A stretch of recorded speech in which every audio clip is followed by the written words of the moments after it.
Yes, yes, yes, I am here. We are back. I'm working on this game, and today I have a couple things I want to focus on.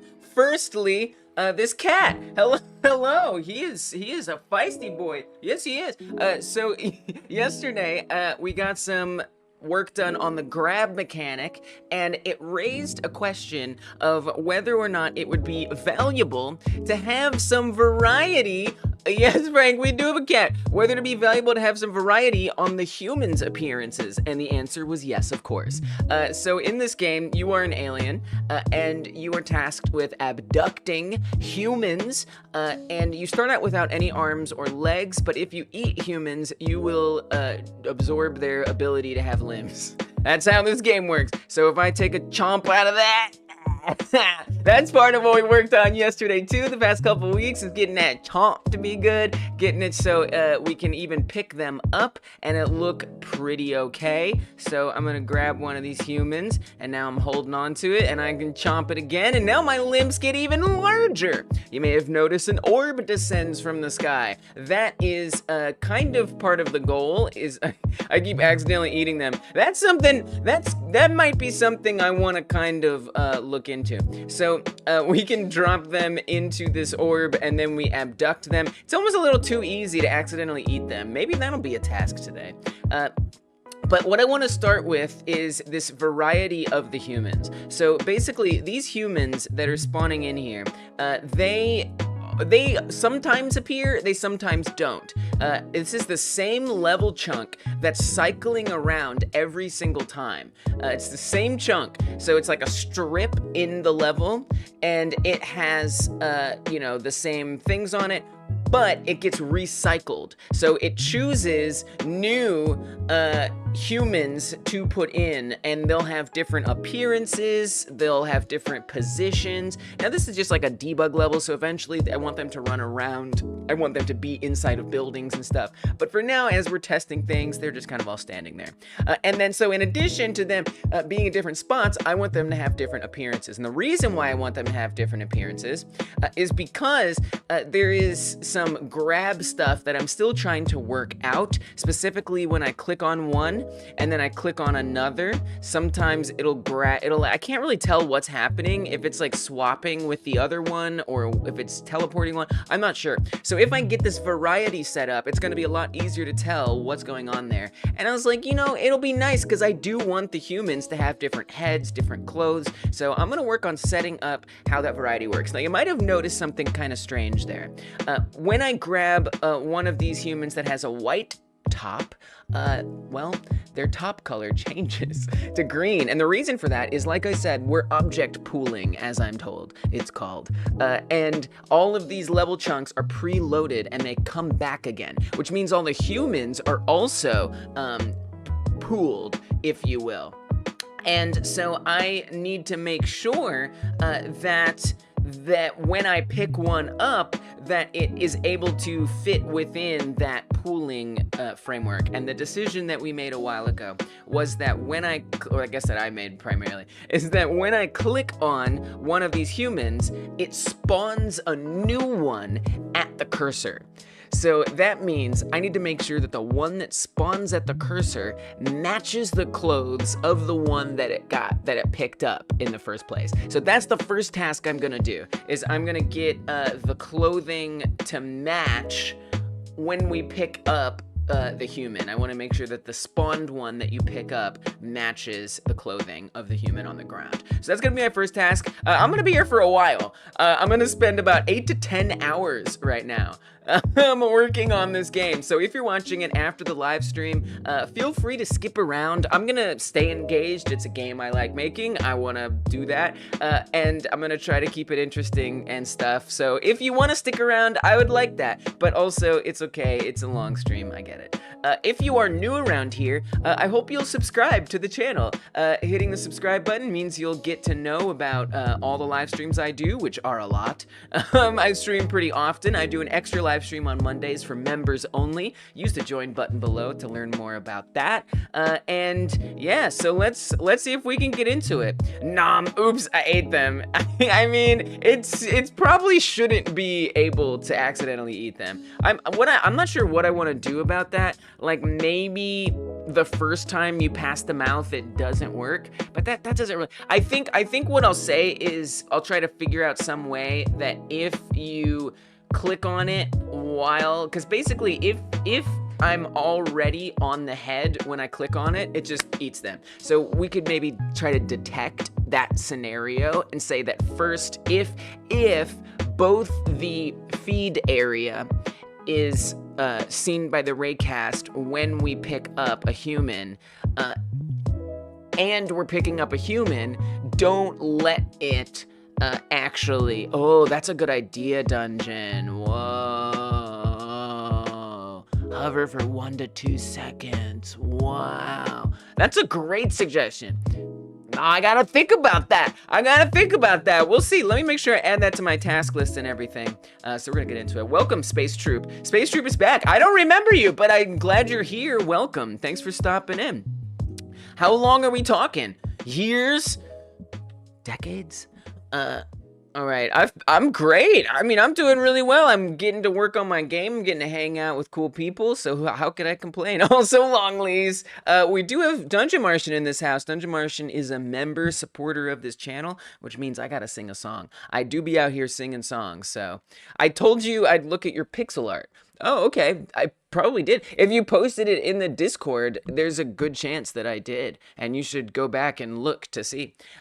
Is this going to be on Steam? This might be on Steam. Michael, I'm thinking, like, originally, I wasn't going to put it on Steam. Originally. But this, I mean, I'm almost a year in on working on this game. Like, it feels like it's wrong to me to not have it be on Steam. Like, put that much effort into it and to not at least use this as an opportunity to experience what it's like to put things on Steam, I feel like is a wasted opportunity. So I kind of do want to put it on Steam. It will be free. There'll be a free demo. And then once I finish the whole game, then I'll put that for like $5 or maybe barely more. We'll see. Something like that. Yeah. Definitely a demo for sure. All right, let me get my tasks updated. Tasks are right here. What's the last task? Grabbed humans know what close to have. Yeah, so that's definitely something I'm working on here. You can build the game from the Git right now if you want to try the current version. That's true. That is absolutely correct. There is a GitHub link in the description box, and if you are familiar with how to use Godot and stuff, you can load it up in there. There's some instructions on how to get the Blender integration working, which is important for that to function. But yeah, technically you can do that. Can't grab one while grabbing another. Yeah. That's something. Make grab glove power up with a new raycast. Yep. That's something else. And then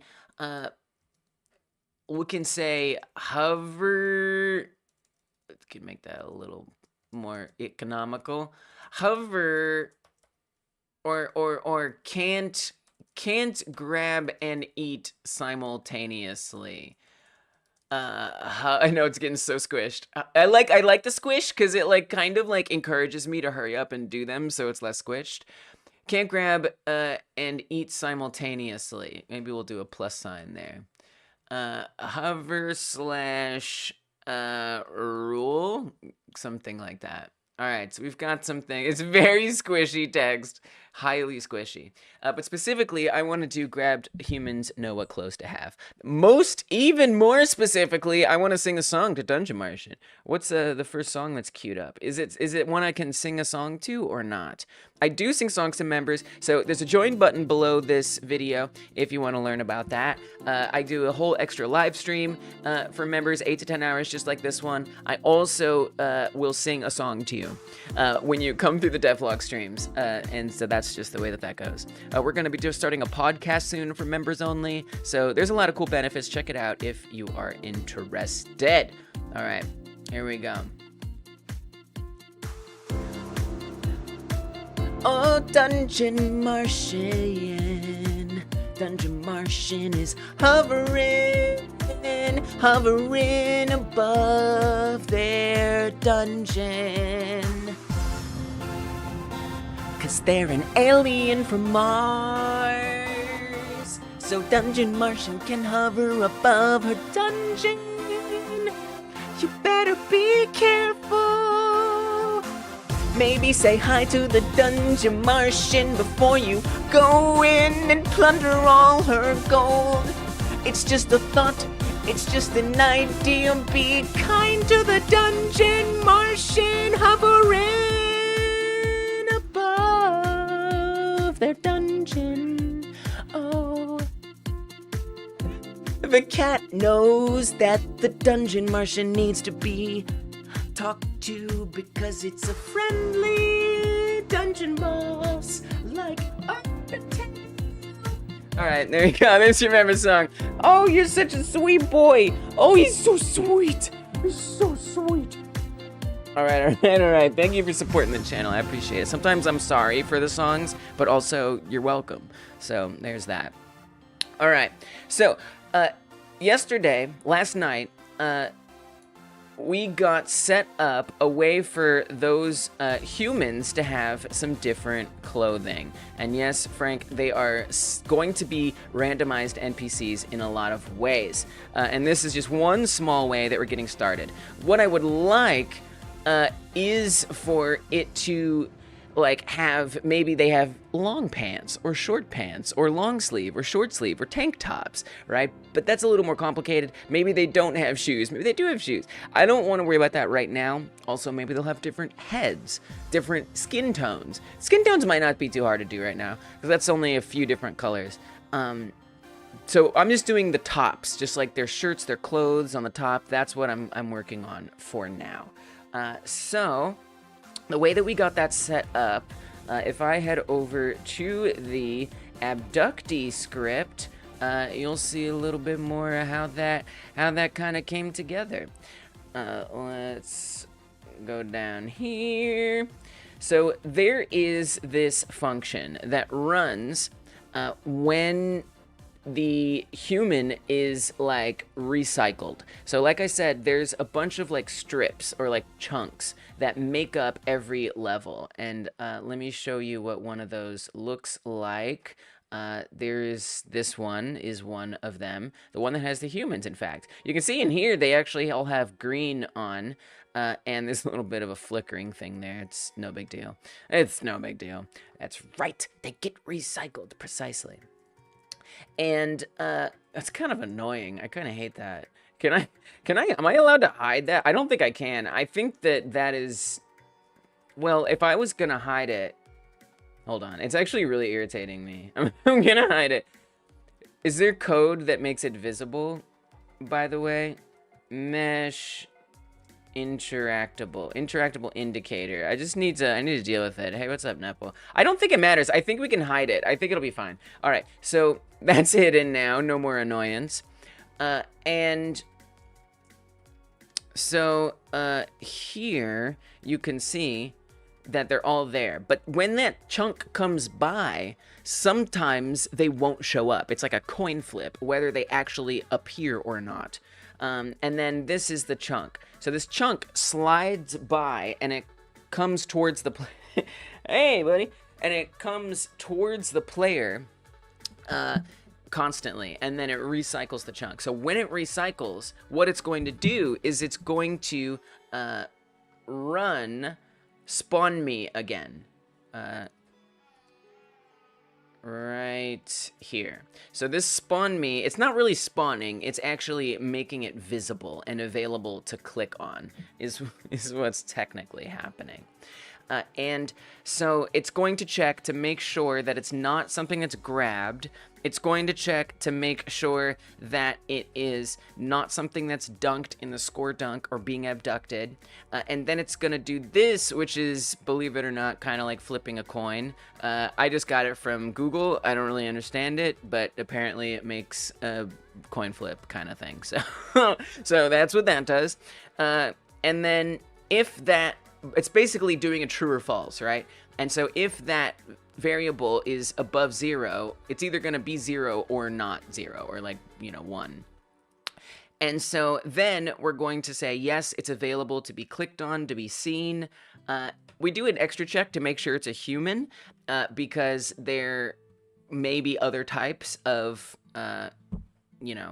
abductees. So we want to make sure we know that it's a human. And if it is then going to run our new function, which we set up last night, human variety. And then what this does, and this is actually the coin that we flip. Yes, Frank, exactly. This function is establishing what the human's body parts are, the ones that we're going to change the colors of. First, we have the human arm left, the human arm right, and the human body. So we're just identifying where those are and what they are. Again, important to make sure that it is a human, so that way these parts are actually there. So we set up those variables, and then we also establish what color the top is going to be of the clothing. So we are establishing a standard material 3D, and we're setting it to this other thing. So there's an array that we set up on the global script, and that script and that array basically just has a bunch of standard material 3Ds in it. In this case, just the green one and the white one, and we can add some more. And it's going to randomly pick one of those and assign it to clothing top. Now, it's then going to take that body part that we set up before. It's going to set the specific override material slot that we want. That is to say, if I come to the human over here, and we grab that arm, and we look at its surface material overrides, there's a few different ones. There's 0, 1, and 2. So we want to do 0 because that's where the top is, and that changes that color. But unfortunately, I do have to do each body part individually. So that's okay. And so 0 versus, if I come down to 1, this is actually the skin. So at some point, I'd want to have another randomized roll that it checks to say, is this a short sleeve shirt? Is it a long sleeve shirt? Right? So if it's a long sleeve shirt, then we would want to apply the clothes color to that. So now you can see on that one arm, if we were to put a 1 in that slot, or if we were to fill the 1 slot with the material, which is this one, then it would have a long sleeve top. But we're not going to worry about that right now. But that just, I think, helps clarify what is going on here when we say 0. So on the left arm, we want 0 to be the clothing top color that was randomly picked in this variable every time this function runs. We're all up in the tops right now. It's just simpler for now. And then for the body, we also do the 0, and the body gets 1 as well. The 1 on the body is this part of the top. So if we wanted like a crop top or something, we could put a skin tone in there, and now it's a crop top. In theory.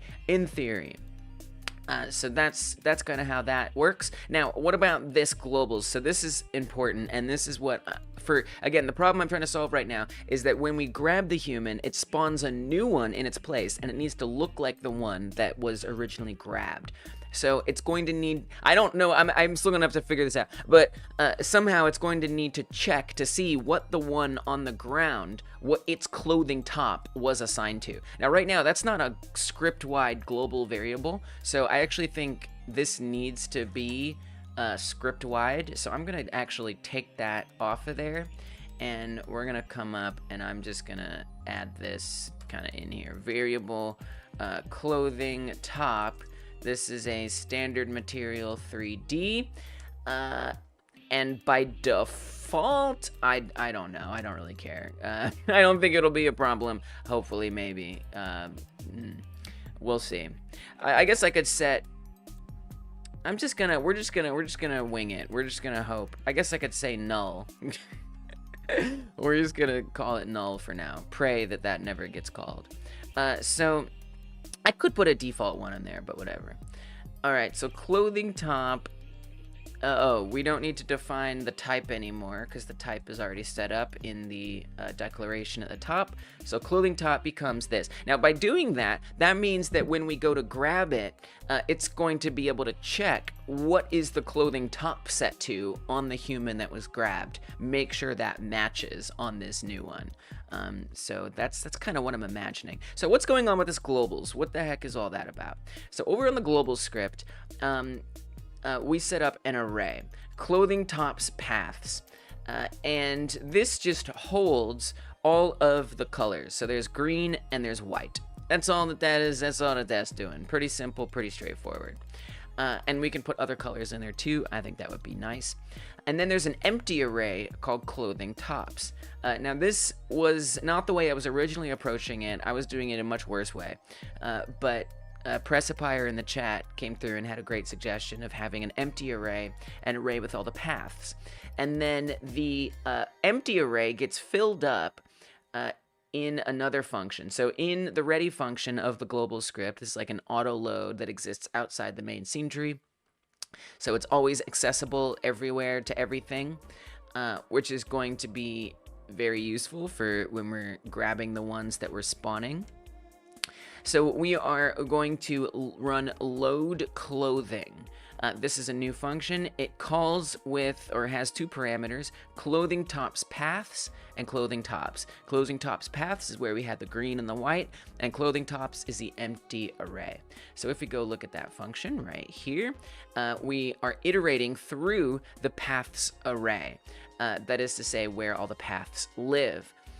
And for every path in the paths array, we want to assign that path to a loaded material, basically. Just say, hey, load that path as a standard material. This way, every time a human chooses new clothes, it's not going to be sluggishing down the game because it's loading it every single time. I want it to happen at the beginning of the game when it loads. Just find all of those paths and set them up so they're ready to be swapped between, is the idea.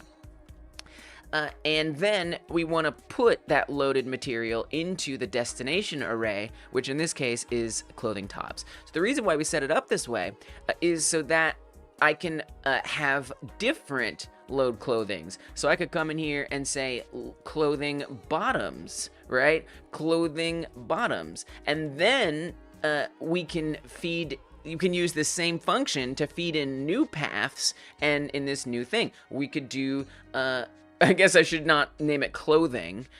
We could say skin tone or whatever. I guess maybe we should say appearance. Maybe I'll refactor that. That's kind of tough because clothing might behave differently. All right, you know what? I'm refactoring that right now. How about instead of load clothing, load appearance. Load human. I'm going to say load human for now.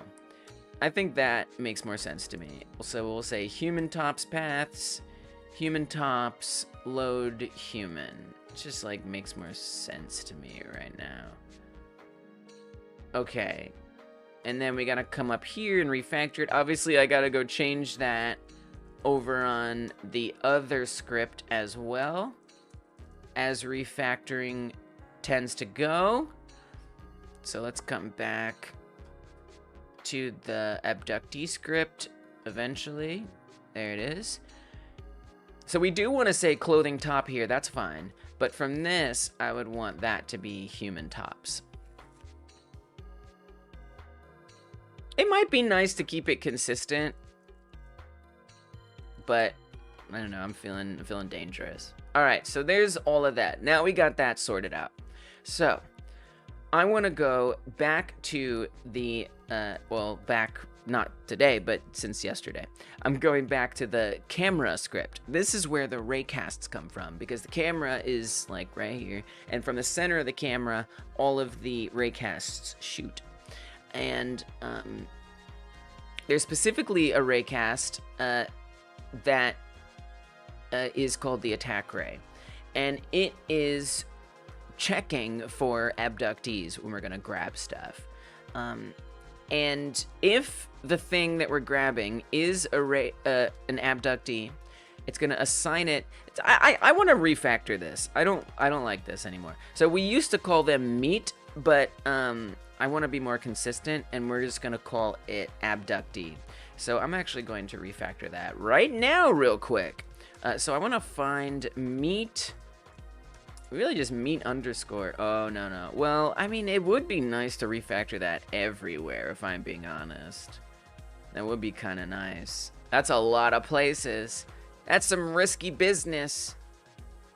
All right, we're taking a quick refactor detour. I'm doing a quick refactor detour. Refactoring meat versus human. Long word too. Or abductee. Yeah, it is longer. The reason why is just because it doesn't... Welcome, Tommy. We gotta get Tommy a song. The reason why I want to refactor it is because it's just like not... It's not really correct anymore. I could take a risk and we could just do replace. It could be kind of exciting to try it. There used to be other types of... It used to be you could abduct cows. There was gonna be like bears and dogs and cats, but I realized that was overscoping, and the game was going to be a lot easier to make if we just had humans. So that's why it was meat, because in theory it could be other things besides humans, and so they were together meat. But there's actually a new power-up that we've come up with. Big shout out to Pepe and Dungeon Martian for helping me develop this power-up. So there's a power-up called the Herbivore power-up, and it lets you eat plants as if they're humans. So that is this one right here, Herbivore power-up. And you can only heal by eating plants. So it's like, it's even less logical anymore, because sometimes it's not going to be meat, sometimes it's going to be plants, but what they all are is abductees. So I think that that's going to be a better way to name it, and it's something I've been meaning to do. So why don't I just take a risk? Let's just do find and replace. I think it should be okay. I'm just gonna do it. We're just gonna do it. Did it work? Oh, I didn't actually replace all. I see. Okay. So we want to hit this button right here. It says no undo. That's always scary. Do it. I don't care. This dialogue always confuses me. The following files are newer. Keep local changes and overwrite. Discard local. I don't understand what this dialogue is saying. What does this mean? Hey, Brawl Snipe, welcome. I'm so confused by this. Hey, oh, we got a couple songs to do. Thank you for setting the stream on fire. I love it. Somebody has asked this before, right? Like, to me, it's just like not worded very clearly. Hey, look, she's Dr. Liv Octopus. That's me. That's me. I want to say, let me just copy it specifically. Following files are, I hate this. I hate this dialogue because I just don't, it's like, to me, it's really confusing. Like, the word local isn't used anywhere. It's asking a question, and then it's giving me answers that I just don't understand. Like, okay, so I made a change to each of these, right? I know that. What do you mean, keep local change it? I'm so confused. Like, is this saying, like, but then there's cancel. So this isn't saying don't do any of that change, because that's what cancel would be. I'm very confused. Discard local changes. Somebody has ever asked what this is before, right? Ever? It is confusing. It is confusing. Thank you. Thank you, SS Zagetti. Usually pops up for me when I pull changes from someone else's with Git. That sounds even more frustrating. File not saved before replacing. Right. Like maybe I needed to go through each of those scripts and hit save. Is that what this is saying? Like, what, the following files are newer? Like, this is like worded badly. So I mean, it's confusing because I don't think I changed each of these. I didn't make any change to Messenger. I didn't touch that today at all. I didn't touch Score Dunk since, like, so what is it? Like, so that's what makes me even more confused, because that's what I would assume. The buttons appearing in Replace in Files post-operation prompt are confusing. Yes, exactly. The problem. I have no idea which button I should press to have the replace operation applied. Exactly. Apply to all and send it. That's not even an option, though. That's not even one of these. I gotta give a thumbs up to this. Absolute thumbs up. What does Godot mean by local change? I know! Overwrite with what? Also, what's the cancel button supposed to be doing here? What is it supposed to be doing here? Is Godot aware of the GitHub version control? I don't know what that means. I don't know what that means. Godot is probably aware of the GitHub version control. Oh, are you saying that, like, maybe it's this is popping up? You know, there is an option when you set up your project to create a new project to say that it's being managed with GitHub. So to some extent, yes. Whether or not this dialogue is acting as though it understands it, I'm not sure. Or that it is aware of it, I'm not sure. What's the cancel button? The request. These buttons should be phrased differently. Perhaps apply changes. Yes, and Newton, maybe. Exactly. It's like, this is nonsense. These buttons should be phrased differently. Perhaps apply changes and discard changes. Yeah, that's what I would expect. Or maybe this prompt itself shouldn't appear at all, since the replace all no undo button already states that undo is not available. Right. The cancel button doesn't seem to be helpful. It does not. Okay. Kobewe says, this is a separate dialog that appears when your replace in files operation has modified a scene you currently have open. The operation is just a simple text replacement, and editor treats it like external modification. That sort of helped. I think replace in files should take currently open files into account and modify them in editor. Totally agree with OP. The buttons are super confusing. OP suggestion to change the button labels or remove it is very reasonable. Someone mentioned this issue 3 weeks ago. Can I get someone explaining it a little better? Please, God. Note that the third button does more than ignore external changes. It also resaves the file immediately. Okay. Do I feel like I know what to do? Okay, keep local changes. So this is even a different one. Maybe this is what, I don't even know. This one's arranged differently? What? Keep local changes and override. For me, that is the first one. Maybe they have like a different setup on their thing. It's weird. Are these files open in the editor? Apparently they are, yeah. I think they are, yes. Dev dialog wheelhouse, just think about it. Just think about it. Just think about it. So someone was saying that the third option does more than ignore external changes. It resaves the file immediately. So what? Why? The problem? It's just this is a very confusing dialogue that pops up when you, and thank goodness somebody has ever mentioned it. It's a very confusing dialogue that pops up when you replace a bunch of things in your code in Godot. And, oh, I pasted the wrong thing in chat. That's funny. I pasted that. I meant to paste, wow, that's silly. I meant to paste this. And it's just a very confusing dialogue, and I'm just trying to figure out what the right option is. Keep local changes and overwrite.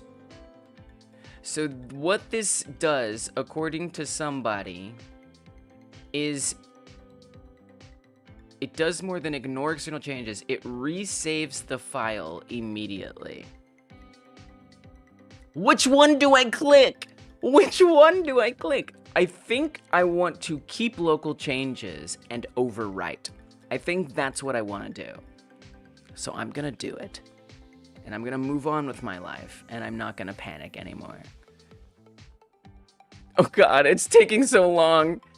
Cancel? No, I'm not gonna cancel. I wanna do it. Oh God, why are you like this? Stop it. Do something. Yeah, but I want to do the operation. You know, I want what I'm doing to happen. So I don't want to cancel it. It is the safest option, but then I won't get what I want done. Okay. So I'm a little concerned that was the wrong choice. I'm a little concerned because nothing got replaced.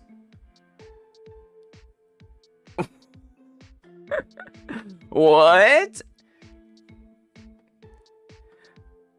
Okay, so I think what the that is so confusing. I think the option that I chose, it doesn't replace everything.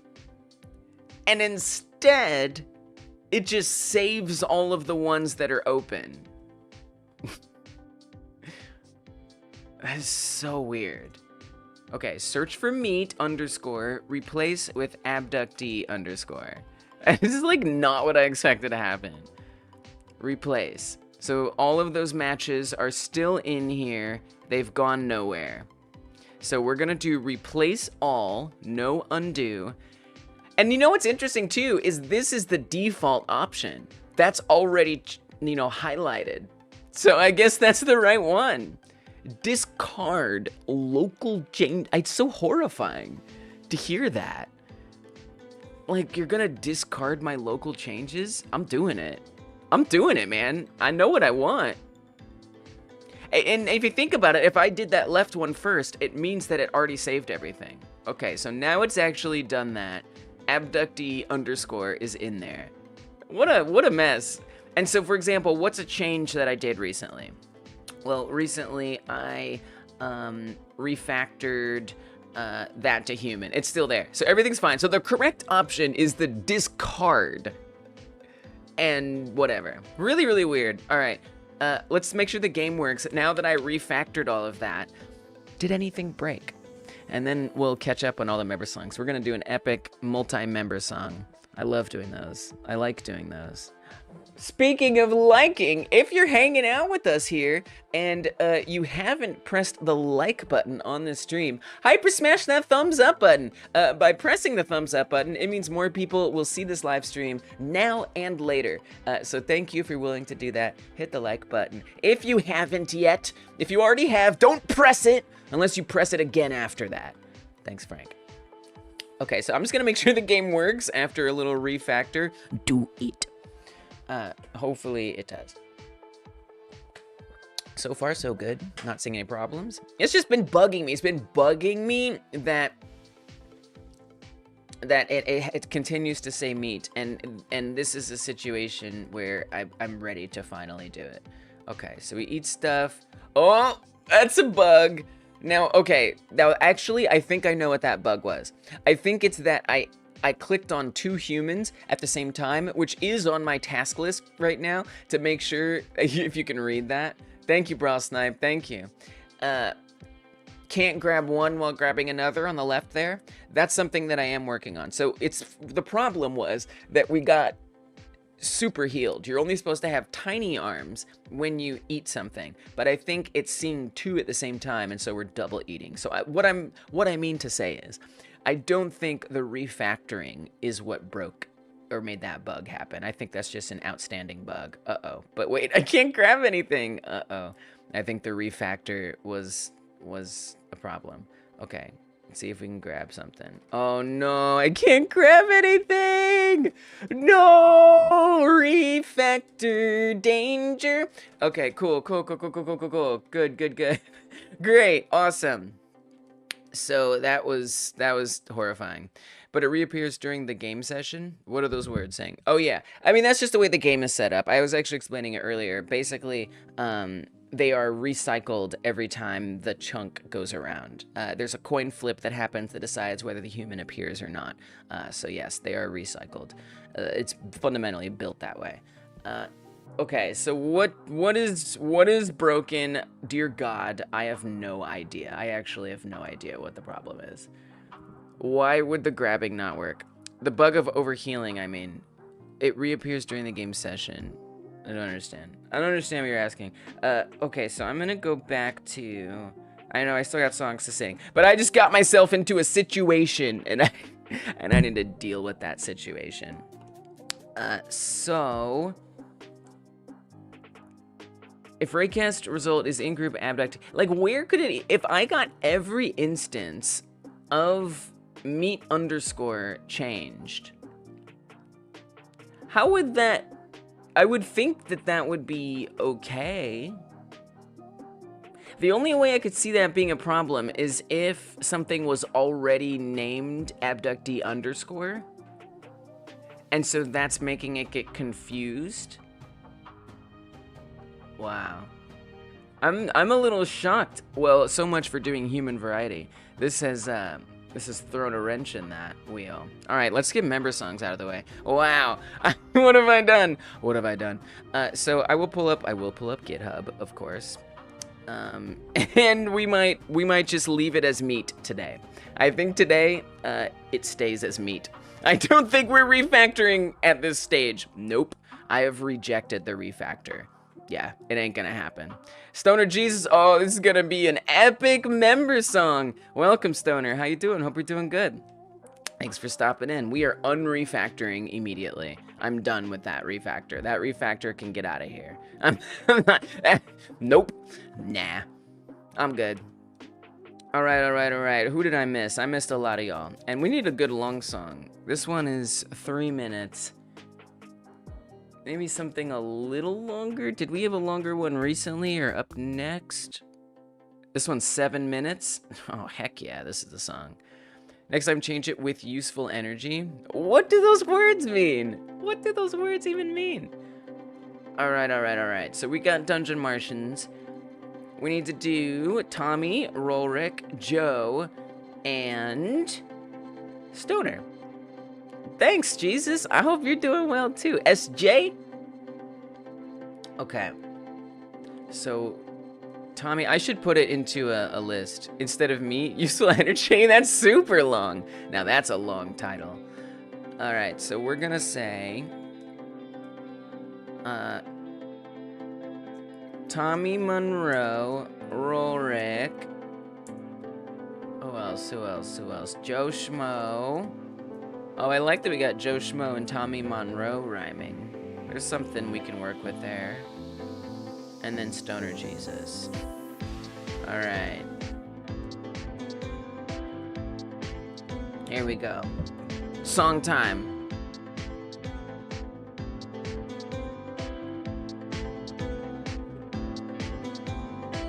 Tommy Monroe and Joe Schmo. Tommy Monroe and Joe Schmo, don't you know we got Tommy and Monroe? I said Tommy and Monroe. Tommy Monroe, don't you know, is here just like Joe Schmo. Welcome to the Monroe and the Joe Schmo. I'm so glad that you're here, don't you know? Tommy and Joe, they holding down the O's. Oh no, another one, you better believe it. Oh no, for Tommy and Joe. And Rolrick is fantastic. You'll agree that Rolrick is absolutely fantastic. Rolrick is the one that I think is fantastic. And we got Stoner Jesus. If you wanna feel kinda nice in your body, go pray to Stoner Jesus and he'll give you something nice. Stoner Stoner Jesus will give you something nice. Don't you know, I think Tommy Monroe and Joe Schmo know about Stoner Jesus' gifts. It's fantastic like Rory.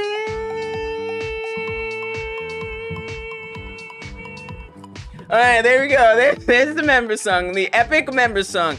I'm so sorry, but also, you're welcome. You're also kinda welcome.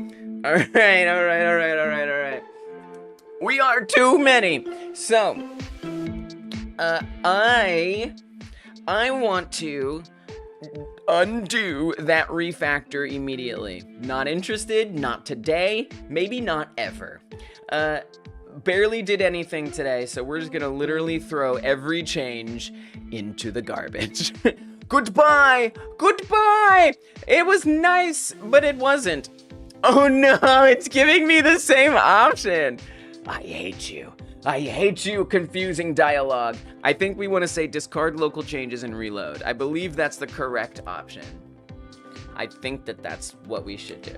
I'm pretty sure. Wow. I should have closed Godot. Oh, alright. I didn't need to close it because it finished itself up, but you know. Perfection, not my favorite. I'm more of a do your best kind of person. No, bro, snipe! Cancel it. If cancel's an option, always do it. Always do cancel. like you must have the most like unexciting experience in your coding life. If you just cancel everything. You saw a clock. Oh, what's up, Time Zone? Welcome. We got another song to sing. Let's do it while we still got this one up. Oh, Time Zone has a clock that says something a little shocking. Time Zone is so timeless. Who knows what time it is? It's Time Zone time. Do you know what time it is? It's Time Zone time, which is technically timeless. So Time Zone, you're so timeless. Oh, it makes me wanna say, I thank you for the gift sub. I mean membership. This isn't Twitch. We got a gift membership coming down from IE. Thank you for supporting the channel. IE. Oh. And who got it? Bro Snipe. This song is really going on.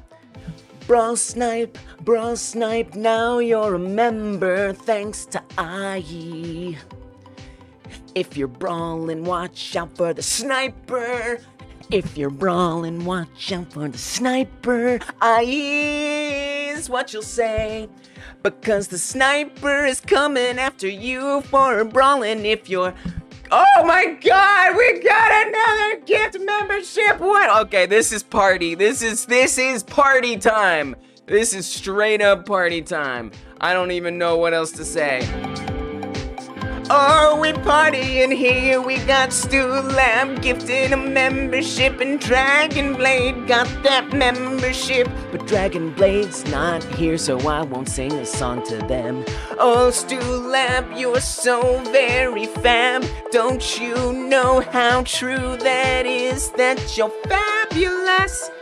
Thank you for giving gift memberships, oh yeah.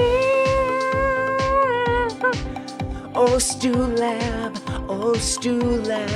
you a real one,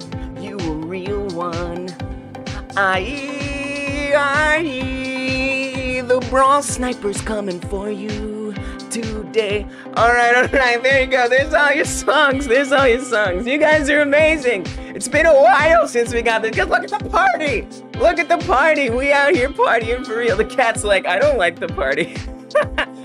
I gotta get out of here, man. I'm getting old. Thank Thank you guys. Thank you so much for supporting the channel in the way that you do. It means the world. Long leases! Yes, enjoy the emotes. That is one perk that you get. And there are many perks that you get for being a member. You also will get access to an 8 to 10 hour live stream that I do for members only, where I prioritize chatting, but also I do game assets and game design stuff. It can be kind of a fun time.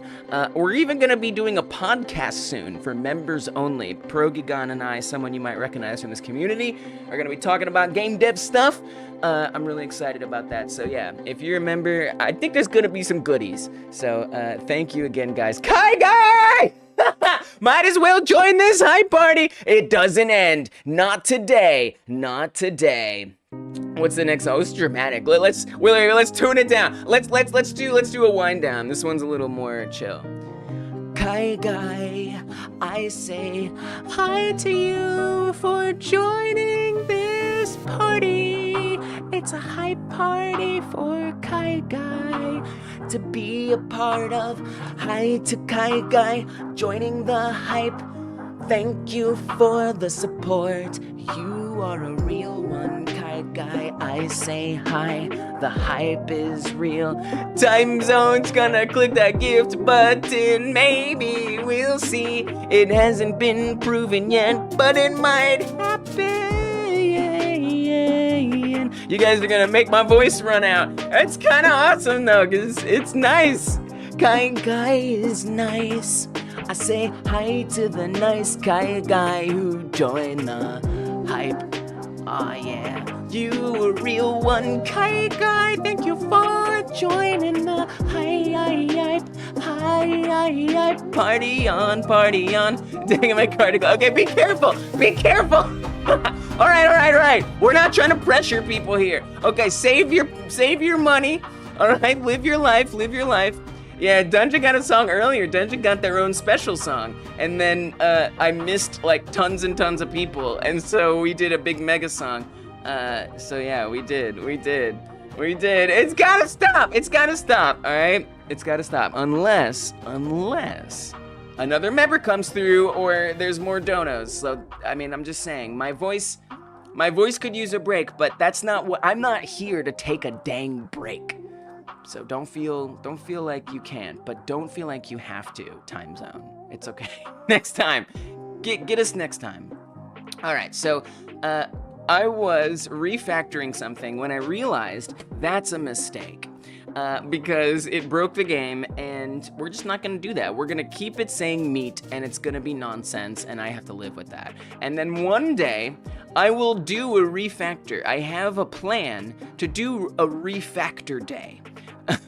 Where I will literally spend the entire week, not even a day, a week. I spend the entire week just refactoring things that I want to refactor. But today is definitely not that day. So everything should be back to meat. The only change that I made was I went to the global script. Let me re-update my task to the actual task at hand. No, not refactoring. Using a Microsoft approved design pattern. Yes, I will this time use a Microsoft approved design pattern. Now we just need another 3 or 4 members to drop in. I know. My poor voice. I'm not a professional. I don't know how to have a good maintained voice. But you know, that's why I like doing it, because it's like I wanna show my gratitude by pushing myself outside of my comfort zone. Will it be Veg Factor Day? What does that mean? All right, so the only change that I made was I had refactored this. This was a gentle refactor. This was not something that was changing what the game has been foundationally built on for a year. You can finally see, yeah, you can. I do them every Monday. Same time I do these, 2 p.m. Eastern time. And yeah, you'll be able to come through. I can't wait to see you there. So like here it says meat objects. It would have replaced that. It was just the wrong choice. We want to say load well wait, load, what did I refactor this to? Load humans, I guess. Human tops path. It makes sense because this is only true for the humans. So I'm not actually worried about that. Refactor removing meat day. Refactor removing meat day. Yes. Yeah. Something like that. Humans, at least. I mean, who knows? I mean, honestly, with how devastating that went, I may well have to spend the entire day doing that one refactor. It was pretty brutal. Yeah, Dungeon, you knew. You were eagle-eying. All right, let me give you an eagle eyes credit. You were paying attention. You're gonna become a vegan after this. Yeah, and that's, you know, the meat thing, it was kind of crass. It was a bit crass that it was called meat. And for me, when I'm first designing a game, I kind of like being a little crass. I don't know why. But, you know, as the game goes on, I start to, like, refine things in something that makes a little more sense. Your membership ends Sunday. Oh, that's right before Monday. Oh, no. Dang. Let's see. Dungeon. What did I say? Eagle Eyes. Man, you're getting to be so many credits. I get lost in here. Okay. Let's see. Those credits, of course, entitle y'all to no compensation. They do entitle you to a credit in the game, so that's kind of cool. All right, so now that's not giving me errors, which I like. Good. Then we're gonna come back to the abductee script, which now needs to recognize that, and I'm gonna make a commit, even with this little change. I'm gonna make a commit, so if I do anything else that needs discarding, it will at least be there. All right, pull up the abductee script. And in here, instead of looking for the global thing, word parallelics. Word parallelics. Okay, like a parallel. I was thinking like parallax effect when you first said that, but I don't think that's what you mean. And this would say human tops. All right, so let's make sure it still works. So what am I doing now that we diverted so far from what I was doing? Let's talk about what we're doing. Little question: moderators have like a permanent subscription? No. So it's a little confusing the way that this chat shows them. But folks like Frank, for example, it says that they have membership, but really they're a moderator. They're a member of being a moderator, a moderator member. So technically, Frank doesn't have a membership. But moderators do get to have emotes on screen. That is a members only thing. That's just kind of a limitation though of this chat app that I use. So moderators get to have emotes on screen and they have a little badge next to their name. But moderators do not inherently get access to the member streams or any of the member videos or podcast or anything like that. Also, moderators can't use the exclusive emotes. I have one puny credit, but I'm perfectly fine with that. Okay. Yeah. All right, so maybe make sure these show up. I mean, it's, you know, it's your name will be there, so their colors are changing, which is good. That's what we want. Now I'm going to commit that. Refactored the clothing array in globals to be human. That's it. We'll say as human. Okay, just a little thing so I don't have to redo that, assuming I'm not gonna do that huge refactor. Oh, I forgot to recap what I'm doing. So I want, when it chooses what random clothing to assign to the humans that are showing up in the game, those aren't the same humans that get grabbed when we pick them up. The humans actually stay, they're object pooled in the level. So they're always there. And the ones that get picked up are actually a fresh instantiation of a human. What that means is, since I've set up the color changing on the tops for the object pooled humans, the new instantiated ones that show up when we pick up a new one don't have the same matching color. So I'm gonna go set up a system that lets that function a little better. Oh, I forgot I also made this a script-wide variable. That's okay, we can redo that. So right here, for example, if I pick up this human who has a green top, the one that spawns or instantiated is also going to have a green top, which is perfect. That's just what we want. However, this one that has a white top, because the green is the default one, the one that has a white top, when I pick it up, it's going to have a green top, because the one that was having the white top actually just went invisible, and we spawned a fresh one at the alien's hand. And that one has a green top. So what I want to set up is I want to say, hey, when we spawn a new one, check to see what the original one's clothing was and make sure you also have that same clothing. So that's kind of what I want to set up.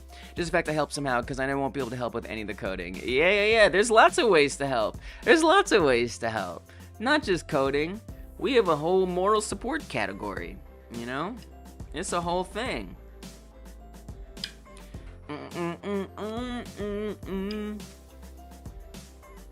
Alright.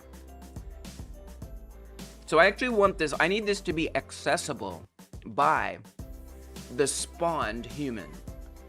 The way I'm going to do that is instead of declaring this variable in this function, I'm going to declare it up at the top of the script. Variable clothing top. This is going to be a standard material 3D. And so now, down here, that is going to update that. We don't need to type it anymore because it's typed up at the top. So that's going to update that. And now when we grab to spawn a new one, hopefully, it will fetch the material that is then updated up at the top.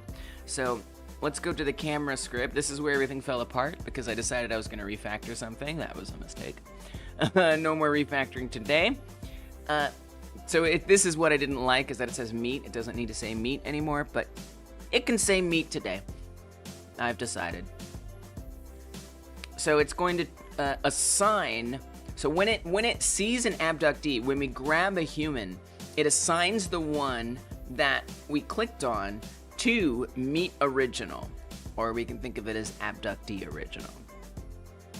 And then it says, as long as this one isn't a clone, that is to say one that was spawned, so I guess we're calling those clones. I guess that makes more sense. So as long as it's not a clone, one that was grabbed and then dropped and then grabbed again, then it's going to check to make sure it has this spawn me method, and it's going to make sure that we're not already grabbing, and then it's going to also check to make sure that it's not already grabbed.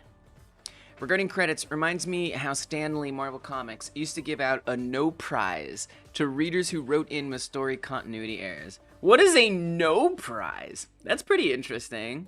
I've never heard of that. That's pretty neat.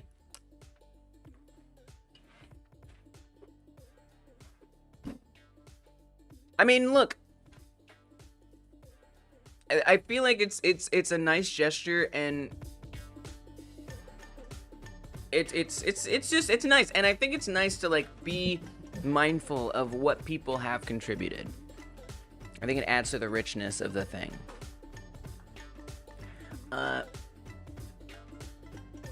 Okay, so then it's going to check to make, so it's just checking to make sure this is something that indeed we want to be treating as a thing that we're interacting with. So it's going to do this extra check where this is making sure that the arms aren't the things that are grabbing it. So when the head is like chomping it, it just eats it. We don't pick it up and move it around with the head. So that's gonna do some special stuff in the event that it's just a head. We don't really care about that. Arms are grabbing. This is what we're interested in right here. So in this instance, it's going to make the original human actually disappear. So when is available is false, the human visually disappears, and it no longer is hoverable or clickable. And in its place, we're going to instantiate a new one, meet new, and we actually have a array that lists what it's gonna be. So, for example, if it isn't a human, so there's an herbivore power up that we're working on, and in that case, you can grab plants instead of humans. So if you grab a tree, let's say, it needs to spawn a tree in the hand, right?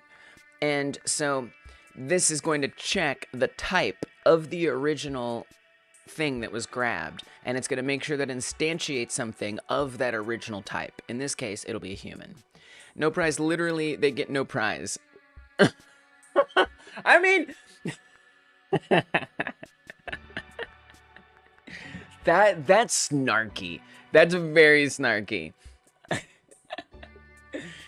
Yeah, we're giving credit and recognition. Yeah. How you always say entitles you to no compensation. Well, yeah, right. Entitles you to no prize. Yeah. I mean, for me, that's more of a legal liability thing. You know, I'm not saying it's gonna hold up in court. It would be nice if it did, but in whatever court, you know, it's just like my way of operating in the world. I operate in the world with extreme caution. And so I realized that, you know, by offering these credits, there's some potential that someone could feel entitled if I sell this game to compensation. And so just as habit, I just say no compensation, you know. No prize. There is a prize, but there's no compensation. But there is a prize, and that is a credit. You will get a prize. Not any prize, but a prize. So it's interesting to hear the history of people doing something like that. I appreciate you always bringing like a comic book perspective. You teach me things about comic book culture that I never knew. My lawyer's forcing me to say yes, the lawyer that lives inside of my brain. I used to work at a law clinic. It was a law clinic, which meant that people could come there for free to get legal advice. So I think that's part of where that habit comes from, is just like seeing what other people were experiencing legally. It makes you different. I was gonna be a lawyer. I like took, in the United States, there's something called the LSAT. I took the LSAT. Well, I studied for it. I tried to take it, but it ended up not working out. Because I realized I don't want to do this. This is boring. I hate this. So I stopped. Joshua Villarreal, Hyper 1 hour trial. Oh God. Dude, the law is so boring. It's the most boring thing I've ever seen. Yeah, but I wanted to do it because I liked, because you know what I liked, this was before I knew I wanted to do game dev. I liked the logic puzzling of it all. Because it did have problem solving, it did have, you know, learning a code base, right, the law, and then using that code, legalese, to, like, create things, protections for people. And I liked that. I liked that a lot. But once I realized, you know, that the code base that I'm learning is written by the government, I was like, wait, I hate the government. I don't wanna put my whole life into like what the, like, worry about constantly what the government is saying. Like, that sounds stressful. So like, I was like, I'm out of here. This is not where joy lives. I almost wanted to try law, but that's because of Phoenix Wright. Nice, that's awesome. Then I realized I was just being... You know what? This is goofy. I think, and that's like the right path. Like I since I worked with a lot of lawyers, you know, when I told them I wanted to do it, they were like, "Don't." They're like, "No, I think you'll be good, Lise, but don't do it. Save yourself."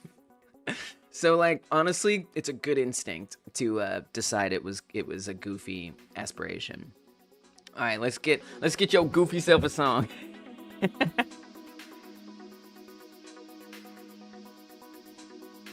I don't know if I can sing to this one. What was the last one?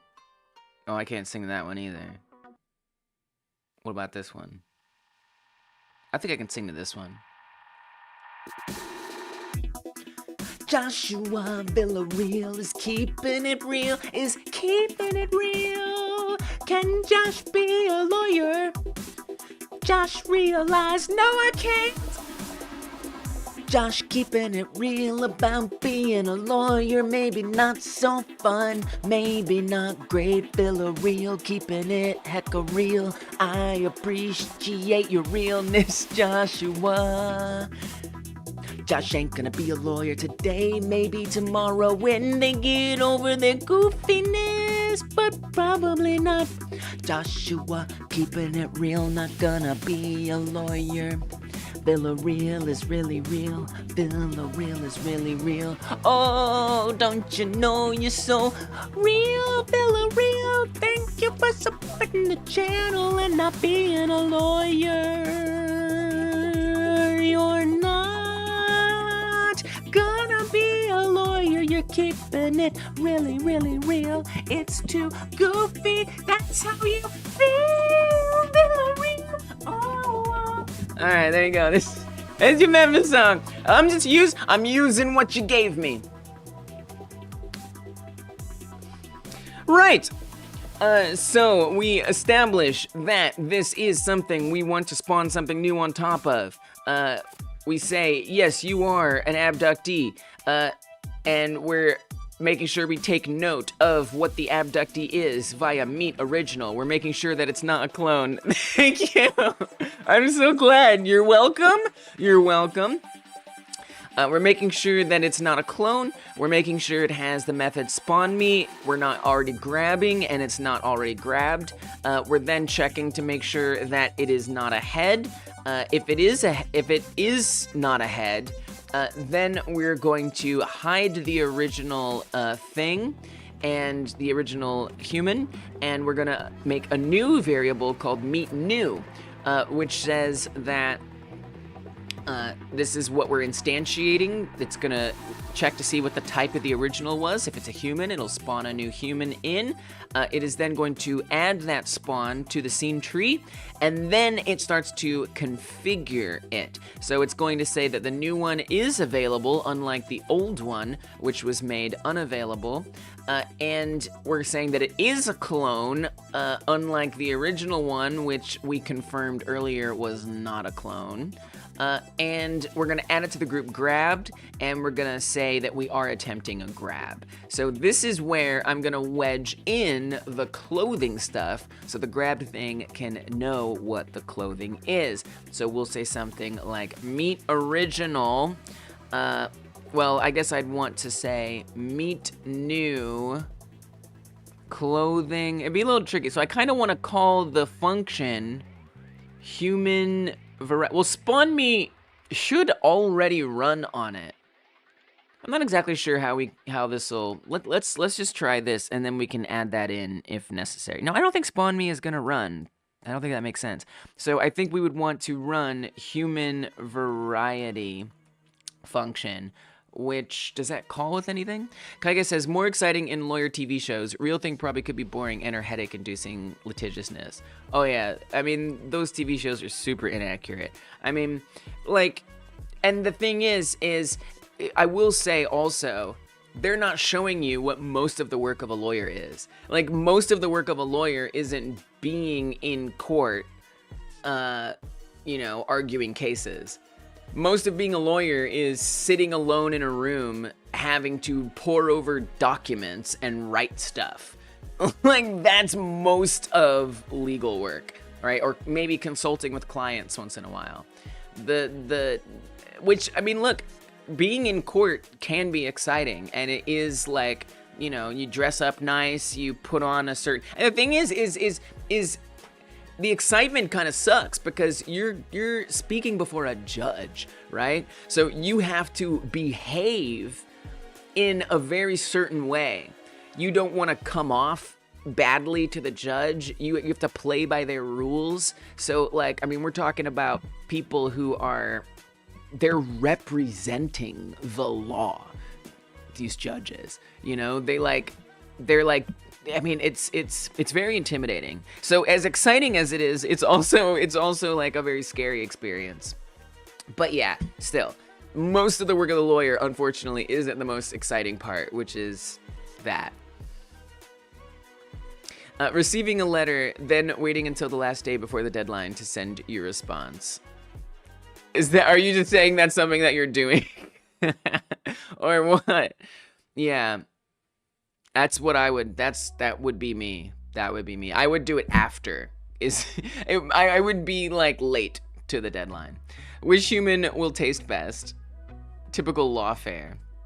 Lawfare. Wow. Oh, because you're saying because technically you would still be within the deadline, so you do that. I see. Which human will taste best? I don't know. As far, here's the thing, Tommy. I'm not convinced that the aliens can taste. Maybe they can. I don't know that they need to taste. I don't even know that they need to eat food. The only reason why they eat things, I don't know. I haven't figured that out yet. That's a good question. But it's a question I don't have an answer to. I'm afraid to ask, what do you think? Because I don't know, what you're basing tasty humans on. Maybe the ones that have the least clothes, because you don't have to eat, clothing. All right. So we want to run human variety. Let me just double check what human variety needs. Okay, it doesn't call with anything. Good. But we do need to make sure that clothing is set. So if I come back over here, we could make a call with a parameter. I don't think that we could. I could. I don't think that necessarily helps me though. Certainly could do that, but I think what might make more sense is if we say meet new clothing top equals meet original clothing top. So we just assign that way, and then we run human variety. So I don't know if that's gonna work, but it might. It may well. So obviously I'd have to go through and do every single one. There might be a more efficient way to do that. Like if we do, the clothing on the bottom, skin tone, whether they have long sleeve or short sleeve, what head they have. All that stuff might need to be defined later. And it might get to be kind of long on there. But I'm not always good at coming up with the most efficient ways to do things. And I'm okay with that. Until someone in the chat is like, you could do it like this. And then I'm like, thank you. Okay. All right, so first I got to get some arms so we can actually test this correctly. All right, so there's a white one. The green one should show up green. We know that. Now when I click on the white one, will it be white or will it be green? It's white! Nice. Done. Easy. Oh, wait a minute. Uh-oh. That green one had a white top. Whoops. Well, that didn't work. White one has a green top. Okay, so it seems like it's remembering the last one. Apologies for derailing the coding meat and potatoes. I rest. Sustained, I shall lurk. Yes. It's okay, not a derail. I'm happy to chat about it. A little bit. It's up to me to keep this train on the tracks. You know?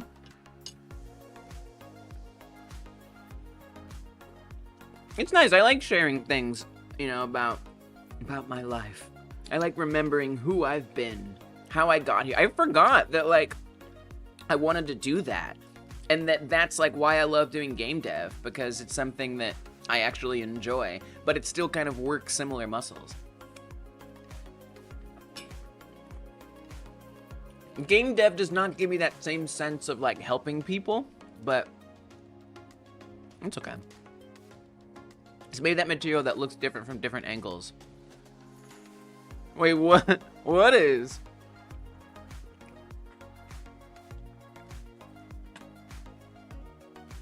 Okay, so we do have some problems here. So that's turning it to white.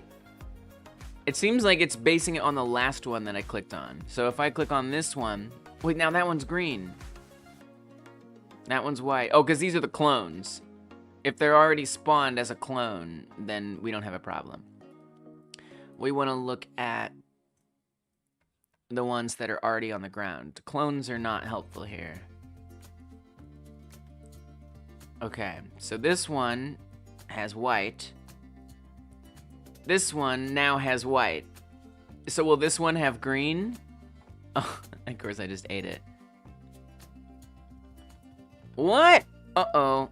Why is it not seeing my click? Oh dear. What the bug? I didn't even get to test that bug. We got bugs. And this is something that I plan on working on today too, are these bugs. Okay. Uh-oh. Whoa, what if refactoring mean object to abductee was actually nothing? That maybe the refactor wasn't a problem. This is just a bug that's in the game. Oh. You know, I kind of thought that refactor should have been no problem. Well, that's very interesting. Okay, so what's going on right now? This is helpful. We got bugs to find. This is gonna be it. This is gonna be it. Is getting the grab system set up correct and making sure that it's a breakpoint.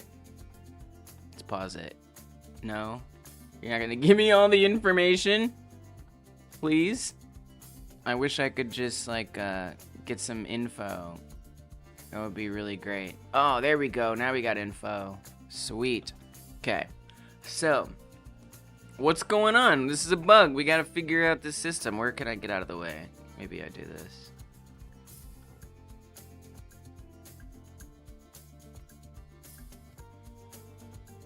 I don't even know. What are we looking at here? Camera? I guess that's useful. So, like, why can I click on nothing? That's something I don't really understand. Why is nothing clickable? I don't know. I don't even know how to find it. What is this? This is just like the next parts of the code that it would go to. Terrain controller, terrain. This is messy.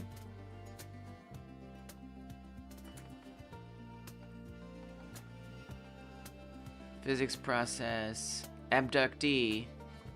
And that would be interesting. Yeah, tell me about the abductees that are here. That would be helpful. Is interactable on. So they are interactable. They're human type. That's one. It'd be helpful to know what their collisions are set to. But I don't know if, I don't think that's gonna be in this list, unfortunately. Well, you know where you can probably, maybe possibly find that. Click on self. Come down here. They're on 4 and 9 collision layer. Interactable. So they should all be, so it's not the human itself. That makes me think there's something on the raycast. Isn't dunked, has been dunked, is available, spawned, not a clone. So by all accounts, does it doesn't report groups here. Would be helpful if it reported groups. I have a feeling it doesn't. That's one thing I don't like about groups. Unless I'm just missing something.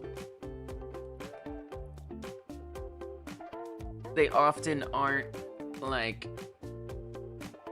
they can't, like, be found anywhere. So that would be in the terrain controller. It's gonna be a lot to try to find those. They're gonna be in one of these. This has trees in it. Trees, trees, trees, trees. No abductee. That's just, it's probably a obstacles one. This is tough. This is a little bit of a tough problem. So there is a way to do, I never really liked setting groups in the inspector, but this is actually a good argument for setting groups in the inspector, is it lets me come to remote and actually see if they're in a group here. But then again, I don't know if that will stay up to date if I make changes in code. Okay, this is just a cornstalk one. I need to try to find the mesh instance that has the humans on it. I don't know if it's gonna really give me any information. I don't think there's any corn on that one. So you can close that. It's a bit of a challenge. Should be able to print the group and find it with a breakpoint. Oh yeah, I guess I should do that. Print the group? Interesting. Yeah, that's a good idea. I think I understand what you're saying. Human, this one has a human on it. Only one human? Oh, that I know which one that is. That's not the one we're looking at. That's a different one. But you can see it doesn't have the human group. It's not even on there. Came back right now and you lost, you think, the last 20, 30 minutes. That's okay. I stream a lot. I think most folks miss many minutes. You'll be all right. I'm just trying to set up grabbing things, changing their colors and stuff. And that kind of was working, but I discovered, so I should change my task. I actually discovered a bug. Debugging a grab problem. There's some kind of grabbing issue that happens, and actually reveals that refactor problem I was having earlier, it wasn't because of the refactor.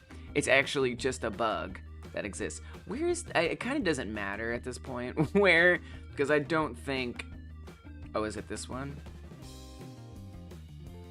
Here, this has all the, here's all the humans.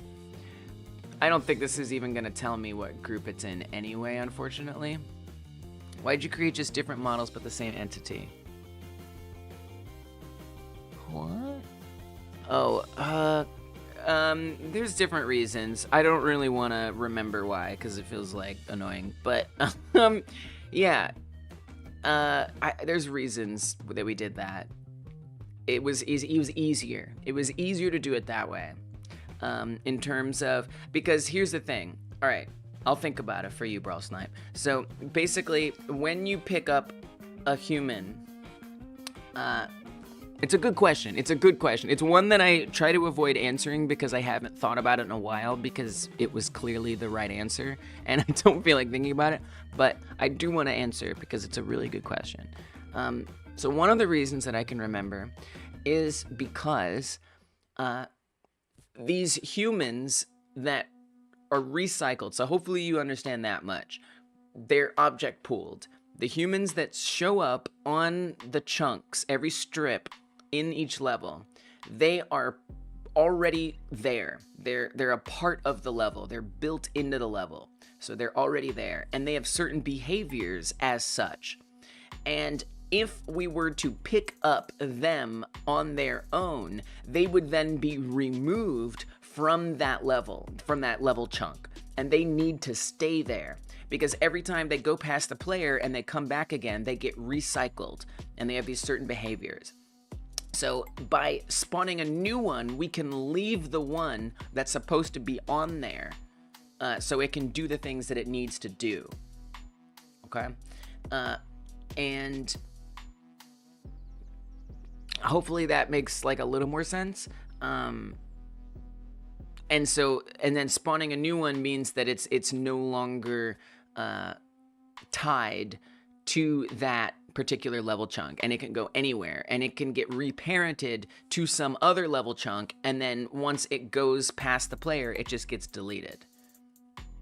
So that was the main reason. I feel like there were other reasons as well that made that advantageous, but the primary thing is the ones that are already on the chunk need to be left alone and not moved around. Yeah, it's so there's strips, there's chunks, there's these strips. So every level is made up of a bunch of strips. So you see, this is the strip that has the humans on it. You can see it's like this long thing, right? And it's got a bunch of stuff on it. And this so you can see that this one doesn't have all the humans. Only some of them spawn in every time. And it just keeps going through every time. And you can see in here, they don't have white, because the white is something that happens when it goes past a player and it comes back. But there's some pseudo randomness to it. So they are semi-randomly placed on here. So it's not the exact same every time, but the same components that build the level repeat. You would think there's a way to see what group a node is from the inspector, but if not, then certainly from code. Yeah, no, that is what dude, I don't think there is a way to see it from the inspector. Maybe I'm wrong. Maybe I just need to look harder. Let's look hard, because I would love for groups to be visible in the inspector. Someone in the Discord, Ocean, was talking about that instead of groups, they use metadata for the same thing. And honestly, this is a good case for using metadata, because I wonder if that would show up here in the inspector and I could actually see how that's evolving and changing. But with groups, I mean, I don't know that that's even on here, which is not good. It makes it very unuseful. Constants. Why not in classes? What do you mean? What do you mean? Why not what in classes? A class of humans. There is a class of humans. So they're all abductees is the class that they're in. And they all share the same code. The spawned ones also have the same code. But that code is interfaced with a little differently, depending on if it's spawned or not. Yeah, I don't see it in here, unfortunately. I wish that it was. It's definitely not marked as has been grabbed, so that's at least pretty useful. What about in the node tab to the top right of the inspector next to history? Oh. Nothing. This would be a really good use for inner classes. Inner classes? Oh yeah, you've been trying to convince me to do those.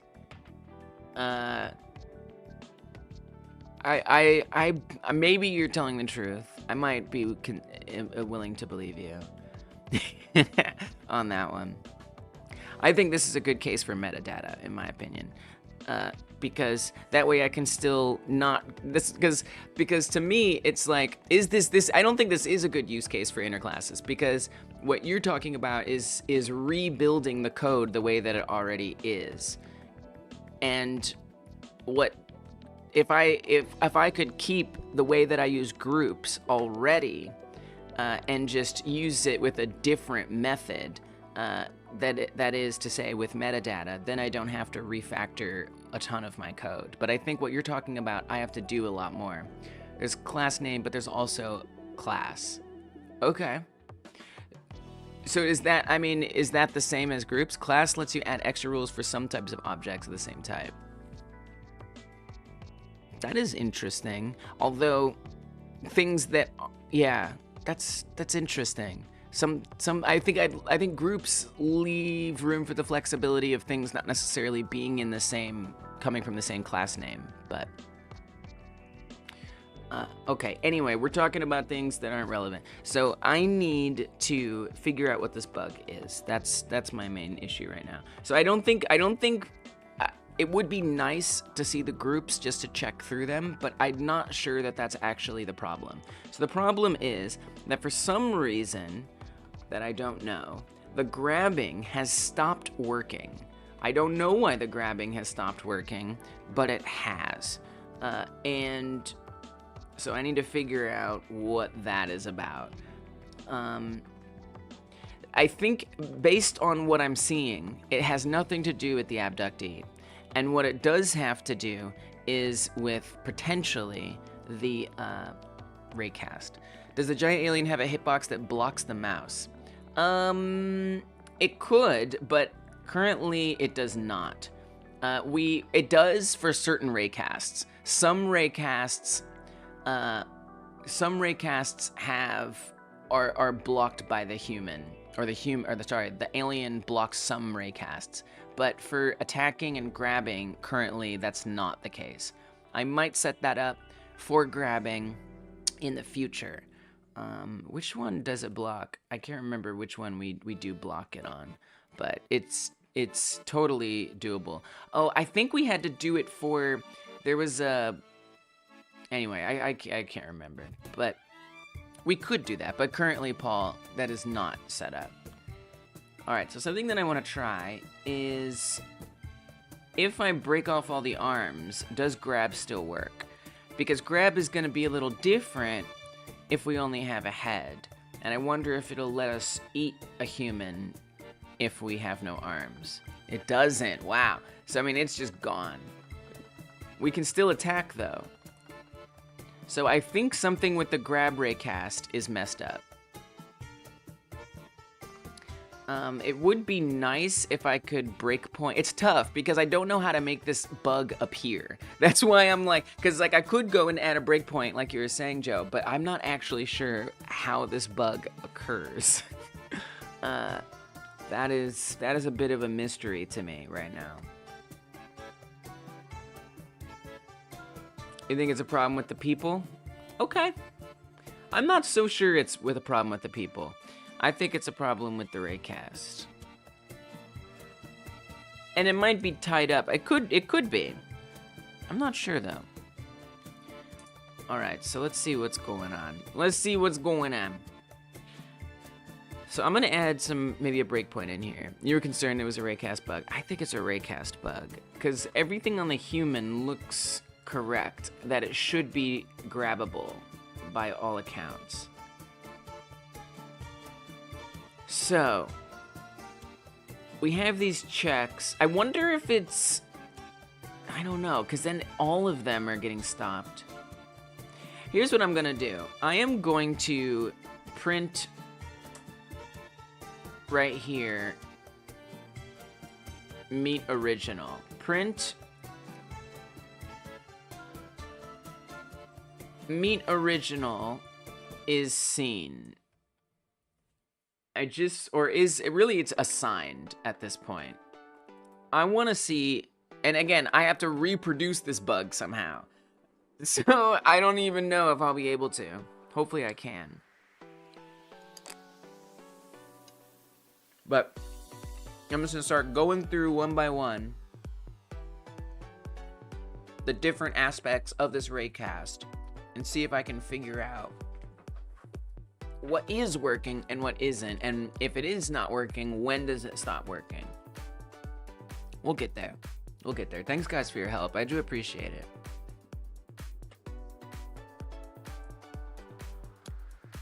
Okay.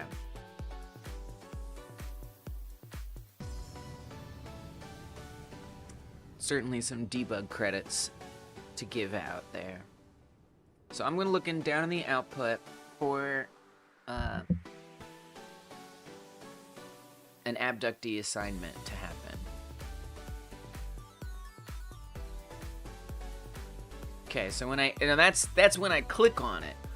So that actually is dependent on a click.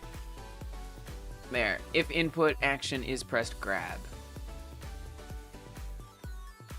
You're gonna Fmod Earthworm Jim sound effects from your SNES cartridge and listen to them now. Do I know what Fmod is? I don't know if I do. It sounds awesome. I had Earthworm Jim on Sega Game Gear. I didn't get it on Super Nintendo. I had it on the Game Gear. That was a fun game. Some of those sound effects were kind of gross. I might want some gross sound effects. I realized one of the first sound effects that I want to set up in this game is when you eat stuff. Chomping sound effect. It extrapolates wave files from video games. That's pretty cool. I'm surprised someone hasn't already done that, but it's also fun to do it yourself, like, don't get me wrong. Coda! You're playing web fishing right now and chilling. What is web fishing? What is that? I don't know what that is. The song is almost over. I'll roll it back a bit.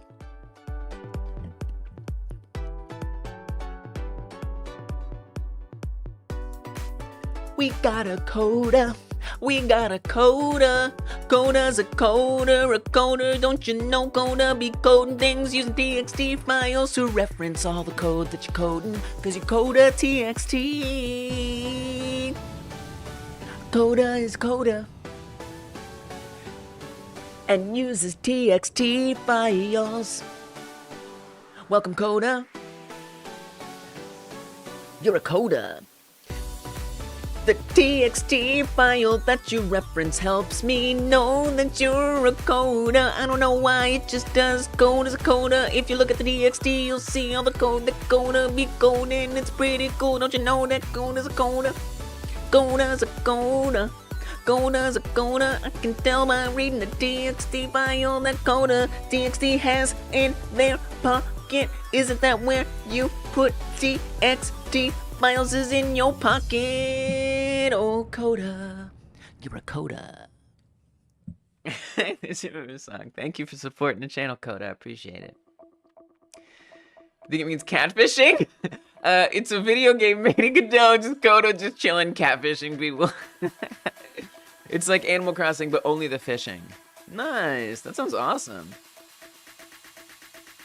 You're dog fishing, actually. Those poor dogs. That's messed up. That's messed up. I don't approve.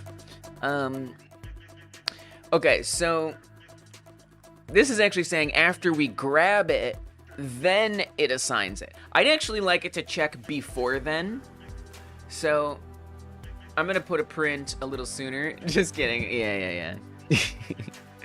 No, you're a dog and you're fishing. Guys, please. Okay, that makes a lot more sense. I would never put dogs into water. You're code fishing? Nice. Had the most delicious pizza of your life? Dang. Man, I miss good pizza. I live in a city in the United States called St. Louis. I used to live for a large part of my life in a United States city called New York. And when I lived in New York, you could walk blocks in any town and get amazing pizza. Now, forget about it. Forget about it. There's some unique St. Louis style pizzas out there, but it ain't the same. Come to Italy. Oh, I bet there's some good pizzas in Italy. Yeah, I bet there's some good pizzas in Italy. I miss having good pizzas. Toppings are important.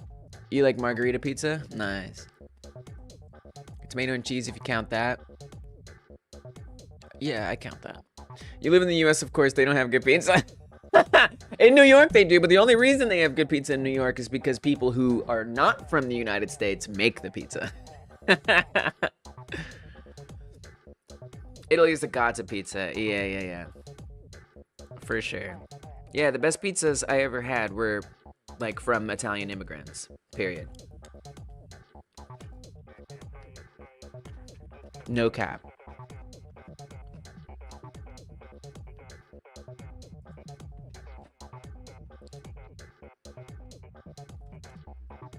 Oh, I made pizza here. Pepperoni and mushrooms is the best. Pepperoni and mushrooms? I mean, I can see that. Mushrooms have like that umami flavor. Pepperoni has like that fatty flavor. I bet that's really good together. That makes sense. Italian pizzerias are so goated. The one I had was from someone Italian too. Nice. I mean, look, it's indisputable. Wurstel and fries? I don't know what that means. I just had a pizza with ranch instead of tomato sauce. It was so good. Oh, nice. Yeah, it's good to experiment. I mean, it's like, you know, it's like a blueprint. You can switch out some of the materials and it still be the same thing. Ursula and Fries is the goat. All right. All right. I'm prepared to believe you. I'm prepared to believe you. Not that I know what that is. I'm gonna guess that's some kind of sausage dish of a such, if I were to guess. Oh, it looks like pizza. These pictures do not look appetizing. I have to be honest with you. I'm a little concerned. Yeah, it's just sausage. It's just sausage and fries on a pizza. What? I mean, it's kind of cool. It's kind of cool. So it's like pepperonis before they're sliced. It's just a long pepperoni. This is wacky. And then potatoes. That looks heavy. That looks like a heavy dish right there. That dish ain't playing. I need to pull up long chat. I ain't keeping up. I ain't keeping up, girl. I need to pop that open right there. Where's that at? There it is.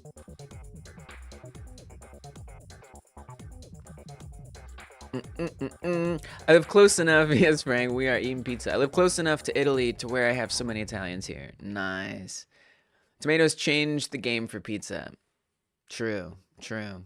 Roasted tomato base. Nice, nice. All hail mushrooms, prosciutto with that Red Lobster butter sauce. Whoa, that sounds amazing. Dang. Wow.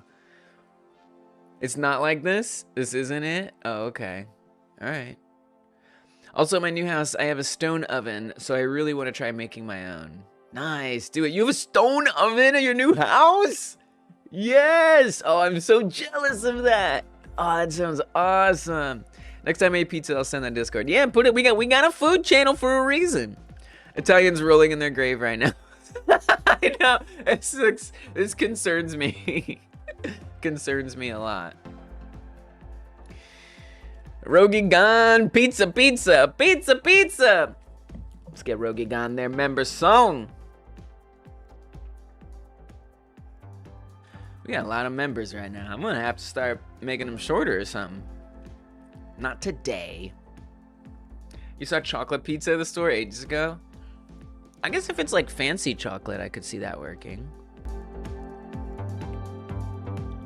Pierogi gone. Have you ever had a pierogi pizza? There's no more beat. I can't sing to it.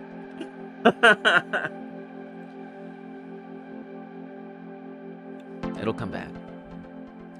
Pierogi gone. Have you ever had a pierogi pizza? Pierogi gone. Have you ever had a pierogi pizza?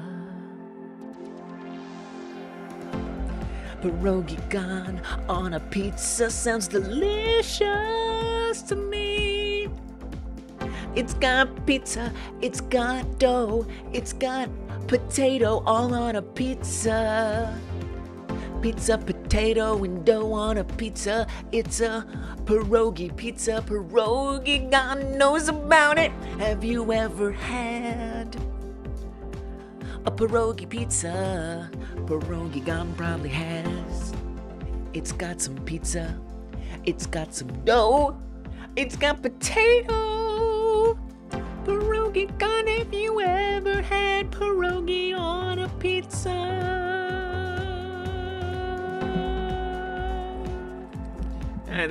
It's your kind of weird member song, Pierogi gone. We had to really draw that one out. I can't sing without a beat. What do I seem like, a beat machine? Instead of tomato, it's chocolate, and instead of cheese, it's white choco or something. Oh, so it's like a dessert. That's not a pizza. That's a dessert. That's a cookie. That's a cookie sliced like a pizza. I sent you my avatar that I drew this morning. Oh yeah, so Pierogi, by the way, is a person. Pierogi is a person that I'm doing a podcast with. It's gonna be for members only. There might be a time that those episodes become public, but it's gonna be a long time. It's gonna be a long time. It might be like a year before they're public. So it's gonna be a members only exclusive for all intents and purposes podcast. and we're gonna have avatars. So because it's gonna be like a little visual, but mostly audio. And Progygon's just telling me that they made their emote that they're gonna have. I can't wait to see it. It's a horror itself. Okay. Stromboli pierogi. Ooh. Oh yeah, right. You could like stuff it with pizza ingredients, and then it's basically a pizza pierogi. The pizza with chocolate is a horror. Yeah. My friend used to make blueberry pizza with like frosting and blueberries on it. Wow. You never tried it, but it sounded amazing. It sounded delicious. A chocolate pizza is like a pizza-sized thing. Yeah. I gotcha. But so okay. So at least in my country, we have these things called cookies. Okay. What is it called? Like a cookie cake? I think cookie cake is what we call them in my country. I'll show you. I feel like these are probably exported outside of the United States, but so this is pizza sized, but it's sliced like a pizza, and we call them cookie cakes. So that's what it sounds like you're describing to me, is a cookie cake.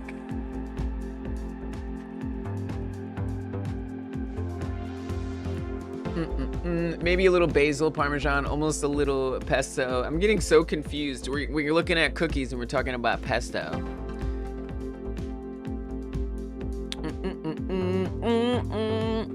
Lively with a bit of black olives. That sounds... Tommy, I would eat your pizzas. I would eat your pizzas. You sound like you know good pizza. And then you make up that pizza pierogi pizza and make new pierogies with them.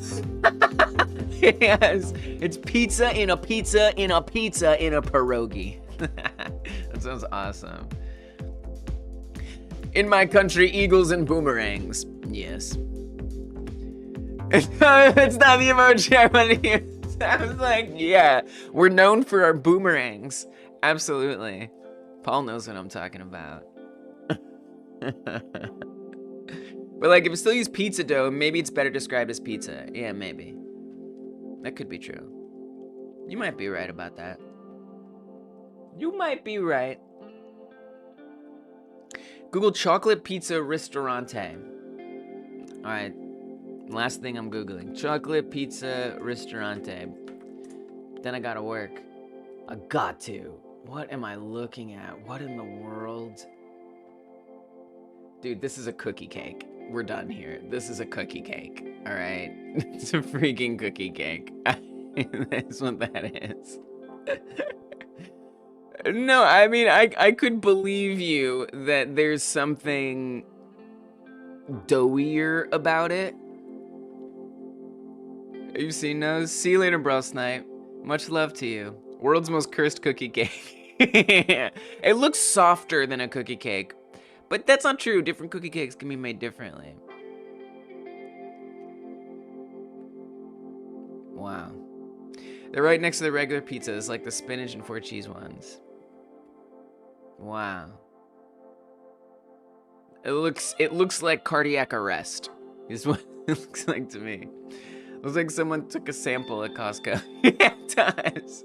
Like pepperoni pizza, then bam, chocolate. It seems a little jarring.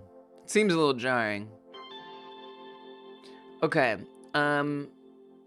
Right. Here there's no meat original. I want to see what raycast result is. Raycast result.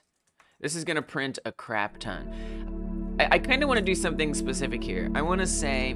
Here, let me move this so that long chat isn't blocking. We trying to work in chat here. I want to say... If... kind of want to do the same thing here. I'm just gonna actually paste this down. So this way, oh, well, we don't want it, whoops, we don't want it to be in grabbed. We want it to be sooner than grabbed. My mistake. Let's pull this all out. So I'm trying to debug a bug that I didn't know was gonna happen. A surprise bug that showed up. And so I'm just trying to add some prints around that hopefully will give me some information that I'm not finding in the stack info. So right, I guess just right up here is where I want it.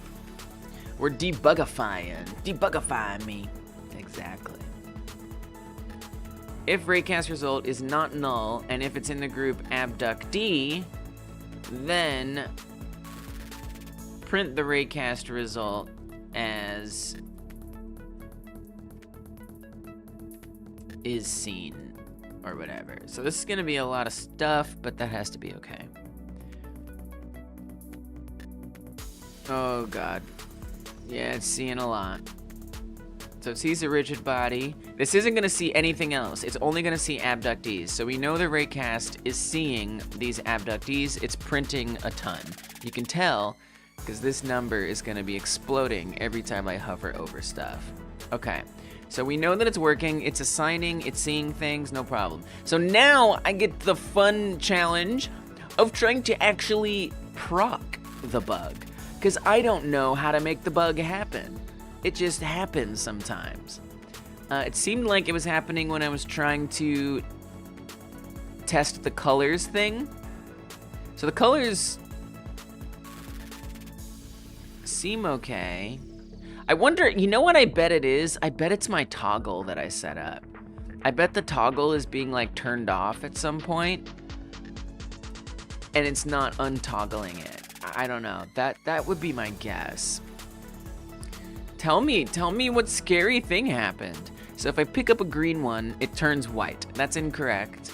If I pick up a white one, it's gonna turn green.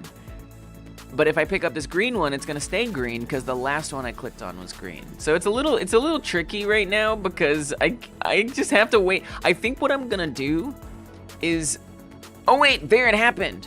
No, it did it. Dang it. I thought I had the bug, but I didn't.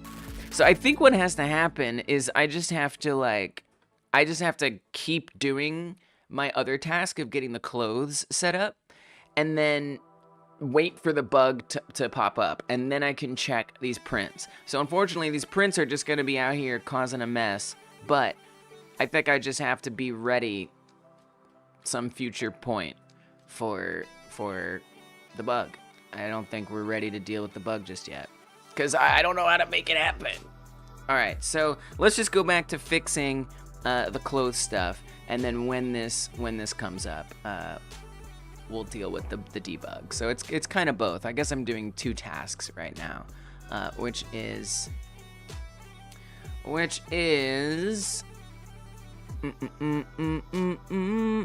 can you only eat with your right hand? No. Left hand works too. They both do. So it depends on which side you grab on. Oh wait, I got the bug. Was it when I clicked off and I came back? Well, I was gonna show you, Tommy, but the bug is now here. Whoa, oh, this is good information. So every time I click, no, Tommy, you can grab with either hand, and it depends on what side you're on and how healthy your arms are. It'll choose which one is correct. Okay, the bug, I think the bug might be if I leave the game and I come back to the game. I think that's what the bug is. So you can see if I get rid of this, when I hover over these, it's printing. You can tell because this is going up, up, up, and then it'll change if I hover over different ones. When I click on it, it's getting assigned. So it is seeing it and assigning it. All right, we're at the bug. I gotta do this bug. I must do this bug. Coda says, last time you drank coffee, you had some breathing issues and you basically stopped drinking entirely just to be safe. That's a fair decision. I wasn't sure if it was the coffee until last night when I drank the same coffee again for the first time. And like, my body started tingling and my hands seized up. They forcibly balled up and I couldn't open them anymore for a few minutes. That is horrifying. That is terrifying. Sounds like there's an allergic reaction. So, I mean, I have so many questions. I want to debug your problem. If you have other kinds of coffee, does it happen? No coffee for you. Yeah, no. Wow. I mean, I'd be Googling coffee allergy. Coffee allergy. Like, I would be looking that up so hard. Wow, that's scary.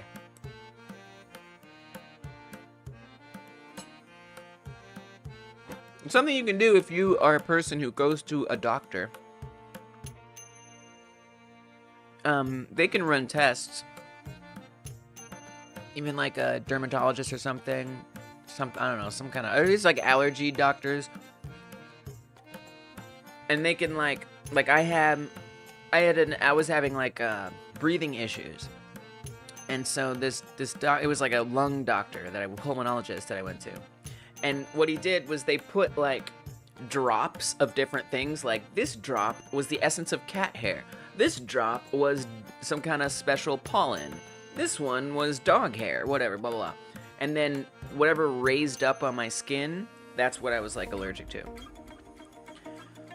So if you do want to try it out, you could always get like an allergy test. Yeah, for sure. It's rare to have one. Wow, that's really interesting. You're allergic to antibiotics, so it'd be good to know regardless. Yeah, it is good to know, to find out what you're allergic to, totally. Frank drinks coffee every morning. That must have been too much caffeine. Yeah. Is it your mouse more being funky? I don't know, because, I mean, the mouse still works, right? It's like you can see the cursor is still following. I can still hover over things. I think I'm guessing it has something to do with the toggle that I set up last night, would be my guess. All right, so I'm gonna come back to the task here. We're gonna say debugging a grab problem / because I'm kind of doing two things. Grabbed humans know what clothes to have. Technically doing both of those things. But right now, deep in the debug, because the bug has presented itself to be deed. I didn't like how that came out. So we're gonna put some more prints. I'm actually gonna comment these out because I don't think they're that useful right now. We already know that that is good and true. So let's comment out these prints and let's put a new one. If it's not a clone, if it has method spawn me, attempting grab. So let's look at like where it, so what's clearly not happening is it's not being set that it isn't available.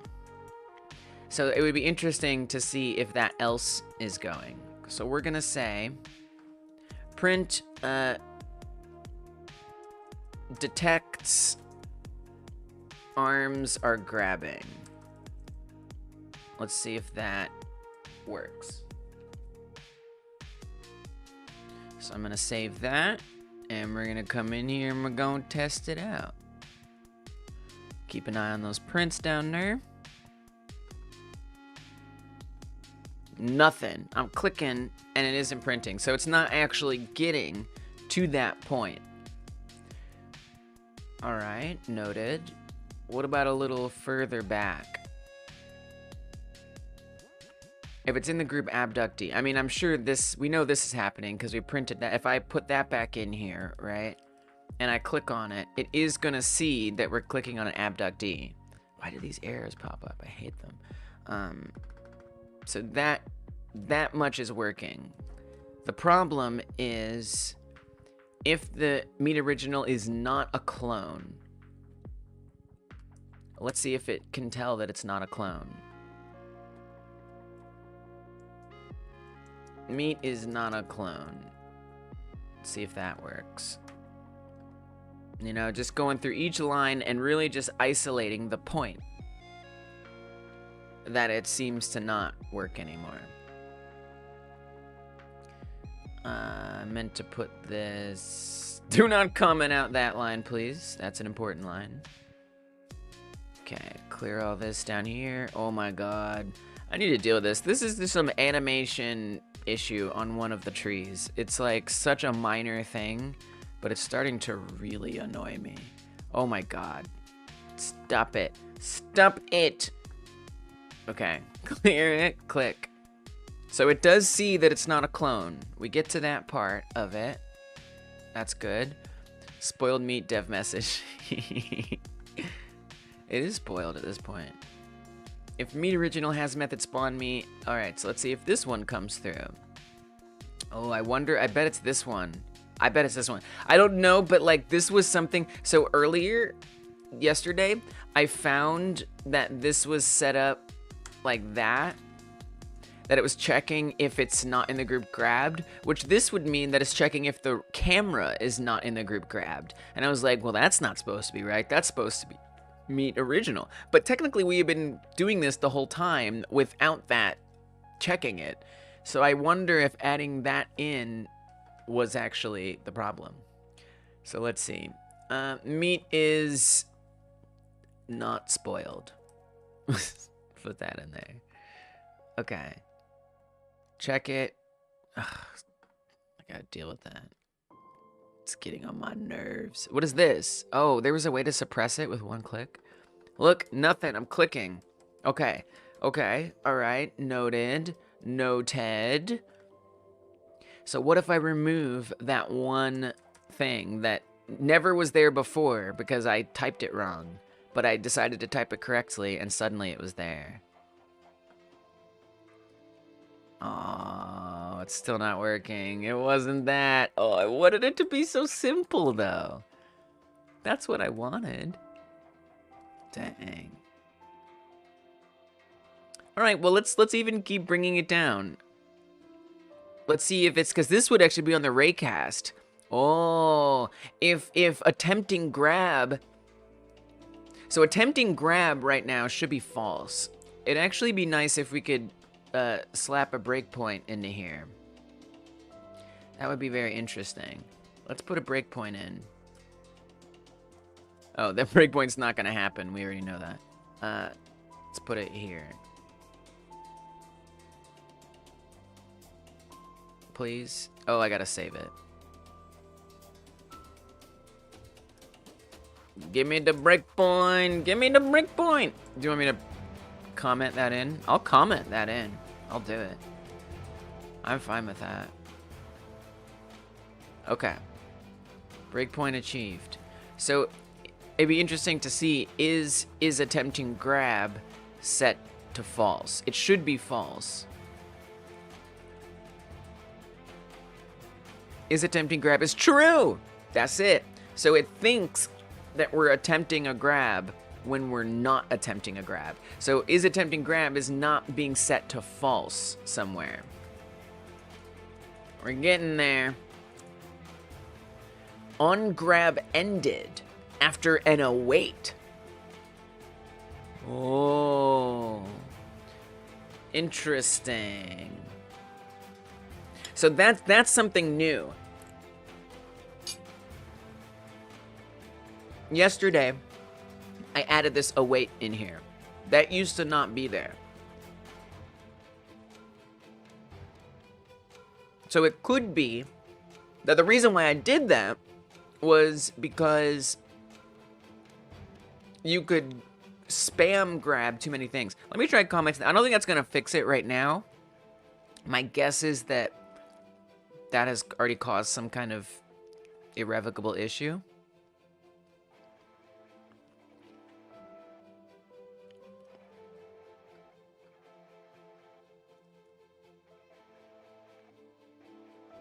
You can unpause it now.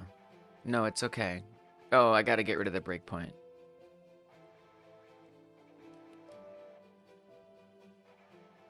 So that's not gonna fix it yet.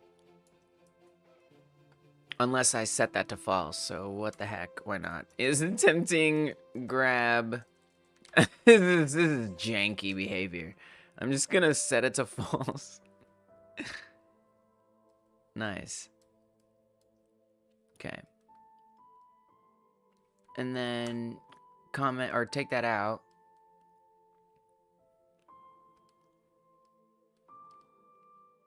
So this was so you couldn't, I don't know that we need that await. I think that await made sense before when you could grab things. But since I set up the toggle, I don't think it's that necessary. So we'll see if that helps with the bug. We are dealing with meat bugs. Oh, that was nasty. Oh, the problem was is I clicked away and I came back. Oh, the bug's back. Oh, that did it. That brought it right back. Wow. The await has nothing to do with it. It is not the await. Wait, it just weren't. Okay, clicking off the game, coming back. It's broken again.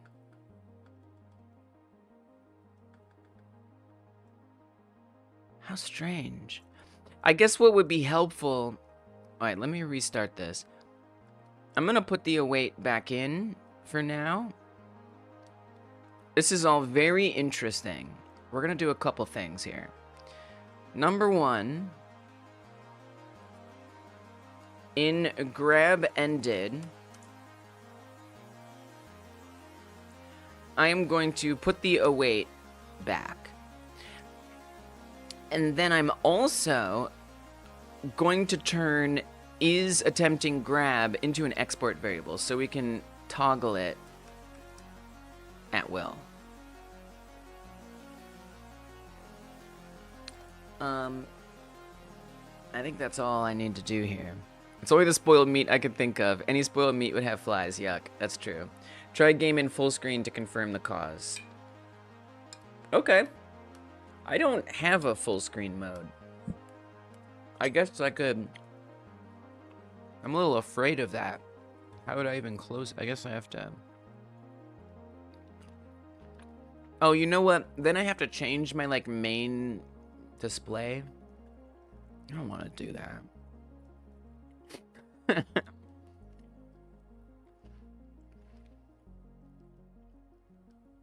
I don't really... Like, I trust your advice. But I don't really understand what that does. Like, why is that helpful? I mean, I don't, like, why confirm the cause? Like, to me, I just need to make sure that it can't happen anymore. No matter the cause, you know? Like, what information would that give me? I don't know.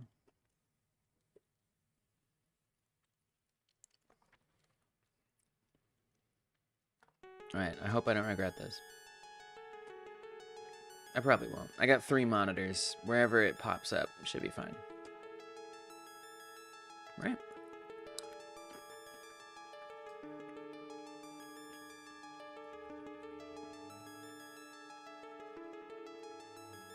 Oh, it's taking some time. Oh, it did show up in this monitor. Wow, I've actually never run the game in full screen before. I've never done it. This is the first.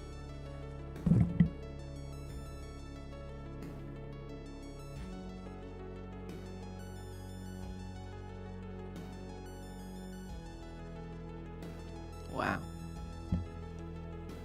It's so big. But yeah, I'll do it for you. But I don't exactly understand why. The game is only Windows mode to detect any bugs while the game is playing. Alright, so we can grab. Grabbing is working. If I click off, which I did, and I come back, it still works, actually. I thought you were saying the bug happens when the cursor goes off the in-game screen. Yeah, it happens. I mean, I was, but like, I still don't really know why this helps. Basically, what happens is if I was clicking, I could seem to make the bug happen if I clicked off of, you know, if I unfocused the window, basically. Then it would work. Game in 4K, I know, and this is not a powerful computer, so it's gonna have some issues. So the bug isn't occurring right now, like it usually would, which is interesting. All right, I'm gonna close it. So it is different. I don't know what to like get from that. I don't know what that means. Personally, it doesn't really tell me much.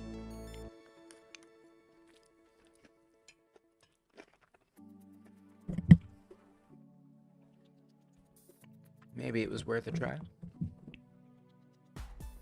Yeah, I just know I need it to not happen. Whatever causes it, it needs to not happen. But let's try it again in windowed mode.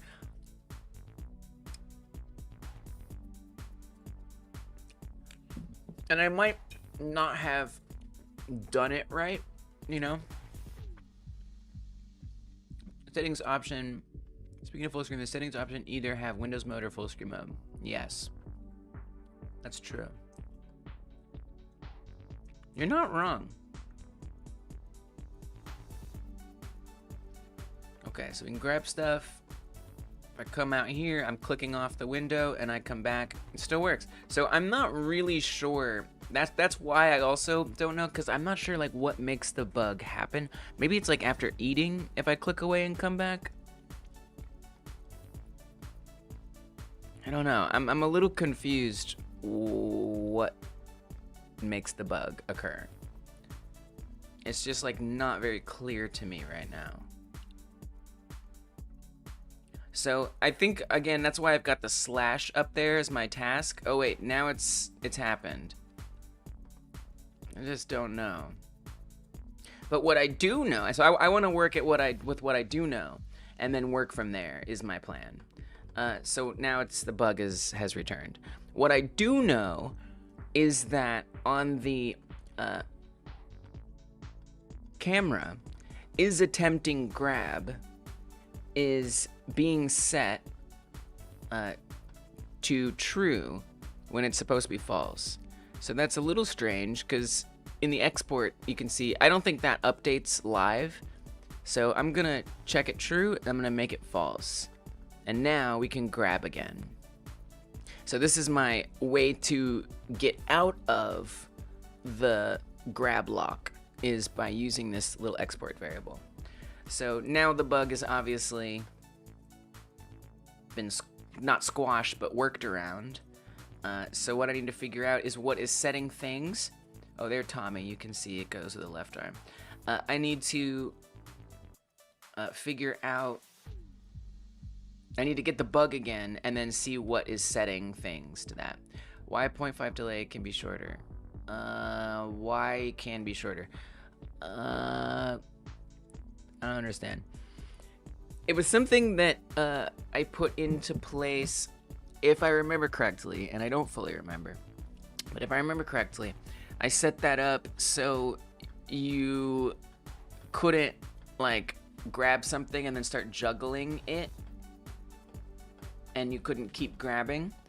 But then I set up grab as a toggle, which I think might, so you can't actually grab something in the air anymore. So I don't know that we still need that. I don't remember, so I'm just leaving it there. If it's not causing any problems, I'm fine with it being there, personally, even though people don't like awaits, and I understand that. Why it can be shorter? I don't understand. Okay. So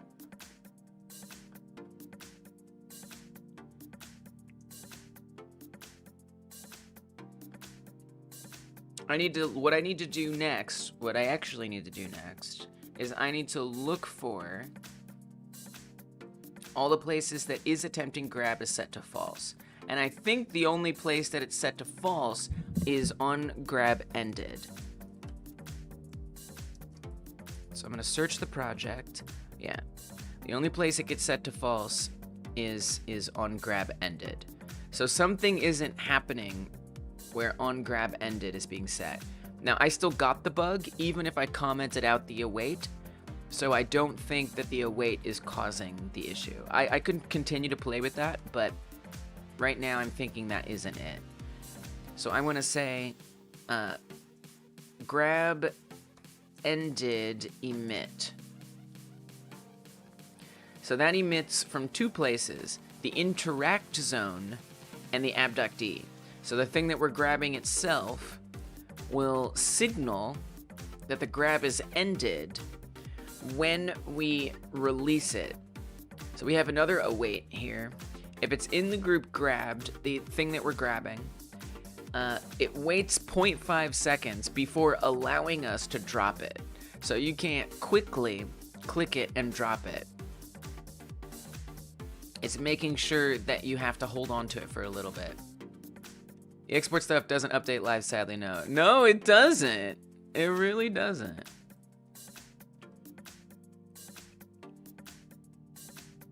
What's up, Gab Games? GG. So, you know, if I try to click spam, I have to hold on to it for 0.5 seconds before I can drop it.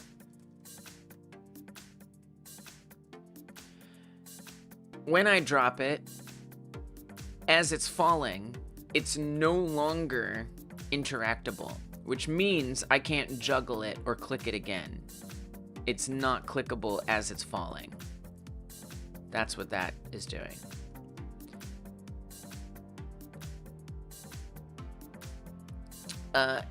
If it is in the group grabbed, which it will be, it's kind of unnecessary to put that check there, but whatever, let's leave it.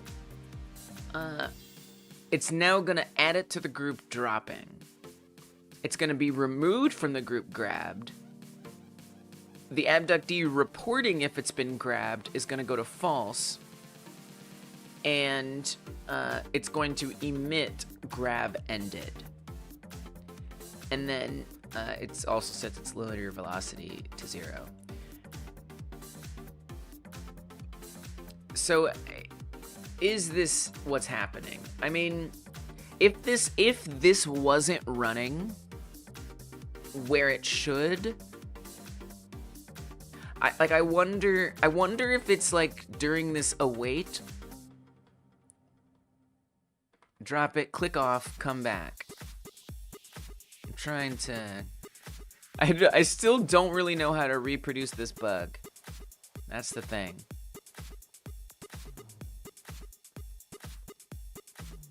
Put it up high, click away, come back. Not sure how to make this bug happen. So I don't think that's it. And then it tends to happen like on the next round of them, which is kind of interesting. No bug. So I'm just not sure how to make it happen. The other place where grab ended comes from is on the interaction script. That's over here. And it's basically the same thing.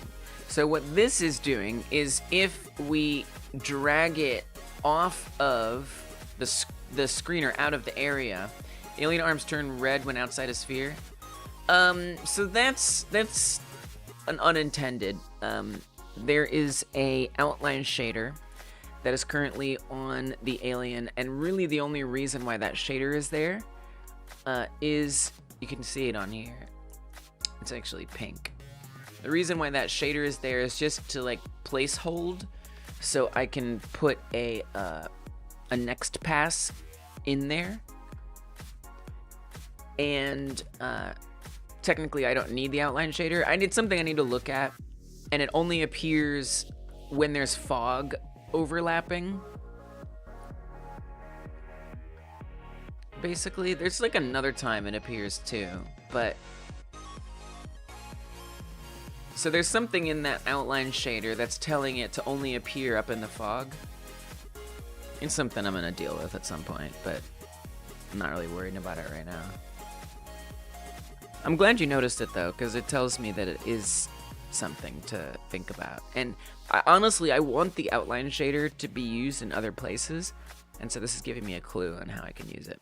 Anyway, so the interact zone, it has very similar, if not near identical code to what we see when we drop a human, except there isn't that same weight.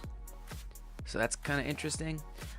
But what that means is if I drag the human outside of the circle boundaries, then it drops the human.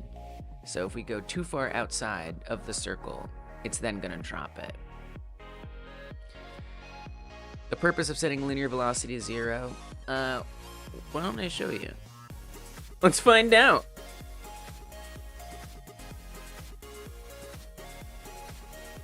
Are we on the abductee script right now? I can't tell. Yes. Let's comment that out.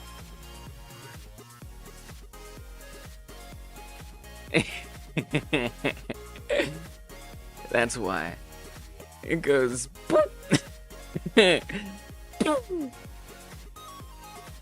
in part. So actually you can see it falls a lot faster and it's less control. So like if I remember correctly, sometimes the collisions would behave unpredictably. Whereas if so right now we have it doing the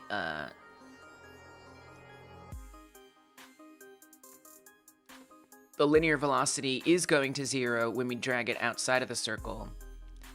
Could splat if dropped. Yeah.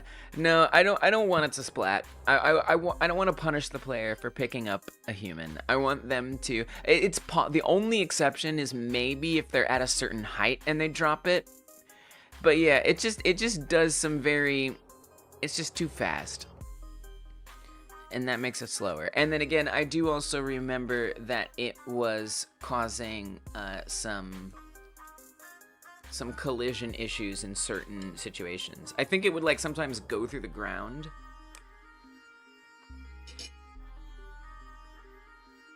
So it just behaves a little better this way. I guess this way it builds momentum as it comes down. To me, it just looks a little better. All right. So, not able to get the bug right now, so I'm gonna keep working. We have a way to work out of the bug. We have some things in place we can try and test. I can't really debug it if I don't know how to make it happen. So I'm just gonna keep working on the grabbed humans, know what clothes to have until we get the bug again. So, back to that task. Right now, the way I have it set up, it is basing the clothes on the last human that I grabbed instead of the one that I'm currently grabbing, which we need to change. So here we have a bunch of green shirted ones with one white shirt. If I click on the white shirt, it looks great. No problem. Just the color I want it to be. However, if I put this down and I grab the green one, okay, that's green. See, I don't even understand what's happening. All right, put that down. Okay, this looks actually quite good. All right, good. Carry on. I never got enough time to debug it because it kept bringing up that other problem. Okay. So here, the last one I picked up was green. Now I'm gonna pick up the white one, and it goes to green. Okay. So now those are all green. Let's try picking up a white one next and see if the green one goes to white.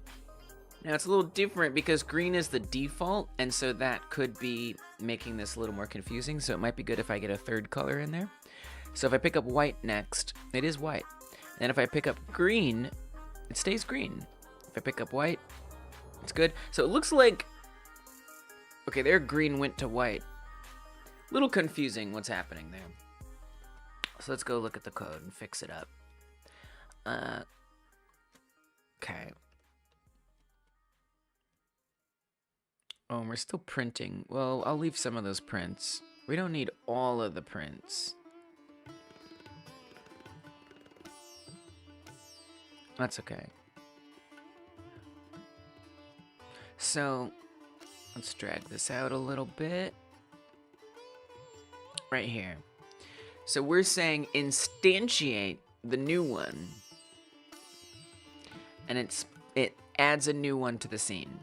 I am then defining the new meat's clothing to be the same as the original one. That is to say, the one that we're, in my mind, logically, this makes sense. There's a new one that we just spawned, and I'm saying, look at the last one that was spawned. What is its clothing? I think I know what's happening. I know what's happening. Human variety rolls the dice about what color it's gonna be. That's why. So I need to put a function call in here. I know what to do, or a parameter. This is fixable. So we're gonna go back to the abduct. It's random. That's why I couldn't determine if it was, because it's random. That makes sense. So down here, in human variety, it's rolling the dice every time. So we're gonna call a parameter in here. And this is going to be, I'm just gonna call it should randomize. The square block goes in the round hole. Oh, you're doing that meme where she's like putting them in the wrong places? Or she's watching a video of someone put it in the wrong places?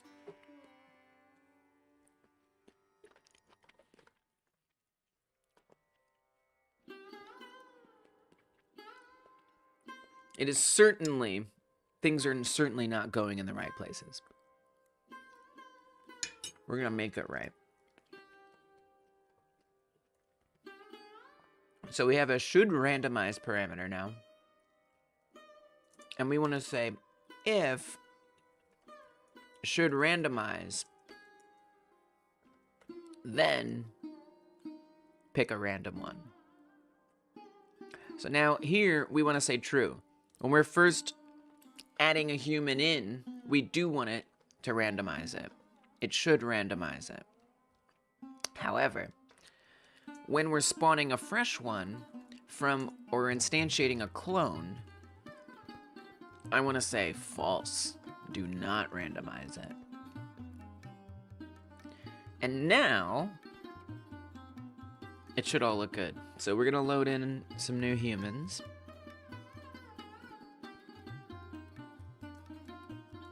Well, they're all white, but every time we grab one, it's going to be white. It's going to be white. Let's get some variety in here so we can make sure it's working. Green is green, white is white. Don't understand how that works as far as a velocity thing. Rigid bodies should naturally fall without setting their velocity. Definitely not the cause of the bug. Almost absolutely 110,000% unrelated. Yeah, you know, I mean, look, it's something that we set up a long time ago. I mean, I'm glad that it's, like, interesting, but I'm not that interested in digging into it because I just want to solve problems that are presented to me instead of, you know, that. But, if I remember correctly, it was, I mean, you know, why fix what ain't broke, you know? I hear you, but why fix what ain't broke? You love generating new meat? What are you on about, Coda?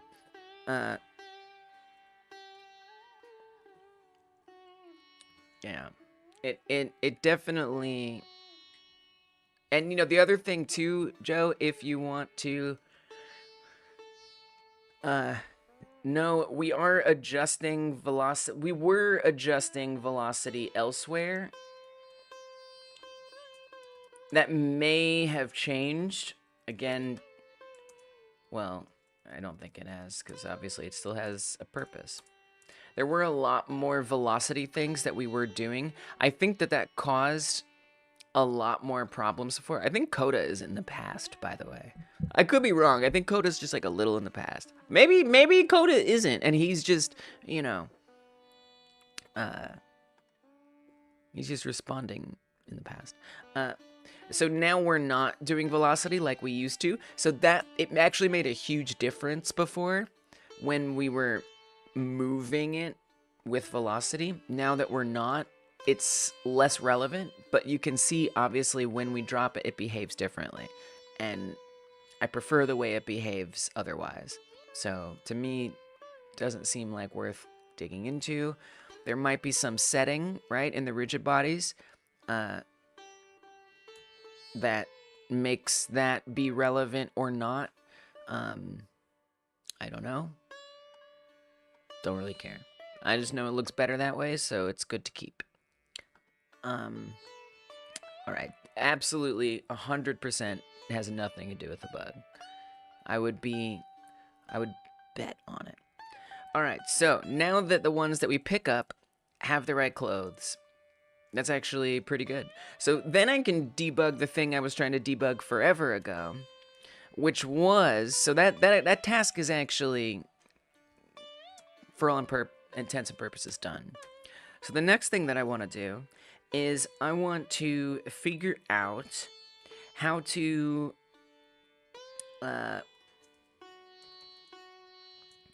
get the grab power up.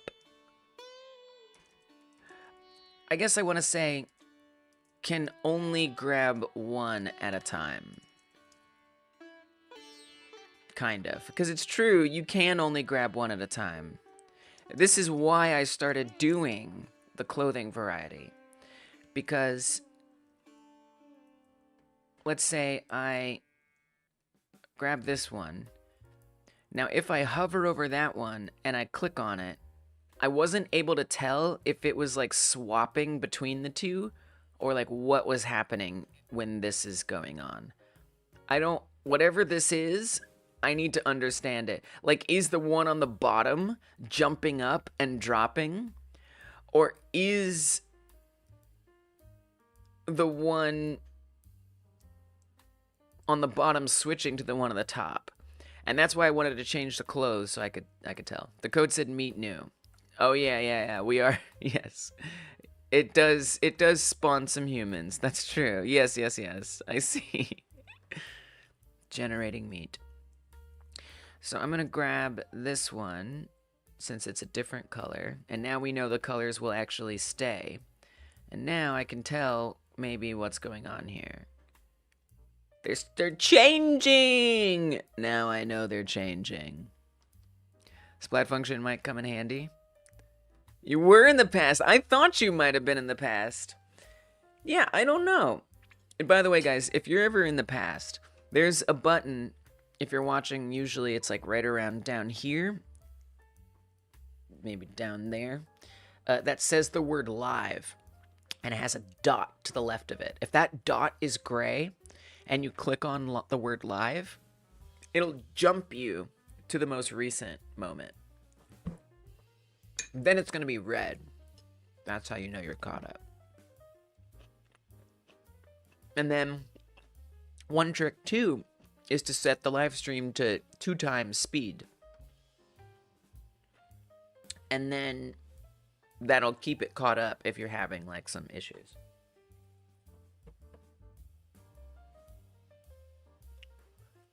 You know which is which because one is dead. I see.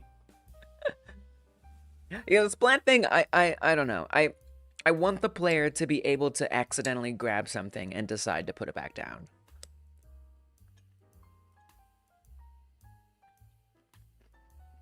With that said, stretch goal, that is to say, totally not necessary for the game, but potentially I could do something where the higher up you are,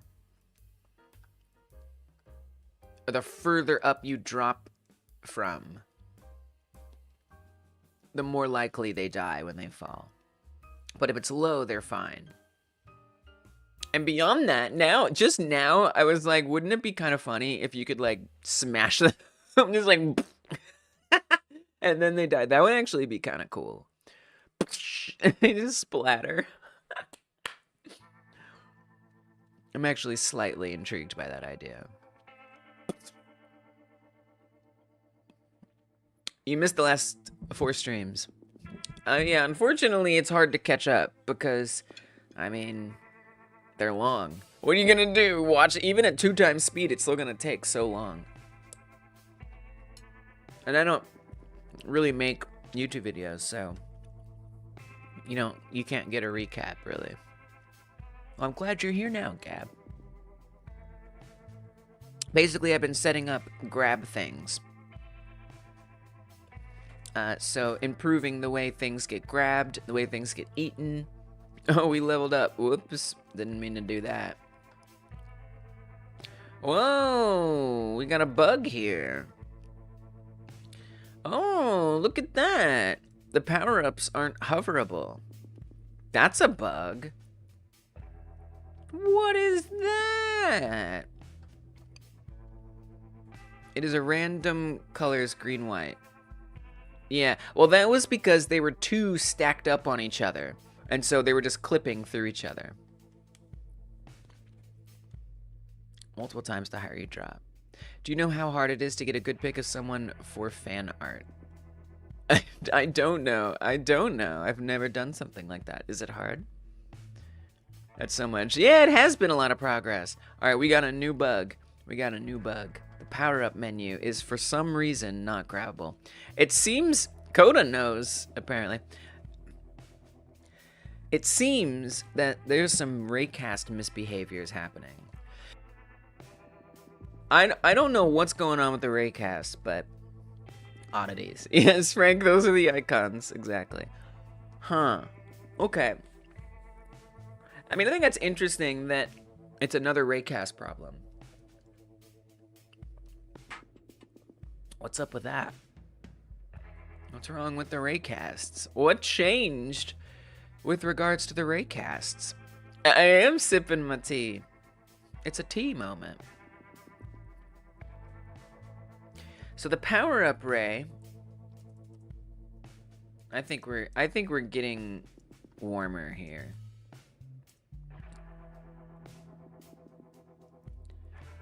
The power-up ray is what's supposed to be looking for the orbs. Delicious. Nice. Print orb is seen. Let's see if the raycast is even seeing anything. It is not. The orbs are not being seen. Alien too big must have hit head on your monitor. Okay. Okay.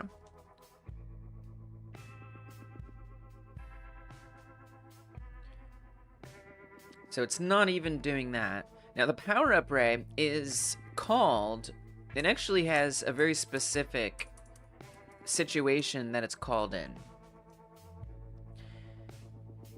First of all, it checks to see if any power-ups are selectable.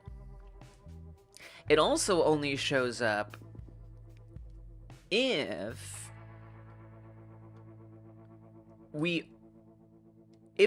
attacking isn't prevented.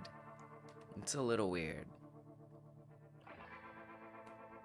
So, I guess let's go see what's going on with prevent attacking. What its status is. I'm gonna hop into remote. Let's go look at the camera. We got bugs galore today. All raycast related stuff. It's very interesting. It makes me think it will be useful to go through the GitHub commits and see what changes were made to the raycast script. I think something's going on. So preventing attacks or whatever it is, preventing attacking is false. So what sets it to true? So prevent attacking needs to be true. That is to say, when the power-ups are there, you're not supposed to be able to attack. Oh, and indeed, I can still attack things. So that's not running. For some reason, it's not preventing attacks. I see that now. All right.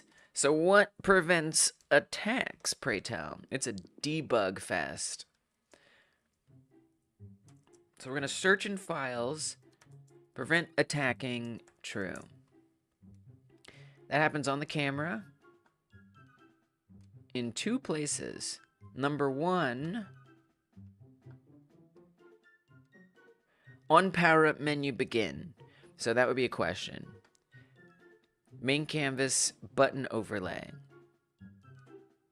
No. Not how it's set up. The way this is set up.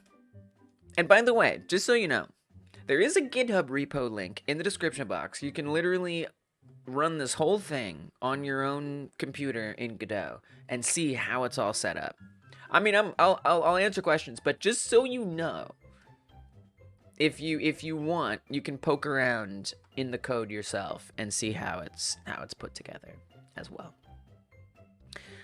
But the way that it is put together is in the main scene. There is some orbs in 3D space.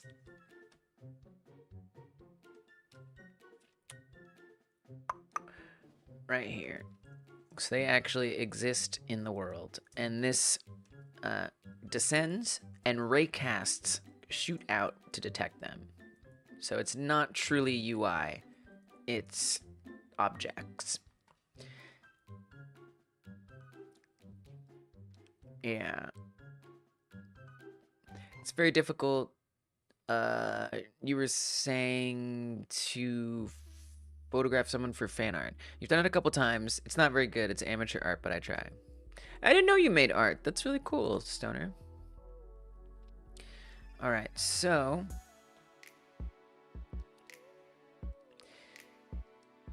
now there is information that pops up, and I think that information is, however, on a canvas layer. So when we hover over this, power-up information is supposed to pop up and tell you what the power-up is. And that actually does appear on a canvas layer, the HUD layer. But that's not the bug, that's not the issue right now. The issue is that it's not even seeing the orbs in the first place. So that's why I'm working backwards to find that out. Okay, so when the power-up menu begins, it's supposed to set prevent attacking to true, but it's not getting set. The other place where it gets set is when we are eating stuff. It also sets prevent attacking to true, so you can't attack while you're eating because your arms are busy eating. This might be something I'd change. We might be able to say never mind on that, and maybe you're allowed to attack while eating, but technically those are the two places where that would happen. We also set prevent attacking to false when eating is finished. It'd be interesting to see actually where it gets set to false as well, to make sure it's not being erroneously set to false. So the other place where it gets set to false, besides when we're done eating, is when we choose an orb. Well, I certainly didn't choose an orb because the orbs are all still there. So that I therefore deduce that this on power up menu begin is not firing, or at least isn't being read by the camera, which doesn't make any sense. So it just must not be firing the signal. Power up selectable. Well, they probably aren't selectable, hence them not being selectable. So I would say this isn't happening. So therefore, I need to go look at where power up menu begin is emitted. So I can then find out why perhaps it is not emitting. Alright, so that's over on the HUD script here. When level up text animation finished, well, we know that happened. We saw level up. It did other things here. This is very strange. The power up menu begin. I'm not actually sure. We'll see. It's out of batteries. Yeah, that's it. Just didn't you know? You just gotta put batteries in your code, and that makes it run like everything else. Sometimes I miss batteries. You know, like having to charge everything all the time, like plug everything in. But mostly I hate batteries, because then if it dies, I gotta go buy new ones. There's really no good solution. Stoner dabbles in art. Okay. Well, you know, as long as you enjoy yourself, that's what matters, right? So I want to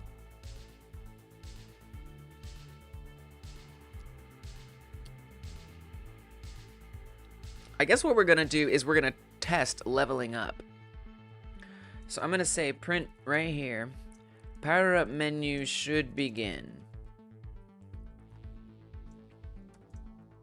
And the thing is this definitely should be running, because otherwise this wouldn't descend. The only reason why these descend, this is very strange. Let's put it this way. Let's say HUD, this is a weird bug. HUD emitted, let's just say that, let's be clear. Emitted power up menu begin. I can't believe we're just hitting all these bugs today. Not my favorite. All right, and then we're gonna go to, I gotta keep changing my task. We're just debugging apparently. So I'm gonna put one here as well. Print camera 3D began power up menu or whatever. So this would be useful information. So we're gonna restart it. Now again, it's a bug. I don't know how to like make that bug happen. I mean, I've done power-ups at least every stream. I at least level up once. So it might not happen every time. Which again, kind of sucks, because I don't know how to make it happen. I'm very tempted to go to GitHub, look around, see what things affect the camera script that were changed. And maybe even just roll back a bit, you know? And reprogram some stuff. All right, so I'm gonna artificially increase the abductions so the power up menu drops. So this is the way it's supposed to function. And as you see, HUD emitted power up menu begin. Camera 3D began power up menu. So that was no problem. Now, again, I was artificially doing it. I did make some changes to the score dunk, but I don't think that should matter. So maybe I'll try actually scoring the points without cheating the points. It should be exactly the same, but because either way, it's just adding 1 point. But let's just do it this way for the sake of thoroughness. And maybe I'll hit the other bug. I hope I do. Just kidding, I don't. All right, drag this up. So I just need to get 10 of these. I'm going to cheat by pausing. The players will not be able to cheat by pausing. What? That's a new bug. Man, bugs galore. The score dunk was invisible. Oh my. I wonder if this is the danger of awaits. Okay, so that should go up to 10. And there it is. So, like, it's just another bug that I don't know how to make happen, but happens. You know what I could do? I could... And look, this is me being an amateur and just sometimes doing the best I can. I could add a failsafe. You know? We could say, if the orbs have descended, then set prevent attacking to true. And maybe just go ahead and run all that stuff. I know. I think they should be used sparingly as well. What happens at next level up, though? 2 HUDs? What? What happens at next level up? What do you mean next level up? What does that mean? Next after what? But yeah, I think they should be used sparingly as well. It's something that I have been willing to experiment with. And I don't even know that that's what's causing the problem, but I have a hunch that that's causing some problems. And so, you know, the more I use it and the less enamored I am with its usefulness, the more I might find other workarounds. You made it to the first level up. What about so on? Same thing. It works the same. Yeah, you can actually get to the end of the game. There's 12 levels. One has to cheat because there's no humans in the other levels, but the whole level will change. That whole system is already in place. I'll show it to you after this level up. Is there an endless mode? I don't think so. To me, Mind Swept, it's kind of like unnecessary. To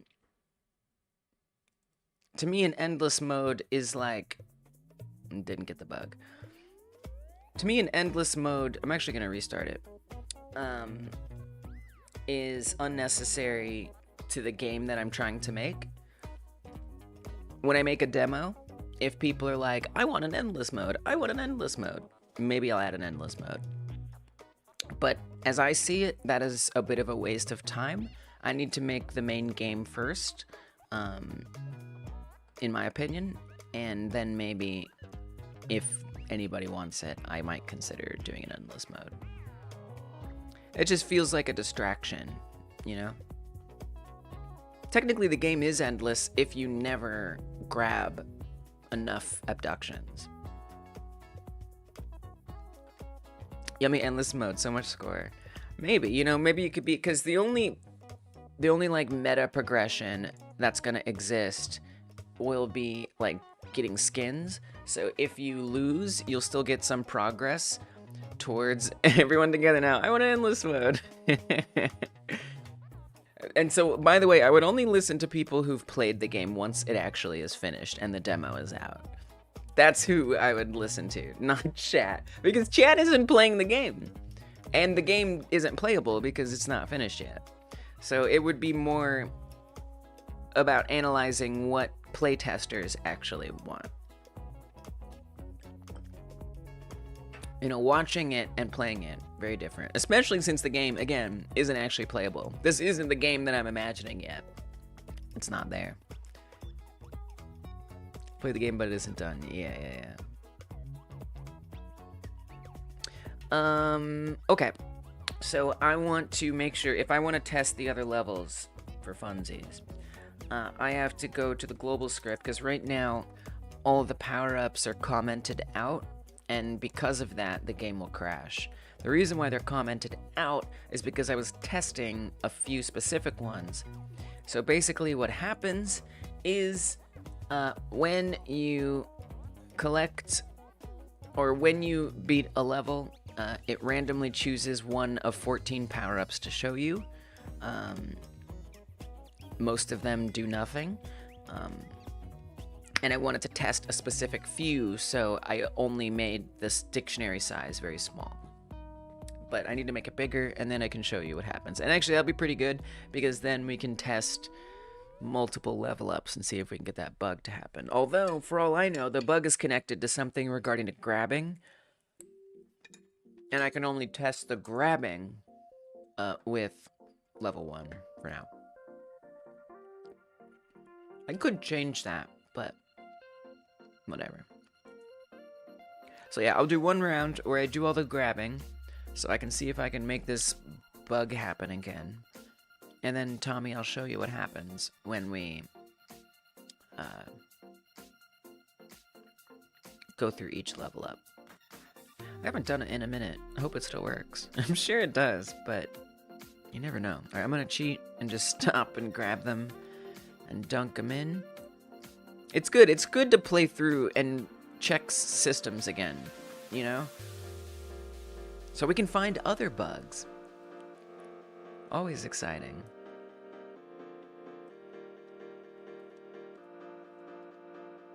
Smooth. Yeah, we got some new animations and things like that. It's coming together, little by little. Here, human, I'll lend you a hand. A hand of death. Oh, see, I accidentally ate it there. I would like to add protection against accidental eating. That would be quite nice. Oh, dang, I missed all of those. Oh, did we get that bug? I think we hit one of the bugs. I could be wrong. Yep, alright. sorry, Tommy, I'm not doing it now. We got a bug. We got the bug where I can't grab them. Now, I did come over and click on Frank's chat message to put it up on screen. That's what I clicked out for. Oops, I did it again. Oh, I ate another human. All right, so I gotta figure this out. So when I click on a human, it is assigning it, but the meat is spoiled, so to speak. And we know that this is due to, the bug has popped up. We know that this is at least due to prevent attacking not being set to true. So I could fix this bug or work around this bug right now by setting prevent attacking to true. So what are even my steps right now to deal with this? I don't know, but I gotta go figure it out. I love watching you work. It's a beautiful thing. Thank you. That's very kind. I like working a lot. So I'm glad we can all enjoy it. Oh man, I had to deal with this bug. It's like there's like multiple bugs that I'm currently dealing with right now, and it's pretty annoying. So if I remind myself what's going on, yeah, almost a year. Yeah, we've come a long way. It has been. This game is about 10, 11 months old now, and I had just started learning Godot. Prevent attacking. Yeah, it's crazy. It's wild to just think where I started and where I'm at. I still have so much to learn though. I still make a lot of mistakes. But that's what I want, you know? I want to make those mistakes so I can figure out what the problem is and get to the bottom of it eventually. GG, thank you. Alright, so prevent attacking. Power up menu begin. I mean, it's interesting.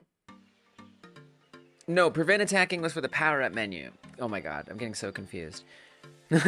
No, not prevent attacking. I actually probably should make that an export variable. Oh, I should make that an export variable. Anyway, sorry. Is attempting grab. I'm getting the bugs mixed up. Is attempting grab. So is attempting grab should be false, but for some reason, it's not being set to false. I don't know at what point. I wish very badly. I needed to have a print here. I don't think this is a good time to debug this. Dang it. All right. Print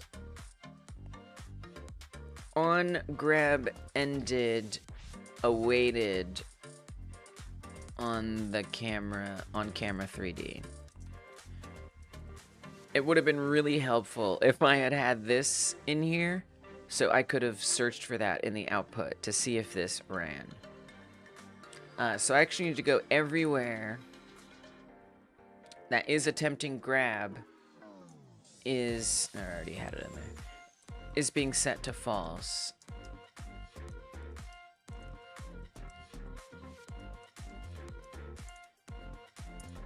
Which is only there. That's the only place that it becomes false. It's literally one place. There's nowhere else that it can become false. And where it becomes true, now that may be part of the problem as well. It's staying true, and then it's not being, so, oh, you know what makes sense? It makes sense that is attempting grab is becoming true, and there's no corresponding false. I think that's what's happening. So when we spawn a new one, where else does it, one place? And is there anywhere else in the code, like on another script? Sometimes I do that. Or is attempt, show me is attempting grab equals being set. It's only on the camera script, nowhere else. So that has to be what it is that, and it makes sense, right? I mean, grab ended is not fundamentally connected to the same thing necessarily that is attempting grab true. So what I need to do is I need to track down what happens every time between is attempting grab true and is attempting grab false. What is the order of operations between those two? So let's see. Detects arms are grabbing. I assume we have that in here. So I am gonna go actually look through here and see the last time that happened. Detects arms are grabbing. Meat is not spoiled. Detects arms are grabbing. So that happened. We had one here as well. It's not as helpful as I'd like it to be, honestly. But we know that that ran. And then there might be more information that could be useful to put there.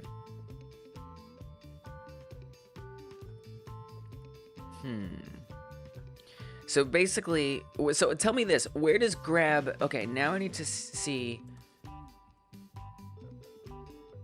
grab, what do we call it? Begun and ended? Grab begun, grab ended. Where does grab begun get emitted? Pray tell. From the abductee. If it's been grabbed, it says that grab has begun. Okay. And then grab begun as a function happens on the score dunk and the player. On the player, when grab begins, it says is grabbing is true. It then chooses an arm, the left arm or the right arm or the head. It assigns the hit object to grab target, which is interesting. A collider. What is your question answering? Or what is your question? Oh, I don't understand. A collider? If arm right attacking. So all I'm doing now is I'm just looking between when is attempting grab true and attempting grab false happens. And I know that an on grab ended is what allows false to happen. So I'm kind of trying to draw the line between true and false. And I'm doing that by figuring out when actually true gets set. So on grab begun, when the abductee detects that it's grabbed, it sends out the signal that a grab has begun. And that tells the player some information. Things happen. I mean, not much else is really going on here. Attack action tween is another function that runs. That's doing some things. That runs aim bone at target, which is this. I don't think this communicates out anything important. Is one a collider triggering the event that hasn't been turned off? Possibly. Possibly. It could be. It very well could be Gab. Totally. So, yeah, I just have to establish how that could happen.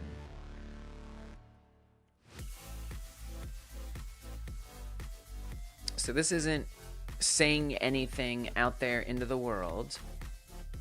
That's just the end of that function. So that's a dead end. So grab begun. So how does it know? So let's say grab ended emit. How does it decide that grab has ended? That actually comes from two places, the interact zone and the abductee. So this is when we drop it. Interesting.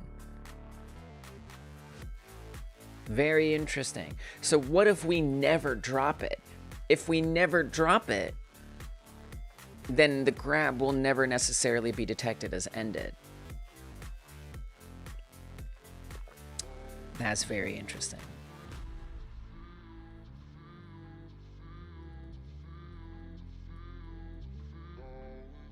So what happens when it goes in the score dunk? Wouldn't that be a grab ended? Code doubles down. I don't know what that means, but I hear you. I hear you. What are the requirements to be dropped? They're right here. These are the requirements to be dropped. If it's in the group grabbed, it waits 0.5 seconds.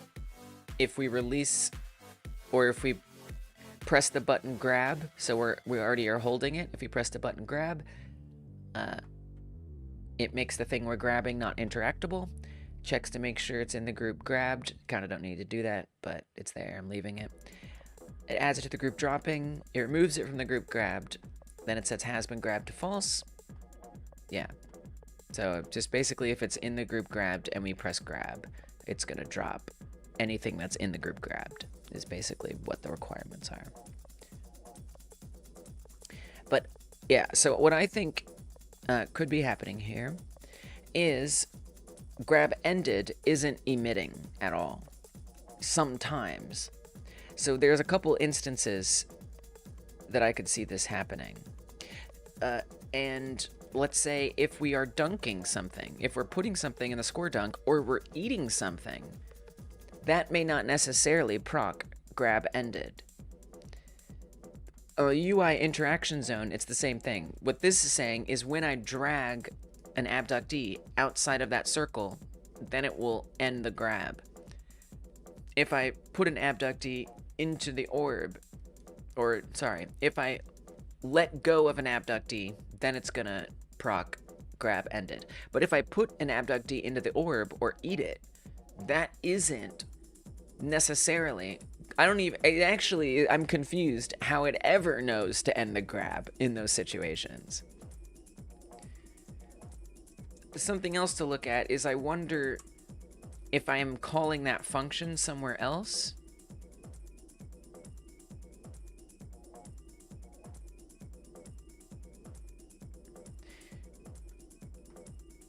Oh, this is interesting. Oh, so this is very interesting. On the body part script, if an abductee goes into the score dunk, then we run on grab ended on the score dunk, but nowhere else. That's strange. So that would mean that the things that happen on grab ended for the score dunk, that is to say, the score dunk retracts, that will work. But on the camera, it's not necessarily going to do anything.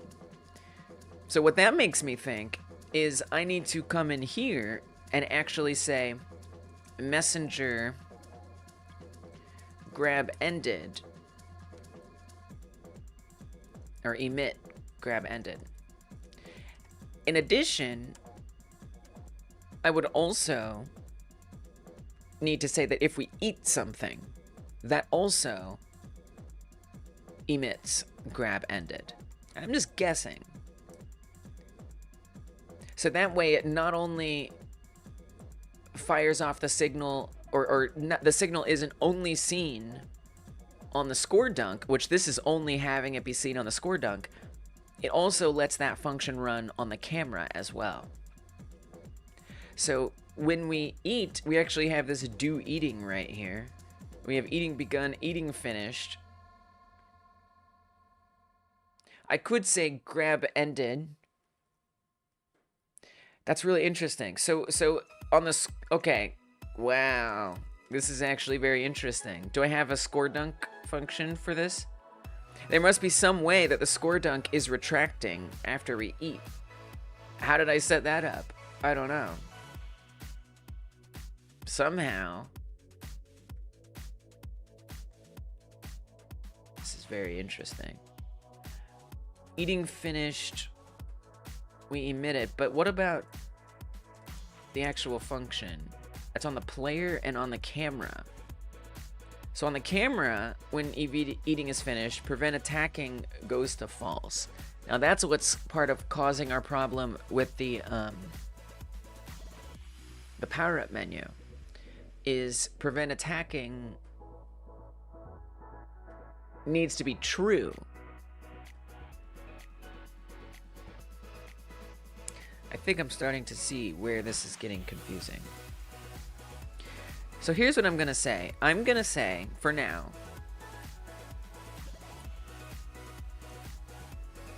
And where does everywhere eating finished goes? On the player and on the camera. What does it do on the player?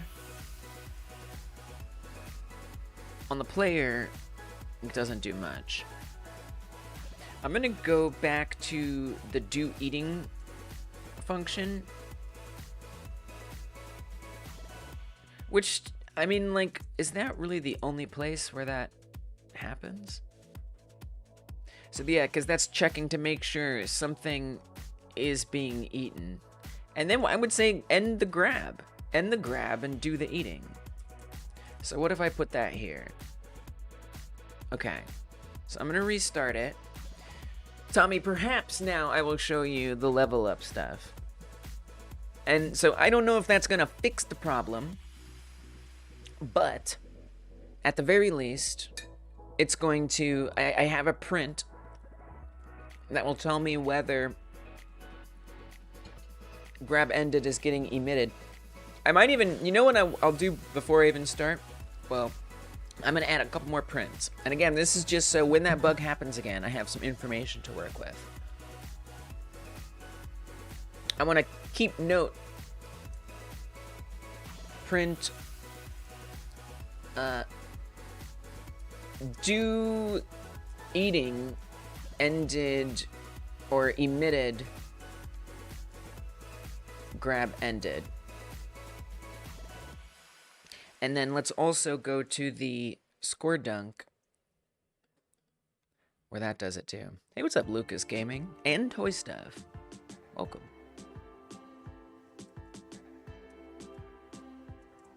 Wait, where did we put that? I don't even remember anymore. Grab ended, emit. We added that on... Oh, it's actually, both of those are on the body part script. Wow.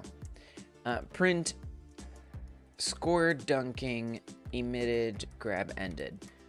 It'd be interesting to see which of these fired if that bug happens again.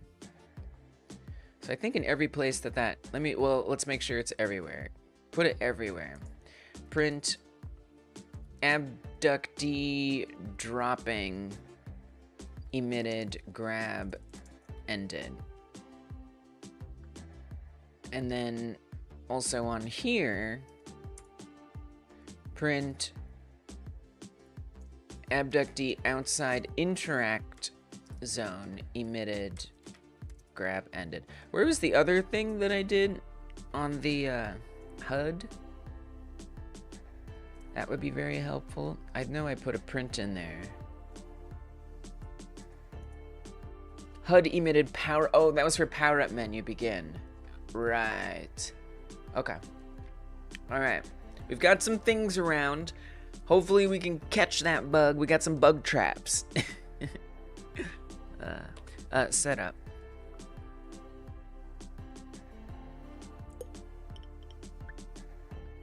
Let's see what happens. I would like to think that that could resolve the bug. It may not. But we'll see. All right, we're chomping, we're eating. So now what I'm going to do is I'm going to try to get my abductions up to 10. So we can try to make the bug happen. Toner cartridge ready. For printing, yes. Much printing will be done. Exactly. That's right. I'm gonna try to get as many of these humans as I can. See if we can set off any of these bugs. Oh, it's hard to get more than 2. That's why the grab glove will be nice, so that way it's easier to grab multiple before you pass them. Ooh. Oh, I only got 1. This is good. What I like about this is it's forcing me to play the game more and uncover what problems might exist and feel a lot of these systems that we've been working on the past few weeks and actually like run them through the gauntlet here over and over again. Oh, I ate that. Yeah, I do want to make it so it's not as easy to accidentally eat when you're trying to dunk. Ooh, okay. 1 more, then we'll get a score. So far, so good. Or we'll get a level up. Okay, level up incoming. Power up menu will descend. And we can use the power-ups. Oh, so this is a bug I hadn't anticipated. This is actually quite a different bug. I think I'm not able to hit this power-up because it's being blocked. That's the thing about using 3D objects here. Wow. So I'm not actually able to choose that power-up because it's being blocked by that pole. So heck, we're on a bug squashing spree. Let's deal with it. In your face, monitor affected now. I think this is definitely a fundamental problem with the UI or the design of this power-up menu. Because even if we allow that power-up to be selectable, it's still really hard to see. You know what I kind of almost want to do? I almost want to have like some kind of like detection if an object is within a certain vicinity of the player. When the power-up menu drops, then that object becomes invisible and undetectable. So that way, visually, we won't have like a problem.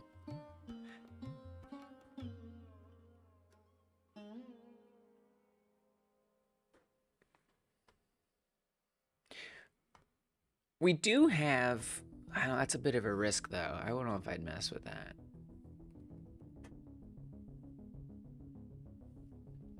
I don't even know how to do that though. I mean, I do. We will basically, so all of these have the same script. They all share the same class, and that's block object. This would be pretty easy. We could definitely do this. Which object? Why not run if then display? What? So here's what I'm gonna do here. I know it's like not like, I know it's like getting into, for me, if I run into it, I gotta deal with it now. I can't be building up a list of bugs. My bug list is already long enough, and I hate lists. So, because lists become outdated, then you have to keep them updated. It's too much work. So I'm just gonna deal with this right now. Will not HUD unless must continue. Oh, so you're saying like have it wait until you're in a clear area and then have it appear? The only thing I don't like about that is what if I want like a level that has a ton of crap everywhere? That's the only thing. Like, because, and what if you're right in front of a building? Then you'll clip through all the buildings. I like the idea, but I'm worried that it has problems. So here's what I want. Oh, you know what we should do? We should put it on the power-up menu. So that way the power-up menu descends and hides things around it. That kind of makes a lot of sense. Okay. So let's find the power-up menu, which is right here. I'm going to add a new area 3D in there. And I'm going to call this power-up. Let's call it power-up menu area. I'm even going to call it proximity. Why? I don't know. Because I like it. And then we obviously need to put a collision shape in there. So let's do that. Sub viewport for the power-up scene. I don't see how that helps. Also, it's 3D stuff. It's not 2D UI. I don't see how that helps. Despawn zone. Yeah, despawn zone, nice. Yeah, well, it's just like, I kind of want it to be a little more vague in case I use it for other things. I already have a proximity named one elsewhere. You could overlay it over the main scene. Yeah, but that still doesn't deal with the problem of it visually not hiding all of this. I like where we're going with it right now. So I already have this area player. Oh, we do dash proximity. Is that my syntax? Okay, fine, I'll do it. And so I just kind of want to have that be similar. It's just like the way I want to do it. So I'm gonna actually rename this to dash. Okay, so I need a collision shape. I'm gonna make it a sphere shape, and we need this to be around the power up menu area.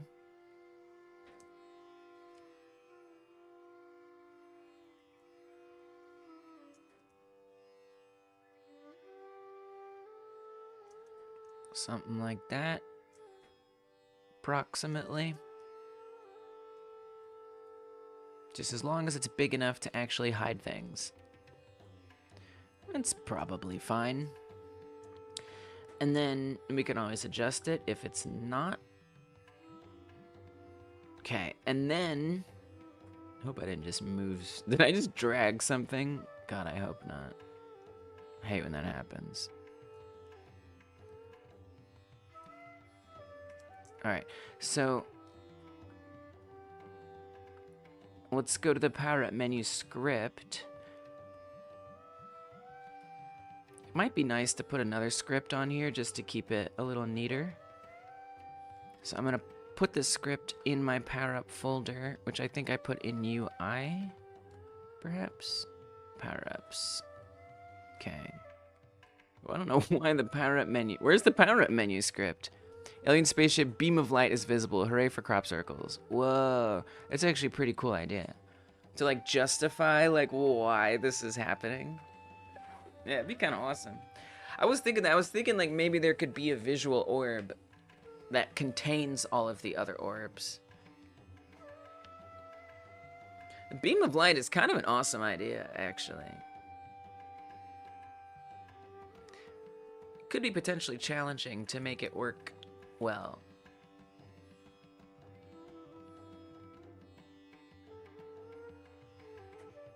But I am a bit intrigued by that. I gotta give you a game concepts credit. Let me garnish a few credits. I've been missing a few credits for you guys. All items take damage. Oh, I don't. Well, we don't need any more power-ups. I thought you were not saying what I thought you were saying, Tommy. So I'll still give you a concepts credit.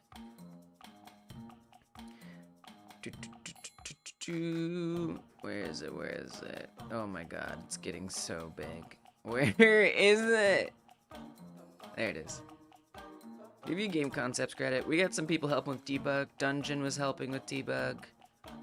Gap Games was helping with debug. Joe.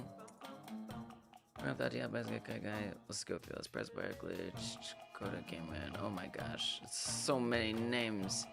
I would even say Frank was helping with debug.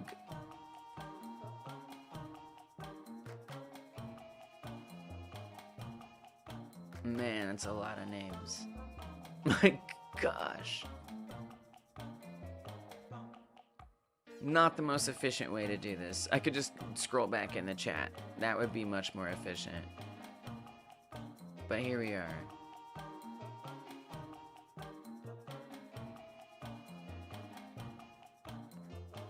Tommy was helping with debug.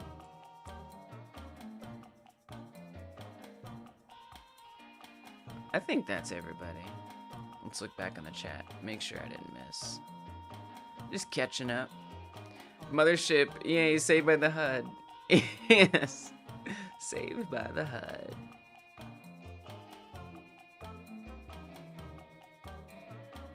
Bum, bum, bum, bum. Yeah, thank you guys for all the helpers. Thank you for that. Okay. So let's just start with this though. We'll worry about design another time. Where's the power up menu screen? Must be in the wrong place. Wait, hold on. Before I create that, where do you live? In player power up menu? No. Move it. Move it. Move it. And power up orb is in the player folder? Why? Why? That should be in the power. Wait, there's another folder called power-ups? What in the world? Well, I mean, it makes sense that there's a UI one, because that has some different stuff. What is powerups.gd?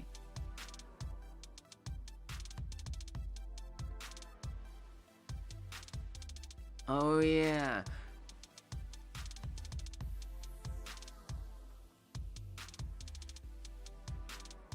I would say I'm gonna make it its own special folder. I say all this stuff. We should probably stop the runtime, by the way. I'm gonna move this folder into here. I'm gonna organize along the way when I realize it. That's not where I wanted it, Godot. Come on now. It's very weird because if you put something on top of something else, it doesn't like put it inside. You have to put it underneath. Okay, grab these. If I put it like that, it doesn't usually go inside for some reason. All right, put that there. And then pray that I haven't referenced this in code. Dude, 20 bucks says I have. I guarantee you I've referenced this in code.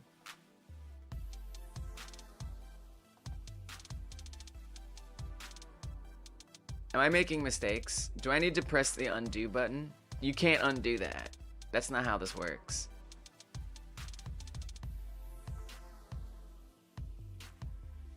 Oh God, what have I done?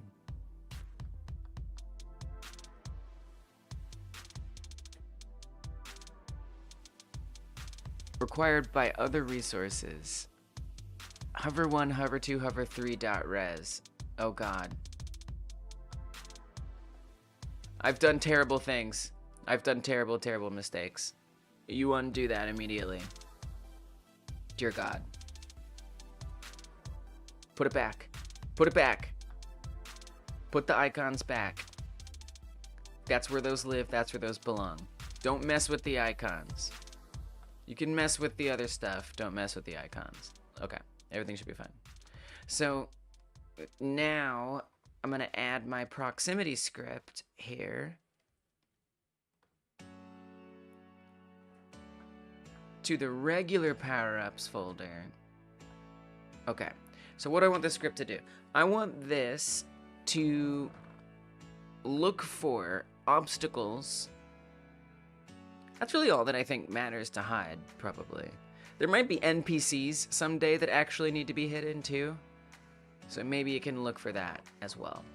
So in the ready function, I want to say set collision mask value to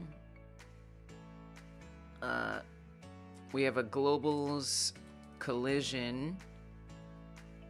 We want to say obstacle.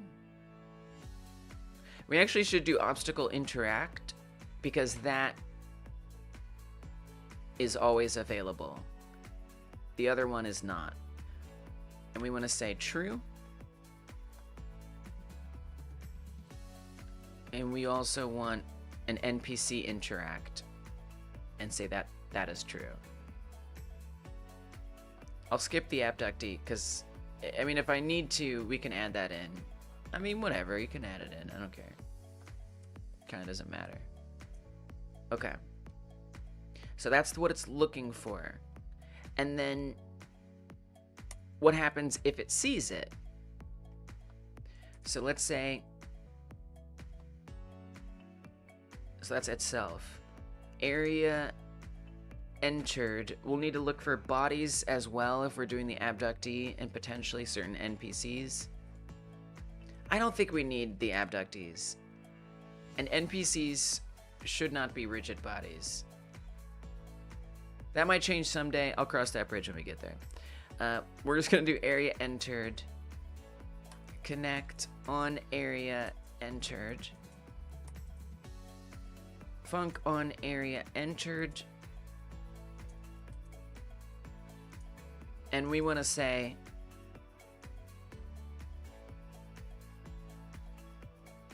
if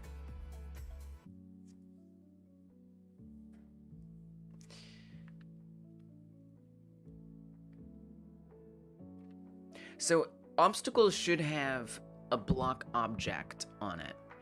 Let's pull up an obstacle. Like right now, it was a power line, right? Or the pole. Electric pole.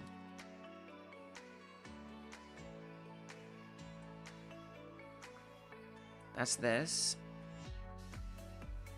They all have the block object script on them.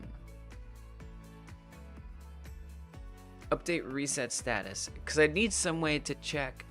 Well, here's what you could do. Give it a function that does that. Give it a hiding function. Func hide object. Simple. And then what this can do is this can set visible equals false. But we also need it to not be selectable.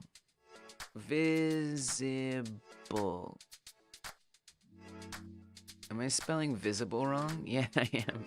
Visible to false. Visibile.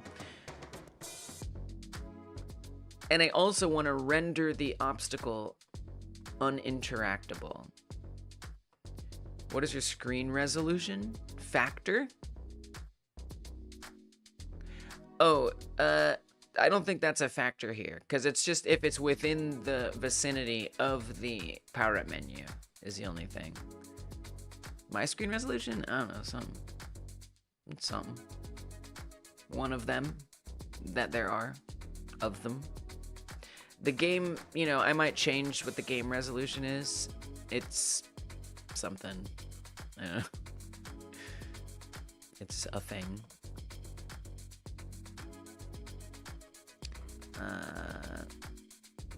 And I have different screens. One of them, this one's 1920 by 1080. The game is currently at 1109 by 624 for some reason. I think this is just like a Godot friendly shrink down of 1920 by 1080, but I might make it bigger or smaller or something. But that's not really relevant to this, fortunately. I know changing it effectively obstacles being a hindrance to the menu. It shouldn't, because again, this is local to the power up menu, right? So I'm making a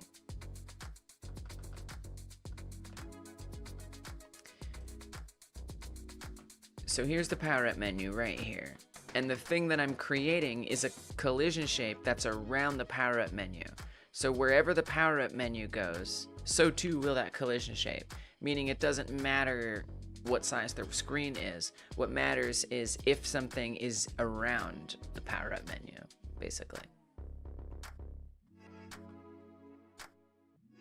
Okay, so right, so I need to set up something on block objects.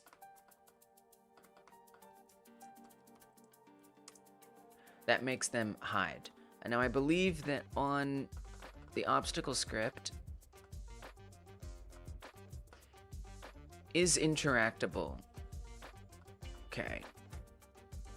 Tell me how that gets dealt with. Nowhere. Okay, I think this is not... I think this is used in a... I mean, we can look. Let's look. Is interactable.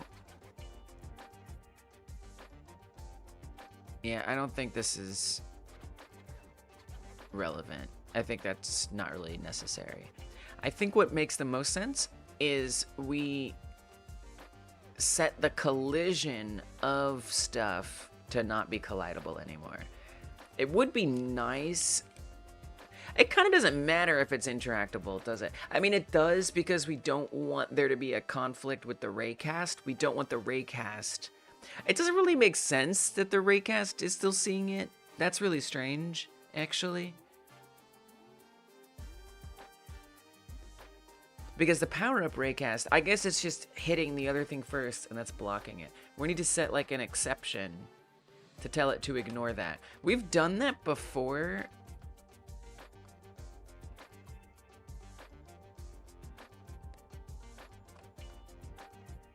Let me look at that real quick. On here,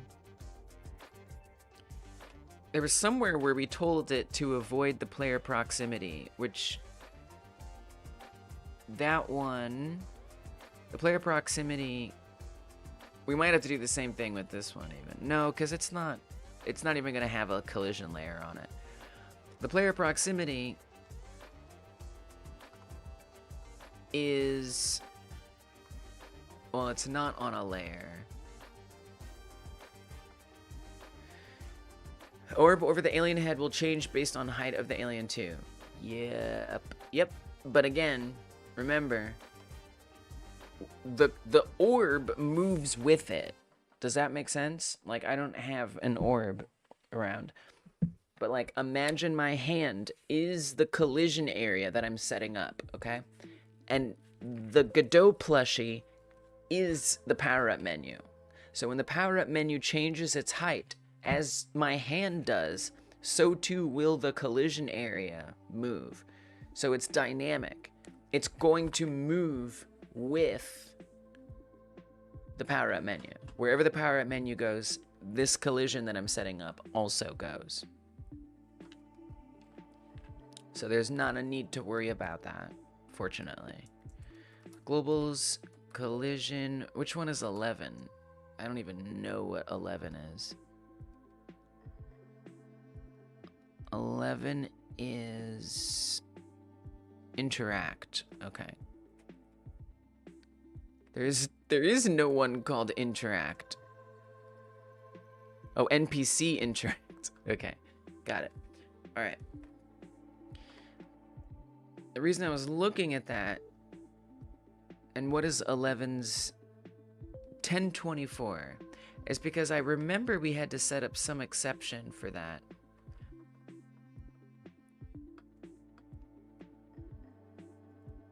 Oh, it's not on there?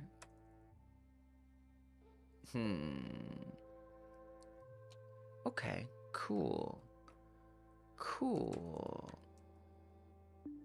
Oh, here, ray query exclude. That's what we need. That's what we need right there. Found it. So we didn't use it based on the collision number. We used it based on the actual node itself, which is problematic. If I ever moved that, that would suck. I'm starting to see why it's not good to use path names. It's becoming more clear to me. Export variables are really good for this. I feel like I should use those more. Today's not that day, though. I choose to continue to make hard mistakes. So I'm going to find the power-up ray, which is right here. So we need to do the same thing where we set it up an exclusion. Also, where is that exclusion at? Is that on hover ray? It is on hover ray. Well, the reality is this already... That's a little tricky. That's a little tricky. Because, like, all of the ray casts are based on hover ray, including power-up ray. Which means if I want to set up that exclusion, I need to call hover ray a certain way with another parameter. Which means everywhere that hover ray is called, I now have to update the parameter calls 12 places.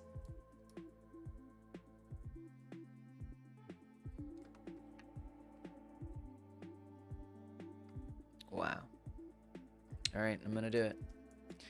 I'm gonna do it. It is the way. It is the way.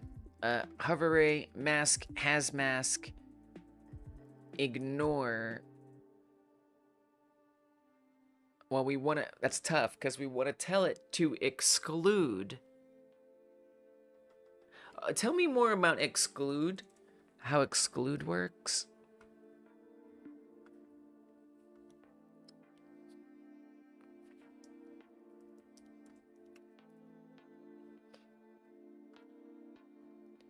The list of object RIDs that will be excluded from collisions.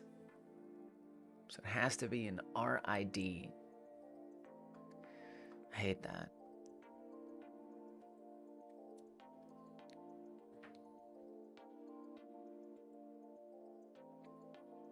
That's tough. It's actually tough. Because the collision isn't necessarily going to be a single RID. There's going to be, I have to have an array of all the collisions. This is not going to work. Despawn is near, my friends. Yes, Tommy, it is. Okay, this is not the way to do this, unfortunately. I don't think that's going to work. Because it has to be dynamic enough to check everything.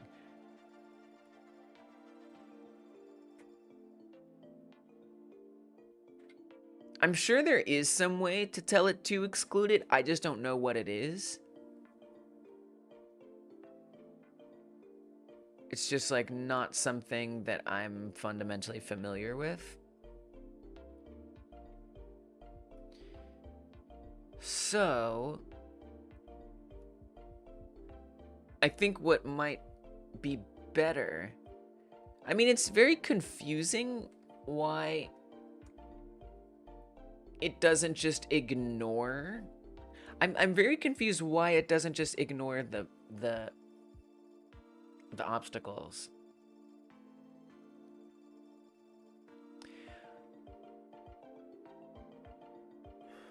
And the thing is some obstacles have like different collision setups. Now, didn't someone in the Discord, I think Precipier,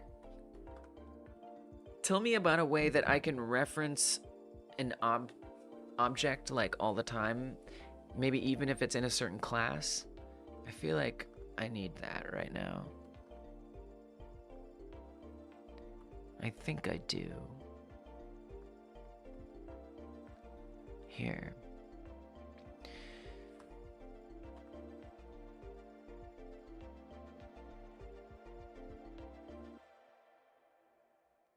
So what this does is this static variables, no, it was the thing Precipier was talking about, where they created a function that lets you quickly find something in a certain class.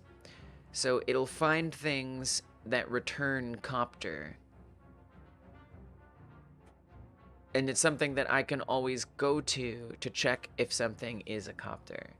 In this case, remember? If to check is in group copter. So I would run this function like in a global script or something, find my obstacle, find obstacles, right?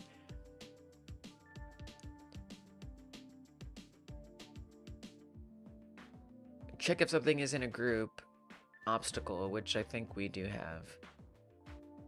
Return to check. So that way it'll return that every single time. If it's not a copter, return null. Right? I think this was the code. So that way I could say, look for everything that is an obstacle and return it. And then if we do that, I can mess with it. It'll be slow if it's checking every node in your scene tree. Will it? There is a loading before the power up menu drops, so we could easily sneak it into that load. For one. And the other thing,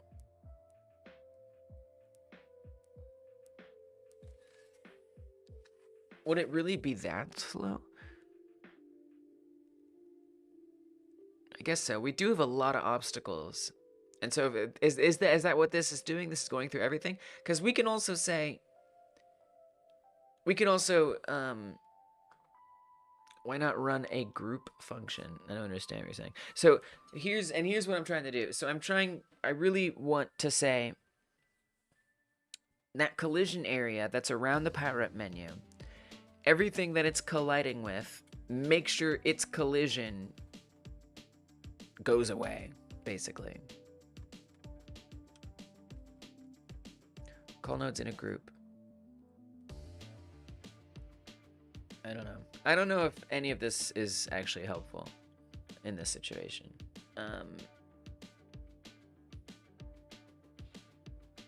I mean, obviously, if it's colliding, it's seeing something.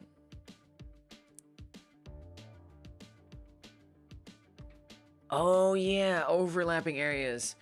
Oh, yeah, overlapping areas. Right. I forgot about overlapping areas. Okay.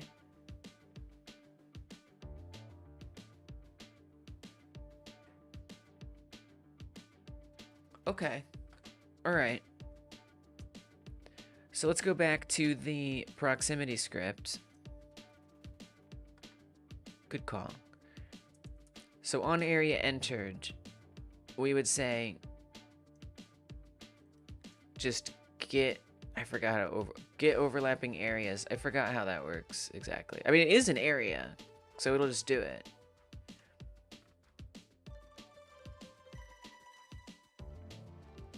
It'll just do it. So at the moment that something enters it,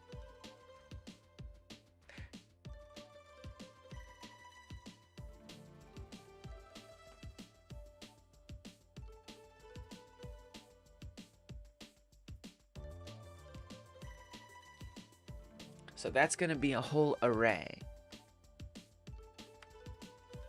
For object in get overlapping areas.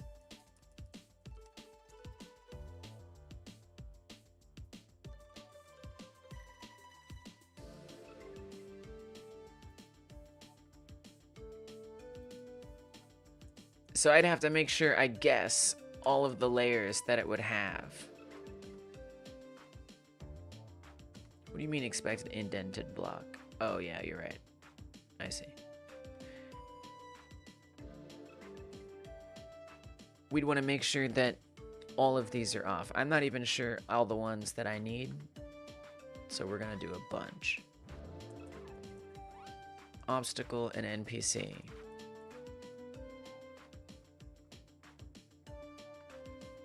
Now, it's gonna have to also make sure that it puts things back. That's important. Wow, so I don't even actually need to go to block object and do anything. You can just run your destroy code, no? I don't want to destroy it, though. It's just supposed to be, like, invisible. That's all. It's not supposed to get destroyed. It needs to come back after the power-up menu ascends. So I would even say we could make it invisible as well. Object visible true.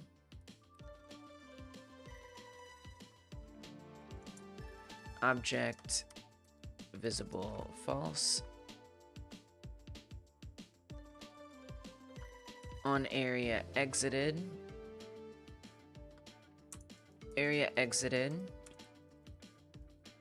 Connect on area exited. Okay. Now I can go back to block object, and I don't think I even need this hide object function. Overlapping bodies. That's, I forget about that. I'm gonna forget about that a lot. I'm lucky that you're here to remind me. Is that debug? Is that consultant? I'm just gonna say consultant. I think that's where that goes. Thank you. Okay. We'll see if it works. It should, to some extent. And then it's got to set those. So we need to say here that these all become false. See if this works. It may not, but we're gonna find out. I would kind of rather turn off the raycast directly, but that's gonna be effortful. Okay, so this is all applying to that area 3D. Now,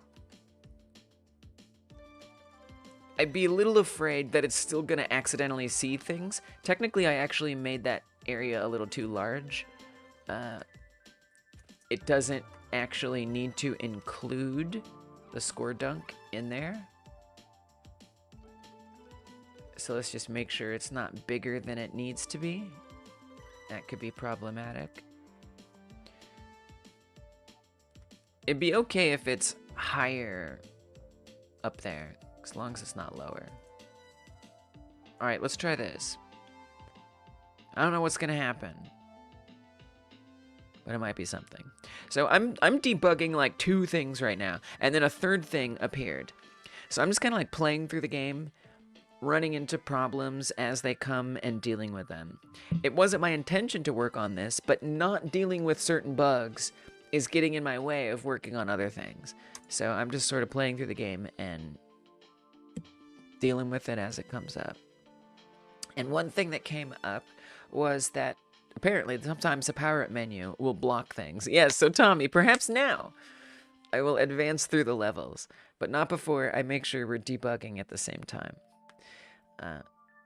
So we're gonna get some arms and some legs by chomping down a human, which I just missed somehow. Possibly something to look into. Okay. We've got lots of things printing, but those are more for in preparation for when a bug inevitably pops up. I only got one. This game is very hard to play on a touchpad keyboard. I like the challenge though. So I need to get 10. Oh. Accidentally 8. Something I do want to fix. But there's more pressing issues. So far, not hitting any true bugs.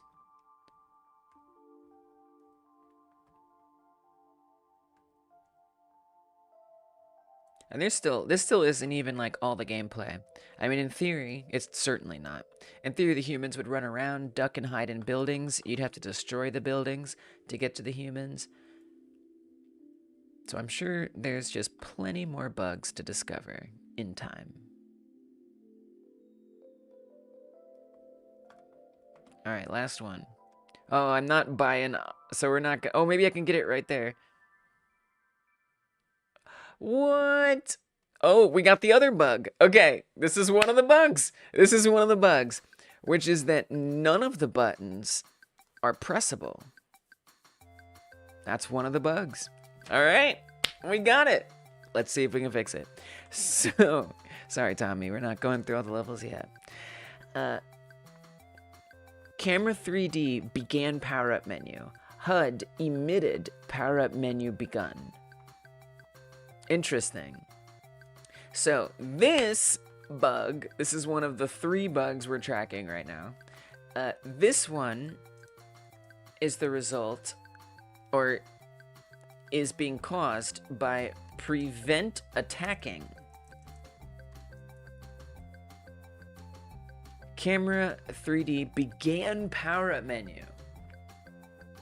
Really? Really? So when power-up menu begins, prevent attacking becomes true. So that makes me think something very else is happening. What?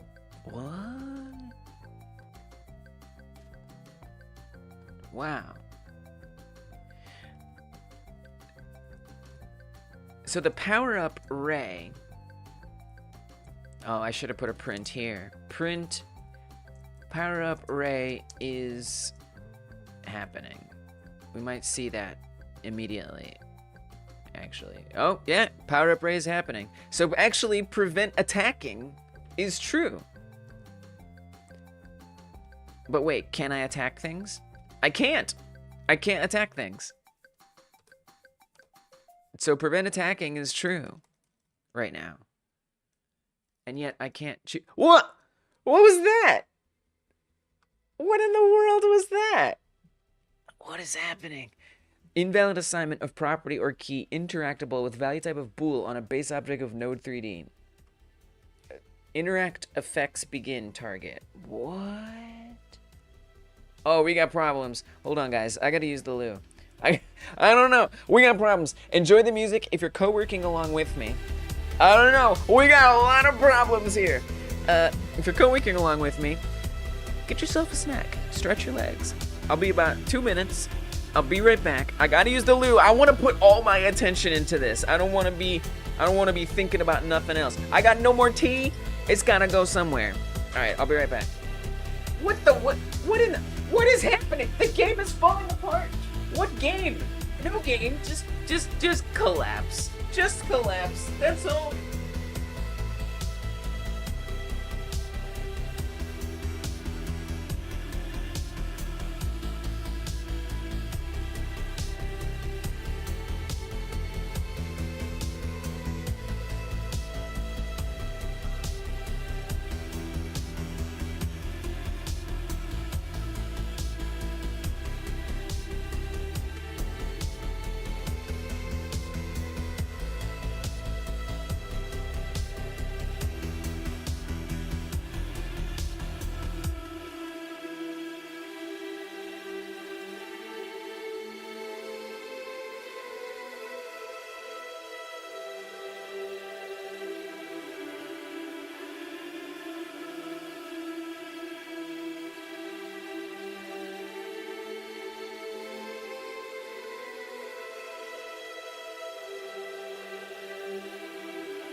Who needs a game in a functioning state? Janky prototypes forever! Welcome back, Pressfire.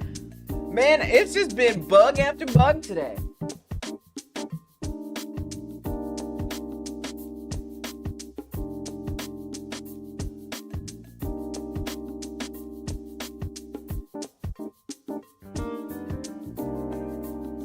I am not really sure to what extent these bugs have been there. And what is new? I don't know. I could revert back to an older version and see if those bugs are still present. I have no idea.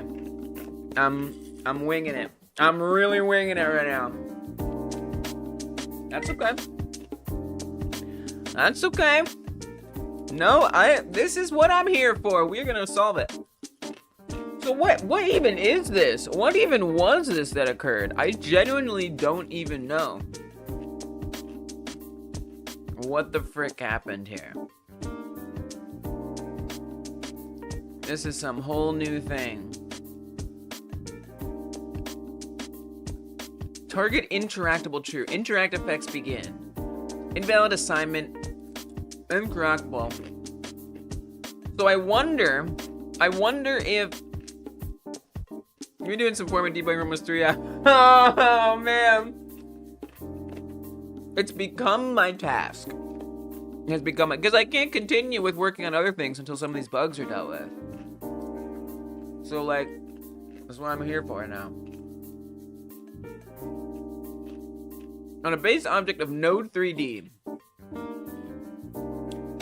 Is that because I typed target to something? What do you think about the last drama? The last drama! Now, from a literal standpoint, I'm not sure what you're saying. However, colloquially, I think I know what you're asking, Abdel. I have one perspective on it, one perspective only. And that is, right-wing trolls attacked the Godot community, and the Godot community defended itself. That's it. No more to say about it.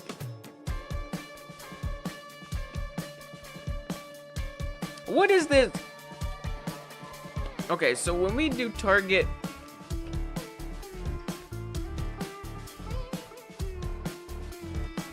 I'm very confused. I'm not a... It's... Interact effects. Okay, so what calls interact effects begin? An area. What? I mean, to me, this has to do with whatever I just set up. That's so weird. That's so bizarre. How does that even happen? How does a built-in node signal see something it's not designed to see? And it's seeing a Boolean?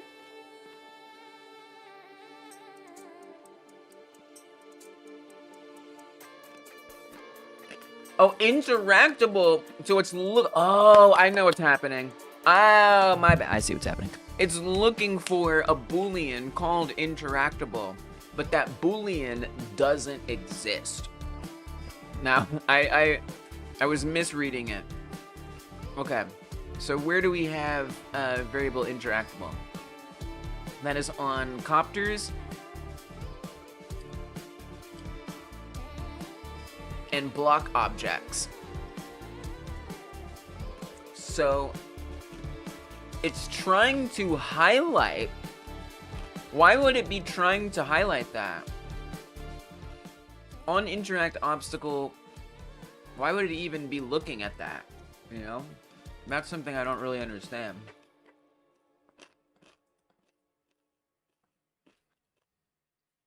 Because this raycast should be looking for something in particular, you know? You don't think this will affect their reputation, or if it already did? If it affects their reputation, it will impact people Godot never needed, in my opinion. I think there are some people who are reflexively sympathetic to right-wing trolls, whether they know it or not, right? Because they may not dig deep enough to actually understand what the situation was. All they see is a community defending itself, and they think that it's disproportionate in response. To me, those are people who are lacking in empathy with what it's like to be under attack from thousands of people all at once. And that's on them. And you know what? The way that they look at the world is not a way that is consistent with the values of the Godot community. And that's... So, for example, they may already be, like, looking for an opportunity to hate Godot, right? Or looking for an opportunity to be like, oh, forget Godot. I don't think this makes the difference, right? Like whatever could come up, that could make them decide, forget Godot, you know? So to me, it's like those individuals were bound to not be interested in Godot anyway, whether it was this or something else. That's what I think. Thank you. Thank you for the kind words. I appreciate that, Abdel. It means a lot. Yeah, to me, it's not, I don't see any, there's no demonstrable reputation hit anywhere, other than people just want to talk about the drama because they like to see others fail, You know, they're like, ooh, this is bad for Godot. Like, it's not. It's not. It's really not. Target interactable true. So, okay. So to me, it would be helpful to know what it is trying. So let's go to, I mean, this is wild that we're even having this problem. I do wonder if it doesn't have to do with the things we set up. So the target that it's looking at is, I'm sorry, the main scene. Okay, let me just make sure I understand this correctly. You're saying that a raycast detected the main scene. Is that what's happening here? How do I raycast the main scene? I'm so confused. That is a new one. Wow. Wow. Okay, great. Here you go. Variable interactable false. Knock yourself out. Move on. What? What in the world? Very carefully detecting the main scene. Never in my life. I mean, another thing to do would to be what? Would to be somehow to, but does the main scene have a collision? How is it an area target? It doesn't have a collision, does it? Did I put a collision in the main scene accidentally? But it's a Node 3D. It's not an area. It's not a... It really doesn't make sense.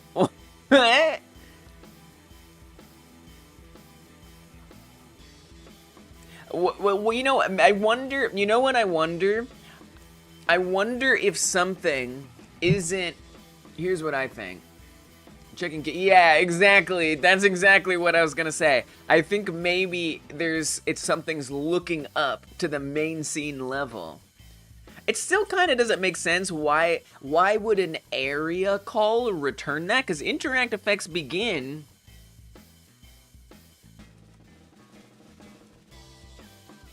Let me just make sure I understand. On interact obstacle begin. Okay. Interact obstacle begin. What calls that? Oh man. Spaghetti code. Did you ever implement that recursive bubble up thing? Because this could potentially happen from something like that. Oh, you mean the I actually was just looking at that a second ago. Are you talking about this that you suggested? The like copter finding code? Or is that not what you meant? I was actually looking at implementing it recently, like moments ago. But decided it wasn't what I needed. So no, I haven't, if that's what you meant by bubble up. Although I'm thinking I might need it to avoid this situation. That is what you meant. I haven't put it in yet. Maybe I shouldn't. Okay, so what is interact obstacle begin?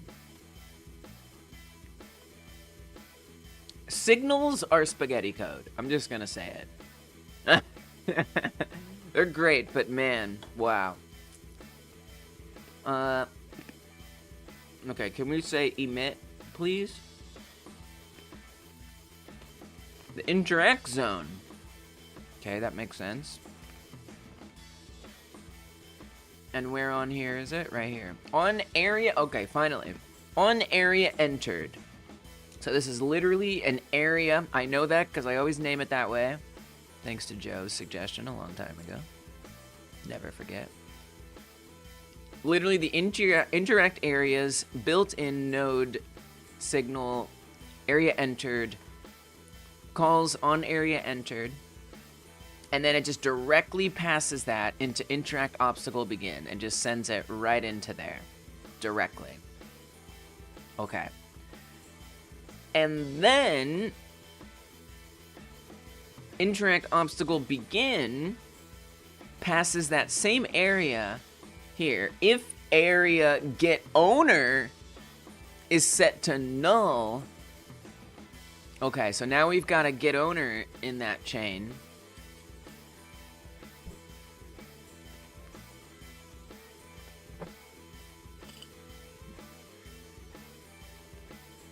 But it's supposed to be passing area, not area get owner. Oh, but look, else. Oh. There it is, right there. This is what's causing it, right there. If area get owner is set to null, it calls with the area the thing that is fine, that Godot would see, not a big deal. Otherwise, that is to say it's not null, it is then going to pass the owner of the area, which is the main scene. And that is what caused that error. So we need to say else, I mean,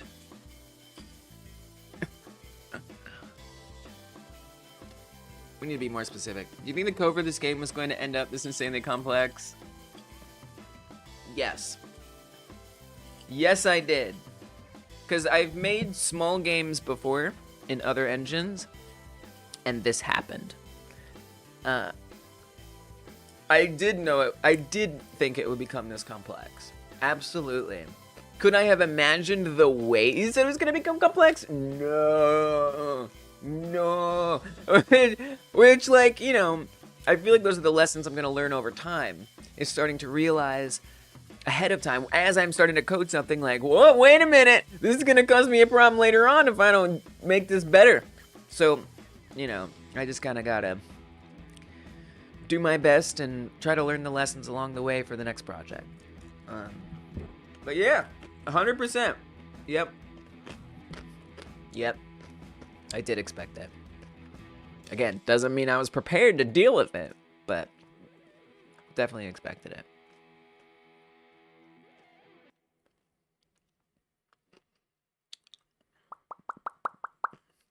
Didn't know I was going to be dealing with it today. Here we are.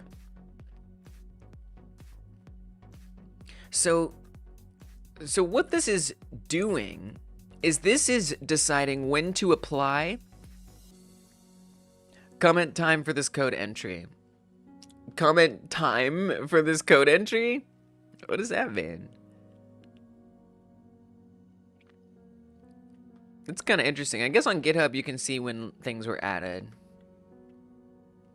So what this is doing is it's trying to apply a hover effect when the interact zone sees an area. It's trying to apply a hover effect. Why did I do it this way? If the owner is null, do the thing that was detected. If it has, I think what I'm trying to say is the thing, is the top level of the thing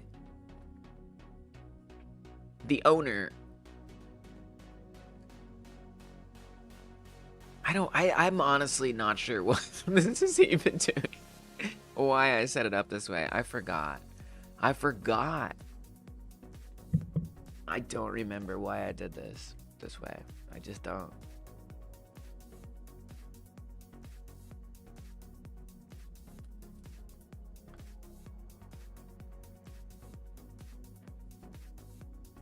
Interact NPC. So wait, which one is the one?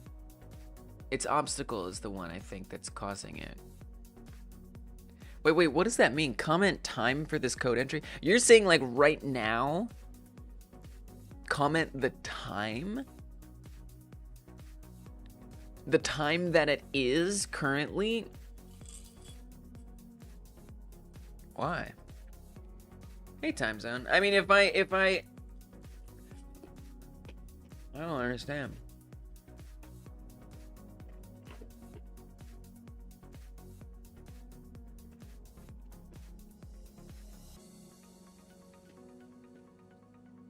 It's 2 a.m.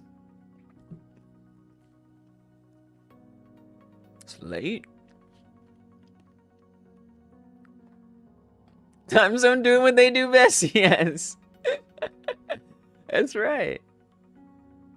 Time zoning. Zoning time.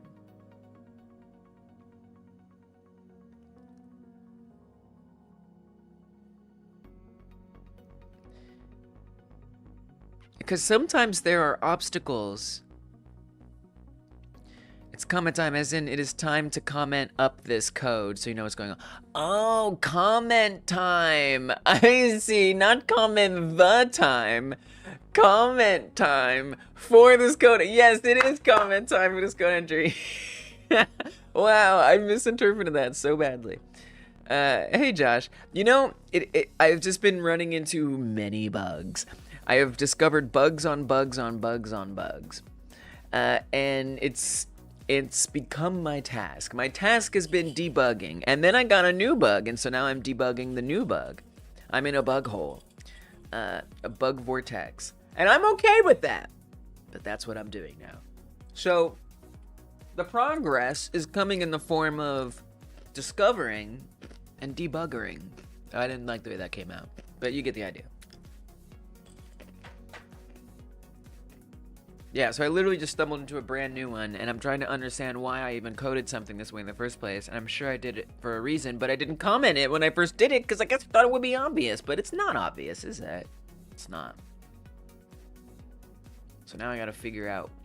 I don't know if I am gonna waste my time figuring it out. New stage idea, bug vortex. Whoa, it sounds awesome. It sounds horrifying. I'll tell you what I'm gonna do. I'm not gonna comment it right now. I'm gonna do my little quick fix of adding an interactable false, and I'm gonna move on. I know. It's devastating that I'm doing that. I know. I don't care. So, don't care. Not interested. Not interested. Lesson learned. I should be more careful about commenting things to understand what they mean. Lesson learned. I'm too many bugs deep right now. So I can't do it.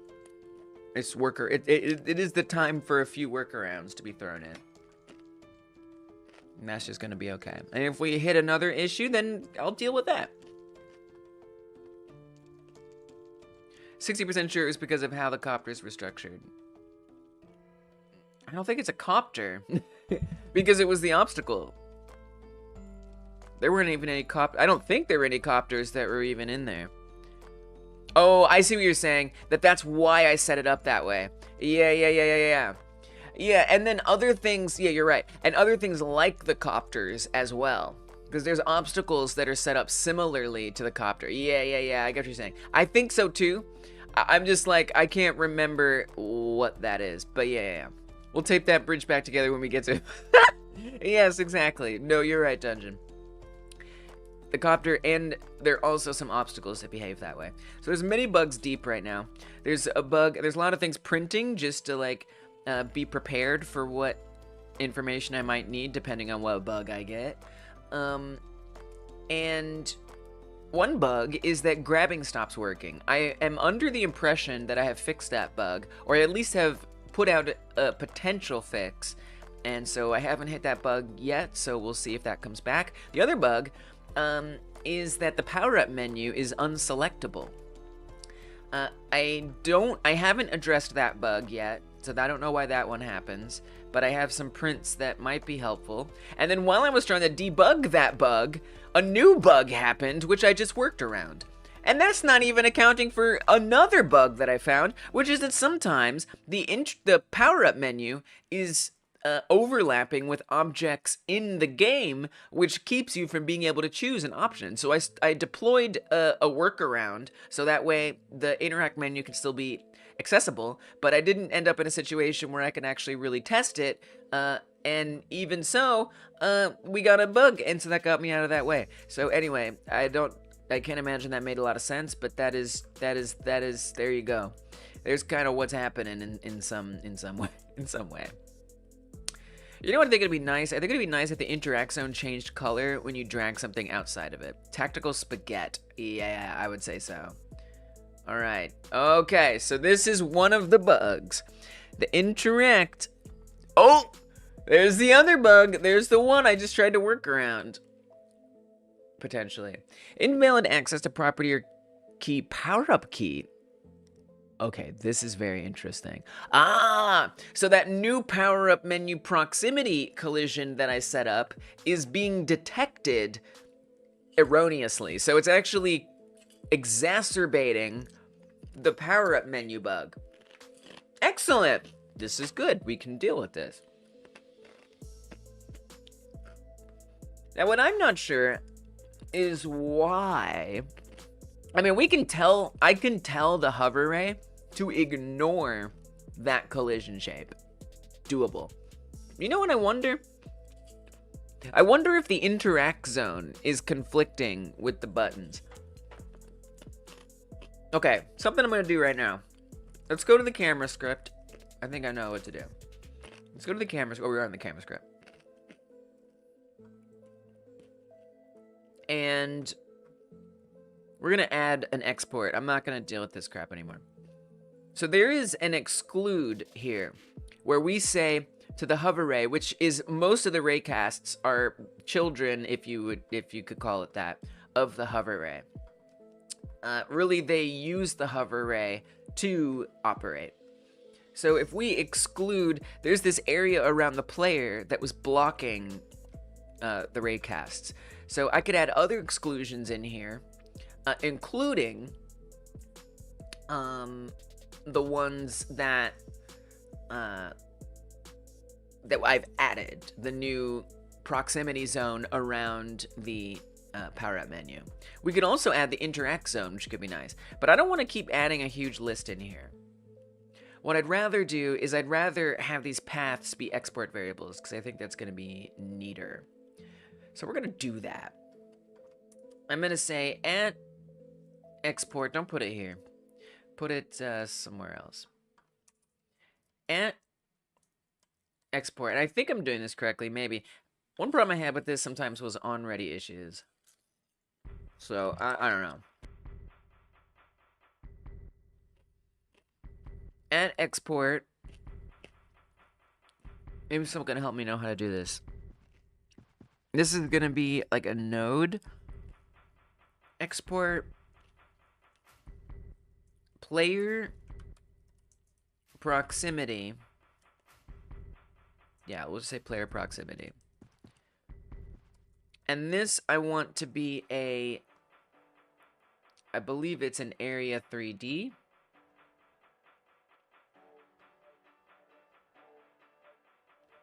I'm like 100% sure, but let's just look at it.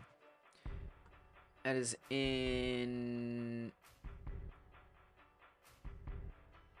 Alien V3 detection areas.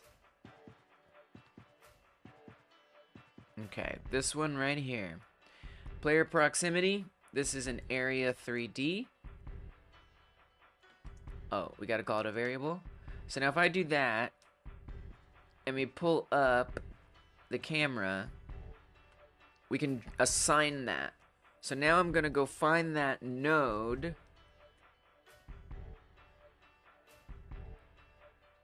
And I can, like, what, drag it over here? Nice. Okay. So now we've got the proximity in there. Then we're gonna add in power-up proximity. That's gonna be a new one. Same thing. We could probably just open up a sign right there. Power-up menu proximity. Pop it in there. One more for good measure, and that's gonna be the interact zone collision. So let's add another in here. We're gonna say interact collision.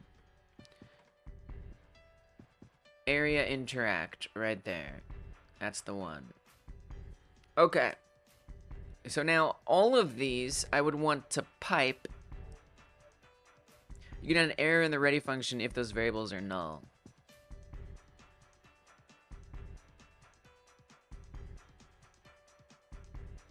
I could. Why? Won't it just yell at me anyway? Yeah, you're right. It might be a little extra effort to find it. This isn't like something that's going to be repeated a lot. I see what you're saying. I don't know. I mean, that's something I just don't know. I mean, I could. And maybe I will. If I ever come across that problem, then I'll do that.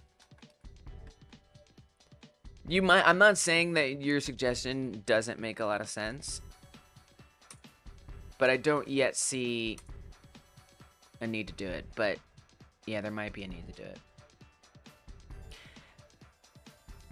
Because if it is null, it kind of doesn't matter until I run into a problem. I mean, it could happen. It could happen. Yeah, maybe I will do that. All right, so then this is an array. So I want to say add in here player proximity, comma, power up proximity, and interact collision. So that way the raycast will ignore all of those. And okay, I'll put an error. I'll do it.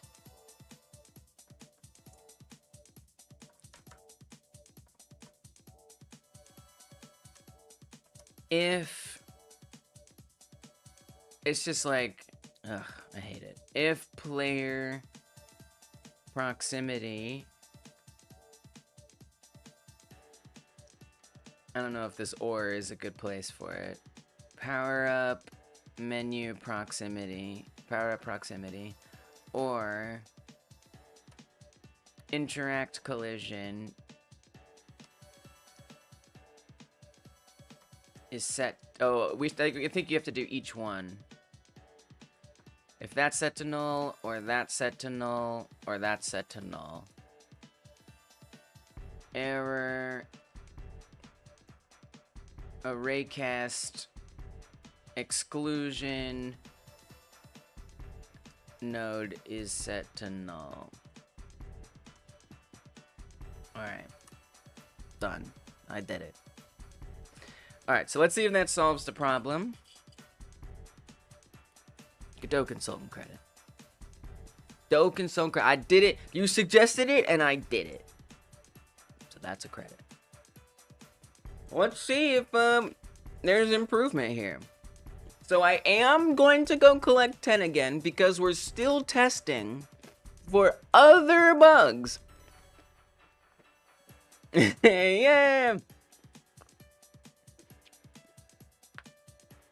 I hope that the other bug has been fixed. I really do.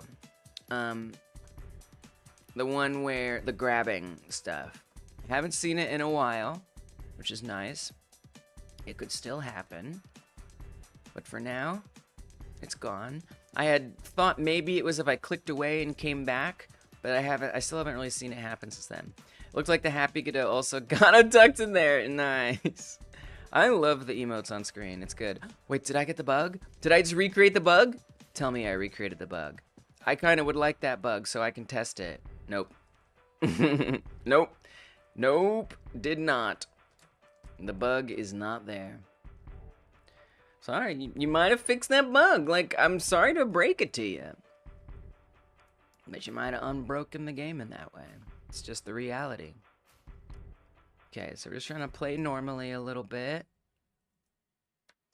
It's times like this I really wish there were sound effects. I might be doing a sound effect stream sooner than later, honestly. There's just a few, like the eating, you know, maybe the abducting. Hey, what's up, gamer therapy? Just like a few like I don't like, obviously I would want sounds in a lot of places, but there's like a few places that I think sounds would really be nice in.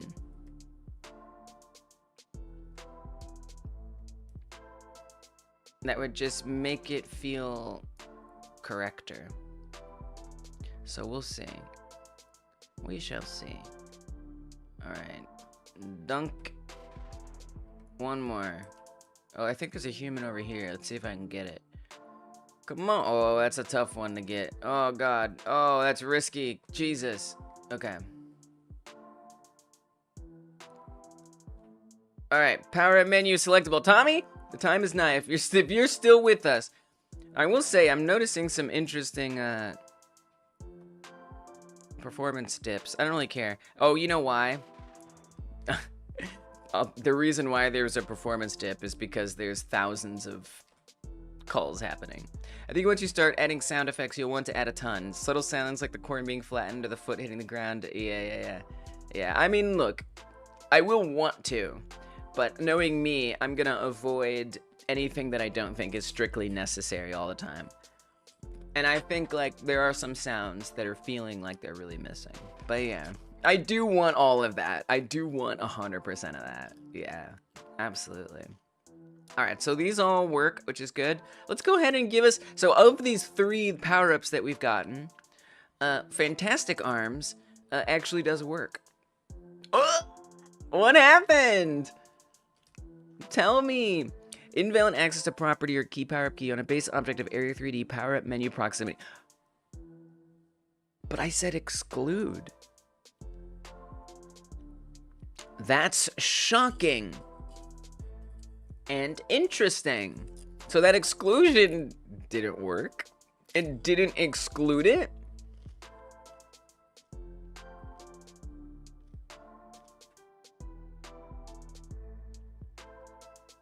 How did that happen? How did it not exclude it? All right, never mind. We're not at that point yet. How did it not exclude it? I mean, unless this setup is just not working like I thought it would. We know it's not null. Coding is confusing when it doesn't work. It can't, yeah, it really can be. I love when it's not, though. That's probably my favorite. When I'm like, oh, a bug that I know exactly how to fix. Those are my favorite bugs. This is not one of those bugs. I mean, that is the power-up proximity area 3D. That is exactly what it's saying that it tried to access. Which is very confusing. This is based on the hover ray. So I would think those exclusions should be working. Unless that array of node variable references for some reason doesn't work with the exclusion array somehow. It is evidently not excluding it. Which is very surprising. Gamer is getting into game development as well. You're currently more on the 3D modeling and animating part. Nice. I love that part sometimes. That's awesome. Yeah. I've been working on this game for about 10, 11 months, and I started learning Godot and text coding about a year ago. And I've been like making games for a few years, but never like I'm doing now. It feels like a more recent escalation in the last year for sure. That's really awesome. I love that. Good luck. Good luck. Sounds like you've got, you're on the right track. You're doing some 3D modeling and animating. It's nice to start with what you're interested in too, if that's something that you enjoy doing. Especially, so myself, like an ADHD person, it's really helpful to be like, interested in what I'm working on. It's very nice. I found you through the 1 hour jam. Nice. Yeah, we're doing a 1 hour jam tomorrow. Tomorrow is the next 1 hour jam.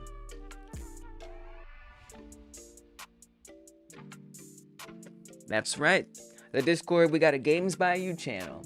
Love seeing what people are posting and sharing. Yeah, every Friday at 6 p.m. Eastern.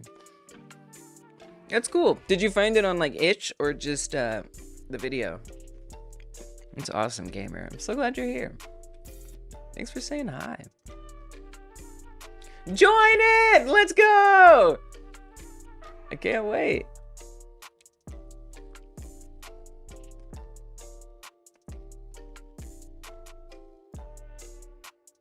Invalid access, I'm so surprised that it's still seeing the power-up menu proximity. You just found it! Let's go! That's awesome. Thanks for letting me know. It's really helpful to know.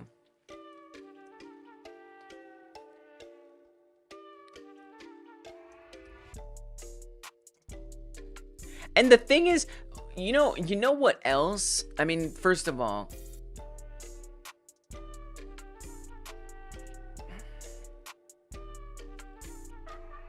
oh my god. Oh my god. Okay. Dude. Couple things going on here. Number one, don't know why the exclusion isn't working. Number two, do you see what I see? You know, you may not understand what this code is. I made it earlier when I was setting up the power up proximity.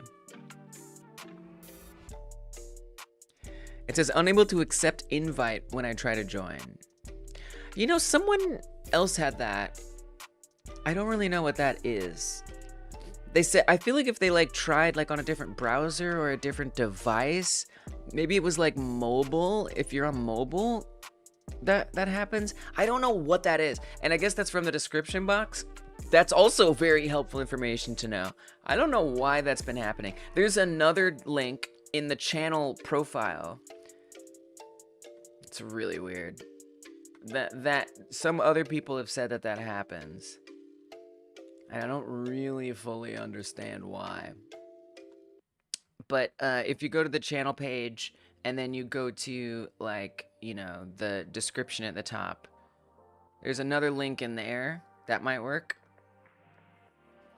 Precipier just whipped up a fresh code. I don't know why some of them are like that and some of them aren't. I do think it, because if I go to that one, it'll work fine. But I think it depends on like device and things like that, which is really annoying. Come on, Discord. Why you hampering this channel's growth? Jeez. You click the one, oh, interesting. The one on the channel page. Try the one in the description box. I wonder if that one's better in the description box of this video. Unless it's the same one that's in both. That would be very interesting as well. Let's see.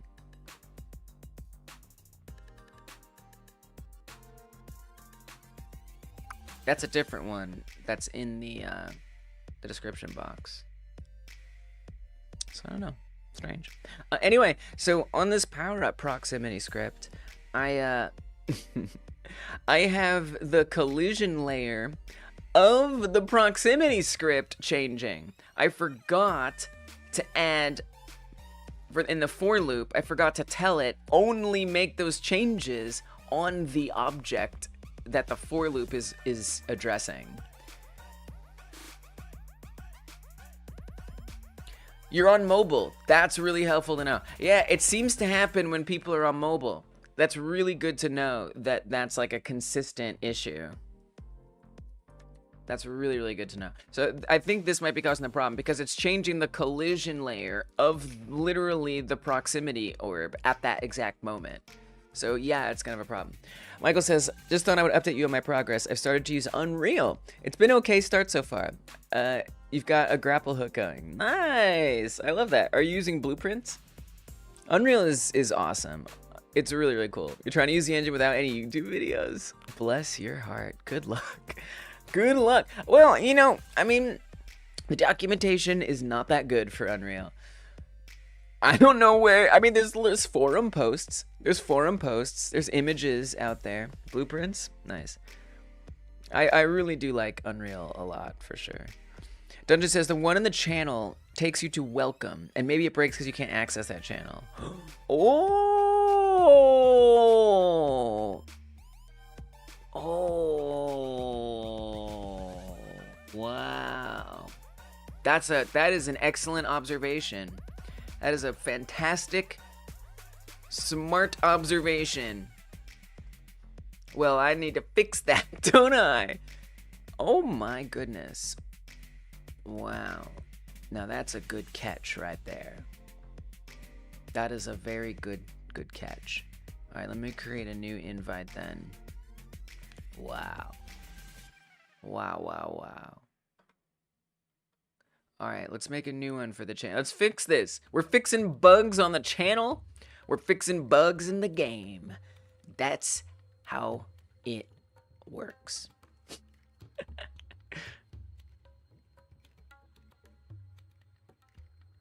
I like that challenge for you, honestly, though, Michael. I think there's something to that, you know? Just like seeing what happens, you know? Just seeing what happens. Like I think that's a great way to get started learning sometimes. It's just familiarizing yourself, poking around, and just seeing what you can put together.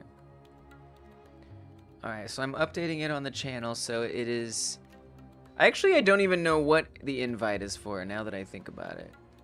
Oh, wow. That invite, wow. It just goes to the top. That's so stupid.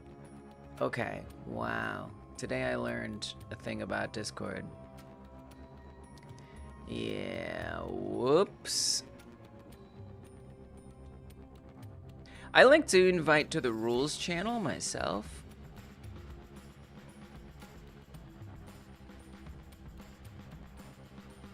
That's my preferred invite channel of them. Wow. Okay. Yeah, because maybe on desktop, it's able to, like, figure out how to avoid... Okay, I've updated the channel link. It's able to figure out how to avoid the welcome page, but on mobile, maybe it doesn't know how to do that. Best way I can learn. Yeah, I love that. Hey, we got Pepe in the house. Good to see you, Pepe. Welcome.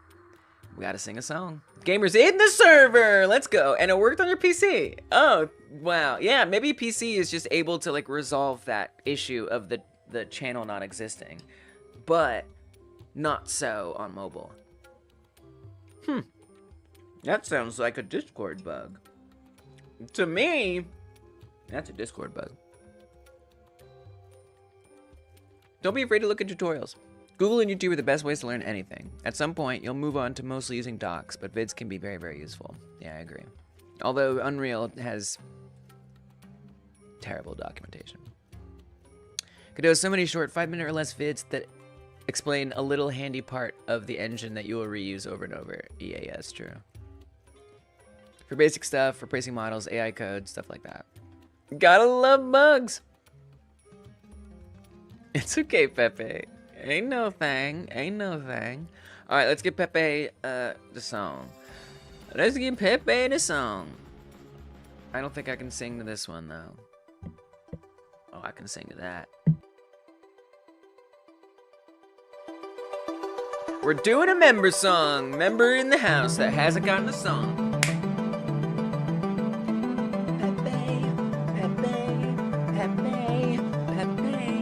Pepe, Pepe, I say, hey to Pepe. Hey, hey, to Pepe. Pepe, to you, I will say, hey, thank you, Pepe, for paying us a visit today. Hey, hey, Pepe, hey, thank you for a visit. I appreciate you. I know one thing I can say, and that's that I appreciate Pepe. Hey, hey, Pepe. Hey, hey, Pepe. Thank you for paying us a visit today. Hey, hey to Pepe. Pepe, hey, hey, how are you today? You paying us a visit. Appreciate it.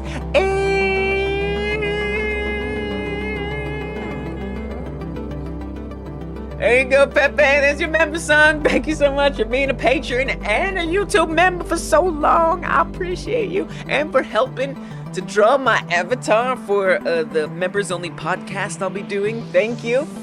Can't wait. Pepe made the emotes, the Lee's emotes, not the long one, but the other ones, the member emotes, and we're gonna get an avatar. So Pierogi and I, Pierogigon, who's another member of this community, is gonna be doing a podcast with me for the members only, and I need a little avatar to chat with. Yes, that's the Longleys. And Pepe's drawing it. I can't wait. I'm super excited, Pepe, to check it out. I will respond to you as soon as I do. All right, so I think I might have addressed this bug that was introduced while I was solving something else. So we're gonna play again, and we're gonna see if the power-ups is fixed. I'm surprised that raycast exclusion thing did nothing, but whatever, it's fine. Kind of doesn't matter if I see now what introduced the bug anyway. All right, so we're gonna get that 10 abductions. I could cheat those abductions up to 10, but I'm also, again, still just making sure that we fixed the grab bug, where sometimes I thought maybe if I clicked away, which did seem like that could have been part of the problem, may still be a problem, so I'm going to make sure I keep clicking off the game and coming back, but I want to make sure that that bug is fixed, and if it's not fixed, debug it, using all these print messages that are blasting off behind me here. Oh, I didn't mean to eat it. What's this game about, by the way? This is the first time I'm seeing this one. I will be watching, binge watching the whole series. Wow, there's a lot. There's over a month of footage, so that's awesome. I love that. Thank you for being willing to do that. That's so cool. Leave comments along the way if you want, because I respond to every single comment. So I'd love to hear your thoughts if you come across something. But yeah, so this game is about being an alien.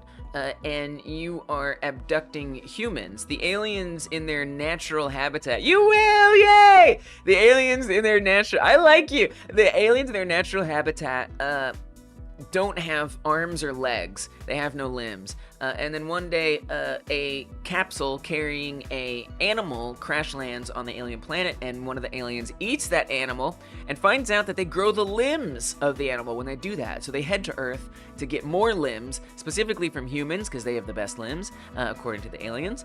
And so your job is to abduct as many as possible to send back to your home planet so they can farm the humans and build a great society with the limbs they never had.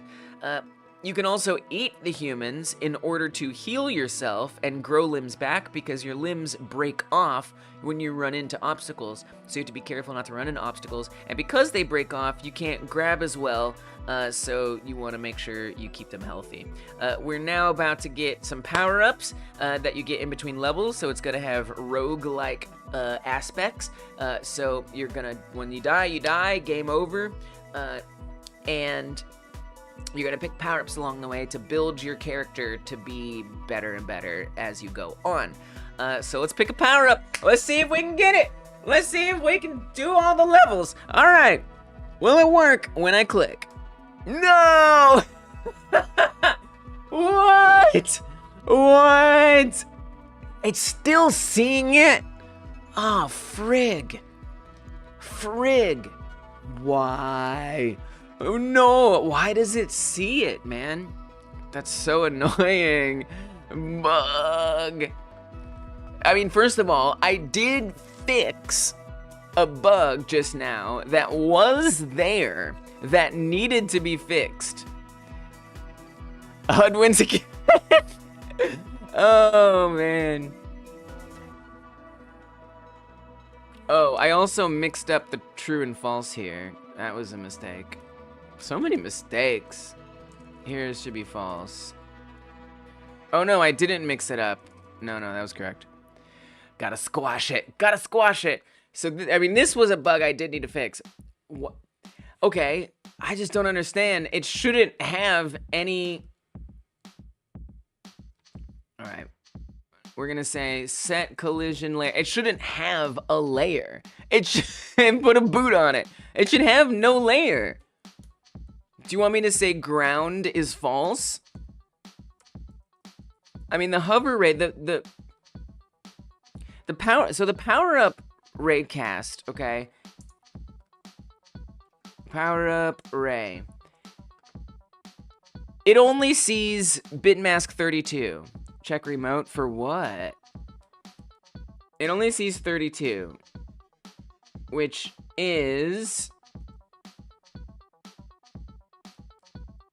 Ever hear of FNAF Security Breach? Probably the buggiest game ever made. No, you make a good point. Big games that are shipped have bugs. You're right. Some bugs I cannot abide. But yes. I don't, this is not, yeah, there are some bugs I'm willing to let go, and that is, you make an excellent point, Gamer Therapy. Where's my collisions? So, bitmask 32 is, which one? That's 6 power-ups. Yeah, that makes sense. So it only should be looking for things that are on layer 6. If it's not on layer 6, it shouldn't see it. Guess what isn't on layer 6? Power-up menu proximity. It's not on layer 6. Well, let's make sure. Let's just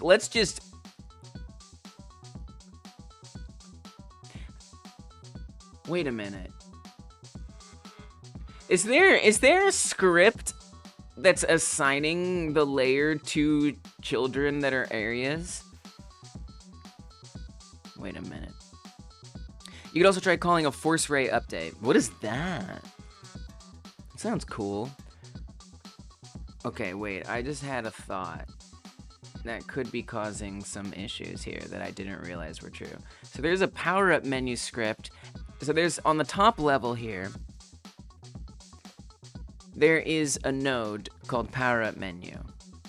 Within that, we have the power-up menu proximity. Also within that, we have all the power-up orbs. Dude, you know what I think might be happening? I think it's possible that because I made this a child of power-up menu, that's causing the confusion. Because normally the only things that were in there were the power-up orbs, but now this is in there. Like, I might even just be able to move this outside of here and tell it to follow the power-up menu, and then it might work. But because it's in here, that may be the problem. I have a feeling. I'm not really sure why that would happen. Now that I'm looking at this ready, I don't see that being an issue. So in my game, I have raycast checks for walls. I have them off and only turn them on when the key press happens, and immediately after I call the force update to immediately get collision. Then turn it off. I'm not sure I understand. I mean, yeah, we have raycasts that check for things. They do go off when they're not needed, and they come on when they are needed. Oh, but you're saying like specifically when a press happens. That's interesting. Then immediately after you call... Maybe force update like means something in like Unity, but not Godot? I don't know. I don't know what force update means. To immediately get the collision. That's interesting. And then how does that help here? Something I do know to do. It's in Godot. I'd never heard of that. Intriguing. And then what does it result in? It's a function that raycasts have. Wow, I didn't know that. Oh, so I'm not using a raycast. We're creating the raycast from scratch. So it's not actually a raycast node. It's a raycast coded into the script. So it's like not a real raycast in that sense. Which is a choice that I just did because I found a tutorial that told me to do it. Something I do know how to do is merge assets that have to be merged, so there's not so much storage and memory being used, and compression, of course. Nice. Yeah, that can be useful. Totally. Nice. It's good to learn all those things. There's so much to learn. I heard raycast and thought it might help. No. It's interesting. I didn't even know that existed. I appreciate it. A debug credit will be given at some point. So this is finding orb 1 as... So I don't think that that's it, because it's in there. Because if that was it, I would think something in here would be adjusting all of its... dealing with its children somehow. But I don't see anything like that. So, unfortunately, as excited as I was about that being an issue, I'm not sure that it is. Okay, so here's what I will do, is we're gonna say that it's layer. I wanna say real quick, I'm a huge nerd, so sorry if I end up ranting. It's okay, you're fine, don't worry, alright? It's all good. The chat is there to be chatted into. You are doing it right. let's call this power-ups. I'm not sure that should be necessary even for your games. Why did you need to force the update? Yeah, interesting. It's interesting. You're in good company. Exactly. So do not be seen as a power-up. Don't even be on the reason why I say not ground, because often these have layer 1 and mask 1 checked by default. I'm just turning it on. I mean, whatever. We're covering bases here.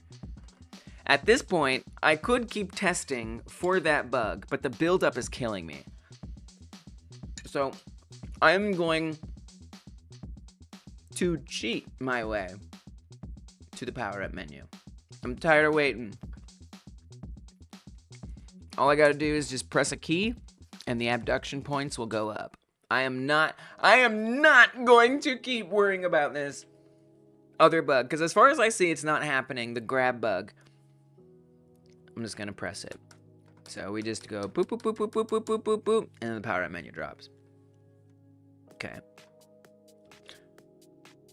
That was it. You what, mate? Okay, but wait, was that it? Now I'm not sure. Maybe because I was playing it normally, that made it behave differently. Maybe that brought the bug. You know? So somehow, so if this did fix it, that would mean that somehow the collision layer was being set to the power-ups layer for some reason that I don't understand. Something else is broken? Maybe. If this didn't really fix it, then that's because it's not about me just pressing the button and increasing my abduction score, but actually the act of grabbing and dunking and playing the game is somehow messing up the power-ups, which is kind of interesting. Dungeon says you might need to force an update on a click if you are only checking on physics process or something. Forcing it to update would give the most accurate information. Oh, I see. Oh, that's interesting. That makes sense. Okay. To me. Oh, I missed them. I missed every single one. I clicked on none. So we gotta play it normally. I gotta get some arms in order to be able to do that in the first place. Let's grab him. I got 2. Oh, there's a bug. There's a bug. Look at that one. That's a whole other bug.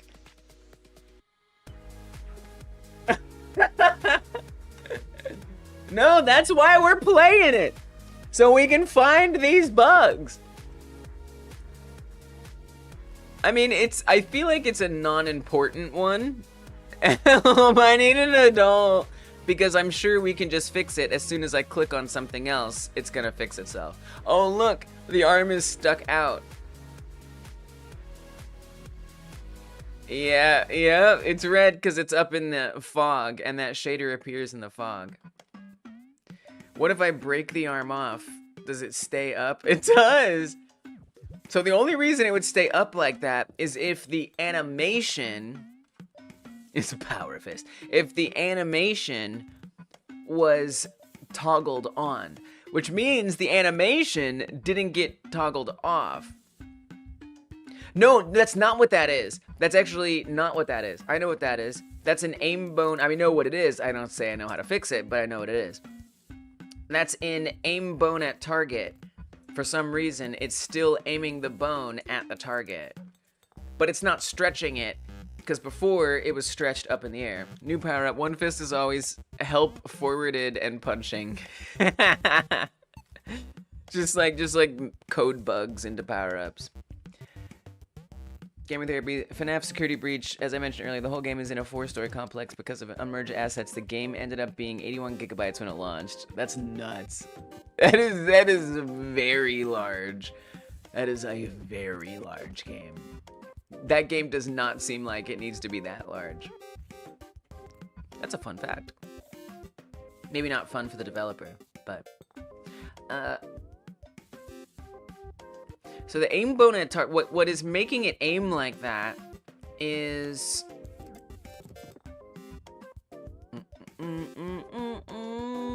It's in a couple places. But it's this stuff right here. Somehow it's not... It's really weird. That's a really weird bug. I don't even care about it, honestly. I genuinely don't. Like that's something I'll deal with another day. I'm not that bug's. Oh look, and then when I grabbed again, it set it back. I think that has something to do with the way grab. I guarantee it's another like freaking boolean that isn't getting unset. Really not a bug I'm gonna concern myself with now. It's gonna happen again. We'll catch it later. It's not game breaking. It just looks a little goofy. So to me, low priority bug. Some assets, including walls, had no collision, and you could easily deload the entire map just by walking through a wall. That seems like that would break the game. In a game like that, you probably need it to be loaded.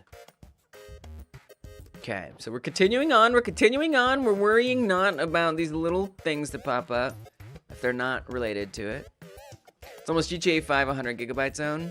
Dang. Oh, okay, whew, we got it. I don't know how we got that. That might be a bug too.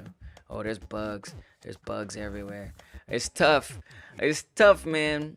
As a game gets more complex, so too all the potential problems. Oh, God. Oh, whew, I almost missed that one. All right, 10. Here we go. Power up menu time. There it is. There's the bug. It did it again. It said it. Okay. So that means there's something fundamentally related to the fact that we are dunking stuff. Something there is what is causing this bug to happen. All right, let me try something else. The FNAF devs started using ClickTeam Fusion, which is 2D only, to end up using Unreal Engine for security breaches, a massive step up in the engine power and required knowledge. Yeah, that was using ClickTeam Fusion. Or made in ClickTeam Fusion. That was made in Unreal Engine? Dang. That's a lot of effort. Something not being reset. I think like what I'm taking away today, and something that I plan to do before, my God, much longer, is I'm gonna back this up, maybe not even, maybe just delete everything I've done today. And I'm going to go back to an old version and see if I still have the same problems. Because I just have a feeling. I have a feeling that some of these are new. Okay. But maybe some of them are not. It'd be good to know. So what I'm going to do this time is I am going to grab one and dunk it. And then I'm going to artificially add the points up. And I want to know if that causes the power-up bug. It does not. No power-up bug. Okay, so now what I'm going to do is I'm going to use the cheat code to level up my score. And then for the last one, I'm going to dunk it and see if that reproduces the bug. I just want to kind of hone in on exactly how to reproduce this bug. And then go from there. Yeah, something is weird. So anyway, so something that I'm learning from today is that I think there's a lot of places where it's unclear when things are, like Booleans specifically, are being set and reset. And I think that that's something that I would like to do better in the future in my process of making games, is have a little bit more visibility and control over, oops, I didn't mean to do that, more visibility and control over the way things are toggled or not. Is it just the one button singled out though? I don't think so, Tommy. I've tried 2 different ones and it hasn't worked. That last song was...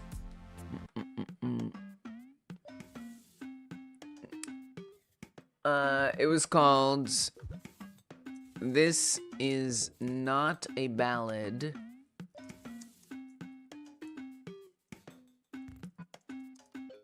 by True Cuckoo. So all this music is YouTube audio library music that is approved for using in YouTube videos. So you've probably heard it in other YouTube videos because it's music that creators can use. Apparently even FNAF's sister location was Click Team Fusion.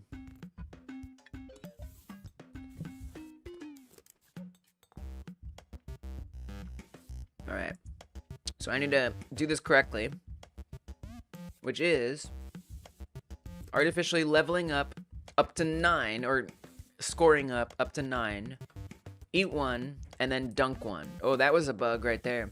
It healed me too many points right there. That's a whole other bug. Alright, let's see if the bug for the power-up returns. It didn't? Now what Tommy was alluding to, everything before FNAF World and Security Breach was Click Team Fusion.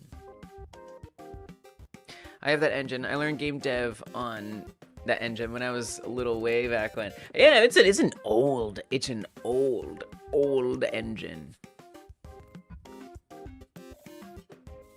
Such an old engine that made some people super famous, and like people made awesome games on it.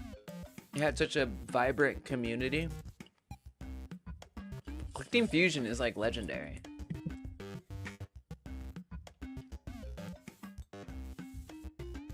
I wanted to use it. There was someone who would come through our game jams a lot who used Click Team Fusion, and I was like, I kind of want to mess around with it. But then I found Godot, and now I don't care to use anything but Godot. But Click Team Fusion definitely intrigued me.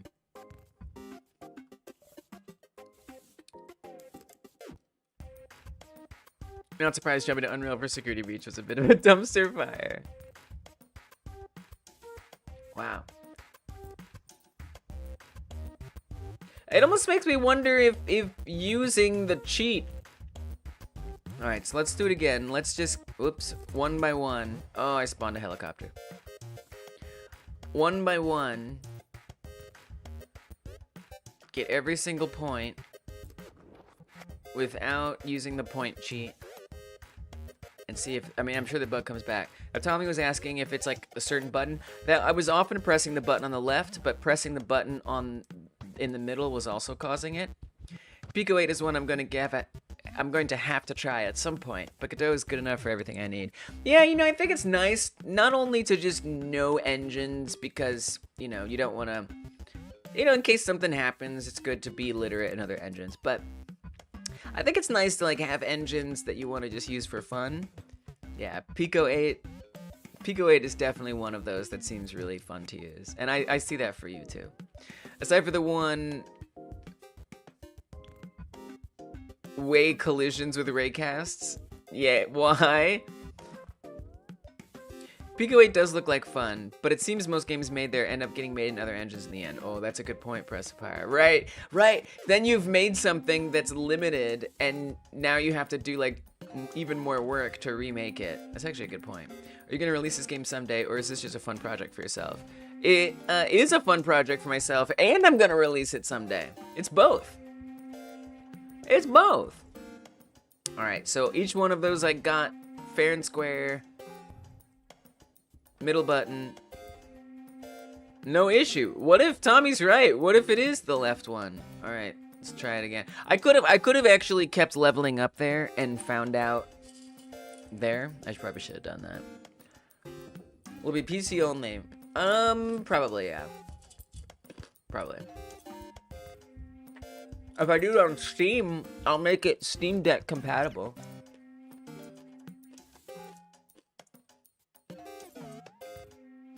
It would have to, if I was going to port it, like for mobile, there would have to be some clear demand. You know, I'd have to see that this game was like popular and people were interested in it. Or something. Instead of 64. If I was gonna put it on console, I would need to have raised thousands of dollars selling it on Steam and itch.io. Because I'd have to pay the money to get it ported.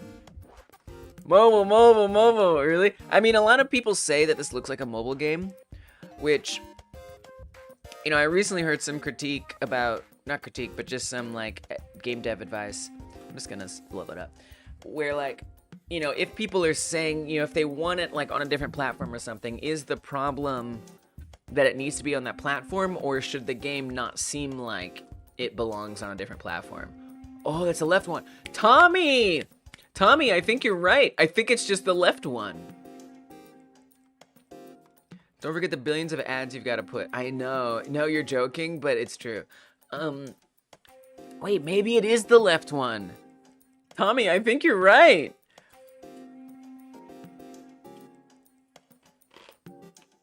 Now, why would it be the left one? How does that work? So it's not something to do with whether I cheat the points or not. PS4 controller on PC. Yeah, just need DualShock 4 running. Bam. I got all the console I need. Exactly, Tommy. Premium alien currency? That's hilarious. I feel like the ads would just be... I would think I'd handle it like Vampire Survivors does. That you can revive yourself like once by watching an ad or something like that. You're thinking the left one too, but you're letting me do my tests? Dude, it is the left one. It's always the left one. So does this... Okay. I wonder... What? I wonder if this has some kind of for loop on it somewhere or something. So each orb has the exact same... Let me try something else too that I think. I'm gonna move the menu proximity outside of... I still think that might be related. Because what if it's... Okay, I'm gonna try something real quick. I'm gonna move the proximity outside of the power-up menu, but what I'm gonna do is I'm gonna make a process function here that tells it to constantly follow. So function, process, and let's also on-ready the power-up menu in here.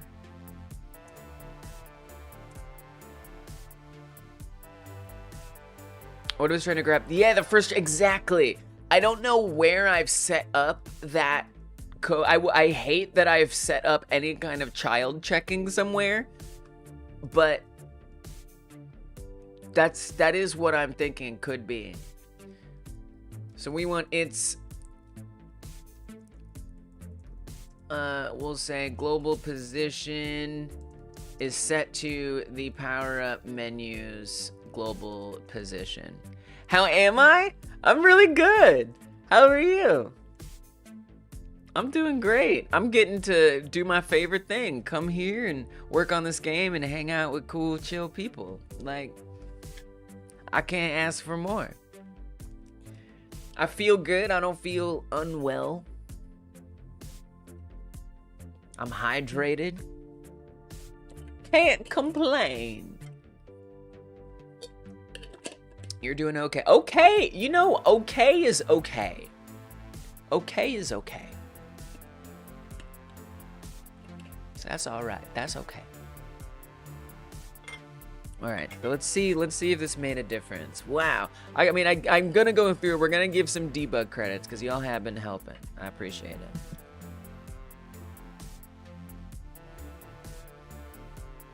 it. Even if I'm like, no, that's not it. Like, it still helps me because you help the ideas be in my mind and stuff. This reminds me of that one joke in game dev. A software tester walks into a bar, crawls into a bar, dances into a bar, flies into a bar, jumps into a bar, and orders a beer, 2 beers, 0 beers, 9,009,999 beers. A lizard in a glass, -1 beer, QWERTY UIOP beers, testing complete. A real customer walks into the bar and asks where the toilets are. The bar goes up in flames.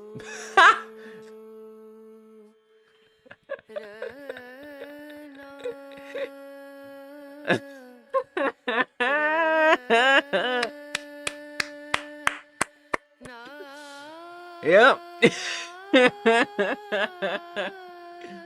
Oh man. Wow. Yeah. You're always trying the things, except for the thing that is, you know, just a normal thing. Hey, Sable, welcome. Good to see you. Oh man, that is. I'm gonna remember that. You told that well too. Okay, so leveling up easily, quickly. Click the one on the left. So somewhere there's some check for the child. Oh my god. Alright. That I didn't know existed. Okay, alright. I think we're good here. Jesus. My god. So, Tommy, now you may be able to see us go through the levels. So right now, this is not how the game will ultimately be, but right now, it just adds 10 to the maximum number of abductions every time you level up. And the way that the game is built is it pulls all of the level chunks that it's going to load in from a folder. So level 1 has its own folder of potential level chunks that it could put in. Level 2 has its own folder of potential level chunks that it could put in. And every time we level up, it gets rid of the old ones and adds in the new ones. So there is a folder with all of those in it. I have painstakingly set up every single level, even though I haven't made all of the level chunks that will be in every level. Every folder is there, and every placeholder bit can be in there. So I'll show you this down here. So we've got level 0, which is a debug level, and actually this is the main menu. Level 1, level 2, level 3, level 4, level 5, all the way down to level 12. If you beat level 12, the game crashes, because there's nothing that says, hey, we win the game. We'll get there. But we can go all the way through all of these, and it will load all of the chunks that make up each one. I've done some very slight things. So there's 4 areas in the game, and 3 levels per area. There's the farm area. We're still in the farm area. There's the town area, the city area, and the military area. So I've done like some light differences between them to just symbolize that we've gotten through all of those. And I spawned a helicopter and I have no arms and I can't kill it and it's gonna kill me, dear God. Oops. Oops. Well, I just gotta dodge these bullets. Oh, I died. Okay, well, we're starting over. It's not a crash. The aliens just won and don't need to continue. I like that. Let's go with that. It's part of the lore. It's part of the lore. Not a bug. It's a feature. Yeah, so I died because I accidentally spawned a helicopter and I had no defenses. There's supposed to be defenses, but I have a debug key on my keyboard. It's very badly placed. It's the number 4 key. And the number 4 key is right next to the number 5 key.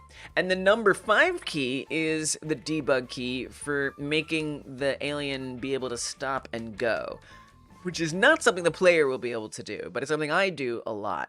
And so I often accidentally press the 4 key and it spawns a helicopter. I kind of like the thrill of it happening, so I let that be.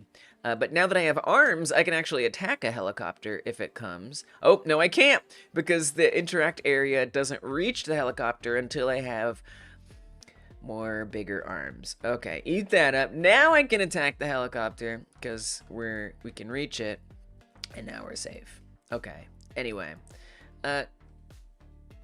Let's level up, level up, level up. We'll pick the offending one, no longer offending. The rush of adrenaline from pushing forward instead of no. the rush of adrenaline from the helicopter coming. Oh my god, that's silly. Get out of here, copter! All right, so this is level 2. Now we're gonna go to level 3. Not much changes between these levels. So let's go to level 4, where the appearance is gonna be a slight bit different. Ever so slightly different. There it is. Look at that. That's different. Level 4's got that. I think I'm envisioning that as like a concrete, like a neighborhood or something. But I'll put new. Basically, I'll make new assets for every possible level. I already know I'll be playing so much this game. Really? Really? That's awesome. I love that. So we're gonna just artificially inflate these abductions, and no power up shows up twice, basically. Well, it does. If you choose it, it won't come back. It looks a little swampy / snowy. Yeah, it does. So we're still in the town area. Nothing's gonna change. So let's add up these points. Still gonna be in the town, I think. And then city will be the next one. And again, I just kind of arbitrarily added some differences. Ultimately, you know, I'll make all the assets and the level designs later. The most important thing to me now is getting all the gameplay aspects, then I'll finish this out. So this is the city. The city is flat, gray. It's just a bunch of gray. And then, oh, I guess this is supposed to be like a park. So it's like the normal forest, except there's some pavement through it. Do you have barriers on the sides? Yeah. Yeah. So right now, there's just like fog, and then you just run into the edge. And I do like put like assets out beyond, so you can kind of see here. There's some trees back there. Lore accurate city, yes. There are some trees. You can't interact with those trees. That one you can, but not these. That one's close enough. And what I originally like envisioned was that it would actually loop around infinitely. So if you went all the way to the left, you'd come out the right side. That's what I wanted, but I realized that the effort to build that would just take much longer than is necessary, considering this works just fine. So it's just like, no, you just can't go over there. But like, you know, if the game turns out to be a massive success, and I get all kinds of money I can use to start a studio and have people help me make the second version of this game, all right, then we'll do the looping. But for this version, it's just not necessary. And obviously that scenario I just painted, I do not expect to happen. We did talk about hiding Easter eggs in the fog. I want to put Bigfoot in there. You did. That's right. Yeah, we could. Stretch goal stuff. Stretch goal stuff. Definitely possible. All right, so let's get out of the city area. So it's not the most exciting out here, but it does give you a sense of things that could exist and are here. All right, getting our power-ups, You can fake it. Go a bit in the fog so the alien is completely engulfed, then just teleport them to the other side. That's interesting. That's very interesting. I guess, you know, on one hand, that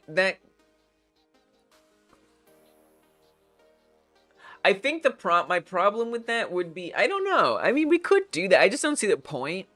You know, like, it's like, why is there fog there? I mean, why is there fog already? I feel like that raises more questions than it answers. I don't know that I like that. But you're right. If I really wanted the loop, let me be clear. The loop that I want would be seamless. There'd be no seam like what you're describing. But it's an interesting idea. It's an interesting idea. I'm going to keep it in my mind. But I don't know. I don't think it really achieves what I care to have. It is a cool thought, though. I appreciate you sharing it. For sure. Could make it like Inception, the movie, and walls are mirror reflections of terrain assets. Yeah. I don't even want to. I've scrapped that. That is beyond a stretch goal. Way beyond a stretch goal. Yeah, let the juices flow, baby. Little scenes of aliens rampaging would be really cool in the fog. It's so unnecessary. Yeah, it'd be cool. No, it'd be awesome. Super unnecessary. Specs of my PC are in the description box. In the description box, at the very bottom, you can find my PC specs. Yeah, Dungeon already knows. Scope creep. Exactly. I don't let it happen. I fight scope creep. All right, Michael. Hey, good work on whatever game dev you got done. Nice job learning Unreal and doing all that. Yeah, take care. Thanks for stopping in. I'll see you next time. And I'd be curious to see what you're working on in Unreal, too. All right, so are we still, where are we at? 90? Whatever. We're on what? Level 8 or something? Level 9? A lot of power-up rays happening. Yes. Oh, yeah. That's because I was debugging the power-ups, and I left that up as something that could help, but I actually don't need those prints anymore. It's so easy. Nice catch. It's so easy to scope creep because we all love the idea of making ideas and such. Yeah. I don't find myself having a scope creep problem. I feel incredibly excited to crush scope creep. It's a little higher than that now, Sable. If I have a scope creep issue, it's when I'm in the initial stage of planning the game and I think that it won't be that bad because I don't actually know what it implies for the scope until I get in there and I realize, oh god, this is way bigger than I imagined. And then I just go and I start hacking away at stuff and just trimming it down. There still are some things that I could probably afford to get rid of, but that's okay.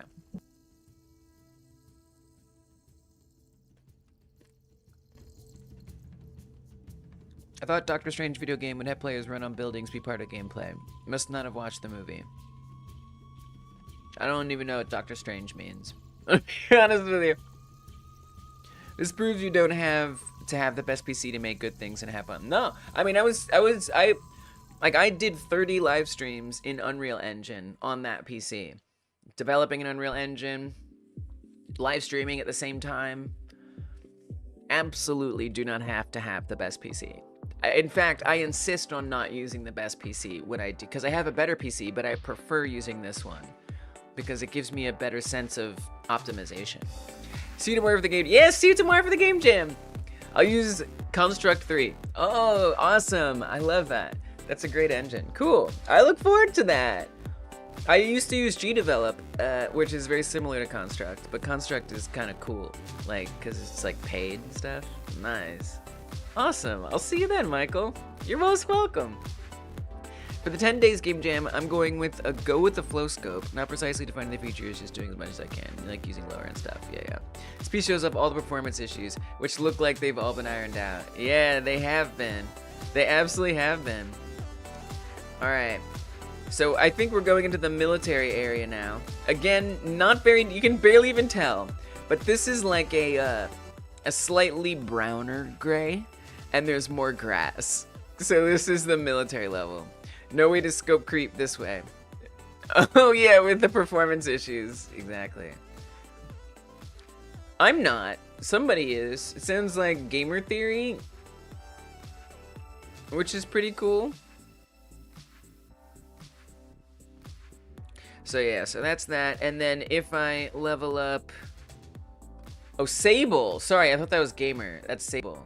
Gotcha. So I think there's a couple more levels left before the game is gonna crash, because there is no level 13, and it's gonna look for a level 13. Yeah, hook us up. Come on, Sable. Hook us up. We wanna know. Unpause. It's cute. It's a cute name for something. Alright, I think this is the last level. Nothing special here. But when we go to the next one...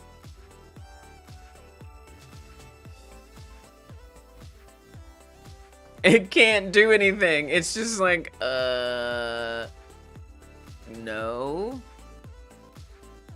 It just freezes.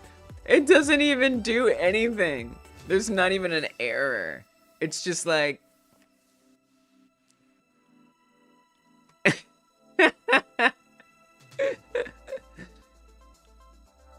Wow. There you go. I mean, there's not much I can say about that. That's the end of the game. There you go. We beat the game. So yeah. So there you go, Tommy. That's what happens when you get to the end of the game. It used to say that there is no 13th array entry, but now it just stays here. I must have set it up in some way that makes it stop. So ideally, it would have an ending. But yeah, that's how that works. That's how that works. It's 8 days into the jam. That's horrifying. True ending. 13 levels would be a nice number. I guess so. Alright. So, where were we anyway? I think I fixed the grabbing bug. I think all the bugs are fixed right now. The only one left, there's one left to try, which is there still might be bugs, but I think a lot of the ones that were the most egregious have been squashed. You mean unlucky level 13. Is it crashing because no upgrades? Oh yeah, maybe. But then that usually has an error. So I think it's a loading thing, because it's probably looking for like a folder to load the levels from. I just don't know. It doesn't even matter, honestly, because we'll just say if you level up on level 12, something else happens. Something like that. For making my first game, I want to mix all of my friends' silly suggestions to make one big stupid game. Careful. That sounds like a mess, gamer. I mean, as long as you're able to like interpret those suggestions as incredibly simple things, that could be really dangerous. Just be mindful there. So the last big real bug that I am experiencing.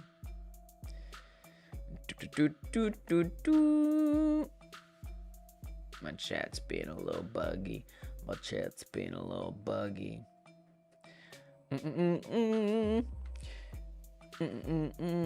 Oh, my internet on the other computer got goofy on me.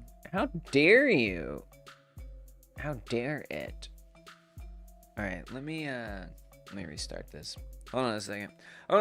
Don't mind me. I'm still here, but I'm just gonna throw up a BRB for a second. But I'm here. I must fix the chat. I cannot have broken chat. That is unacceptable. Rorik, you beast! You amazing, beautiful beast! With a gift membership, Pressipire! Let's go! Thank you, Rorik. Amazing. A true benefactor. Oh, okay, let me adjust my music while I solve. We're not BRBing, we're right. We are being right here. Wait, let me roll this back. Start this track over. Let's try this again.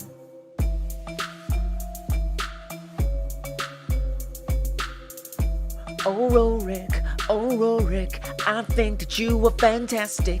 Oh, Rorik, I appreciate how fantastic you are. You're full of fantasticness. You are, Rorik. Oh, Rorik, I think you're full of fantasticness. Oh, Rorik, I think you're full of fantasticness. Oh, Rorik, I think you're full of fantasticness. Making sure that Pressipire can get a gift membership. Pressipire's on fire, cause Pressipire's got gifted membership free to enjoy. Thank you, Rorik, for doing that. Pressipire, you're on fire in a good way, not a bad way. You're not gonna burn down. Pressipire's fire, keeping them alive, and I draw no ire because I'm so glad that you're hanging out and that you can be here in the Monday member stream. Pressipire's got a fire and that draws no ire from me because it means that you're good and you're here and you're hanging out, and that's just wonderful. Lee's out. Alright, who's next? Sean S. Sean came in And I think that's wonderful. I don't yawn because Sean, I yawn because I'm sleepy, but it has nothing to do with Sean. When I see Sean, I come to life and I feel awake because I never yawn when I see Sean. Don't you know? I could never yawn when there's Sean. I could only be real happy. I am not feeling as happy. I'm awake, I'm alive, cause Sean is here. I don't yawn when I see Sean. Thank you for coming on stream. Oh yeah.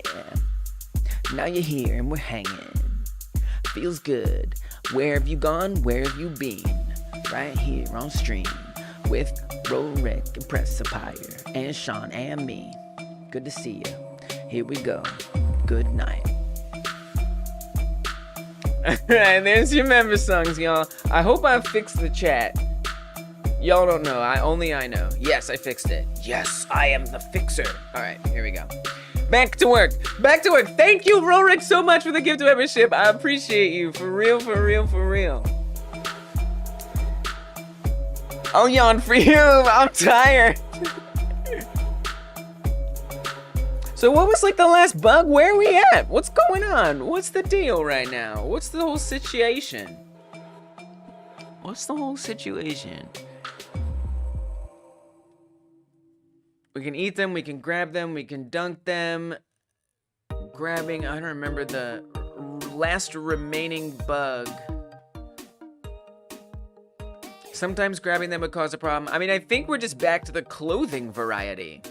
The power-ups get fixed. Power-ups are fixed, man. Power-ups are so fixed. I see no more problem with power-ups. Like, there was the little arm stretch bug, but I don't know. It's something to look into, but I'm not too worried about it. Let me look at my task list. What kind of things do I have up there?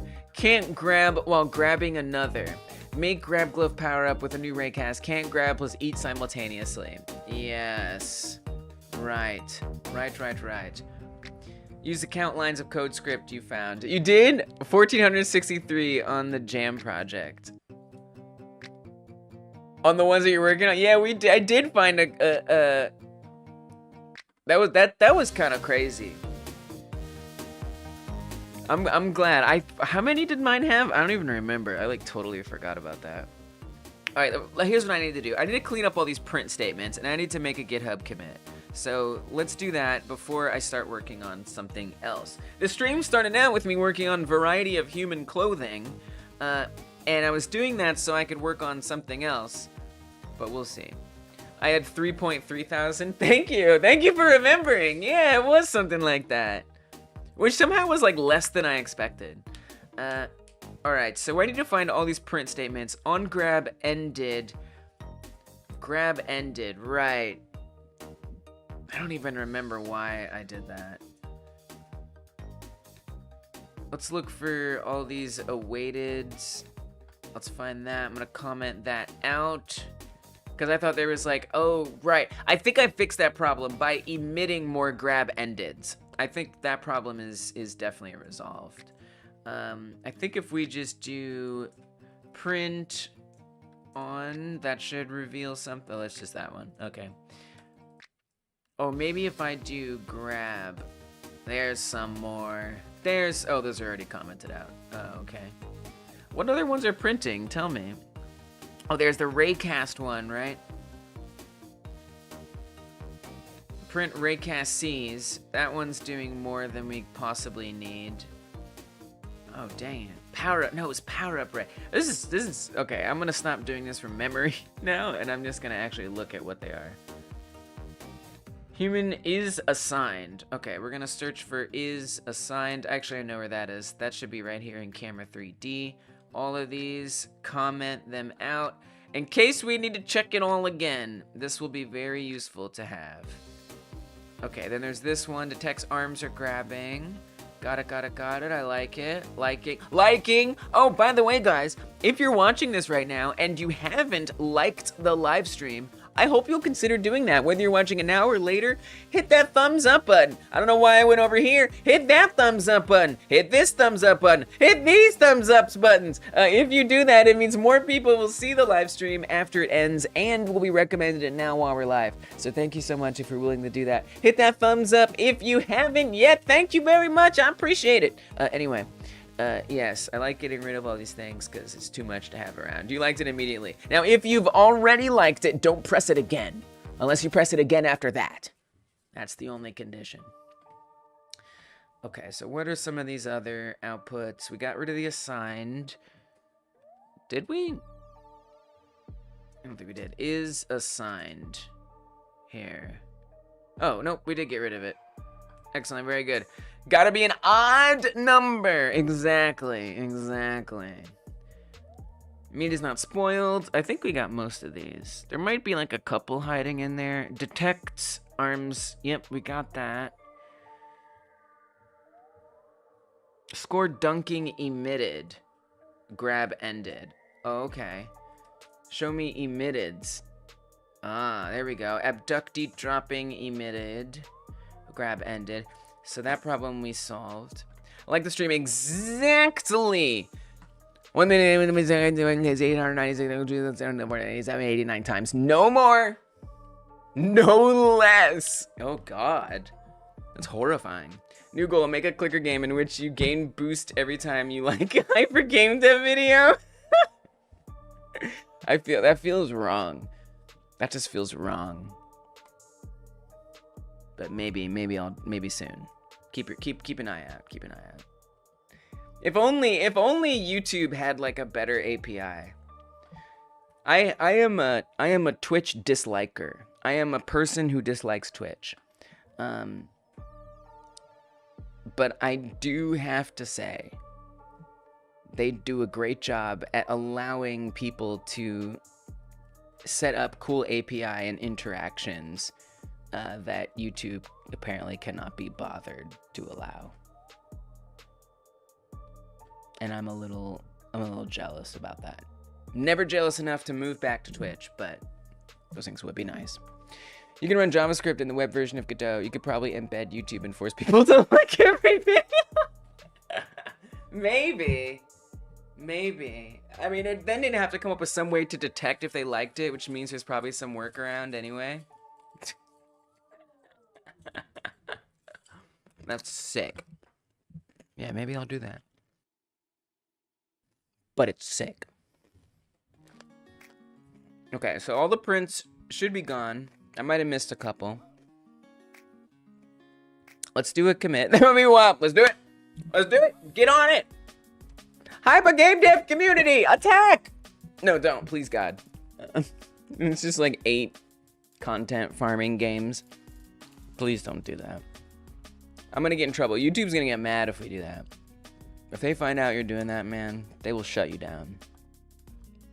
I want to do some JavaScript stuff in my game, but I don't know any JavaScript. At least JavaScript is well documented. Clip that, attack, no, clip, do not clip that, unclip it. I feel like diplomatically, that was like a faux pas. That I even said that. Why would I do such a thing? Clippant! Clippant! Precisely. Alright, I'm not seeing a lot of prints, so let's save it. Let's save everything and charge! No. I gotta be more careful, guys. I gotta be more careful. I can't even say things like that in jest. Context never matters in this world. Okay, so we're gonna say fixed some bugs. Like grabbing seems to no longer become impossible after I added some grab ended emit some messenger dot grab ended emits to the to a couple spots that needed it, e.g. the score dunk, scoring, e.g. after the body part .gd script does a score dunking, and after it does an abductee eating. Power up. Oh, I know what I still haven't tried. The power up proximity thing. We still have to try that. Power up menu had, well, it's not really a fix because I actually just prevented it. Yeah, I actually don't need to say that. Began adding a power up. So we're gonna say fixed a grab bug. Began adding a power up menu protection system that makes sure that obstacles aren't in the way of the power up. Menu needs testing. Okay, that's the last thing that I need to do before I go back to working on things I actually wanted to do. Which, look, it is. I do want to work on it. Yeah, I forgot about. Oh, yeah. I mean, the power fist bug. I kind of don't care about the power fist bug. It is something that I do want to deal with. I know it's gonna probably come back at some point in the future, and so maybe at that time I'll deal with it. I'm pretty sure I know where to get started to look at that bug. I'm probably gonna bump up against that bug again at some point soon, so I'll deal with it then. Green dude is kind of messy when eating. Yeah, green dude is kind of messy when eating. What's funny is I saw an ad for an ad blocker on YouTube and it mocked YouTube. That's awesome. Yeah, I mean, they are evidently not checking their ads very well. I mean, if you think about it, Google has an ad blocker on Google that can block Google's ads. So, I mean, they tend to allow that kind of stuff because I don't think they have a way to stop it. They're too big. They're not even in control of what's happening on their own platforms. All right, so let me try that power up thing. Yeah, the power fist one, it's gonna pop up again. It has something to do with a grab that's happening not clearly being, like, ungrabbed. I just have a hunch. I have a hunch that I'm gonna come up across that one when I'm doing a bunch of these. You know, we've got 3 things that I want to do at some point, that all will bump me up against that. So I think we'll get there. All right, so we're gonna say power up menu avoider thing. Wow, great description. So what this is supposed to do is if the power up menu descends nearby other obstacles, it's supposed to hide those obstacles so they don't block the power up menu visually. And I'm not sure it actually works, so I want to find out if it works. How much longer will I be live? It depends. Anywhere from 2 hours to 4 hours longer. I usually do 8 to 10 hours on Mondays, Wednesdays, and Thursdays. Every 4th week, I take off from the Wednesday-Thursday stream, which is actually next week is the 4th week. So next week, I won't be doing the Wednesday-Thursday stream, but I always do the game jam and the member stream, barring emergencies and, you know, holidays and things. So, yeah. 8 to 10 hours, and we've been up 6 hours. So, anywhere from 2 to 4 more hours. Depends on how the flow of it all goes. All right, so I aim for 8 hours. Yeah. I'm usually here when people come back. Sounds good, gamer. All right, so let's get that power menu down. If this works, that thing should disappear, and it didn't. Emergency holidays. Yeah, you never know. Oh wait, the power-up raycast print is still there? No. No, no, no. I need you to go away right now.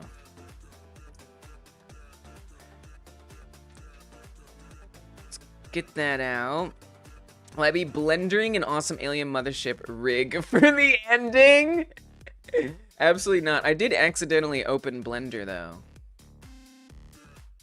I did, but I didn't mean to. I will absolutely not be doing such a thing. On the Monday member stream, I might. I do use Blender on Monday member streams. Okay, please save it so it stops printing all of that. Okay, so this is supposed to be hiding that. So why isn't it? Time to find out. So I'm gonna hop into the power-up menu proximity. Couple things. Am I even sure that it is following power-up menu? I don't know. I told it to, but I'm not sure. It should be. So I'd like to know if it is actually seeing things. So I'm gonna print this out. Print sees or power-up proximity sees area. Okay, I think I can make this better. Power-up menu hides nearby objects is what we're actually setting up right now. Just something that I kind of stumbled into while we were testing other things. Yeah, so it definitely sees stuff. On the way up, it exited, and I guess it entered at the same time, and it saw things. So that's interesting. It did see obstacles, so that much is working, which is good. Okay, this tree would definitely be in the way, but oh, frick. Oh, dang it. I spawned a helicopter. Please, helicopter, please spare me. It's not gonna spare me. So this is actually something else I need to set up. I need to set up that when the power-up menu drops, all of the enemies stop shooting you. That's a whole thing I haven't done. I did it. I spawned the helicopter on accident. It happens. Hey, welcome back, Kai Guy. Good to see you. I fixed most of the bugs that we were having. It seems. And then there was one that I discovered that I'm fixing right now. Oh, get the job on. Yeah, exactly. And this is for the power-up menu hiding things. I want to try to get that dealt with. Okay, pause right there. Level up, level up. So you know that chopper thing, like that's gonna come up later. Okay, so it sees obstacles. It definitely sees obstacles. So that's good. Now, is it getting the overlapping areas? So I would like you to print the objects as well. So let me see if that number will go up. So that's sitting at 3,076. Okay, so I didn't see any when it went back up. Let's come over here, pause it. This should be interfering.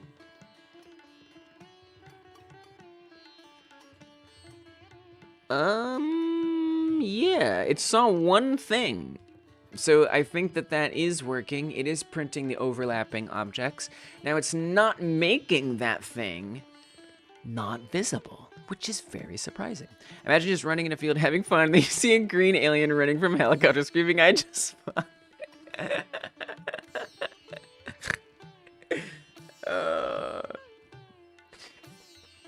Would you believe I got myself out of the house and yet back at the park? Nice!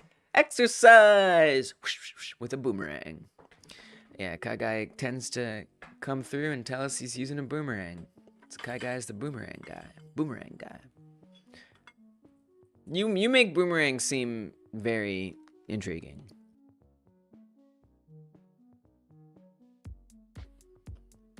I'm quite surprised that it sees... Oh, but you know, I know why. Do you know why? I know why. Dude, it's just making the area 3D invisible. We need it to make its parent invisible, which, as you know, I often do with get owner. But as you may also know, sometimes getting the owner is dangerous. So it might be wise to do something other than that. And maybe this is where I use Pressappire's code of fetching something in particular. So but I'm not exactly sure how to use Pressappire's code for this situation. So this code is something that came up when I needed to find a helicopter, specifically. And I wanted to like iterate through all of the like the meshes on the helicopter, but multiple helicopters, any possible helicopter. And I was just doing it in a way that was pretty risky, the get owner stuff. And so this is like the code, and I'm not sure I know exactly the best way to implement it, but I'm gonna try. And so I guess I would run this function and I'd see if it was one of the overlapping things.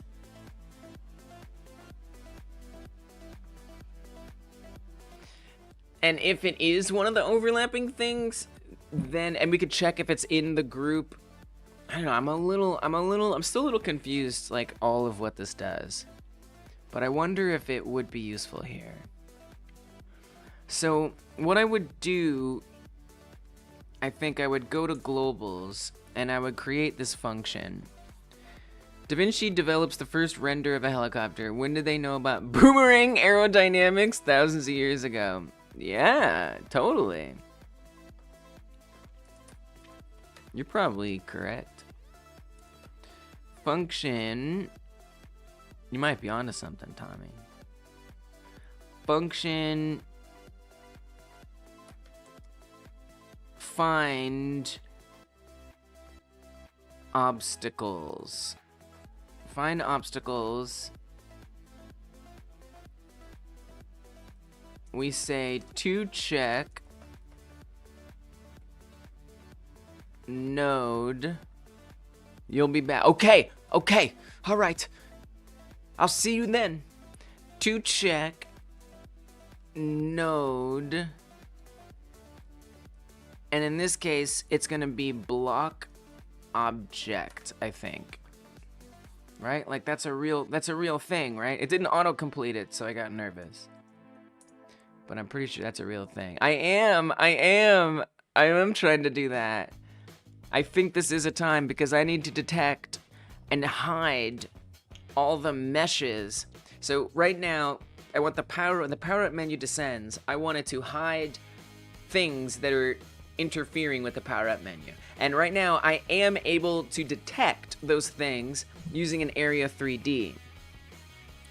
I don't even know. Does this even make sense though, Pressapire? This might not even be the best place to do it. Because I only wanted to find stuff that is actually being detected. So here's the thing. What it's detecting is the area 3D of this. But I wanted to, when it sees that area 3D, to then find the meshes that are actually. So there's two different ways I can go about this. Either it's going to look up a level or get owner. Either it's going to get owner and hide the owner, or it's going to iterate down and look for all the meshes that are contained within its children, which could be in sub-children as well.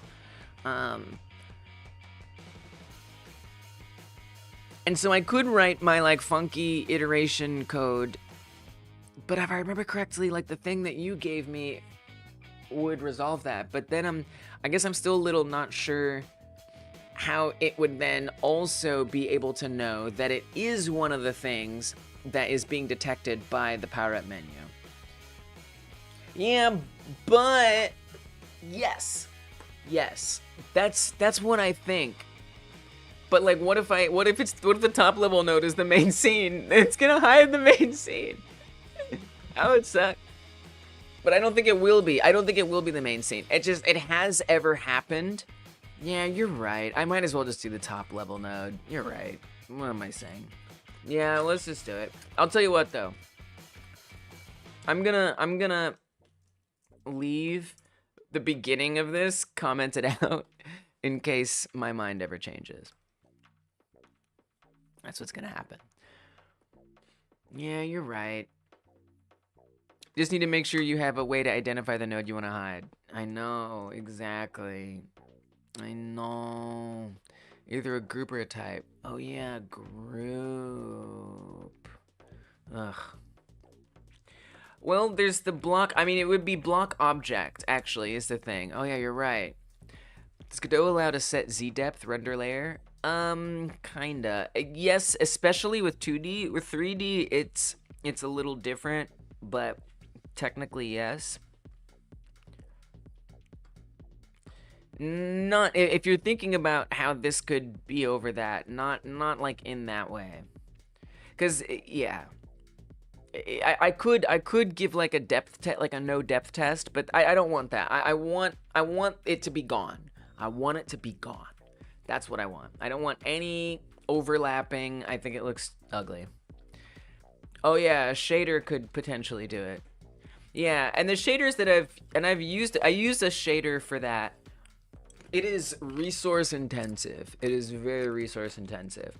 And the only shader that I've found is actually kind of like hacking it a little bit. Like it's not like really supposed to work. It's kind of like exploiting something. But what I use it for is the grass. So I have this grass here, these like blades, and it's actually on the entire level. However, you can see it is missing from, you can kind of see it if you get it at the right angle. It's missing from the dirt. And the way that it's missing is these grass hiders. And this has a shader that is like, it's not supposed to work. It's like some kind of, I don't know. I found it on Godot shaders. It does like a trick to make it hide stuff. I think I found it on Godot shaders. I might have found it on the internet somewhere. And so that does hide stuff, but it's very indiscriminate, and it's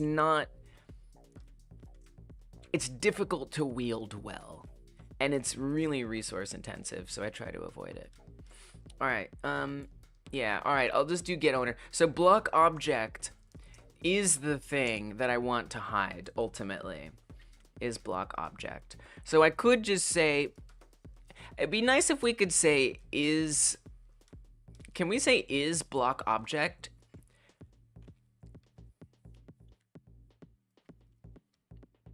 It'd be kind of nice if I could like iterate through parents and just say iterate through all the parents until you find block object. That would be kind of awesome.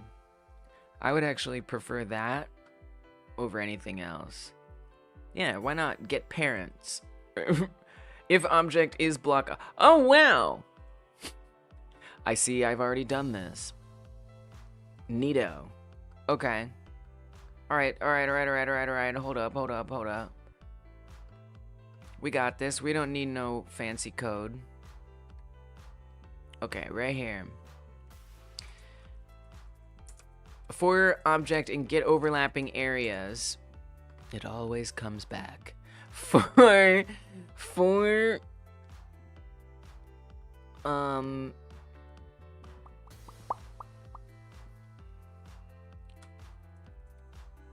let's call this, so we don't actually need to do all these collisions changes, I don't think. Gotta sleep sometimes, that's true. Thanks, Sable. Get some sleep, sleep well. Good luck with your game jam. Good luck with your game jam. I look forward to seeing what you come up with. Goodbye for now. I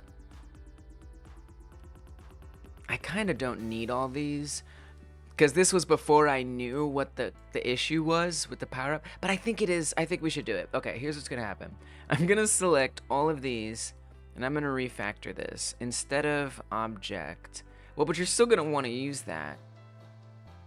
Oh, we actually do want... Okay, hold on. I'm refactoring this to overlap here. Oh, the cat's head is cut off. I gotta move that camera. It's The pole is just exactly where they always put their heads. I'm gonna refactor this to overlap. For every overlap in overlapping bodies. Overlapping areas. And then within that, I'm gonna say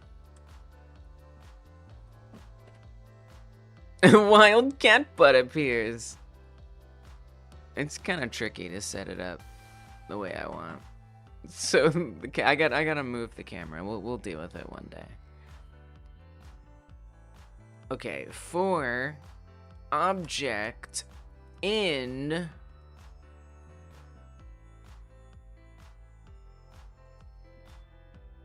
overlap get parents. Is that a thing?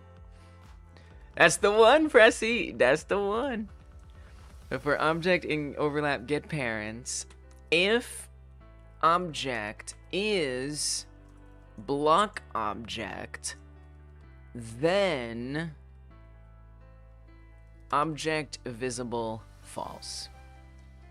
Okay. Let's see if that works. So, non-existent function get parents in base area 3D. Oh, I said, no, that's not, dang. Well, I made that up. It can't just, I guess it would have to like keep doing parent, get parent, get parent, get parent, get parent.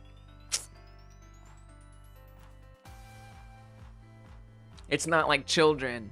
Well, it is like children in that sense. Can we say like get parent until it finds a block object? That would be nice. I mean, I could say get owner as well.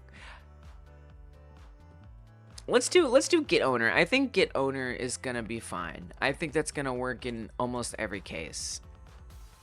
Sounds like a recursive function. Unable to iterate on object type of node. Oh, yeah.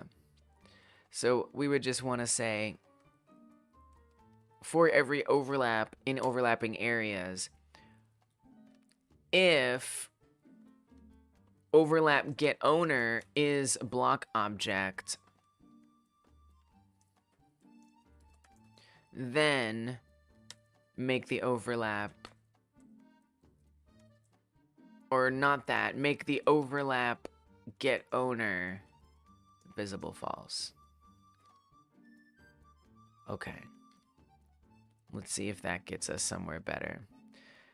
So it's gonna be a little tough. Hopefully these trees, oh, I forgot to time it right. Hopefully these trees will be in the way. I can't believe we just keep seeing cat butts. I gotta fix that. That is unacceptable. Oh, I keep stop. It's hard because I just have to remember to pause the movement and level up the character at the same time. Okay, pause it, level it up, comes down, bam! All right, that'll do. I kind of hate that you also can't see out into the, like, this one is covering up that. I kind of hate that. What if it's just like a tunnel that goes all the way out into the distance? Just like a super long. I mean, I think there's something a little silly about that. I don't care. When does that stop me? All right, sometimes. Let's do it. I want it. It's what I want. It's what I'm gonna do. So instead of using a sphere, I'm gonna use a cylinder for this collision shape. Make it a cylinder, rotate it like that.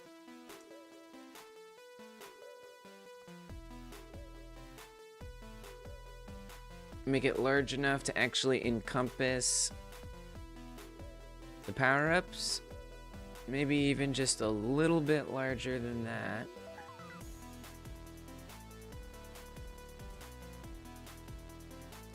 And then we're gonna drag it back. There's actually a furthest distance that's possible, but I'm gonna go, I think there's a point where it kind of stops making sense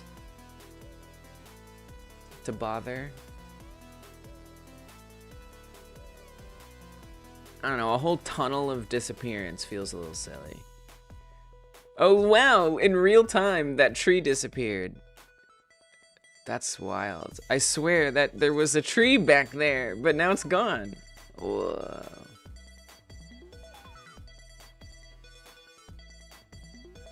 When did that happen? Wild. All right, that's pretty decent. All right, so let's try it again. Let's pick our power up. I think I'm gonna reset it. This works. I mean, generally speaking, this works. This is good. This is what I wanted. Now, hopefully it's also dealing with the collision, so it would be nice if we could really get the power up to land interfering with an obstacle. The electric pole was the most egregious blocker of them, but it's a very small area to try to line the power-up menu with. I don't know if I'm ready to play that game today. Wow, today really became debugging. I am gonna go back to clothing stuff, although we kind of fixed clothing stuff. The reason why I want to do the clothing stuff was so I could try out some other things. Okay, let's see how that interferes with the power-up menu. I mean, that hides it. You still see some stuff behind it, but I think it's like kind of visible enough. I think that's pretty good. Now, did it make those things reappear? They do need to reappear. Feels a little... And then it just... So if there's like things hiding in the building, they're just going to be revealed. I kind of hate that.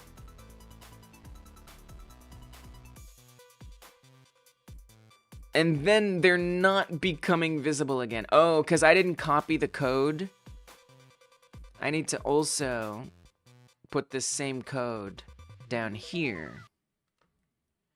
Except instead of visible false, we want to say visible true. That way it actually puts them back. Oh, at least I can attack it this time. Thank goodness. Okay, let's see if we can get good blockage going. I mean, yeah, it's kind of hard to tell, but it looks fine. It's not reappearing, and then I can't see it, and that's why we need them to reappear. Well, certainly it seems like the collisions are coming back, but the visibility, not so much. Maybe I'll try resetting it. So, do we have a delay before movement so we don't forget what was there and get smacked in the face? Well, that's exactly what that was. Because I just changed to broken tree fall state. We could say that like the power-up menu coming down destroys everything around it. That would be pretty awesome, actually. That is definitely one solution. Although the problem with that is then it could affect your karma. In the game, there are actions you can take that can affect your karma, and that would remove that control from the player a little, which could be intended to some extent, but maybe that's not what you're saying, though. Whoops. Let's see if I can get it on this. Well, we should do it on this. That way we can see that running into things. I see what you're saying, though, Sean, too. Yeah. What? Why you not come back? Why you not come back? The mothership has ultimate dominion. Yeah, I mean, it's kind of a cool idea, actually. Oh, I never gave a bunch of credits to everybody for helping me. I should probably do that.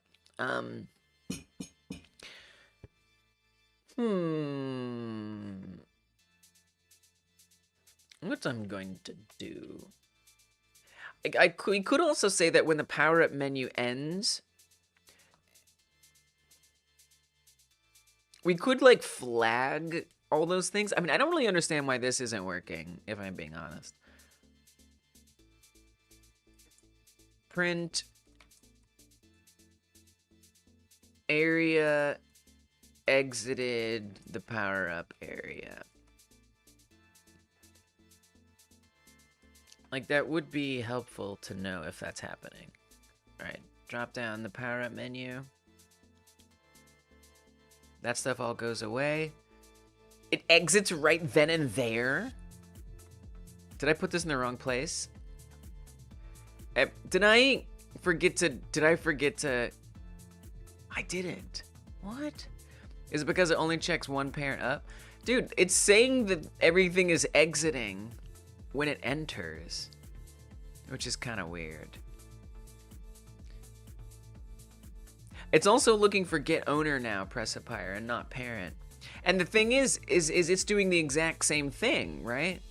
Isn't it? For overlap and get overlapping areas, if overlap get owner is block object, overlap get owner visible false.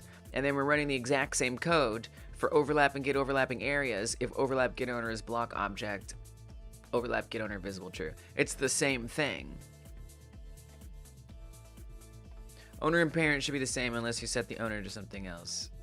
Yeah, it shouldn't be changing at all.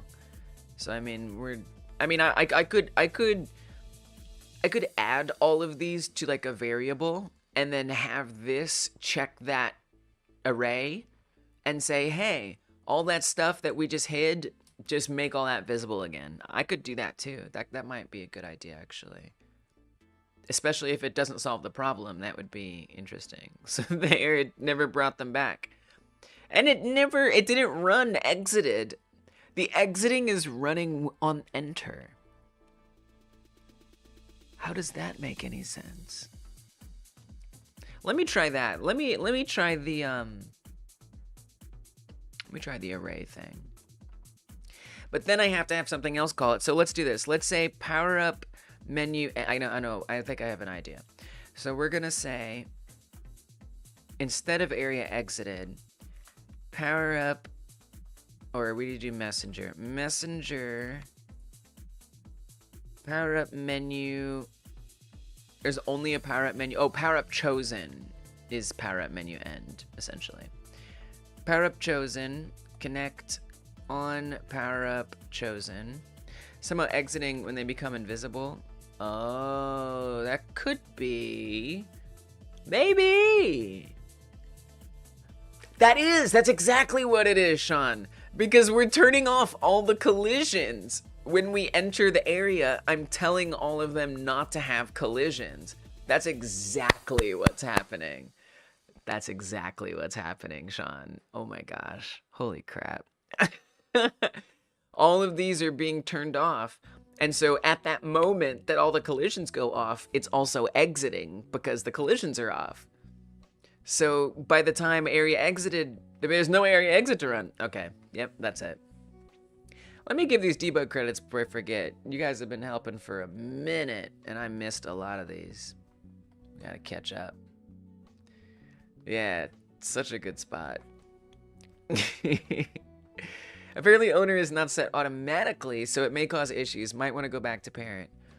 Yeah, I've heard get owner can have issues. I haven't found those issues yet, so I'm living and loving the get owner life. I'm taking that risk. All right, let's go through the chat. I kind of already know who probably helped, but it's actually a lot easier just to see, just to like look at it, at the reality of our life. Okay, who do we got? I gotta remember when this problem started. Oh man, I may go back to here when we were doing bug vortex. Well, that's as far back as I can go, and that's what's gonna be. So Tommy definitely has been throwing out ideas. Dungeon, of course. Pressipier, of course. I don't remember if Gamer Therapy gave specific thoughts, but Gamer deserves some moral support. Gamer, I don't think you're here, but just so you know, these credits entitle you to absolutely no compensation. However, they do entitle you to a credit in the game. Give you moral support there. Michael Sawyer was definitely talking about things, but I don't know if Michael Sawyer was giving thoughts and debug stuff. Pepe definitely shared some ideas.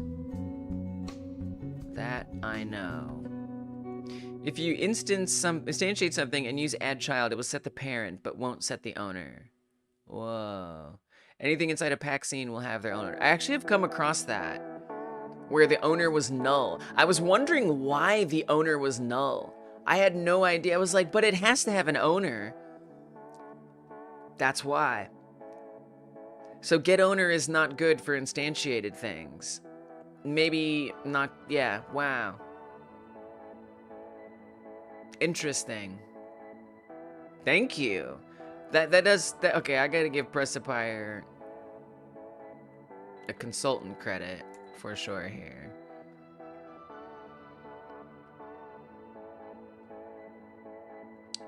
Where's my debug? There it is. Debug. Pepe. Your router hates you. Somehow your laptop Wi-Fi through a brick wall gets stream 5 seconds before your landline PC that is 5 feet from your router. Networking is dumb. That's so weird. One thing you can do, if it helps, is put the stream on double time speed. Sometimes it'll keep it up a little better. Oh, Joshua was definitely helping with some advice and some thoughts. Total utter debug credit. Deep debug. Rorik was just being awesome. And by the way, all like financial donators have their own special credit. Just so that's understood.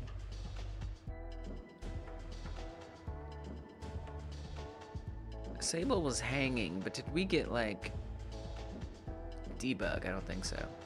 That 2 times thing is a good tip. Yeah, it works. It keeps it caught up, right? Everyone's just racking up the credits. That's right. Exactly. Rorik! It said it was live, but it was a lie. Oh, what? Nice. Yay. What is the difference between owner / parent? Parent. So. Okay. All right. Let's imagine this. All right. I am in a house. This chair is on the house, or the floor of the house. I am on the chair. Godot plushie is on my hand. The Godot plushie is a child of me. I am the Godot plushie's parent. The owner of the Godot plushie would be the house.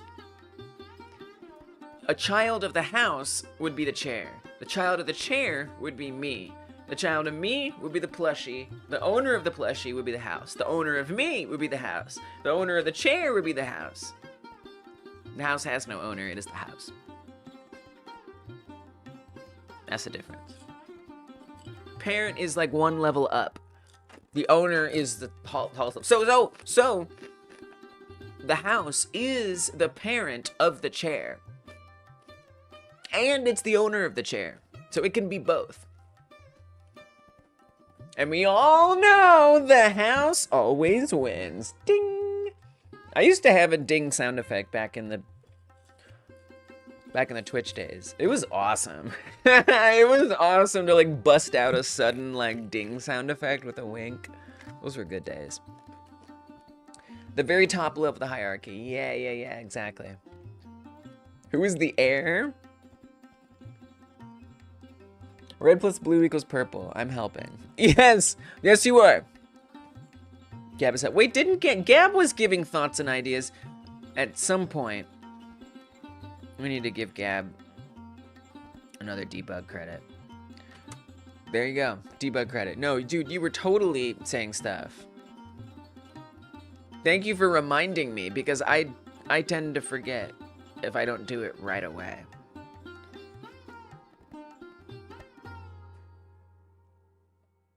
Oh, and then Sean S. Of course. Of course. Okay. Think we're finally caught up. I do my best. I do my best, Cab. Alright, now that I think I'm caught up there. On power up chosen, not declared in the current scope. Oh yeah. Right. So I was with the mega save, for real. So, we need to stop this. So instead of doing, since, yeah, like Sean identified, we're turning off the collisions. So it's gonna exit the area right there. And so instead of using on area exited, I'm gonna say on, or func on power up chosen. I don't know if that calls with something actually. Power up chosen emit. Oh, wrong place. Power up chosen emit. Oh, that's not how it's spelled. Dot emit. It does. It comes with a number of the power up, which is not really necessary here, but that's okay. And then I'm gonna put all this same code in there.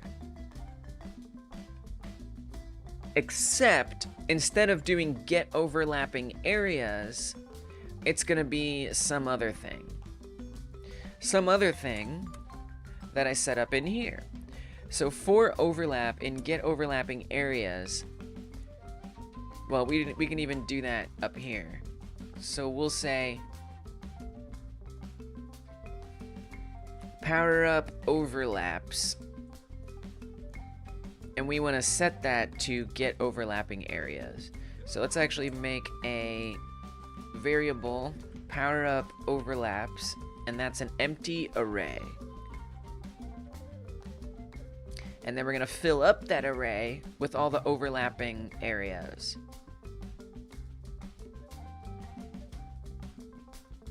And so we'll say for overlap in power up overlaps,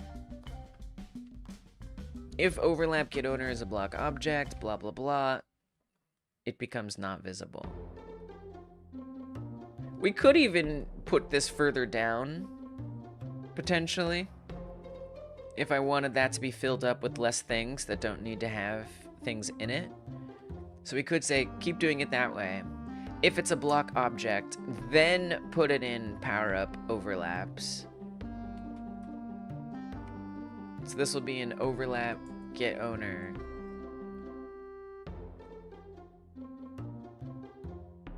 Each one of those, we want to actually say append. Power up overlaps, append the thing. And then make each one false. And then down in here, for every overlap in power up overlaps, we don't even need to say if it's a block object. We don't even need to say overlap get owner. We just say overlap visible true, and then all that stuff. Wait, not true. Wait, not correct. Don't do that. Nope, nope. Because now this won't be correct. So that was actually a huge mistake. That's okay. It's good to try stuff. So no, I actually want this to be outside. Power up overlaps, get overlapping areas, blah blah blah. For overlap and get overlapping areas, yeah, that all looks fine. Then we say here, for overlap in power up overlaps, overlap has lost all its meaning to me now. For overlap in power up overlaps, if overlap get owner's block object, visible true. Yeah, so that should work. And then we get rid of on area exited, and we don't need that signal. See if that works. Pressy says, whoa, okay, I just learned something. Tell me, what did you learn? I didn't know owner got the root of the scene. I always thought it was the same as parent, but nope, very different. Yeah, Yeah, it gets the root of the scene. Right. Right.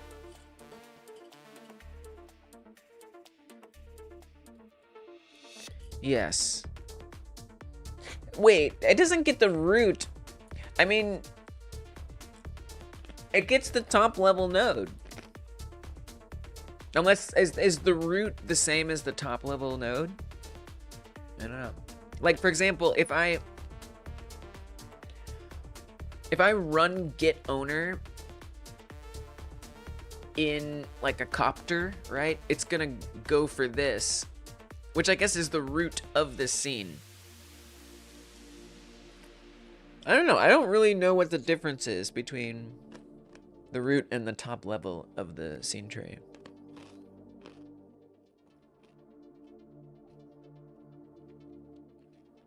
Are those the same thing? The root of the pack scene. So like the owner of a mesh of a copter will return the root. The owner of a mesh of a copter will return the root of the copter scene. Yes. Yeah.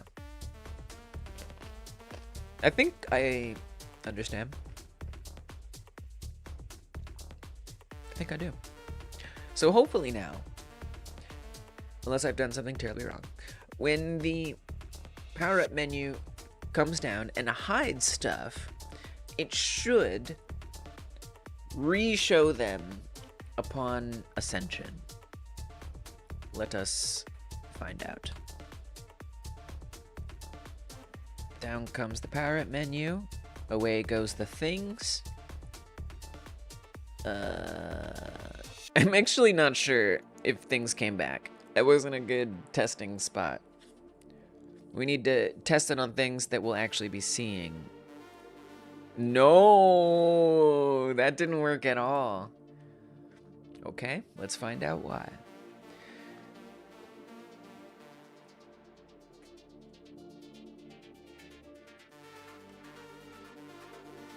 Wherever the proximity script is, right here. Oh, dude, I'm never running the function. Am I? Wait, I am running the function. It's when power up chosen. All right, so let's print this.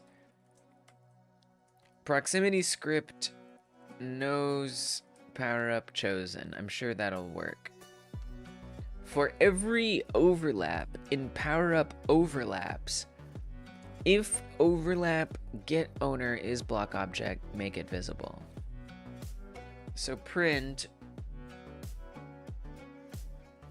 power up overlaps. Overlap stored. A new tree.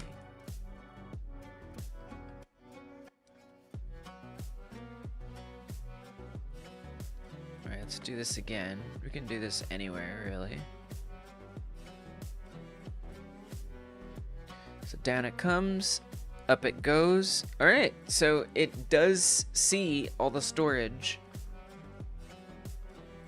of things. But it's all area 3Ds. Oh, I see. Wait, no, that's okay that it's overlap. No, because we're saying, no, that should be okay. No. Because we're checking the owner of each of those things in power-up overlaps. And then in here, we're getting the owner and making them visible. They're all still block objects. So I guess then I would want to say print, so don't print this. Print overlap owners. Tell me every overlap get owner at that moment. Pray tell. Okay, bring it down. Those go away. Pick one. So it sees the nodes at the top. definitely recognizes them. And so what it should be doing is making it visible. How strange. All right, well then I guess after this, I would like to know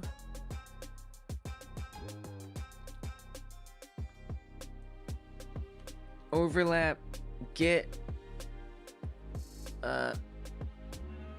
overlap visibility, overlap visible.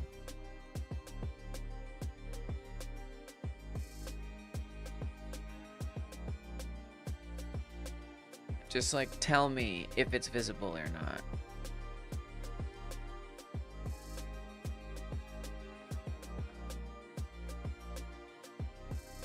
Not something I thought I'd be working on today, but it's a good thing. Okay, pick something. Overlap visible to really? You'd think that that's visible. Now it only saw one thing, and it says that it made it visible. I just ran into an invisible thing. Now what's interesting though is that the collisions are clearly returning because I'm able to run into it, which is strange. And yet I'm not able to see it?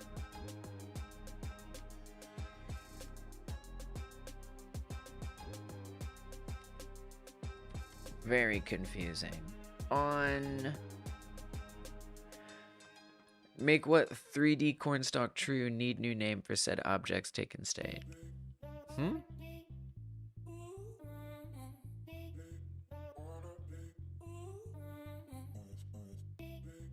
not sure what you mean. On overlap get owner. It'd be helpful to like see what it is that it apparently made visible.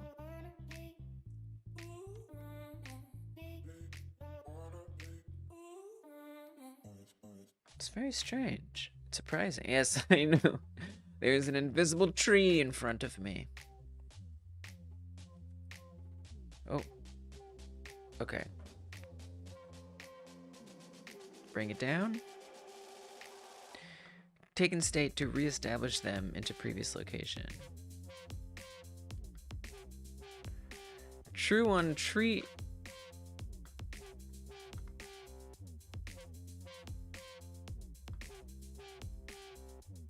I'm confused what you're saying. Let's also say here,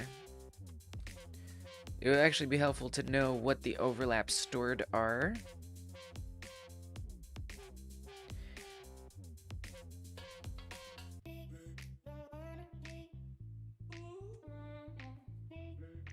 Well, that's going to print it too many times. So what if we say print overlap? I mean, it would be nice to know.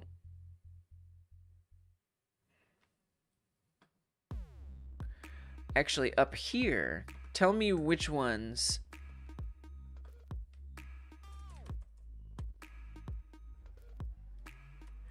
Overlaps hidden. We know that it's hiding. I don't need to check that. Man, it's not something I was planning to work on, but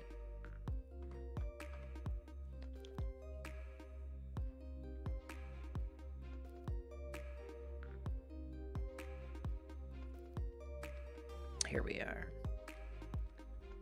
So I guess what I want to know is the same thing that's being hidden, is it that died. Is it being reshown? Is that the same thing that's also coming back and being reshown? I'm not sure.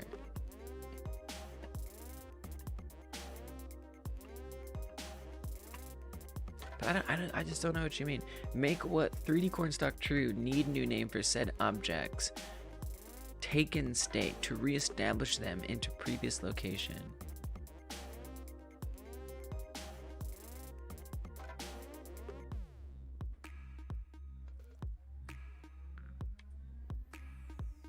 I wish I understood what you mean. I'm sorry. Okay, so it hides fences, solar panels, trees, tons and tons and tons of things. If we press that, first of all, more things are hiding.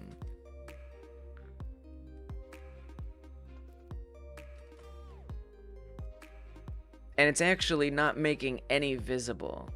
Wait. Actually, it made some visible. So I think the area, things are re-entering the area and then being hidden again.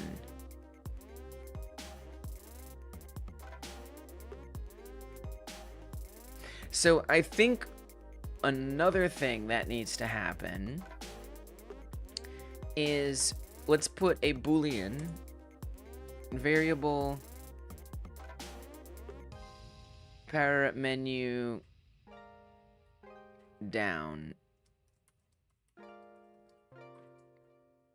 I probably have a Boolean somewhere else. It's getting there, little by little. Do I already have something like that? I'm not sure. Possibly not. Alright, so let's just go back.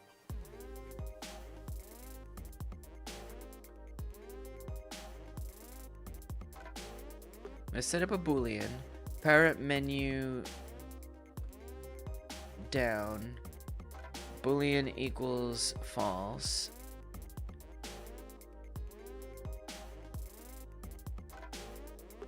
So I'll even say messenger power up menu begin, connect on power up menu begin, create a new function, func on power up menu begin. I don't know if that calls with anything. It probably doesn't, but it would be good to make sure. Menu begin emit does not call with anything. On power up menu begin, power up menu, let's just say begun rather than down. Begun becomes true.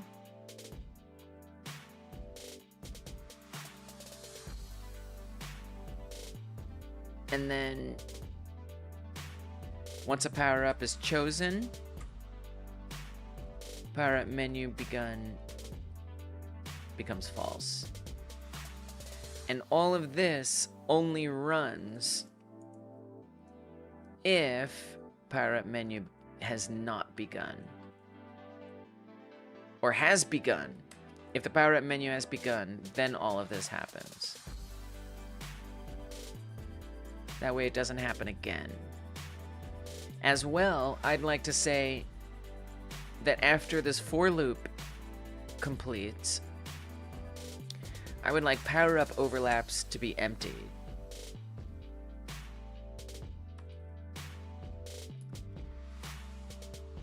That might be a nice thing to do as well. Okay. Let's see where that gets us. I do have to restart it since I declared a new variable. Declaring the type/return type at the end of a declaration breaks my brain. GDScript is weird.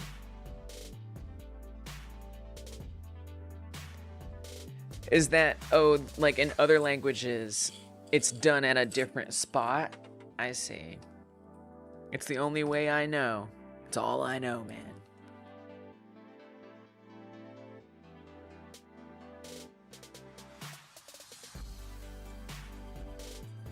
Like, normally it would be at the start in other languages or something.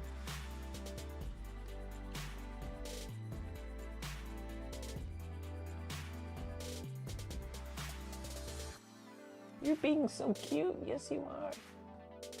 Okay. Pause it. Level up. Things go away. Some things came back. So it's still only running on a few things, which is really weird. It's not running on everything, despite all these things that got hidden. it only did it on 3 things. It's almost like the for loop stops short or something.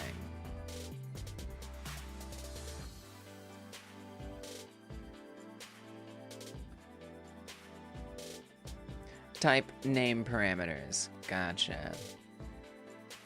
Yeah, I guess that does kind of make sense to do it that way.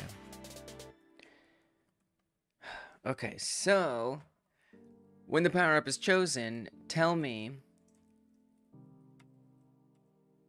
It would be nice just to even know, like, the size of it. Print.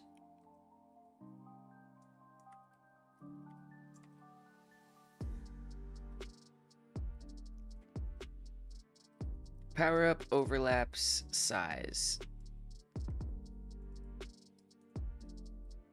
So that number overlaps in array.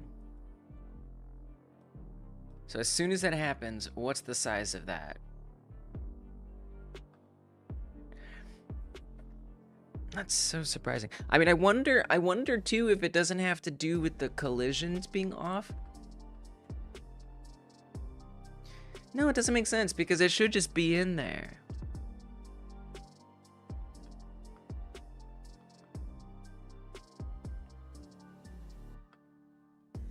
This is strange. Still so lost. Yeah, I'm sorry. I'm glad that you're hanging out even though you're lost.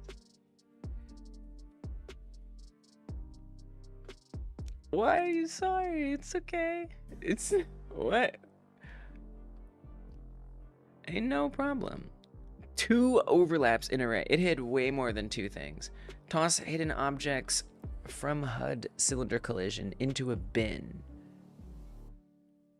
Have print their last location too. You're lost on how to write, but can read a bit. Nice. Nice.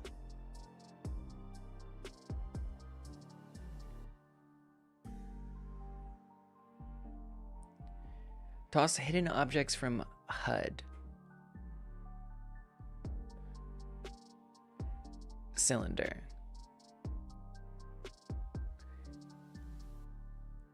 Toss hidden objects from HUD cylinder collision into bin. Have print their last locations too. When you say, what do you mean by toss them into the bin? Like delete them? Print their last location? What does printing their location do? So it's seeing that there's 2 things in there, which there aren't. I mean, it hid all these things. So I think the array isn't filling up or something. All right, let's see how many things are in there.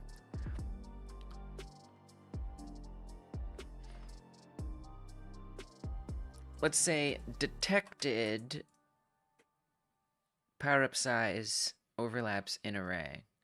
The game has no idea where once taken. I feel like you understand something that I'm missing, but I'm not sure I understand the way you're explaining it. Like, it feels like we're so close to understanding what you're saying, but I'm just not sure. I want to, Tommy. I want to know. I'll probably get there, and you'll be like, I've been trying to say that the whole time. Power menu begin detected. So as soon as it assigns all of these,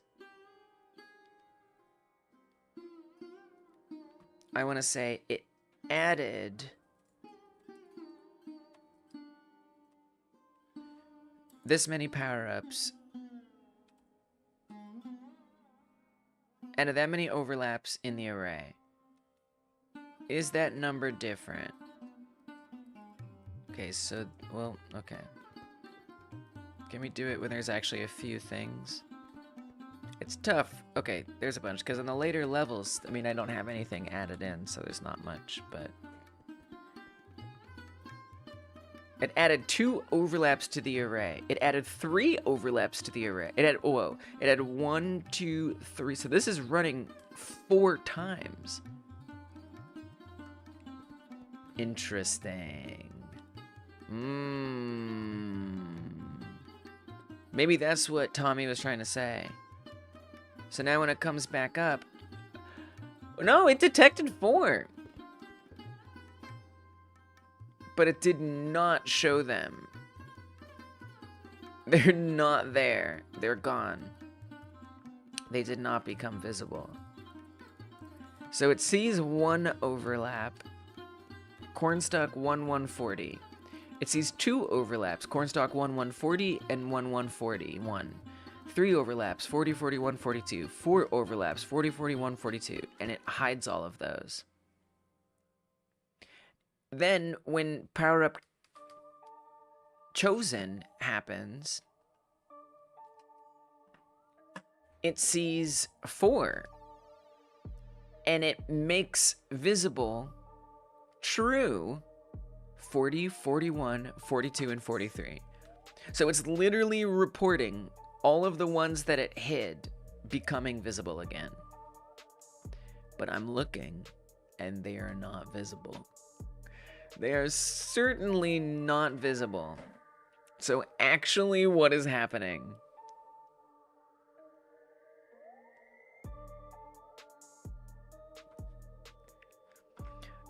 You have node name, no location to return them to. But Tommy, they're not going anywhere. They're just hiding. Their visibility is just becoming not visible. They're not getting moved. They're not getting deleted. They're not getting destroyed. They're just visually no longer visible. So here, let's even come into, now that we know exactly the names, Cornstalk 1140 through 43. We can go find that. I mean, it's going to take a little. Here, just, can we search here? Can we say underscore 40? Nice. Right there. It's actually on multiple of these, so that doesn't actually narrow it down that much. It's the same cornstalk, I guess. It's kind of strange in and of itself.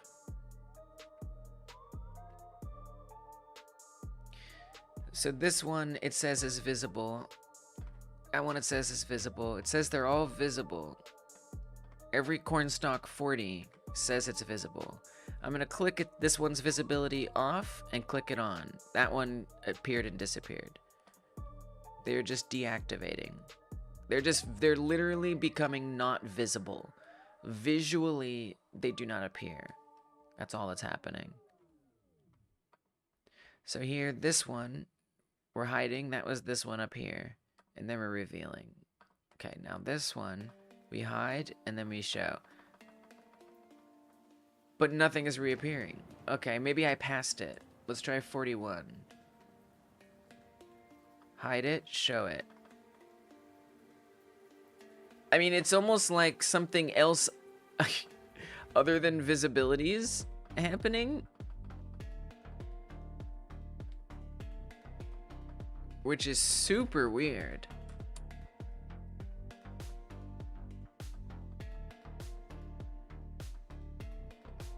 A button click that sets all the deactivated objects or the list back to active should work. Yeah, so that's pretty much what we've got right now. And you can tell because visible is checked on. So it is making them visible again after, again, they're not deactivating, they're becoming invisible. They are all on the list. So I actually just checked for that. All these print messages, what this does is this checks to see how many overlaps are being tracked and hidden. 4 of them are being hidden. Let's go down here. 4 of them are being hidden. Cornstalk 40, 41, 42, and 43. And then after, it detects 4 overlaps. So it adds 4 overlaps and it hides them. 40, 41, 42, 43. And then it detects 4 overlaps. They become visible, true.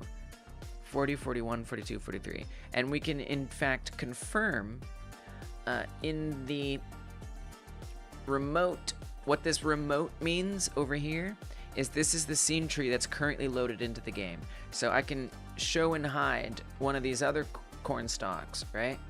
But if I try to show and hide one of them that is actually right here that we're looking at, it doesn't reappear visually.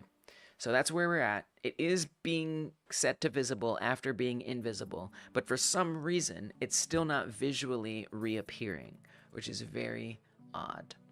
So I need to figure out what that's about. The only things that I'm telling it to do, other than become visible or not, is I'm telling it to... The pause menu return state conflicts with the power up menu.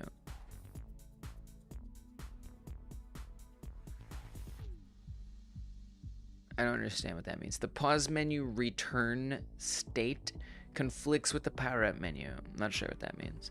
So, if I come look in here, what I need to find is what is being hidden. Because something is being hidden that is not supposed to be hidden. And somehow that is keeping stuff not visible. I don't understand how that's happening or where that's happening. This is just kind of spooky and confusing. It almost makes absolutely no sense, if I'm being honest. I'm very, very confused. Yeah, maybe the code is doing something I don't realize it's doing? Huh. That is super strange.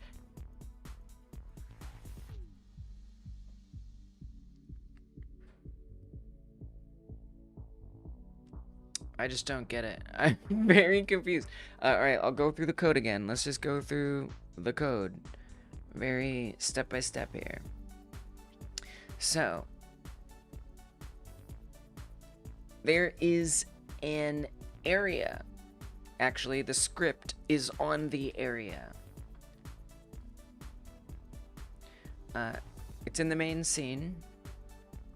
And let's even make it visible. 43 is off in the distance. How? Because they are similar.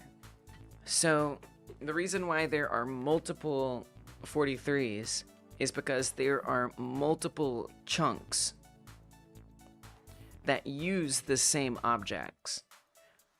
So, for example, there is cornfield chunk 1, cornfield chunk 2, cornfield chunk 3.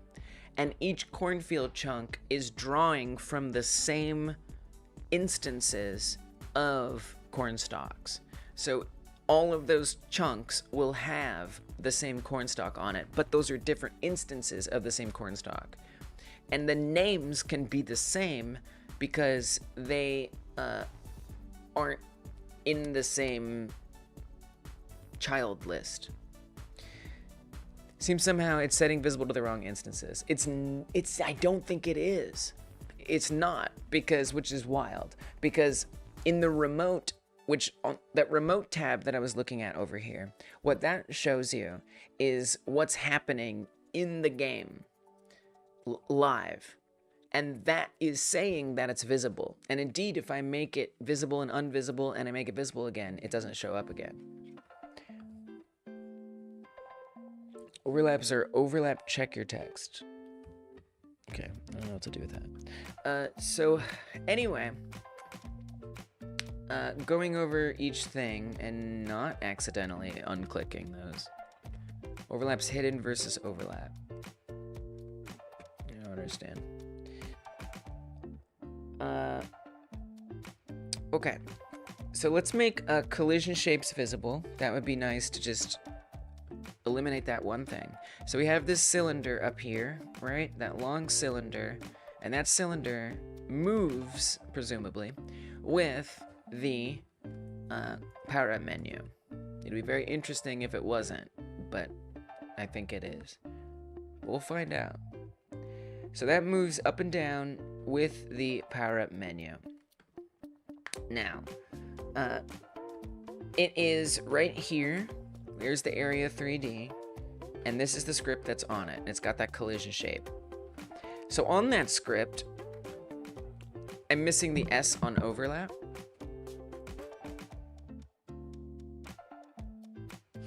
Well, this is just a print message, so that's not gonna matter. This isn't code, it's just a string. But good catch. So that would matter if it was code that I was typing in here, for sure.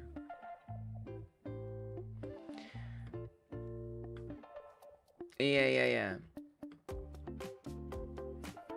Okay, so we could also even go a step further in here and say visible. Oh, that is supposed to be in there. Overlap. Oh, I mean up here.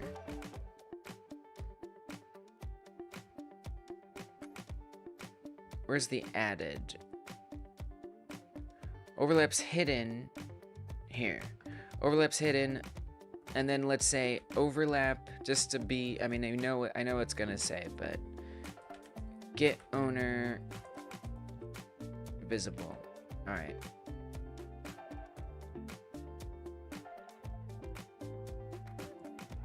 And then on,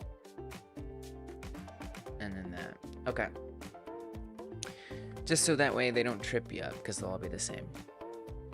Okay, so on the script, we've got area entered connecting. So it's checking to see what has entered the area. And that's going to run the function on area entered. That function checks to see if power up menu has begun. Power up menu begun becomes true if the power up menu begins, which is set from a function elsewhere. We know that that's happening because otherwise we wouldn't see any of this going.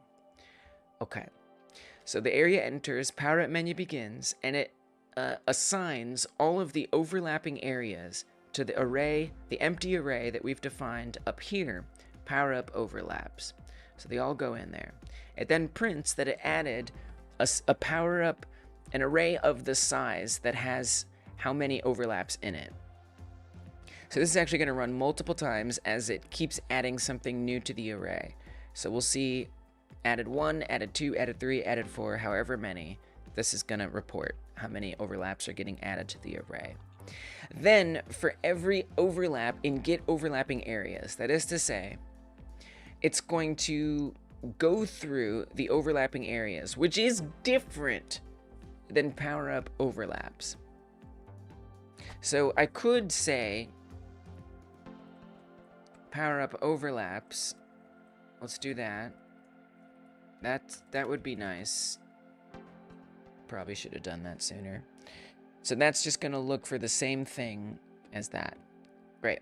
So for every overlap in power up overlaps, if the overlap's owner is a block object, it is then going to make that overlap owner false, the visibility. So visually, it's going to be set to false. That's this little eye icon right here. In nodes, it comes up in visibility, visible, true or false. That's what that is. So we're saying overlap get owner, if it's a block object, its visibility becomes false. It is then going to tell us which overlap it's set to false. So it's going to say overlaps. We could even say overlap visibility. Let's do that. Overlap visibility false. And then on this one, it's going to say overlap visibility, and it should say true this time. So overlap visibility false on, and it's going to tell us what the thing that it set false to. Then it's going to make all of the collision layers. So that's not the same as the get owner, but for every overlap that it saw, it's going to make its area collision no longer be happening. We could try getting that out to see if that makes a difference with the visibility. That would be really interesting actually to try. So maybe I'll try that. This is so it doesn't conflict potentially with the power up menu. Finally, after the power-up is chosen, it is then going to set the power-up menu begun to false, which will prevent this from updating anymore, because that will only run if power-up menu begun is true. So it's no longer going to be true once this function begins. It is then going to tell us how many overlaps it sees in the array after the power-up chosen happens. We'll want to find out if that matches the ones that it added originally. So then it's going to do a for loop. For every overlap in power-up overlaps is the array that we established right up here. So for every overlap that is in there, if the overlap owner is a block object, it is then going to set that overlap owner visibility to true, which is different than up here where we set it to false. We want to set it to true now. This is very nice to have, so it shows, but we know that it isn't showing for some reason. And then we want it to print overlap visibility. This should now be true instead of false. We want it to tell us what that overlap owner's visibility is, if it's true or false. And it's going to tell us what the name of that thing is, which should match everything that we printed before. Finally, it is going to turn all of the collisions back to true, and then after it runs through all of that, it empties out the power-up overlaps array. So that's what should happen. The only change I made was I made some changes to the way print is typed, and I am iterating through this variable instead of get overlapping arrays. So we'll see. I doubt that makes a much difference, but we're going to find out. So we're going to run it, and we're going to see what happens. What's up, Edward? Welcome.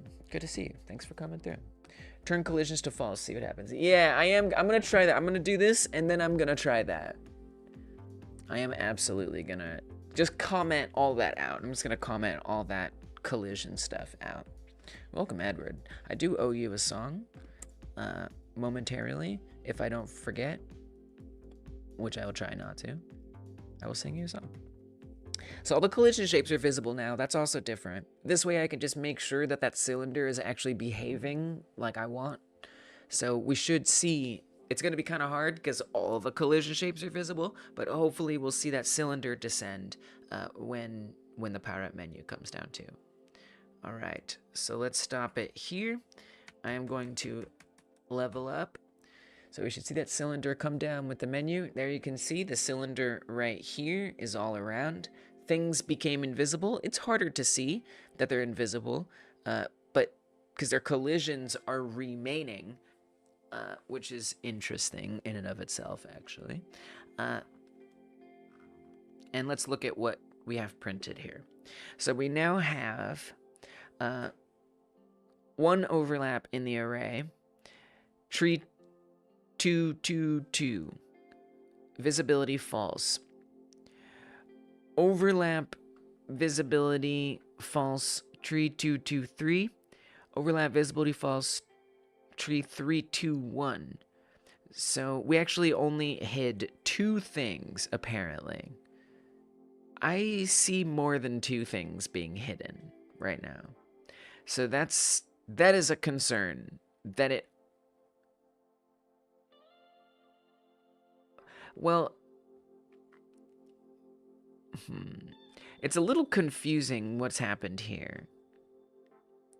So it hid tree 222, it hid tree 223, it also hid tree 321, and it hid tree 322. It also hid tree 323 and tree 220. So it's not adding it all up for us. It's a little confusing, but at least we know the names of all of them. It would be nice to know after it finishes all of the ones that are in there, but alas. All right, so now I am going to choose a power up, and it's going to go up. Okay. Wow. It detected one overlap in the array. And it says it made tree 220 visible. So let's look for tree 220.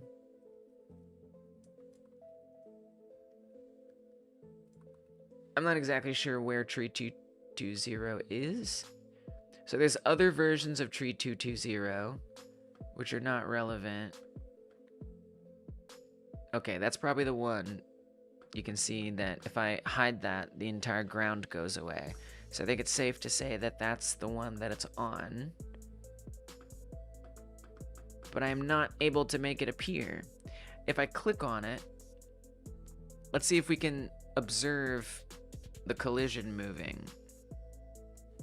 I do not see it at all, surprisingly.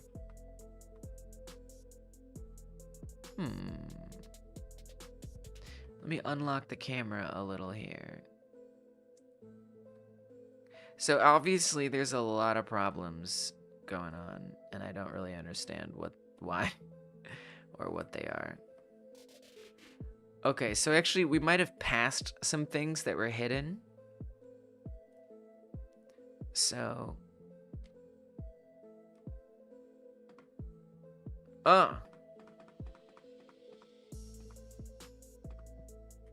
but is that the one?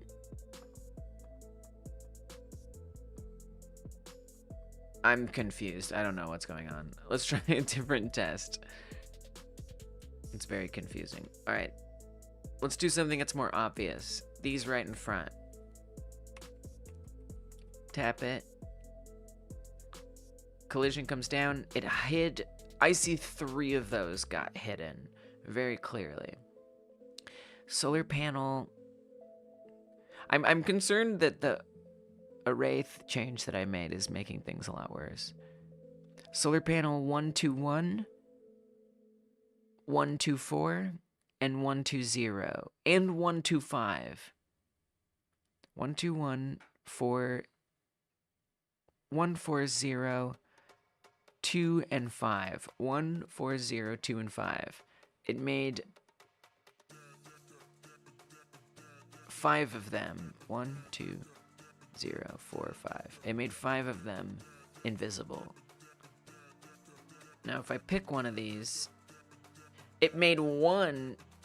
This one came back. The other ones did not. It says 1, 2. It said 2 and 5, so it still missed a bunch. So something fundamentally is just not correct with the way this code is going. I've done it very wrongly. I think what I'm gonna do, a couple things. 1, we'll try it without the collisions. 2, I think I'm just gonna try rewriting this code entirely. I just think that would be a good decision at this point. But out of curiosity, let's see if we can identify some of these. So I'm gonna see if I can find this one. So that one might be, let's see. Let's say panel underscore 01 02 05. I don't know which one it's gonna be. Okay, we know that's the right level chunk. Now this solar panel, you can see I am changing its visibility here. Again, that check mark on the right and this eyeball here. I'm turning it visible and invisible, and it's just ignoring me. So this is probably one of those that's there. Whoa! Oh. Okay, so this, I know what this is. This is something from a long time ago, a level design bug, where I accidentally had multiple stacked on top of each other. That's what that is. I need to fix that. That is an important one to fix as it happens. That's a bit of a different thing, but I do need to deal with that. Discovering another old bug. That is an old bug. You are currently at 700. You're 700 subscribers away from 2K. Do you have anything special planned for that? No. No, I do not. Absolutely not. Okay. So that's probably... Yeah, wow. I mean, I feel like I can even see it. Actually, I don't think I can. Let's come to local. We know that it's solar panel 5.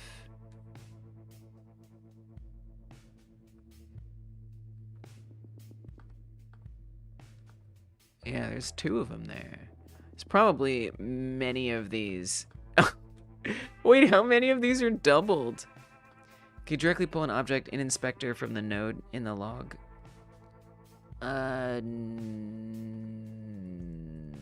Yes. Kind of. Yes. There's the local and there's the remote. Yes. Yeah. Some of these are doubled, some of these aren't. Oops. Okay, that one's not doubled. This one is doubled. That one's doubled. This one's not doubled, not doubled, not doubled. That actually kind of explains a bug I've been seeing where sometimes it does too much damage to you. That would be why. Okay, this one is a double.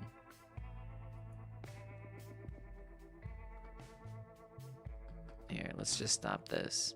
I'm just gonna try. I'm gonna kind of rewrite some of this code, honestly, is what I'm gonna do.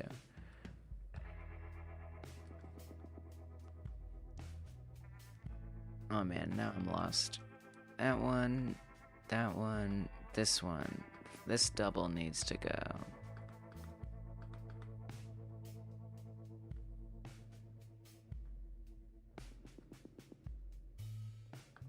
That was 5.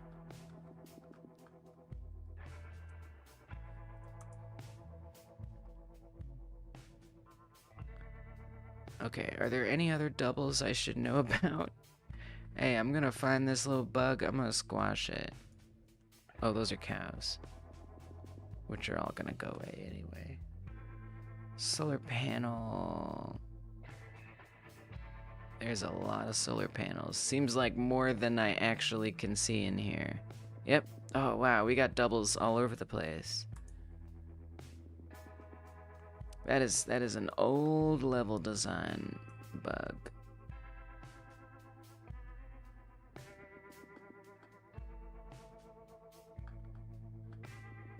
Clicking each one to see if when I hide it and re-show it.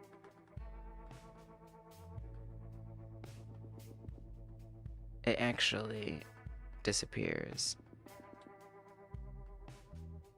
This one's a double.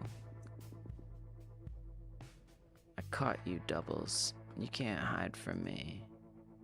You hid for a long time, but your hiding days are over. This ends now.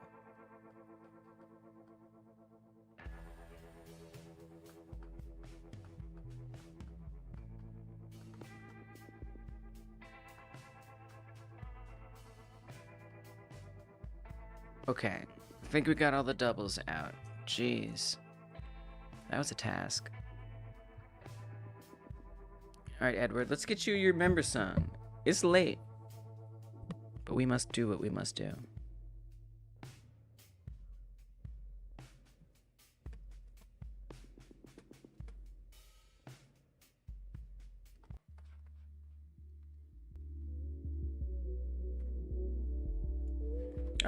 Alright, we can do this one. We can do this one.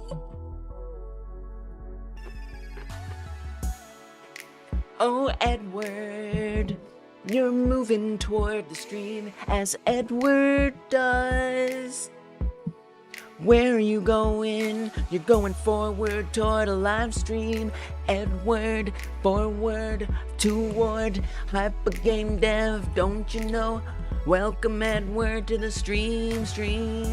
Thank you for moving toward the stream, Edward. We appreciate that you're here.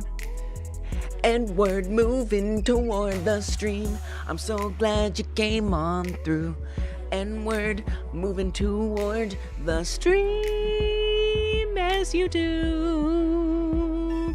That's what you do, Edward, moving toward the stream. We're so glad that you did. Edward, moving toward the stream. Forward is where you go, and you found your way here today. Found your way here today. Edward, moving toward the stream. You're moving forward. Welcome to the stream. Oh, Edward. Oh, yeah. There's your song. So yeah, so here's what I'm gonna do. I will try that one last thing, but I'm honestly over this code. I'm super over this code. I feel like it just needs a total rewrite, in my opinion. So we're gonna get that proximity menu script up here, and we'll try this one last thing, but mostly this is do-over town. Basically, we're just not gonna mess with the collisions. I have a feeling it's gonna make no difference. It's not gonna be better. But it's worth trying. And then I'm gonna rewrite it. And if I have the same problem again, at least I'll have taken every step. I will leave the area that's attached to the power-up menu that descends down. That would be good.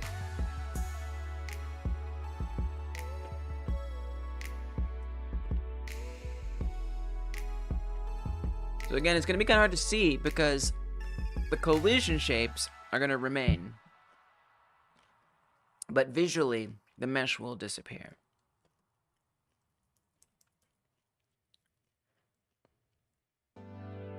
Okay, so we'll hide this barn, very obvious to tell. I think the barn is far enough away, or close enough. Alright, the barn disappeared.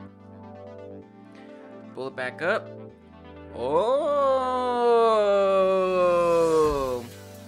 I think that might have been the problem. It's the collisions! Okay, those three in the front went away. Pick one, they come back. That's what it is, y'all. It's the collisions. Well, I'm glad we tried that before I started rewriting all the code. Thank the goodness. So the corn is gonna go away. As soon as it goes up, they come back. So what it has to do with is the fact that the collisions aren't there anymore. And so it's... I don't really understand why the collision... I wonder if there's some kind of like process thing happening. So there they all came back. Huh. Pat yourself in the back. Debugging mission successful.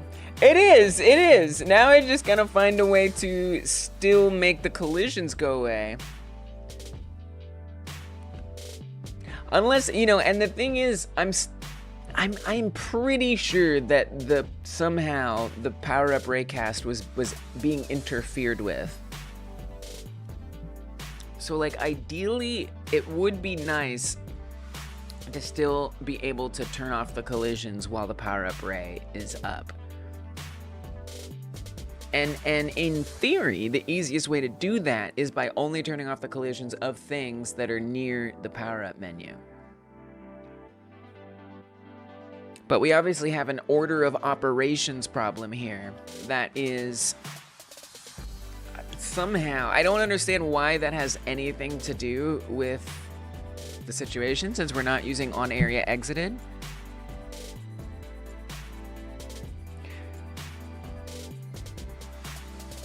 You know what probably is happening? I think maybe that things are losing they're becoming invisible, then the collisions are going away.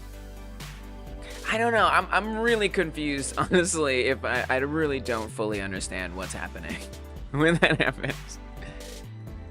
I'm sure it makes sense that for some reason the on area entered can't see it and therefore it doesn't get added to the array correctly. Alright, so now when I pick one, they all come back. we go here where I might run in, let's try to almost run into something. If it stops right there at that point, level up, those things disappear, they come back, you can move out of the way in time. No problem.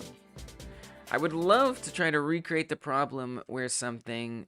Thank you. No, you know what, Josh, you make a great point. That it's tough. Sometimes, like, when finding a solution, sometimes I'm still not happy because it's not enough solution. I want more solution.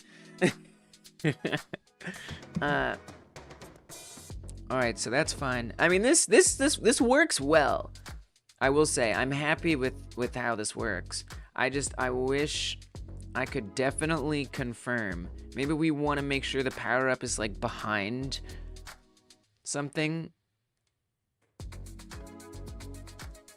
Oh, interesting, yeah.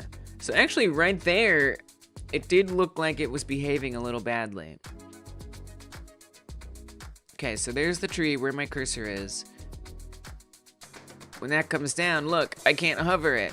So yes, this is why I need the collisions. And actually, that should make it invisible too. I guess I need to make, yeah. Oh, we need to make it much longer. So that tree is not blocking the entire power up. But it's blocking the raycast, which is unacceptable.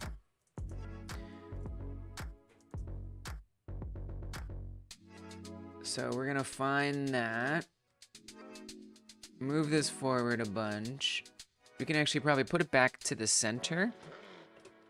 So I'm gonna come to the transform of this.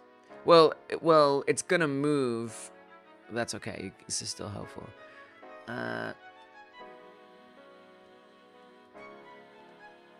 If I put its Z position to 0, it goes there. Oh.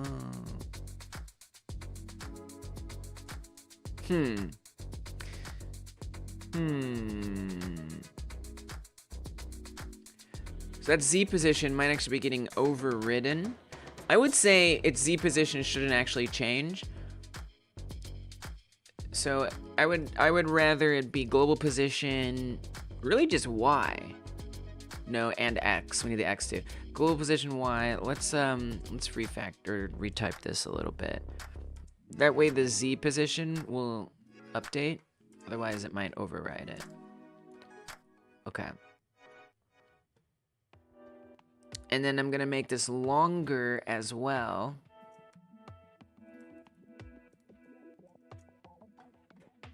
This collit. Oh, I feel silly. I feel silly. I didn't need to do that. I should have moved the collision shape. Okay, undo. Ay. Why did that do that? Undo all this. Oh, the brain is tired. We don't need to do that. Because all I need to do is move the collision shape inside of there. That's what I meant to move. Put the Z position to 0. That's what I want to see. I want it to be centered like that. Then I can stretch this collision shape to be even longer. Like that. Something like that. Okay. Great. And now that tree, now even though that tree is invisible, it's weird because it still lets me click on it. All right, I got some questions here. All right, couple things. Number one, all of these prints, get them out of my face. I now want to see printed which orb was chosen. I have a lot of questions. Get these prints out of my face. No prints in there. And then actually on the power-up menu, there should be an orb chosen print. Actually, I think that's on the camera script. Left orb chosen, yes. Middle orb chosen. Yeah, that would be interesting. Comment that back in for me. Put those back. Tell me which orb you chose.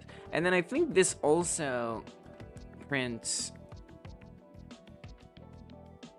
orbs. Or maybe the orb itself will report if it got chosen.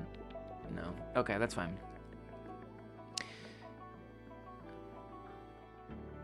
Maybe on the UI, maybe on the HUD script.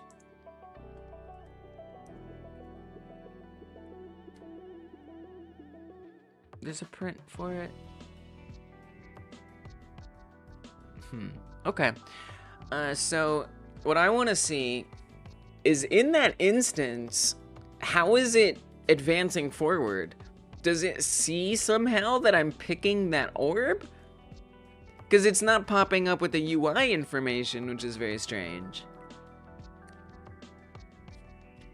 But it's still letting me advance as if I picked one.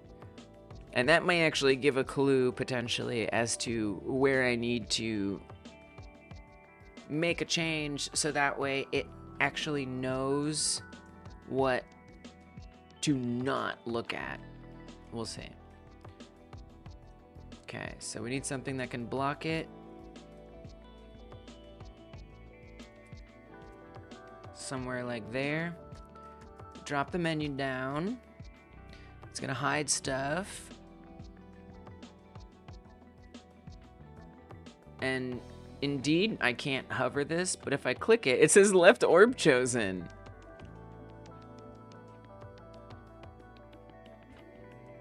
What? What? How did it see it? If it does, and then, so, okay. Okay. What in the world is going on here? So, that's the same raycast that checks to see if it's hovered.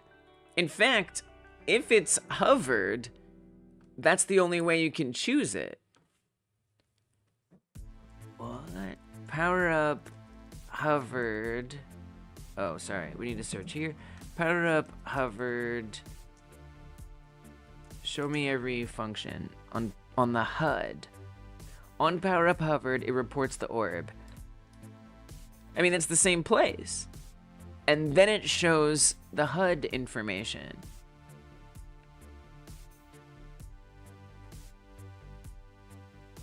What?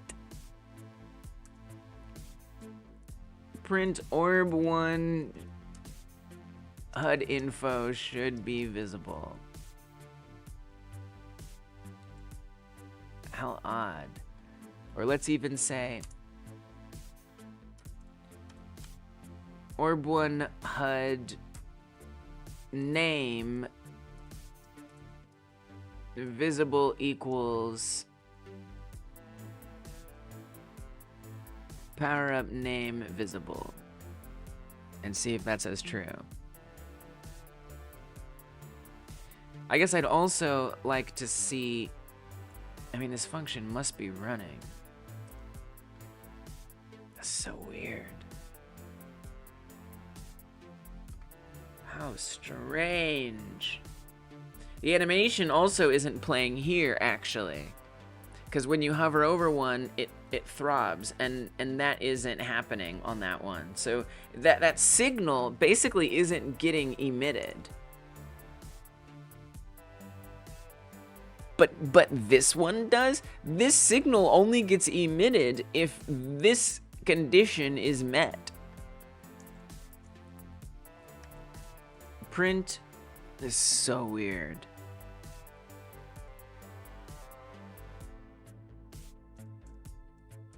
Orb 1 is hovered. And then somehow it can see that it's chosen, even if it can't, even if it's not hovered. Like, that doesn't make sense. Okay, let's try another blockage. The trees are great because they're tall and they have a nice wide spot. Okay. That comes down. Orb 1 is hovered. Visible is true. The heck it is! What? And then look, this number is going up when I'm hovering over it.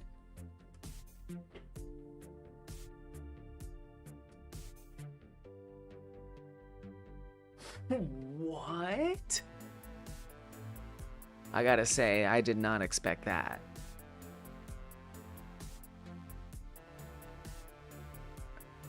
It doesn't even, it is the, huh?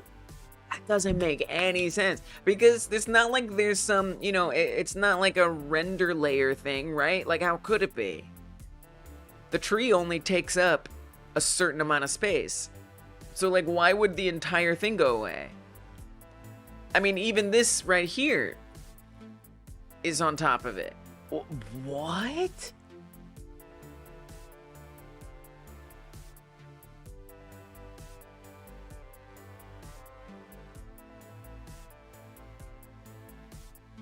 That is so confusing.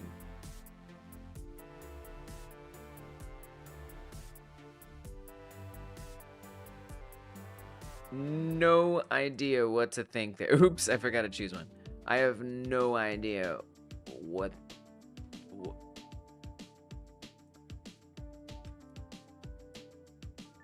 How is that possible?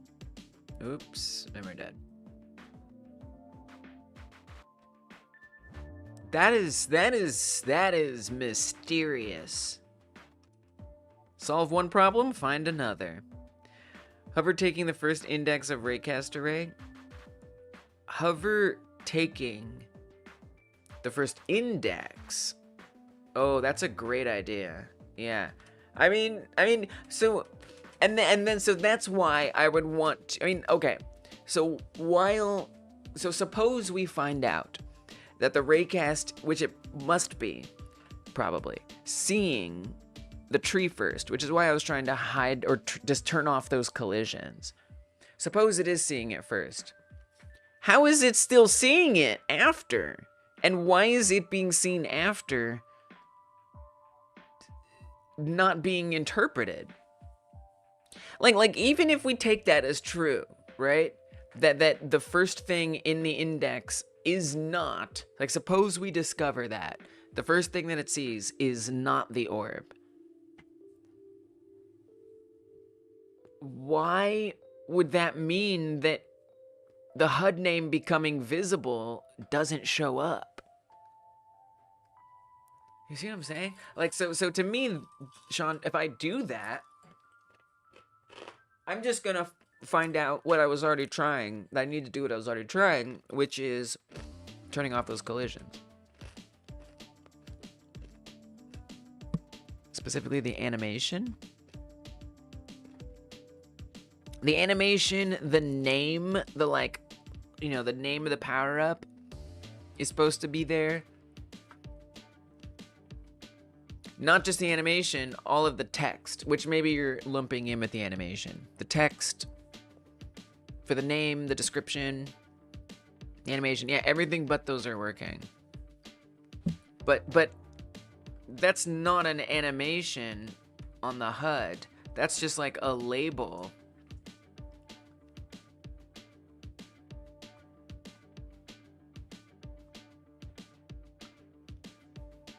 It's a control node. The canvas layer is on layer 1. I mean, maybe in some weird way, if I put it on a higher layer, but like, it still just doesn't really make sense to me. Why would a canvas layer care about 3D objects like that? And then what would that have to do with the raycast? So it's supposed to be this.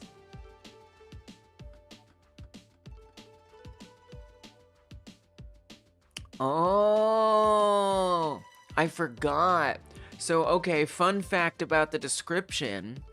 Oh, okay, hold on. Fun fact about the description. Every name and description, and this, it still doesn't answer for the animation, but this does give us something to look at. Every name and description actually moves itself to the position of the orb. So they're all actually right on top of each other in here. It's kind of hard to see because the menu's in the way, but the descriptions are all in one place. But then what happens is they move to the position of the orb that they're supposed to go to. So it's almost like all the data maybe isn't being sent along somehow. Power up name position, get viewport, get camera 3D, unproject position, orb 1 global position.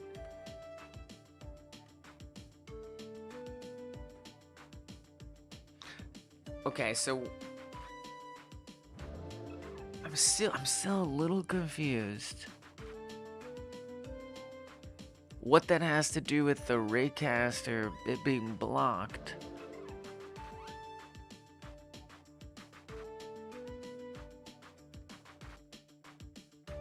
And why knowing the first index necessarily affects that, but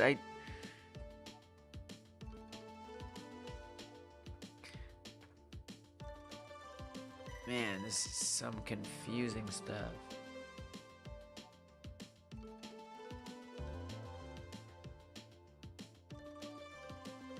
Oh, I just don't know.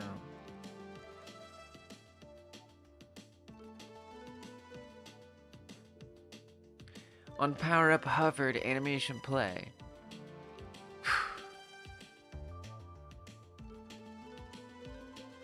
That is so weird.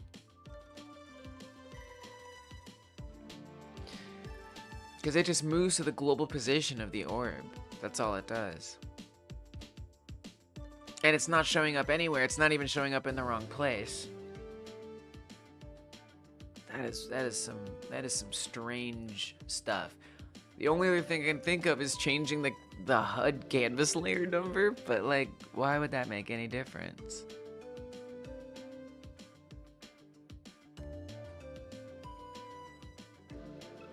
It might be interesting to see the position of the power-up name.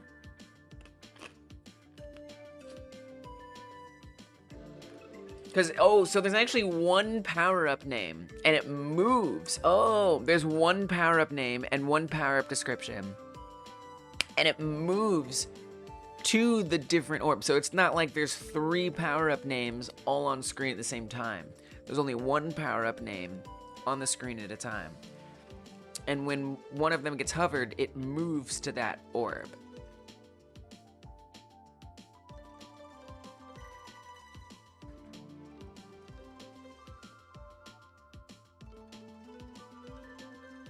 So same name, description's always in the same place. Description never moves, only the name moves. But it never appears in the first place.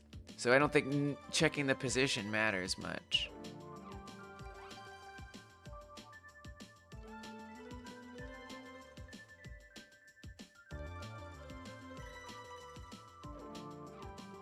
How weird. But then I can still click it. No problem.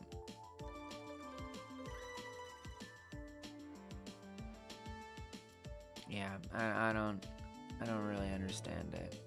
Well, I think the only thing that I can think of that's left, because I'm sure that, again, if we printed that first index,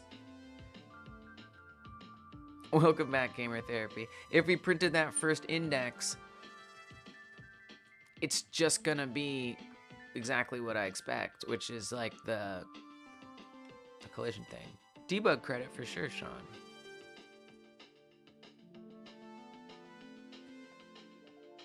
And Immortal support credit for Joshua.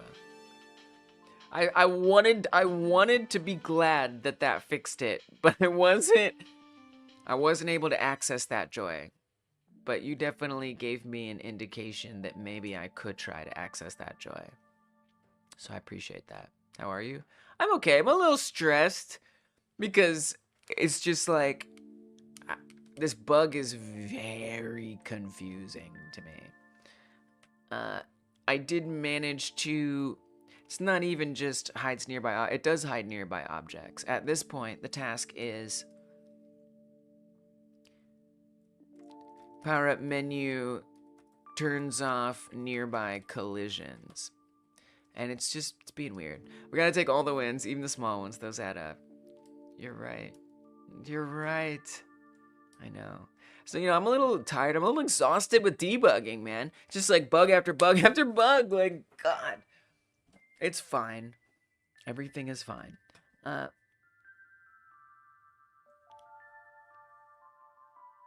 All right, so I want to go back to the proximity menu script. Goddess help me. And what we did to make the visual thing work was get rid of all the collision stuff. But I do need the collision stuff. Thank you, Gamer Therapy. Thank you. Appreciate that. Appreciate that. I did give you a moral support credit earlier. I'll give you another one. These credits entitle you to no compensation, but they do entitle you to a credit in the game and my undying appreciation. So thank you for keeping me positive. I do appreciate that. So this collision stuff, we can't be making it false, apparently. I wonder if the oh, that kind of makes sense, because the for loop, like, goes over and over and over again, and this, so we probably need to wait. Well, but we do want it to be over and over again. That's so weird. I just barely understand it. I really barely understand it. Why are you like this? Why are you like this?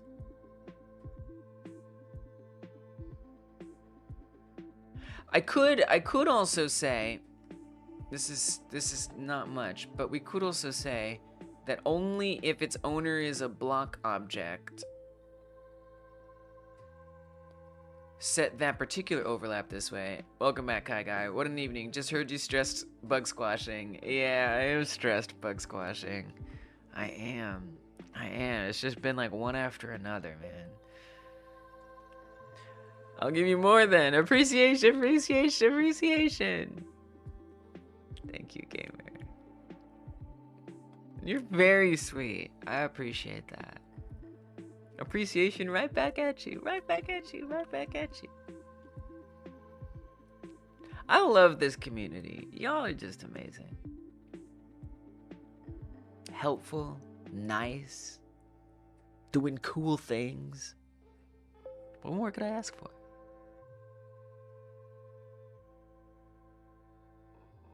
So all this does is make sure that the only things that are having their collision layers changed are things that also had an owner that was a block object. I don't really see why this makes a difference, but I'm happy you did too, gamer. But it's probably worth a try. We're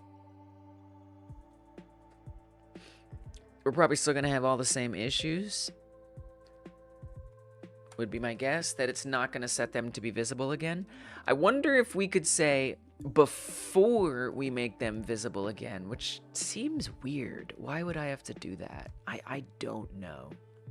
I'm very, very confused.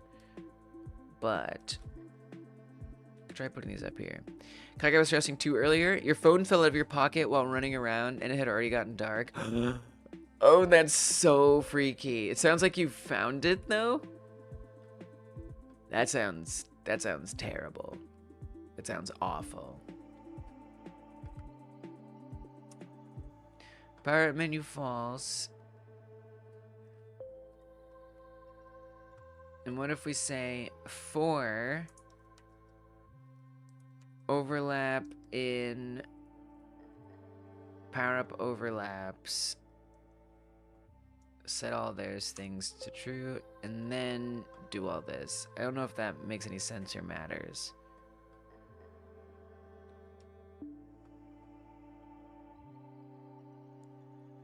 This is probably not gonna work.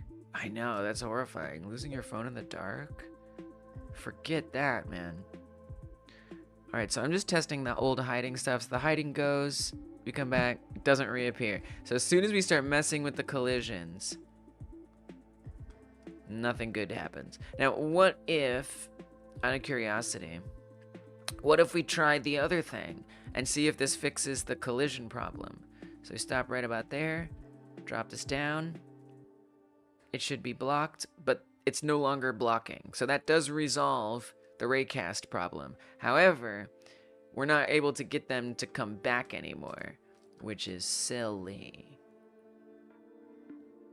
What is the worst phone, tablet, or computer in general you've ever experienced?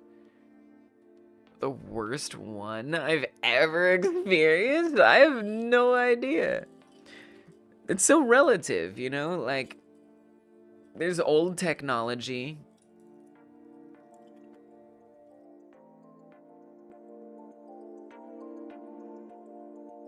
And like, of course that was rough.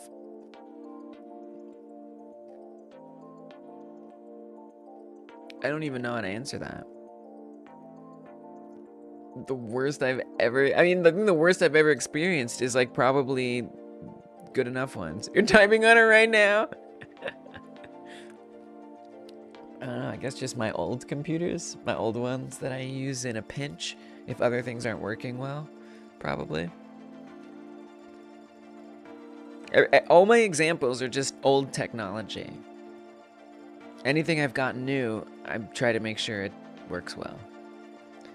I did get a Pixel 5a recently, and it completely died on me. And then I looked it up, and everybody said that there was a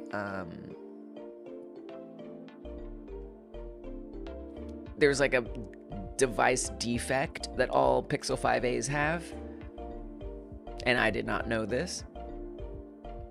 And it was under no warranties. I got it used.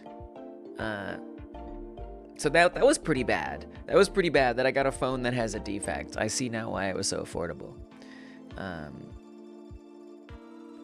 So that was actually probably the most recent worst modern technology that I've had was a Pixel 5a. What about you, gamer? Kai Guy's typing on the worst right now.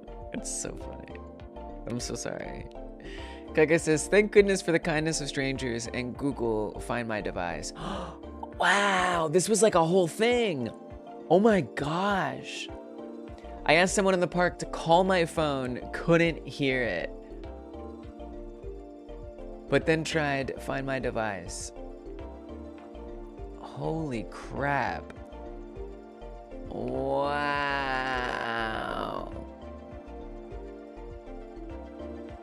I am so sorry. You had to experience that, guy. That is definitely more stressful than what I'm doing. By an order of magnitude. You got through it though. And you get to appreciate the kindness of strangers. That's a good result. Gamer says, my friend used to get cheap tablets from yard sales for fun. That's awesome. That sounds kind of cool. We once found one that took 3 whole minutes to load Subway Surfers, and it took like an hour to turn on for the first time. Whoa. Yo, that sounds kind of fun. Just go to like yard sales and just like get old stuff. That sounds really fun. I love that. I love that idea. That's a really cool thing to do.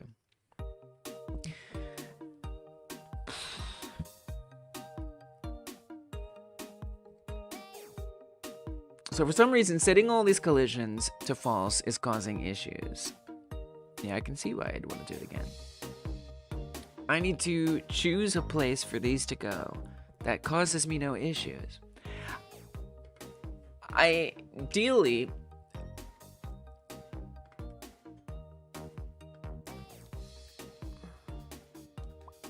I don't even understand why the visibility has anything to do with if this. I'm so confused. Why does the visibility of something have anything to do with its collision? Like, what? How does that make sense?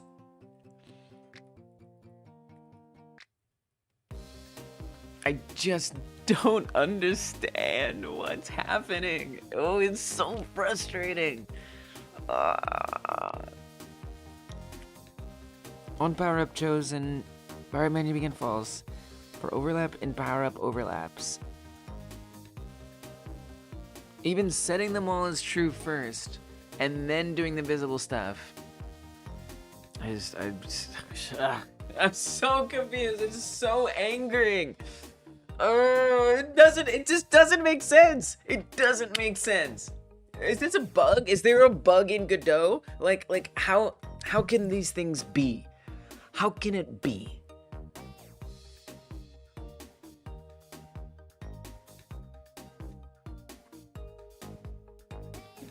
So I mean, the other option is I find a way to actually turn off Well, I tried already setting an exclusion. But so that would be the other thing, would be to try to set an exclusion to things that's conditional on whether or not there's a power-up menu. But that is not an easy task. But at this point, I might have been able to get that done in the time that I'm spending banging my head against the desk about this. I mean, shoot. Dang.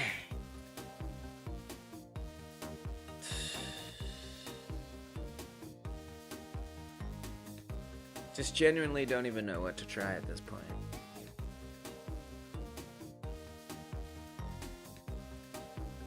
No idea.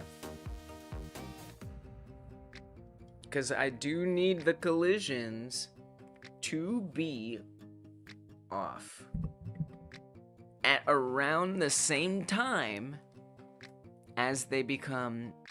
Well, I need them to be around the same time they become visible again. So weird, so weird. Not your phone is the worst. I don't splurge on high-end phone upgrades and hang on to them for as long as possible, but this time I did, and still paying it off. Yeah, I don't even have a phone anymore because they just keep breaking and I'm tired of it. I was like you. Always kept old phones.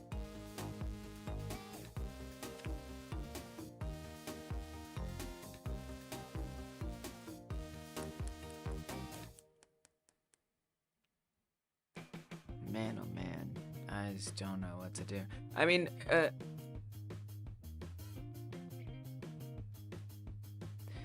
I guess just to... Yeah, I bet you were. Because it was like the nice one. You usually don't get nice ones. I see. Alright, so what if I don't make the collisions false in the first... I mean, obviously that's gonna be fine. But whatever, show me it happening. Oh, I messed up the cursor. Dang it, I hate when this happens. Ugh, stupid Godot. No, I love you, Godot. I'm sorry. I'm getting a new phone soon. It's being shipped as we speak. The one I have right now has a bunch of problems. Those days will soon be over. Brighter days are ahead of you. Ah, forgot to pick one. So there it comes back. Obviously, not a big surprise. Because we're not making those collisions false. If we make those collisions false, somehow, for some reason, it cannot make them visible. I sound really tired and sad now. I am. I'm both of those things. I am absolutely both of those things.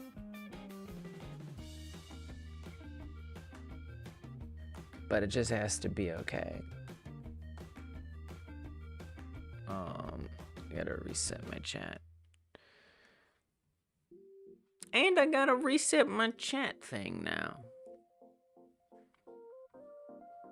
Yeah, man, it's just been a lot of bug stuff. It's okay. This particular problem. The other problems, I felt like I was always chasing something down. This one really is giving dead end. And it's very, very frustrating. Oh my gosh.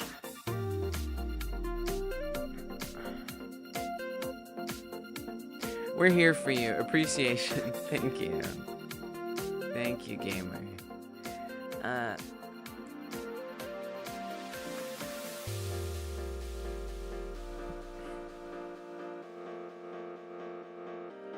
Somehow I need to set these to false.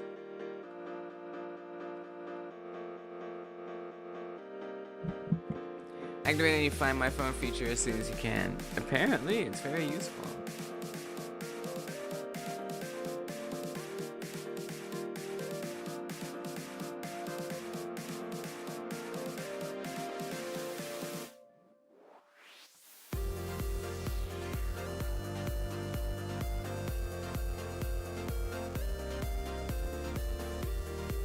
Is there anything? Are there any other like times we can turn these off? Turn these collisions off?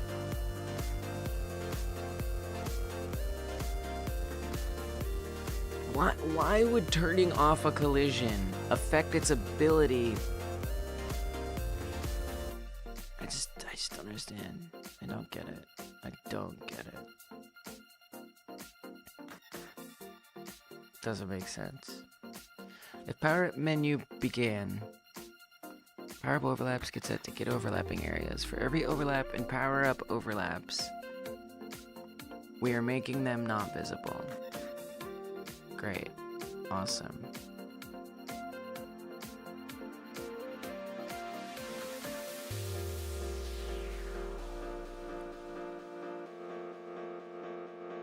You know, just like, I don't really know how else to like adjust the timing here.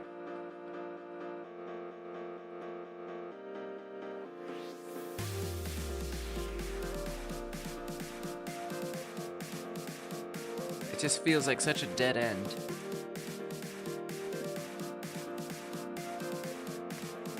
So weird. Things don't have to have collisions to be able to be set to visible. If power up menu begun,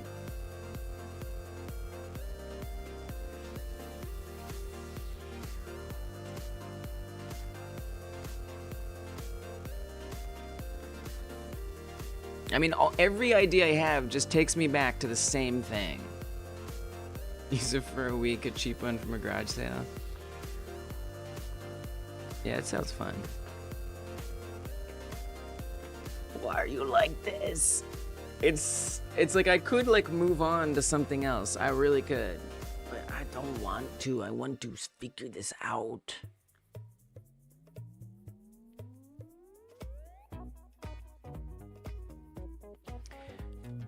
Are there any other like power-up signals that are cool and useful? Man, oh man.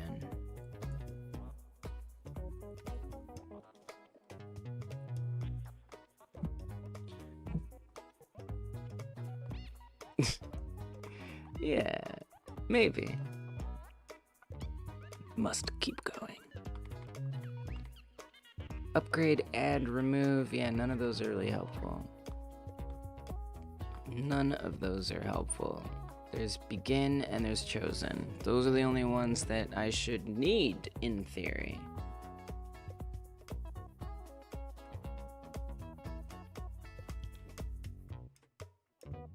When the collision sees them all. I mean, I guess something I'd be curious about if I'm gonna try anything.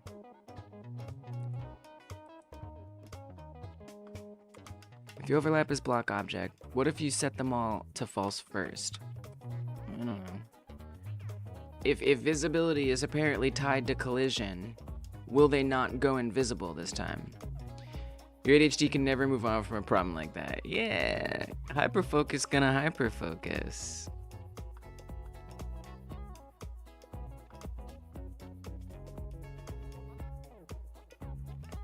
Okay.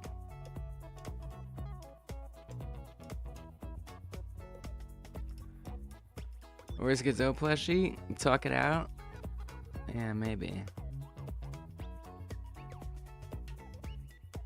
I mean, I feel like I've already been explaining it to everybody. Godot plushie.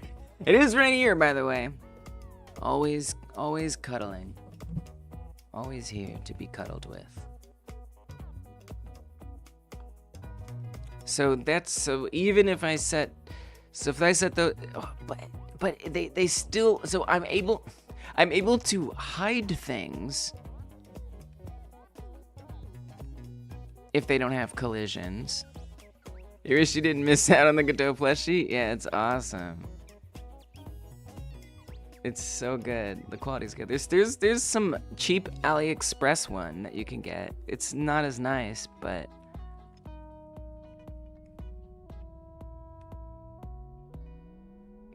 it does look like it's actually missing that one in the back that I think would otherwise get made invisible. So it does seem like it misses things sometimes. Have the cats been interested? They haven't.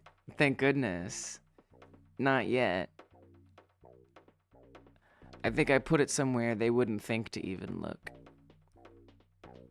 The cats like things that, our cats anyway, they like things that are either, you know, that have like a texture that cats like cardboard or, you know, cat trees, rugs, furniture. This is not any of those textures. And then they also like things that look like mice or birds. And this doesn't fit into that. Now, if I were to play with them with this, they would associate it with something they're allowed to attack, and then we'd be in trouble. But I refuse to teach them such an awful thing. This is a bad idea.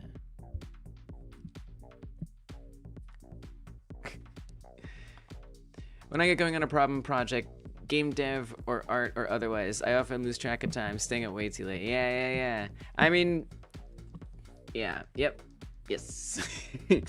Oh. Destructo Godot. Yeah, and I mean, this problem is killing me, dude. I am so confused about this one. Ding that shredded plushie, Godot chunks everywhere. I will not allow it. I will not allow it. Not in this house.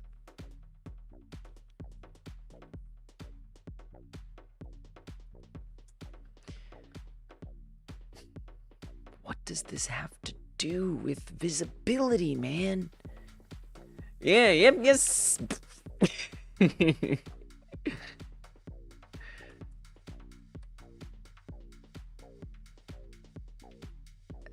That just, it disturbs me. That those could ever even be connected. And I can't think of any way to reconfigure this.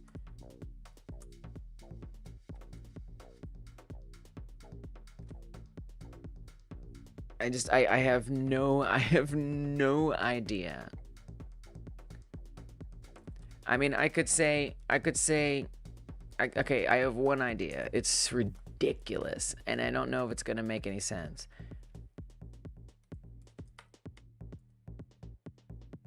If overlap.get owner is block object, overlap it over. If overlap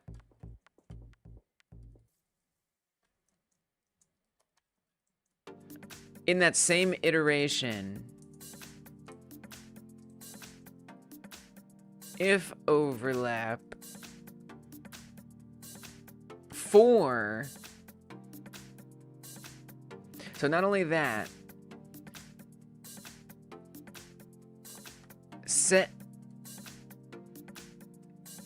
put every overlap get owner. I'm gonna make another array. Create an array on the spot. When you have a problem, you have to try everything possible to solve it, ridiculous or not. Yeah. Variable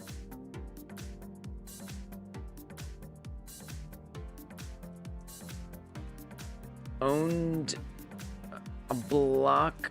We're just gonna say block objects. Block objects. Whatever. This is an array.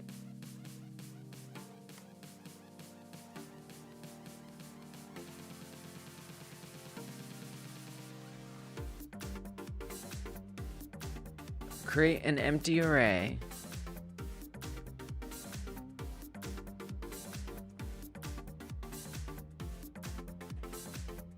Append each of those. So say block objects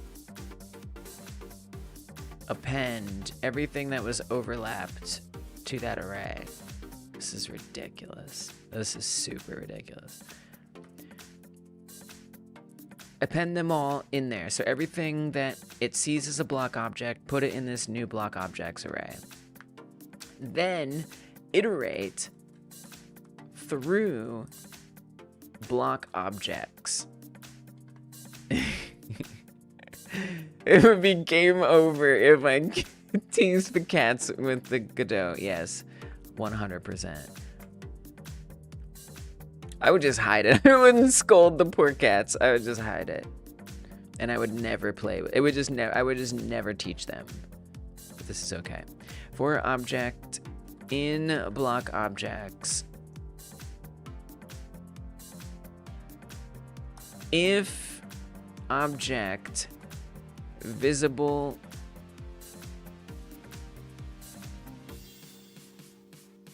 this doesn't really make sense. Looks like I've achieved 780 abductions planned on stream. We've almost reached our goal abductions, guys. Just make sure you go and do the abductions so that way we can conquer humanity. This doesn't make sense. If overlap get owner is block object, overlap get owner visible equals false. Create an array of block objects. And then I'm thinking, add all of those to an array and find out. I guess what I want to say is I want to check to make sure that they've all been set to false. And once we're sure they've all been set to false, and actually what would make more, this is annoying. This is silly. This isn't going to work. Game over for the plushie. Oh yeah, it would be game over for the plushie. This is not going to work. This is a waste of time. What I'd actually want to do is I'd want to check to make sure all of the collisions have been reinstated first. That's what I'd want to do.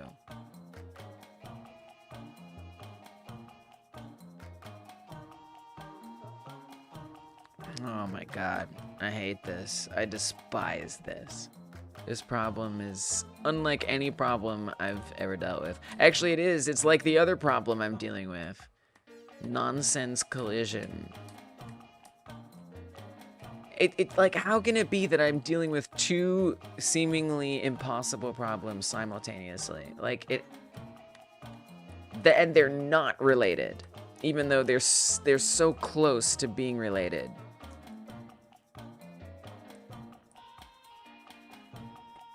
It's just like there has to be something here, something so obvious that I'm missing.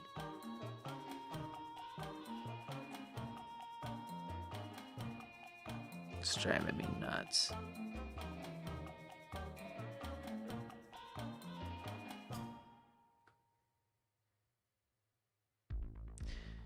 So like somehow I would need to make sure that all the collisions came back. And then, and only then, does it try to make those same things visible again. But in order to know that it has finished, like, is there a way to, like,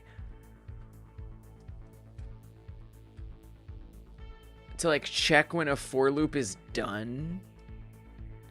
I don't even know if that makes sense.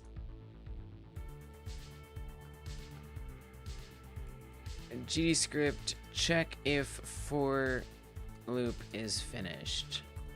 Is that like a thing? Yield or wait for a for loop to finish. 3 years ago. So it's a bit old. But thanks, Kai Guy. Yeah. It will be conquered.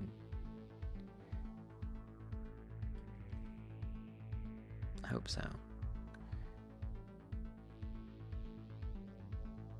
Is there any responses? Hello.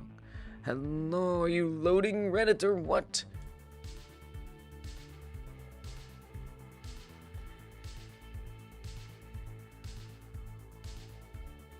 Well, that's what I thought. They finish looping over items you give it and then move on to the... That's what I... Well, so that's so weird. If that's true, then why does it matter? It's like the very fact that I even tried messing with their collision layer in the first place is just somehow breaking any ability to access them. That's the only thing. All I gotta do is remove setting all of their collisions to false.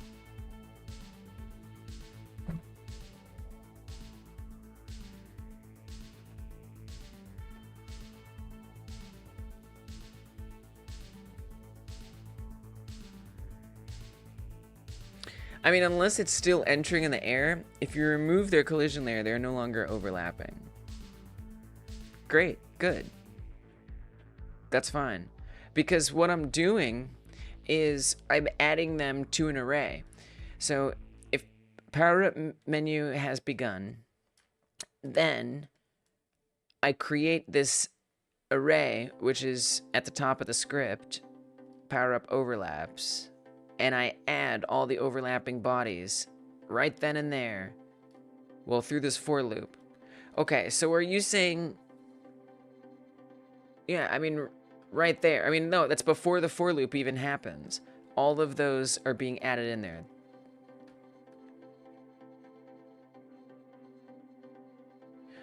Oh.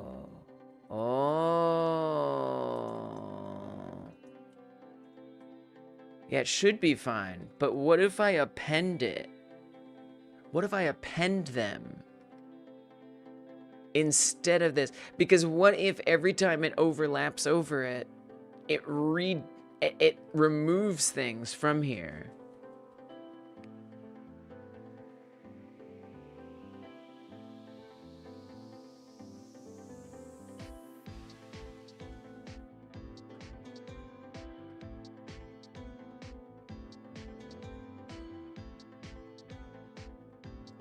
That may be the problem. My God. They're not even disappearing now. How dare you? Did I cut that out? Oh, that didn't work. That was a mistake. Why didn't that work?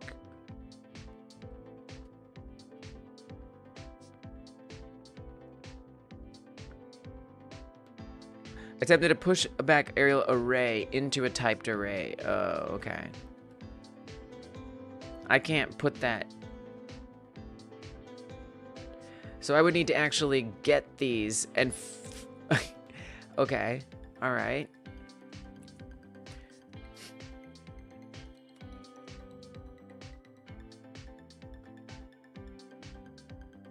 So what if we say... You're checking if their owner is a block object. Isn't the script attached to the top level of their scene?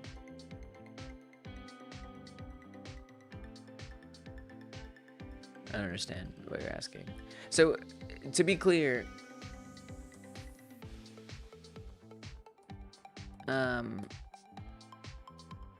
let me make sure you're actually caught up on what's happening here.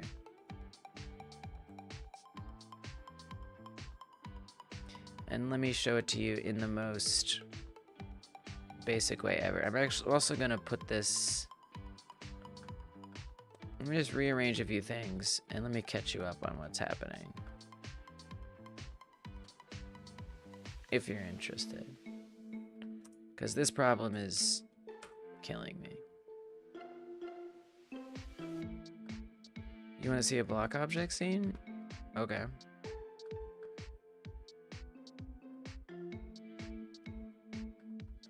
I don't think that's super relevant, but then again, maybe that's why I'm having problems, because I'm not looking at the right things.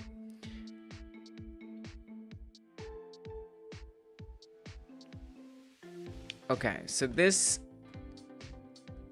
Here, you want to see a block object scene? We've got...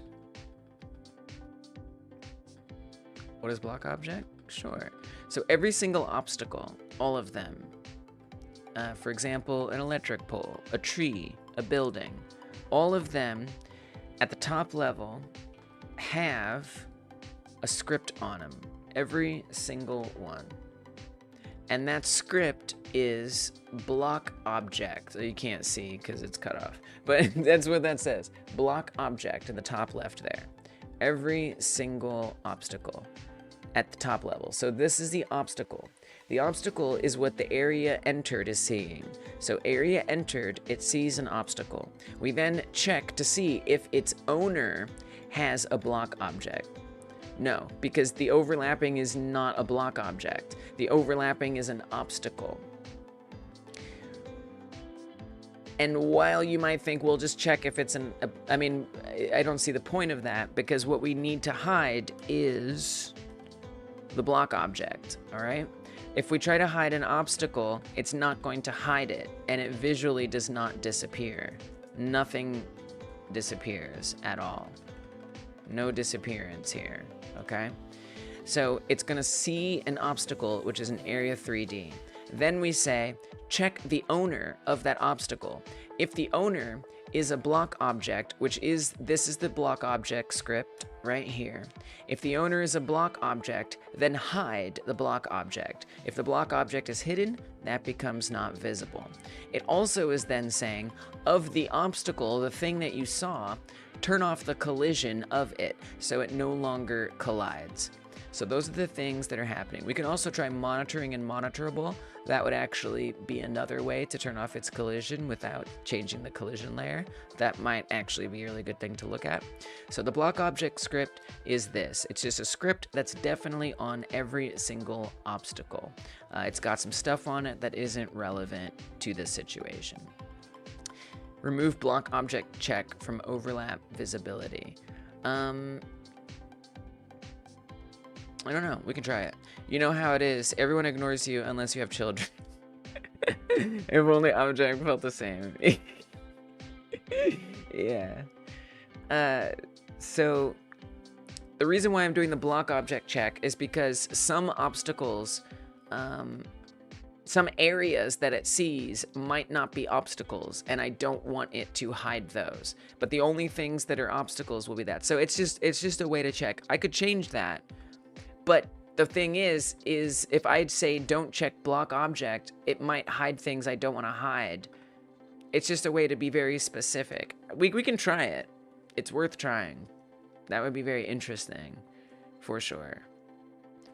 I think that it's valid for it to be there, but yeah. So anyway, just to catch everybody up though, let's talk about what the problem is. So I'm gonna take out the collision change stuff from this code. For right now, okay? So when the area of the power up menu sees overlapping things, it is going to add it into the power up overlaps array. It is then going to for loop through those, and it is going to check to see if that thing that it saw has an owner that's a block object. If it does, that owner is going to become not visible.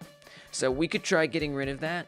I'm totally fine with that, but just to show you what my problem is so we can appreciate whatever thing that fixes later. So this actually works fine no matter what. This always works well, even if I leave all that code I just took out in. Things will hide, and it's great. Now, when I choose a power-up, it then is going to set power up menu begun to false, which means it will no longer add any more things in the area or detect any new things in the area. And then it is going to loop through power up overlaps, which is that same array that we added all the overlapping areas to. It is then going to check once again if the thing that's overlapping, if its owner, that is to say the areas, since the areas are what get added into here, it's gonna, which it doesn't really need to check it here, since we know that the only way it got in there is if it's a block object. So maybe that would be a good place. That would actually be a really good place to potentially get rid of that. That's actually a really good place to get rid of that. So maybe I'll do that. I don't know if that's what you guys meant when you said get rid of block object from overlap visibility. I think from this one, that might actually be a really good thing to try. So I'll try that. But this is how it is now, so let's just look at what happens as it is now. So it checks to see if the owner, the overlaps owner, is a block object. If it is, it's going to get the owner and set its visibility to true, which should make it visible again. And then it's going to turn all the collisions back on. Okay, so this way, as I have it set up right here, this works marvelously. So let's observe. I'm going to go find some trees. There's some trees. I'm going to stop the movement, and I'm going to level up. Now, when that thing comes down, it's going to hide everything behind it. If I click this, everything comes back. It works just as it should. Absolutely no problems. Everything is wonderful. Now, if I make this one little change, all right, and I come in here and I paste all of that code back in, all that this does, it's perfect, you might say. If I paste all that back in, the only thing that this does that I'm pasting in is it makes the collisions of the overlap, the area, it makes their collisions false. And that's just the inverse of what is being done here, where it's making them true. So we're saying, make sure those things are not collidable or detectable by raycasts and stuff. That's the only change I'm making here. If I do that, now what seems to happen is they don't become visible again. So they go invisible. If I click it, they don't become visible. Their collisions are back because I can run into them, but they don't become visible. And it's boggling my mind. Like, even if what you guys are saying works, it boggles my mind why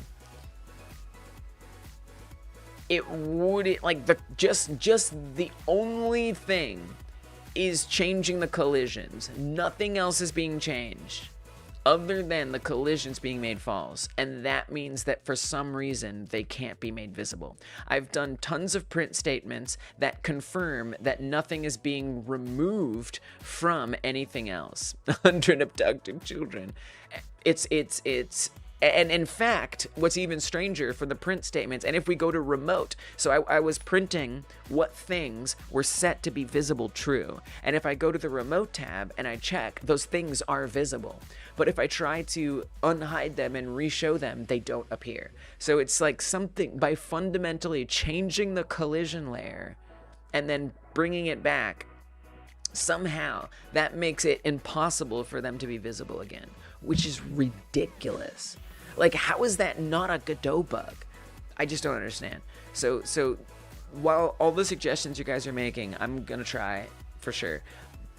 But it still doesn't fundamentally make sense why only making the collisions false somehow disallows visibility. Yeah, it seems like this is something else. It's so weird. That's why I'm banging my head on a desk. Like, logically, it's nonsense. It's so weird.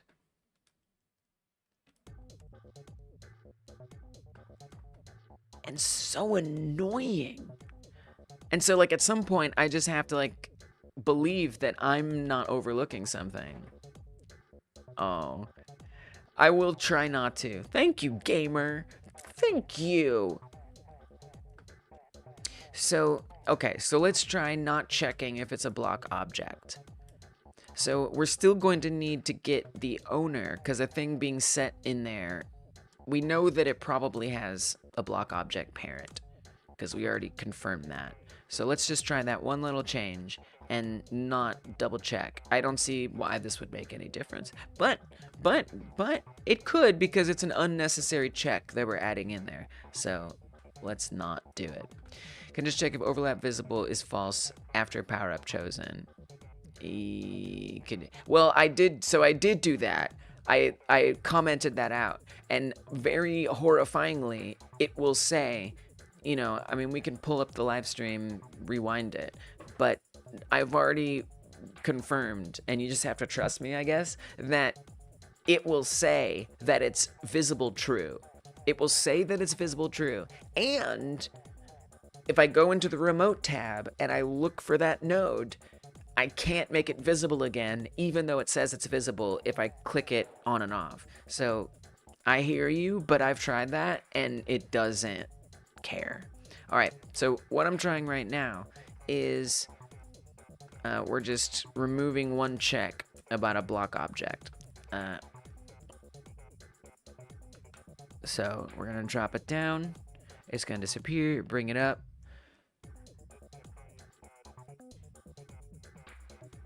It came back. It came back. Why? Why? I mean, I mean, on some level, it makes sense. Oh, wait, uh-oh. What? Oh, because we got to level 13. We got to the dreaded level 13. Okay.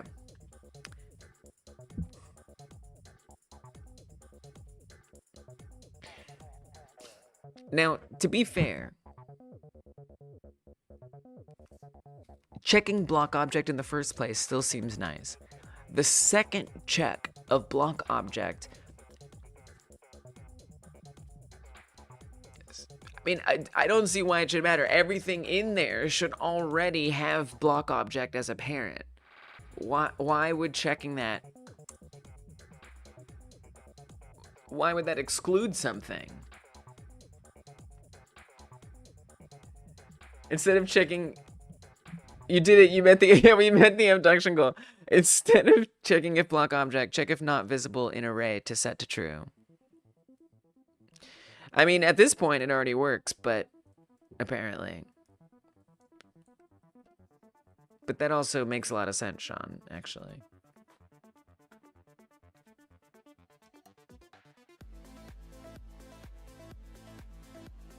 I mean, it's just, so actually, that goes away. Bring this back. Wow. If there's some unforeseen issue. I mean, dude, you gotta be kidding me. I'm so mad that that fixes it, because I don't even, it still doesn't really make sense to me. But okay. Alright. It's fixed. Oh my god. What in the world? So, the only change I did was, wait a minute. Oh, guys. Guys, it's not fixed. There's no excitement. Look. It's never getting set to false. There's no excitement to be had, guys. It's never getting set. I didn't paste it back in. I lied to myself. It is not fixed. It did not work. No. Incorrect. I forgot to paste all this code in there. Okay. I'm actually really relieved because I would have kind of been mad if that fixed it, because it doesn't make sense that that fixes it. All right.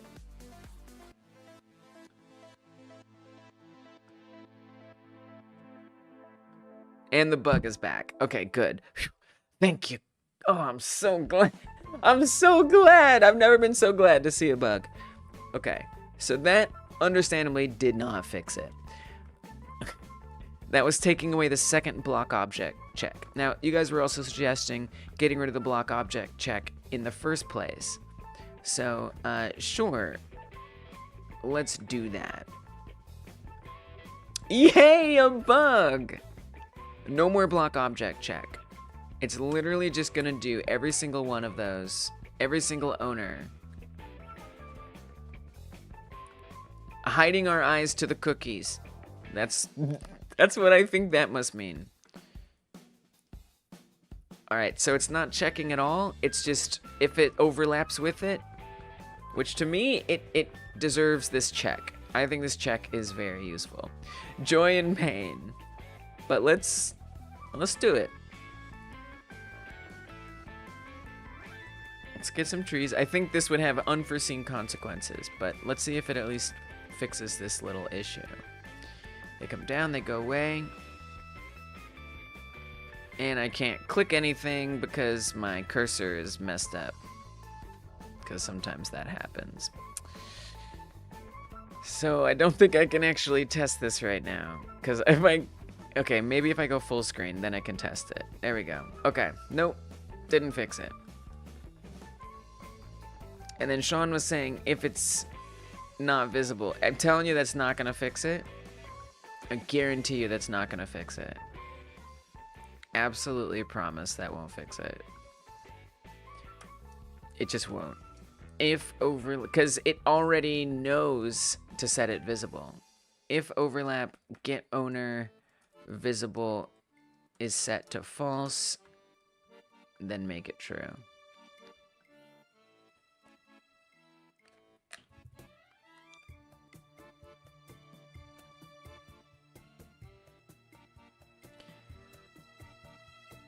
Something else that I didn't try. Dude, it's gotta be a bug. I can't, like, I'm not a bug in Godot. Like, a part of me feels like I should, like, try to, like, report it somehow or, like, whatever, but I don't know. I don't have it in me to do it. Someone else probably already knows about it.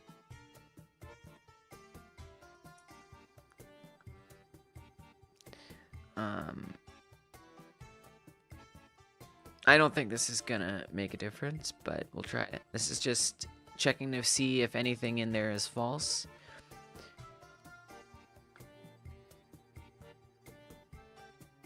Visible is false, and then making it visible if it is. It just doesn't really make sense why that would make any difference. And indeed it doesn't. But it's a good suggestion. It just doesn't make a difference. So, one other curiosity that I have, which would just be poetically fascinating. What if I do leave that collision falsifying code out? Technically, I didn't try, just hiding it and seeing if that fixes it. It's so wacky. It's so wacky. And so to illustrate something else here, if I don't hide them, so this is like the problem I'm trying to resolve right now. If I don't hide stuff, let's see if I can reproduce it. Go right here. This is another wacky thing. If anyone is still here trying to figure this out with me, this is another very bizarre thing.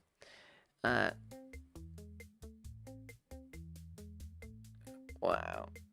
If I just get around the collision, we can get it. But this is the problem. This is why I need the collisions to be off, because otherwise I can't hover over that power-up.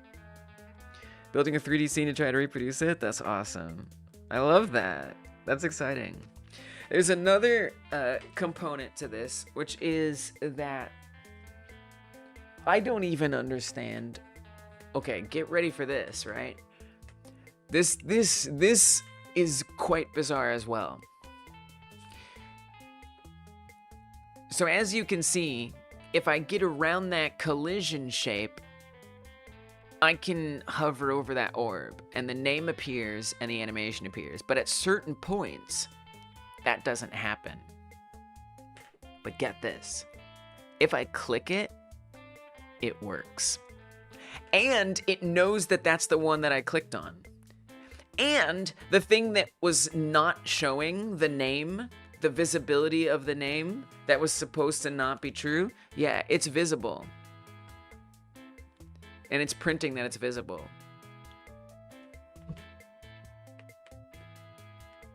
So like, and I've gone through all that code. I don't understand. So there's also something else very strange happening, where it's like kind of able to see that something is blocking it, but it's also not entirely able to see that something's blocking it.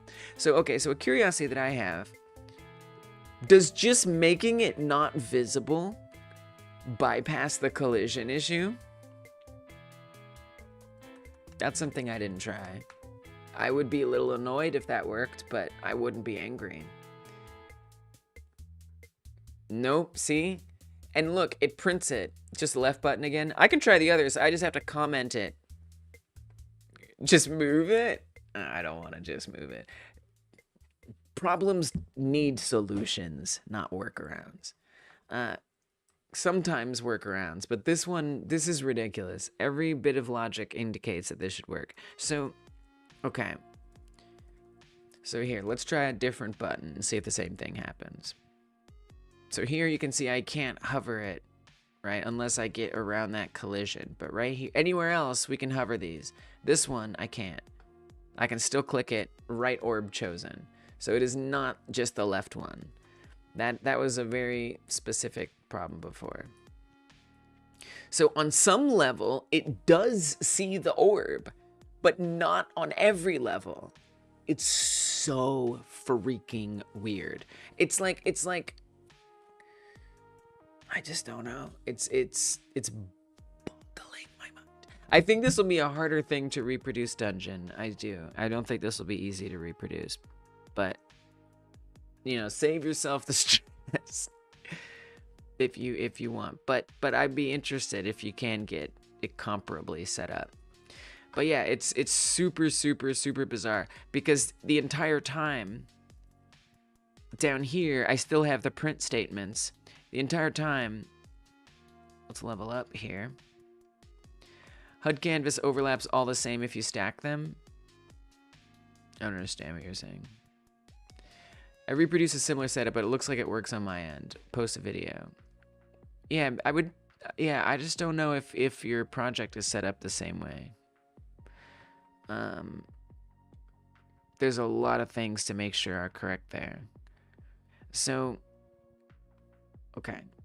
So here, there are prints happening only for the first orb because it happens with all of them the same.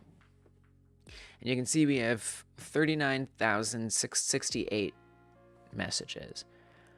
If I hover over this orb, you can see those messages are increasing. And it is detecting that we're hovering over the orb.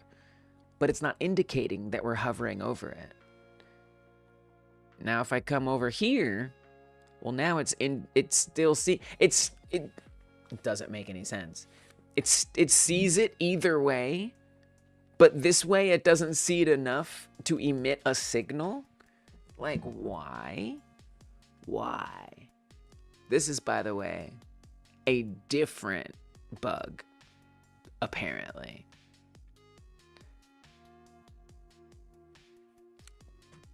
It doesn't make sense because it's very strange. It's just very strange. I'm just utterly, devastatingly confused. Deeply confused. Because we have a power up hovered signal. Let's do power up hovered emit. And this signal emits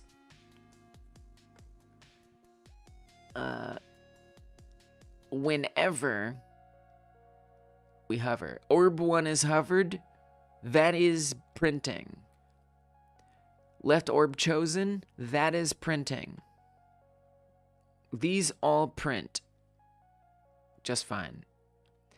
We know power up chosen must be emitted when I click on it, because it moves on just fine. But for some reason, power up hovered is not connecting correctly.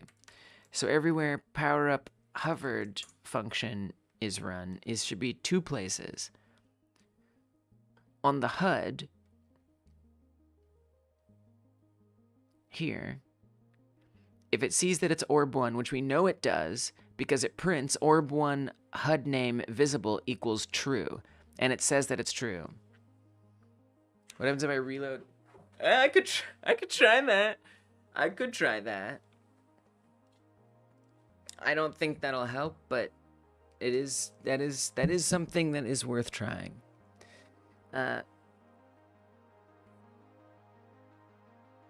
So Dungeon, I would think that if you're going to reproduce it correctly, you would need some kind of similar system where you have a raycast that is even typed up like the same way as my raycast. You know what I'm saying? Like I think it's a very difficult bug to reproduce on your end, I would guess. Unfortunately, because I'm still not really sure I understand what the heck's going on. Sometimes you're surprised with how much restarting. Yeah, it might help. I'm not sure it will, but it's certainly something to try. Could there be some code running constantly elsewhere process that creates the bug? Or are layers involved? I'm just throwing stuff at the wall. I don't know, of course. I don't know. Genuinely, I don't know.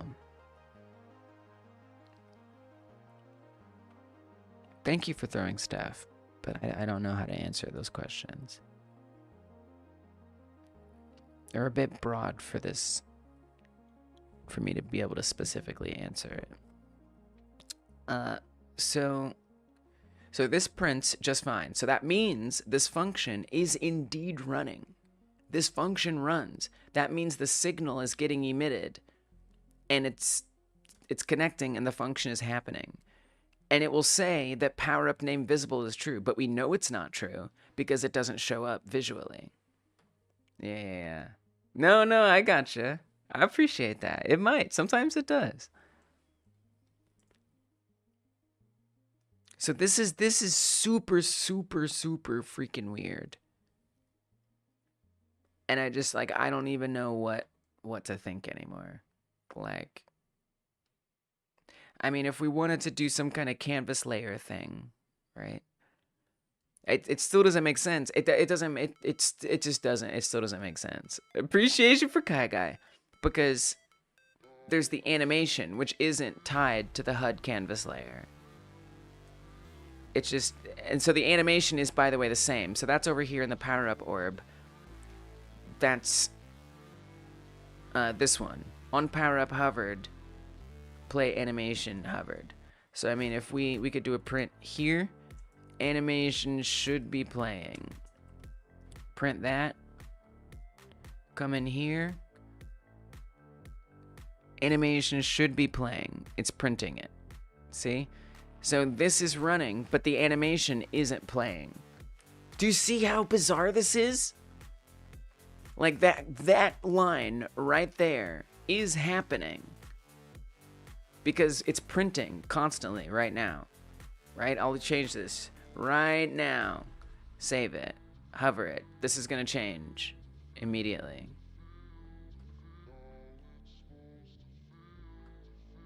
There it is. See? But the animation that is set to play right here does not play. What the frick?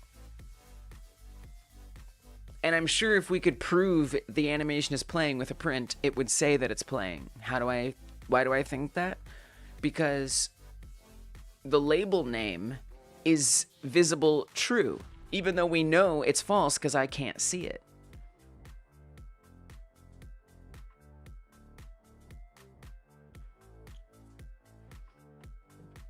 So it's like I'm not at all sure what is going on.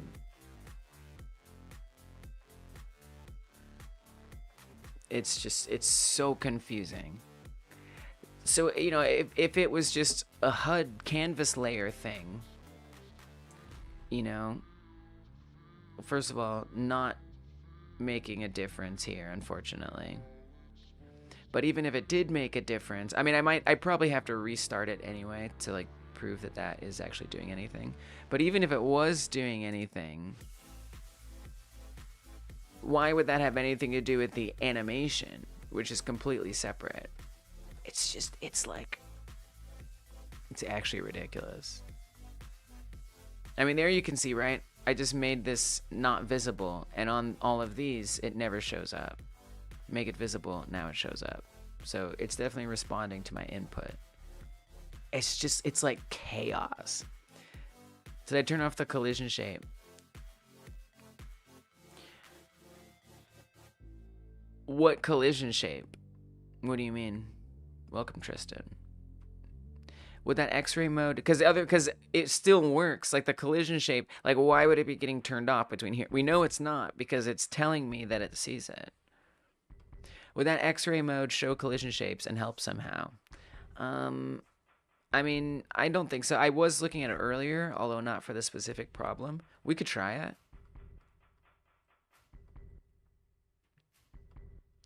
There's something so weird happening. And by the way, this problem goes away if I turn off those collisions. But then I can't get things to become visible again if I turn off their collisions. It's like, what? What? It's so weird. I I don't get it.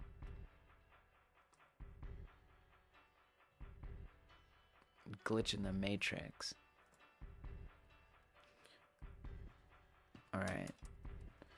Get these abductions up. So the collision shapes, you'll see they each have their own little circle here, right? That's the area that detects if we're hovering over it.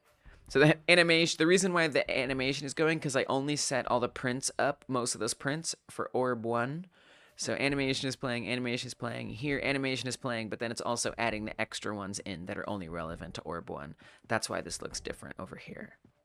So there's all that, everything's good. All right, so let's try the overlap issue.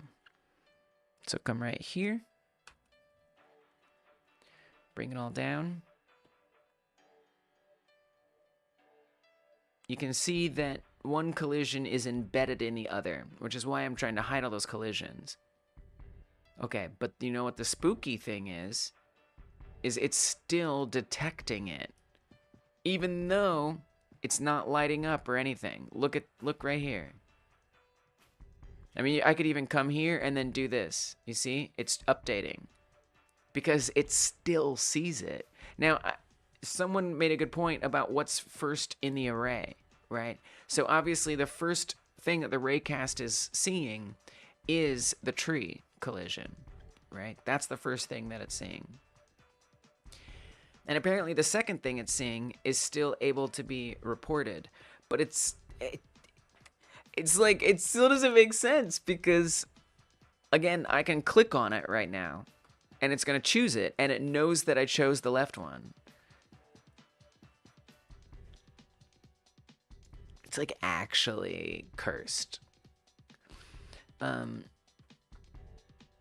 then just to make sure that I'm correct, that it actually like does fix that problem, I'm gonna put back in here the false stuff. So the collision false.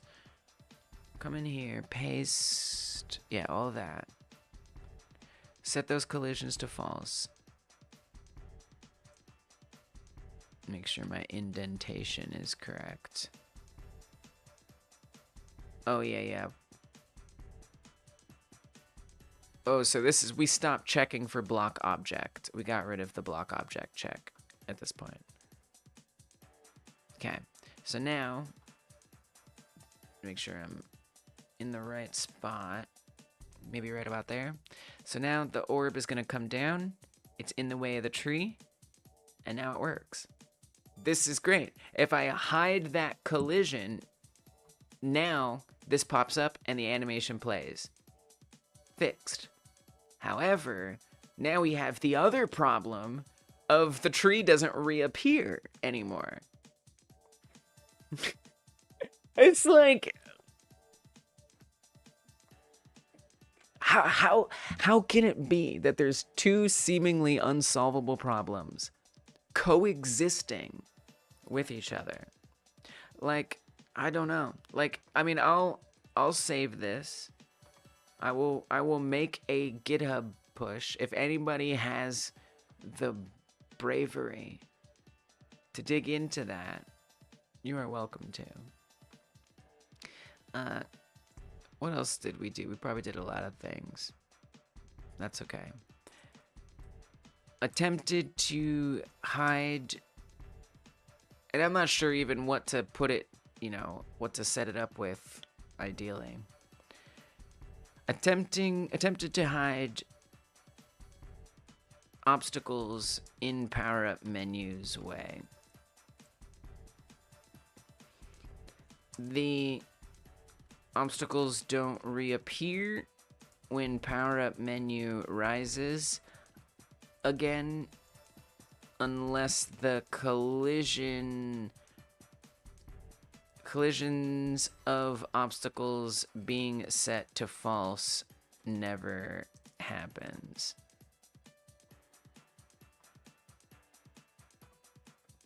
Does the animation player play code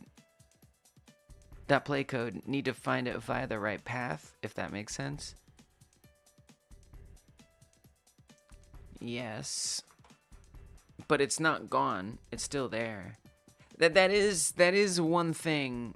Well, I would say that makes sense. That is one thing that's similar about the name. So like the name of the power-up moves to the position of the power-up when we hover over it. We'll try a gamer's idea. We'll restart it. And then the animation does look for the orb. First of all, the orb is not gone. It's still there. But second of all, there's the description, the description of the power-up, that doesn't move at all. It doesn't care what the position of the orb is, or if the orb is there or not. But yeah, maybe. I mean, it's possible, Kai Guy. But I, you know, it wouldn't be based. The raycast shouldn't matter, as far as I know. It's a good question, but Orb wasn't receiving the animation command as the tree was getting that play command by mistake. No, the tree would not become the target for the animation. Yeah. No, that would not be what happens. So we can look at that. Power up orb script. The animation is set up right here.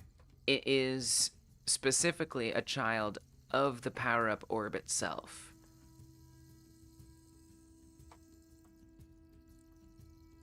And it only applies, yeah, totally.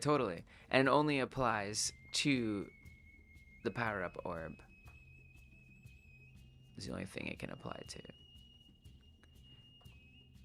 Now they do share each orb the same animation, but it doesn't matter which one it goes to.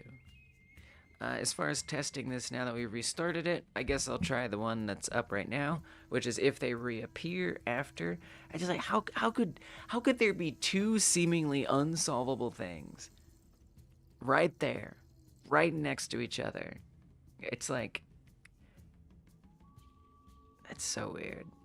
You know, and I hate to antagonize, because look, I said it before, I'll say it again. I've watched live streams where someone's dealing with a very specific problem and they can't solve it, and they're banging their head on a desk, and it can be frustrating to observe that, to take that energy in. And I know it. But like, you know, that is the game dev reality often, and I'm here just to share that process. And it's like, I don't even know I don't even have a workaround here. My best workaround is so much work that I don't even know if it would work. And that workaround would be somehow finding a way to exclude the tree obstacles detection from the raycast that looks for power-up orbs. That would be my workaround. And maybe at this point that workaround is worth it. So what I would want to see this time is that after we bring this back up, the tree that was right in front of me reappears. It does not appear, and you can see I'm running into it. Restarting it did not help. And then for the other thing, if we remove that code, we no longer get rid of the collision. Suddenly, the visibility will return, and but the power-up balls will collide, or will get in the way somehow. Now, there's a lot of other solutions too. I could come up with a different way to do the orbs. I could. I don't believe I should have to. I don't believe I should have to.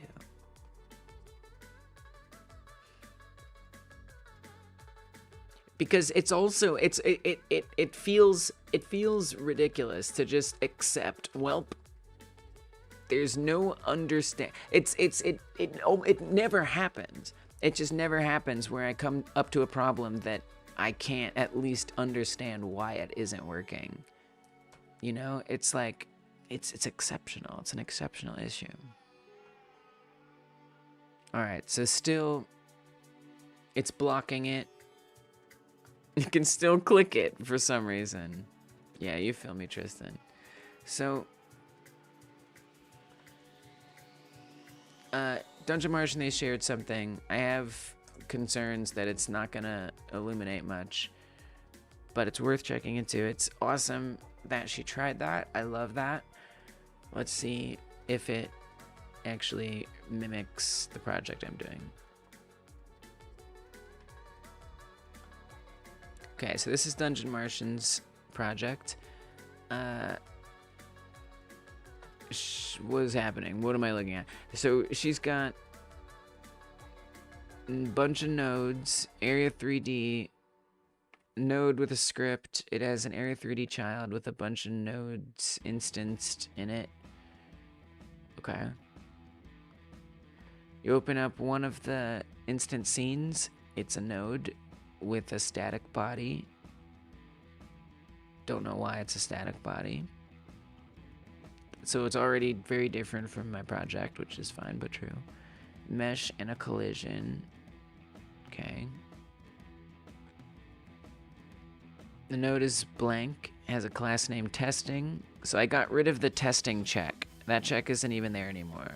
We got rid of that. Even though I think it's good, technically it's not there anymore.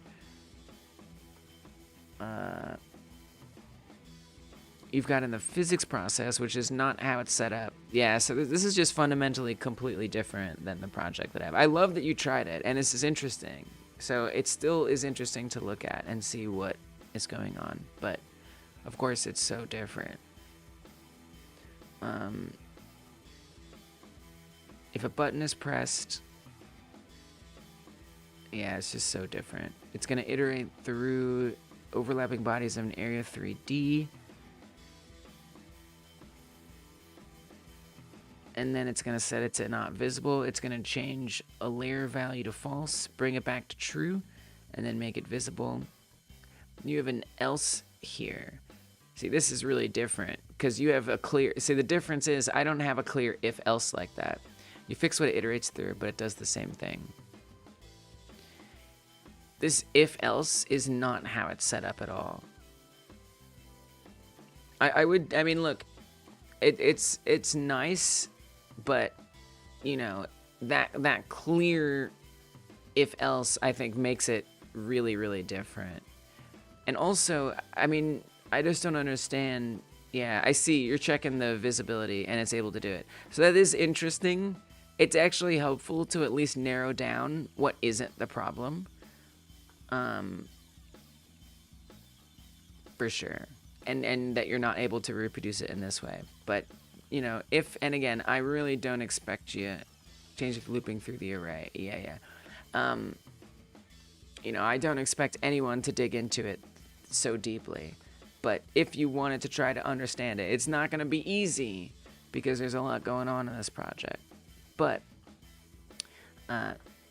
technically, this is the script, and it's quite a bit different because there are signals that are firing. This is an on-area entered signal, and then those areas are what is firing that stuff. And then when another signal happens that is somewhat related, that's when it does this again. So it's just like the timing is really different in how that sets up.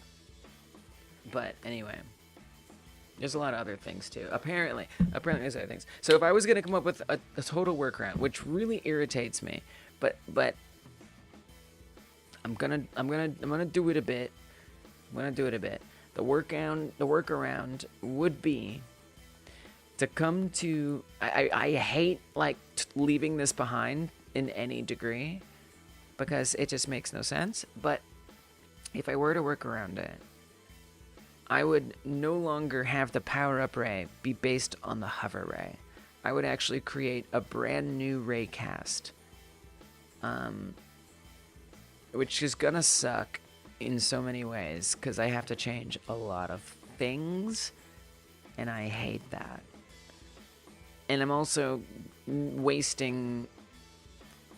It's kind of a waste. It's stupid. It's stupid. I should not have to do this. I really should not have to do this at all. Really shouldn't have to do it. Right? It doesn't make any sense. It makes no friggin' sense. Another way is the hover ray has this exclusion query. I don't know if it would actually work because I don't. This is an iffy thing. Sometimes it works, sometimes it doesn't, or something. I don't know. But we could tell it to exclude obstacles only when it's the power-up ray. But in order to do that, I have to add an extra thing onto here that says is power-up ray. Which is so dumb.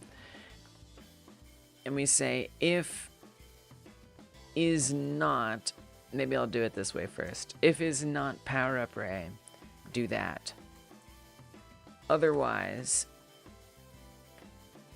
and in, but I mean, I can't, it's not gonna work. No, this fundamentally won't work. It doesn't even make sense. It makes no sense. It makes absolutely no sense because I can't put the specific, it's looking for an RID. I mean, I'd have to say everything that's a block object in the entire script, exclude that.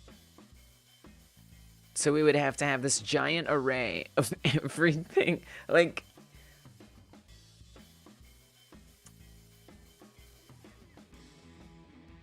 that's ridiculous. That's just ridiculous. No, I don't think that makes sense. I don't think we can do that. I'd have to create a whole other raycast. But it doesn't make sense. Why would that make a difference, right? Because the power-up ray is only looking for power-ups. It's only looking for bitmask 32, which is the same as 6. It literally looks for nothing else except for 6, which is why it's so weird that even anything else gets in the way. It shouldn't even be returning anything other than that one thing. It's nonsense. It's so confusing. Hover ray length 3000 from project ray origin to project ray 3D space get world ray query exclude from and to. Collide with areas true, collide with bodies. Don't care about that.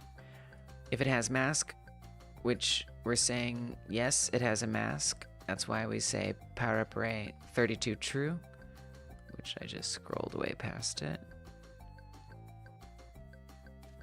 True, meaning yes, it has a mask.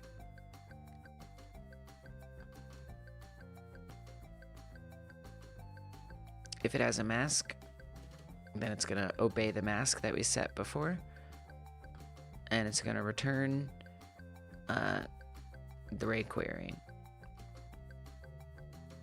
It just doesn't make any sense. Especially because on so many levels, it still works.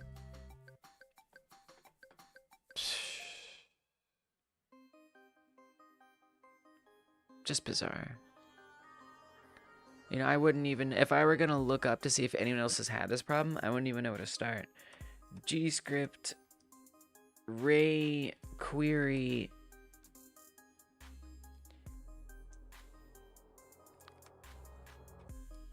collision detect.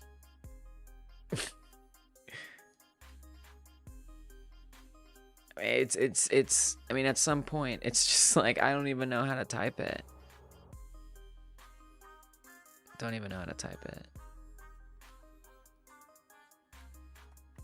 I actually don't have a workaround in mind.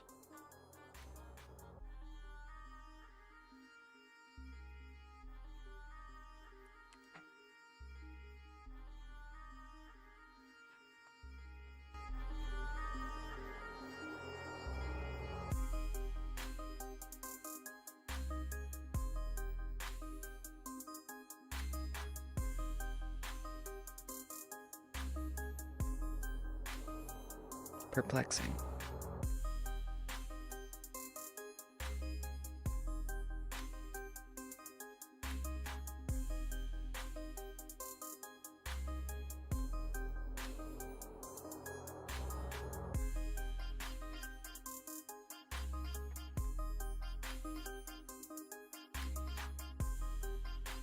Okay, I do have one idea that I forgot to try. I don't know if it's gonna work. There was one more thing. Which was, instead of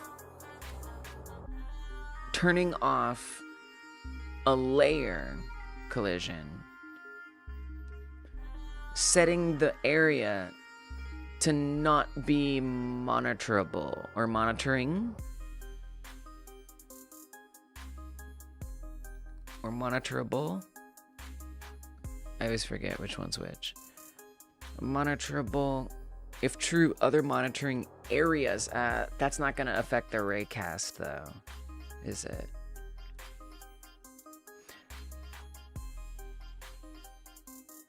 Unfortunately. Oh, ray pickable. If true, this object is pickable. A pickable object can detect the mouse pointer entering and leaving. Oh, I don't know if that's gonna be the same. I could try it though. So we'll say that when it enters, for every overlap,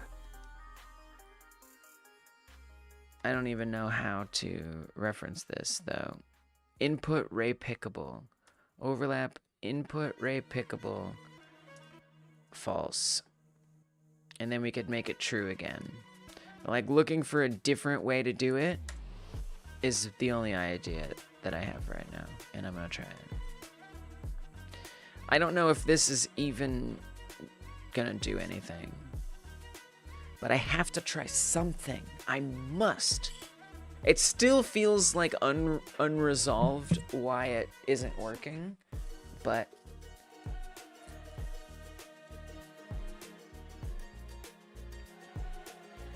whatever.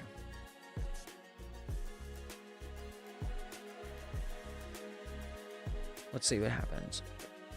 So at this point, what I'd be looking for is a couple things. Number one, do the things that hide reappear after the power up menu goes. And two, if there's a blockage of the power up orb, will that blockage be ignored? Actually, there's a third one, which is technically 0. Is the code that I set up even gonna work? Will we get an error? I don't know. Okay, let's find out.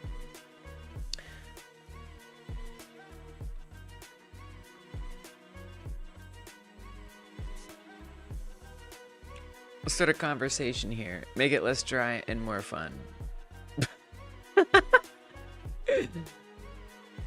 Okay, so that definitely did not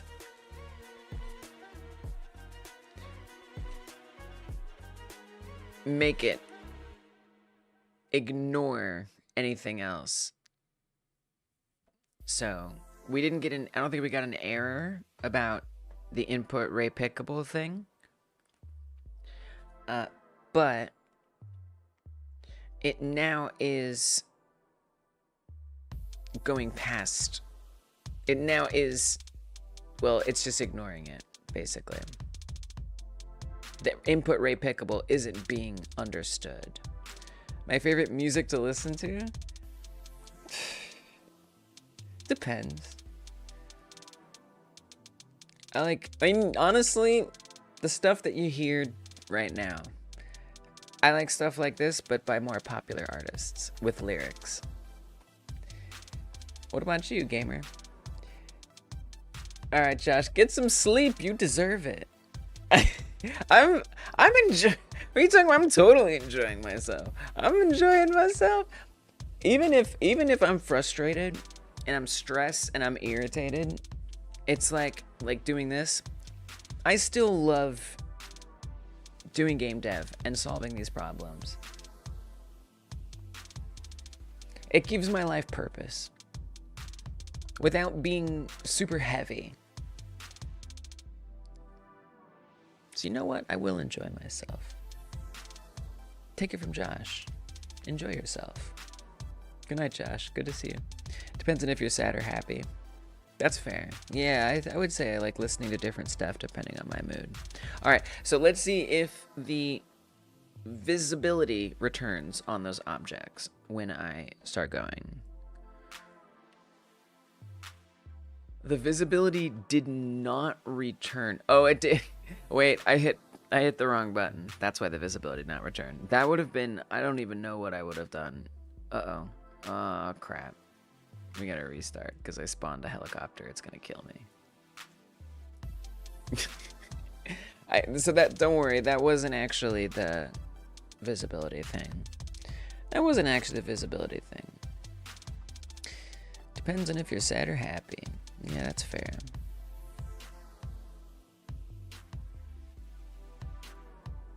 Yeah, you know, I like thinking about the code. I like solving the problems. And I feel like if anybody's left here gamer, they are hard lurking. So it might be hard to drum up that conversation at this point. But your effort is appreciated. Yeah, fix the bug. I'll shoot the helicopters back. Yeah. So it does reappear, but the input rate pickable doesn't do what I need at all. So I doubt monitoring and monitorable is going to make any difference, but what the heck? Monitoring means that it's not going to be checking things. I don't see how this has any bearing, but why not set it? I feel this is going to be a disappointing result. Yeah, but that rate pickable, I don't think has anything to do with those raycasts that we create. If it does, it's not applying here. Okay, so I'm gonna bring it down again. Do I have favorite games that I play? I do. Okay, I will say it's not blocking. Look, the blocking is not happening. And the visibility is returning. I mean, it's good. It's good. Do I understand why turning the collision layers off has any bearing on so many of the things that it affected? Absolutely not. I am deeply confused about that.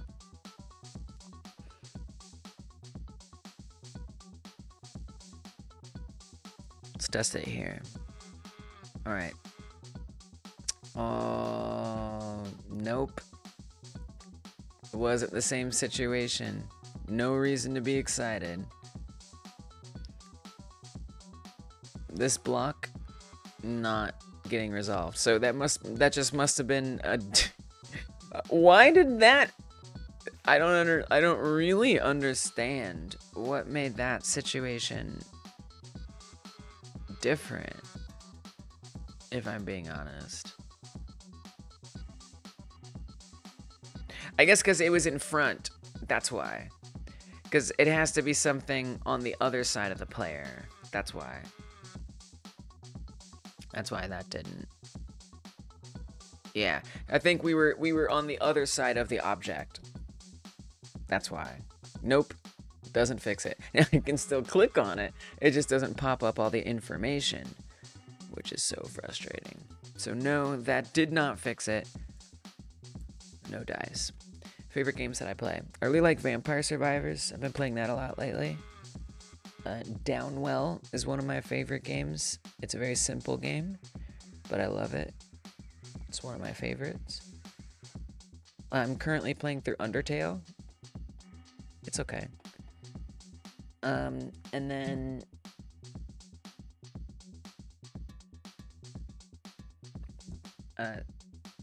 Dungeon Martian in this community got me into Nuclear Throne, which I'm also playing. But I'm mostly playing it as research for this game. But Vampire Survivors, I really, really, really enjoy Vampire Survivors a lot. Fallout 4 is probably the game I've enjoyed playing the most out of games in recent memory. Actually, I mean, I would even say something like Fallout 3 or Fallout New Vegas I enjoy a lot. Skyrim was cool. Those kind of games. What about you, gamer? Dang, so that definitely did not help. Which makes sense, because this is for if monitoring areas. The raycast is not a monitoring area. So why would that have any effect? The thing that has an effect are the collisions. Which still doesn't make sense. You like survival games? That's awesome. I like survival games too. The game, my like dream game is a survival game. Specifically, a survival, I should say, a survival simulation. Which can be different. When some people say survival games, they mean something other than that. Tristan says, Fallout series is my favorite game series of all time. That's what got me interested in game dev. Yeah, let's go! Let's go! I feel like the game Earthbound Mother 2 got me interested in game dev. I remember tinkering with like ROM hacks when I was younger. But I really got super overwhelmed and I gave up on that. But then, when I was, maybe like 11 years ago or something, I was in a survival situation. I was hiking and I fell and I fully dislocated my left shoulder badly. It was mangled and I couldn't move and it was horrifying and I lied there for a long time and I didn't have any cell service and I had to like try to yell in between going in and out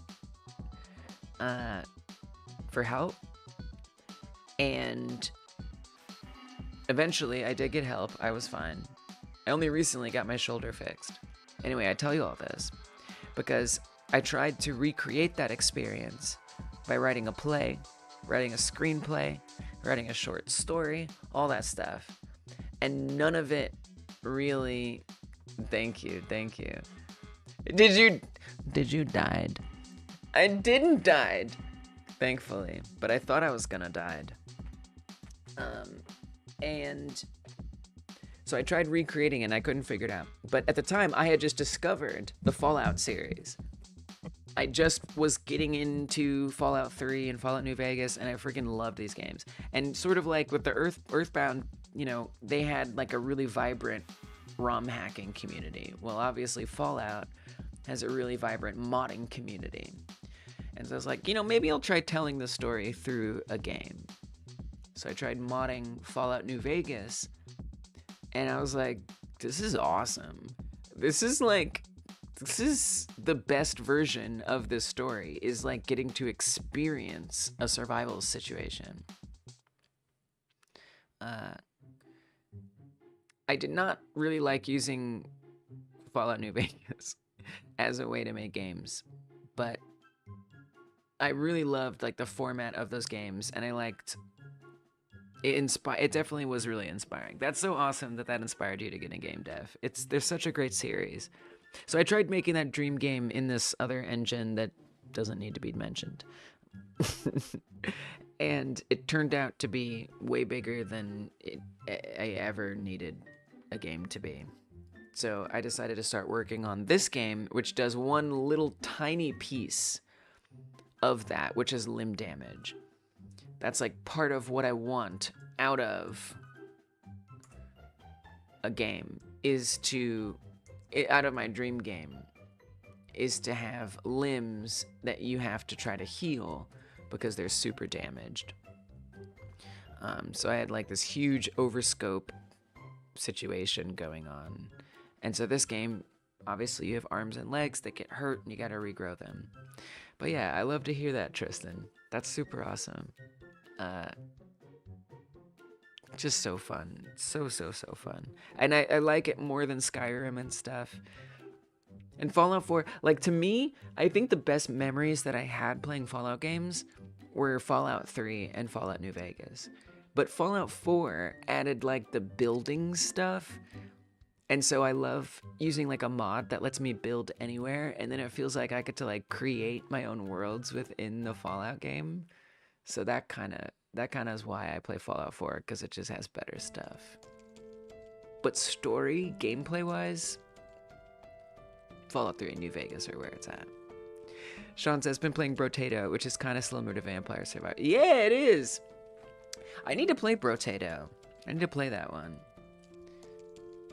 And I'm studying those kind of games for the sake of my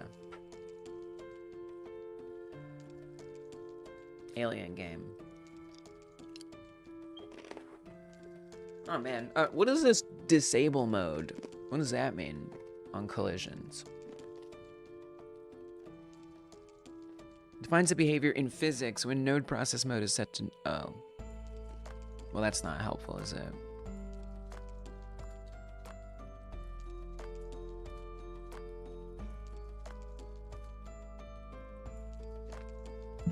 Remove the physics simulation to stop all interactions with this guy. I mean, I guess we could try it.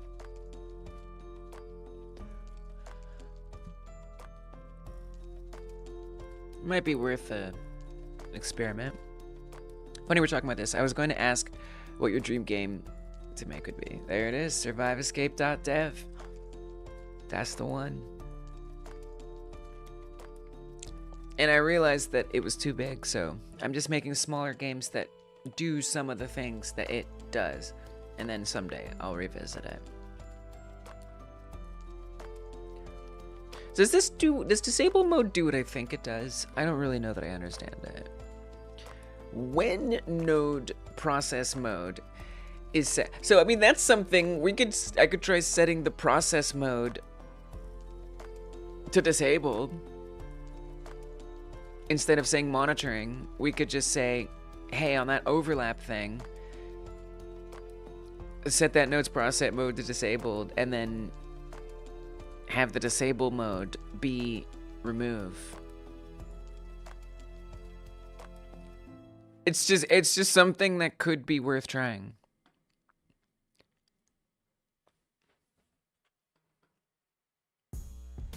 I'm gonna try it.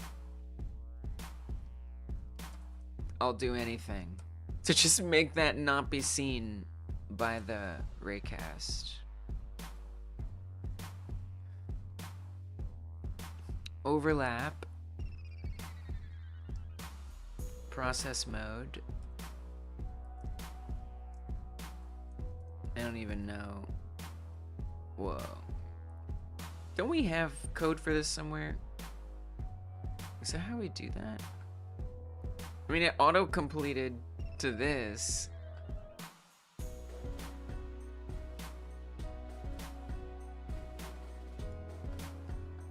Okay. Sure. Why not? And then here, we'd want to set it to inherit. Process mode inherit. Why does that look so different? Okay, let's try it like that. So it sets the nodes to process mode disabled and then process mode inherit.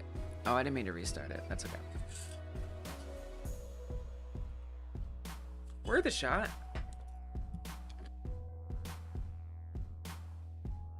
It might, if it successfully avoids the raycast getting in the way. I have a feeling it might give the same visible off and on problem. I don't know, but I just have a feeling. That's if it even does anything. Or it doesn't cause the game to crash. Okay.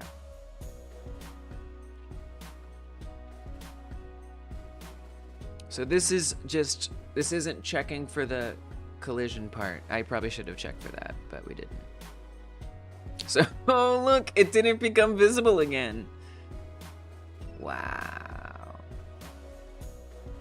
Well, there you go. There you go. So it probably is going to fix this problem. Yep, I can hover it now, but things don't become visible again.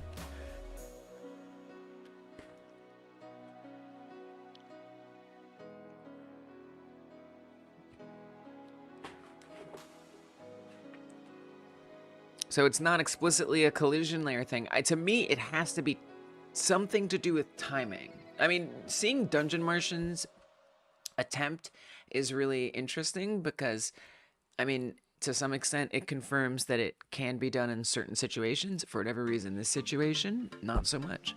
It can't become visible ever again. Ever again.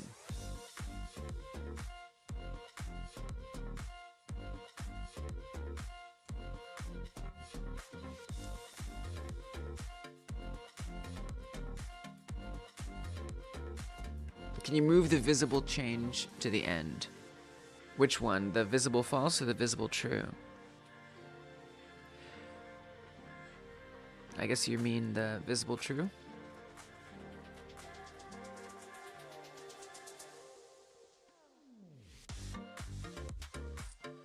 It would be my pleasure.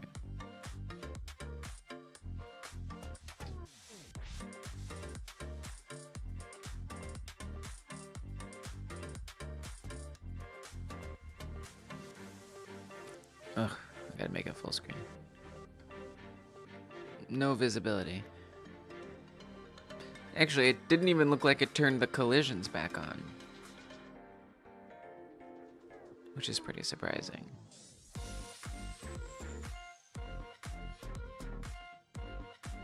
The collisions don't even come back.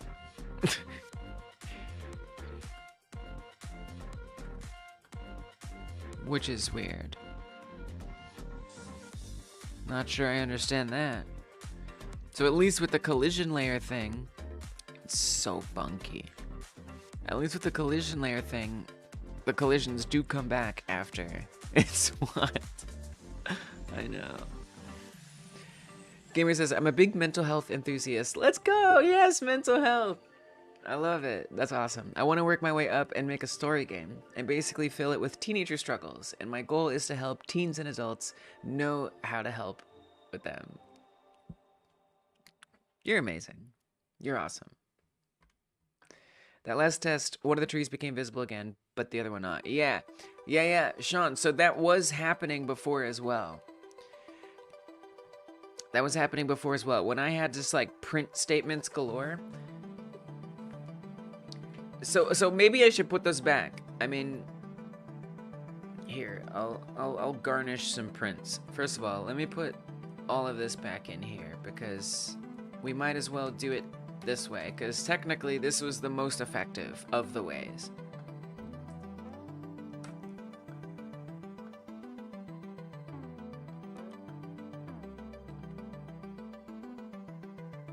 So like,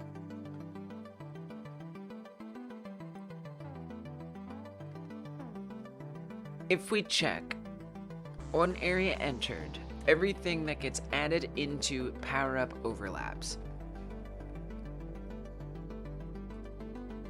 So it's a little annoying how it prints it out, if I'm being honest. Real quick, I'm just gonna turn off the raycast prints because those are getting a little annoying. I also have those over on power up, hovered, functions.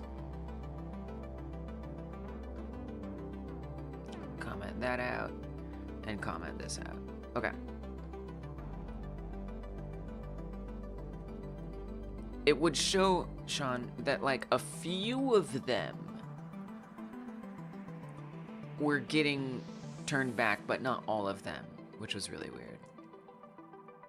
Power up What happens if you type your for loop? For overlap node in. I'll do that. Before I do all this, I'll do that. Have you ever been interested in sound design for your games? Absolutely, yeah. I'm more interested in getting the mechanics down, but that is something I want to explore, even sooner than later. Totally.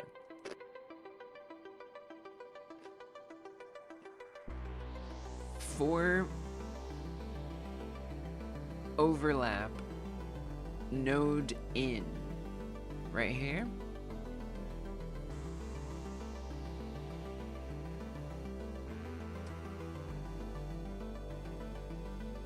Just like this.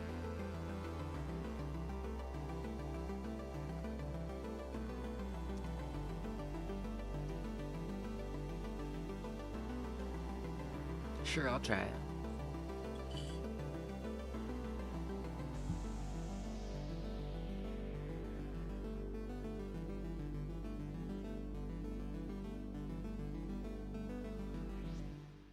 I really want to try to record all the sounds myself or create them all myself. I'm just kind of curious to do it. I think the first sound I'm going to make is an eating sound when the alien eats stuff. I've been trying to think of different ways I might do that.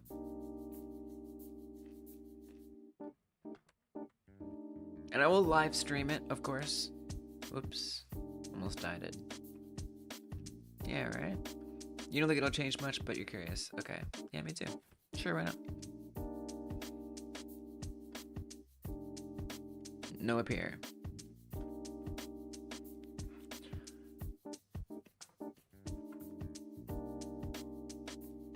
So one thing that I was doing was after it does this, print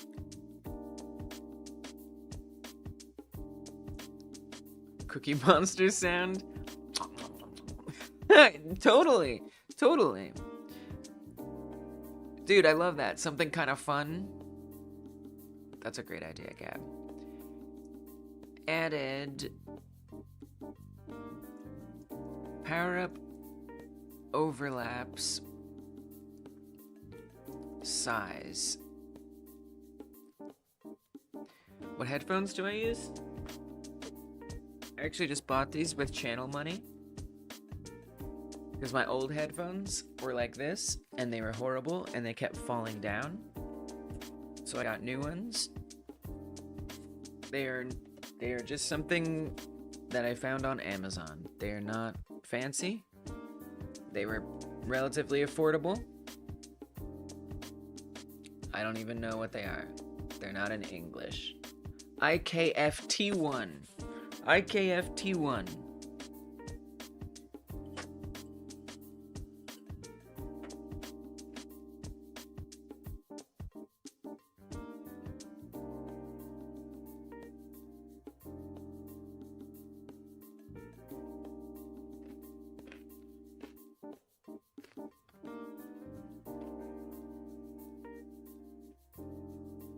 But I wanted something that was able to hook up to an aux cord.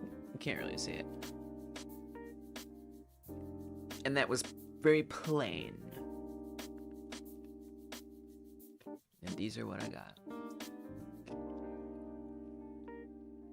Add a power up. Added that many overlaps.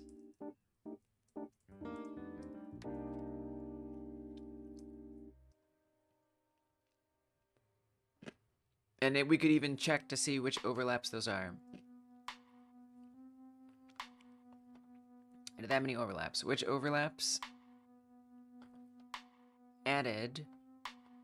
You have gaming headphones that are both wireless, can connect with the wire. Yeah, I like that. That's what these are too. I love the wire. I prefer the wire if I can get it.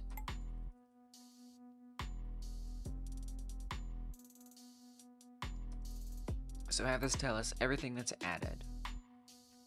Now down here, when this runs,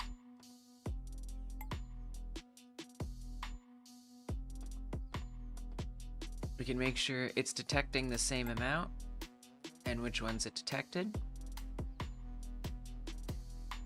Another check that I was doing was I was seeing which ones it actually set. So here, they're okay. They're not bad. They're fine. I've heard better. They're good. They're good. Added, okay, so visibility is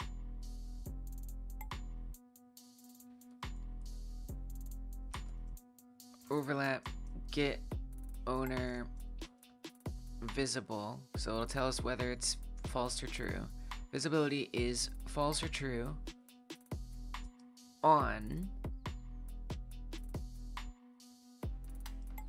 yeah, yours is a Christmas gift last year. It's a nice gift. Someone knows what you need.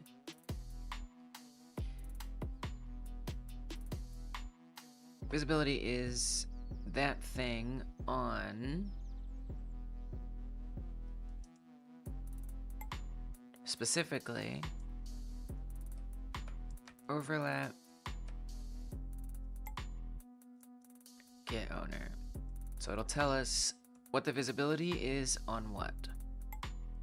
And then I'll do the same check down here.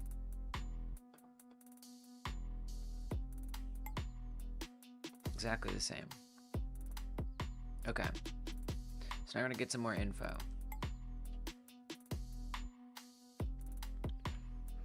Tommy says, I went with Kraken V3 Pro. Good all around movie headphones. Mic is okay, detachable. Nice. Gamer has HyperX Cloud Flights. That sounds awesome. Both have such cool sounding ones. Kraken Cloud Flights. Those sound cool. Dang. I'd buy them on the name alone. Alright, so we see a bunch of things here. I'm going to level it up. Get out the way. It's going to give us a bunch of information here. So much information. Alright, let's check it out. Let's see what it is. My God.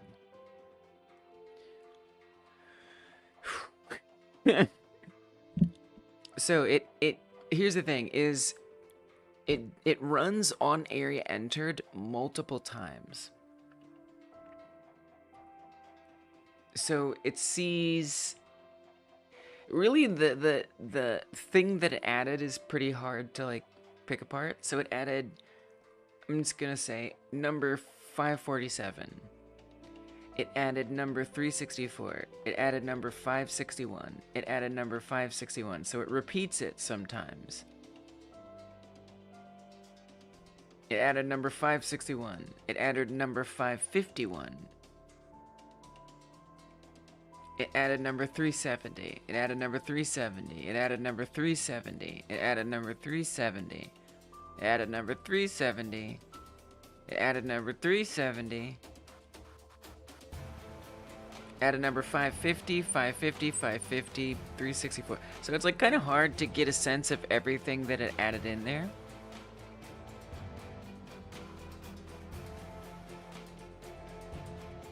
It's pretty chaotic. So it's kind of just doing it over and over and over again. You can see that it's making it all false. And we can see it repeats 40 here, 40 here. So it's repeatedly making these things false, visibly speaking.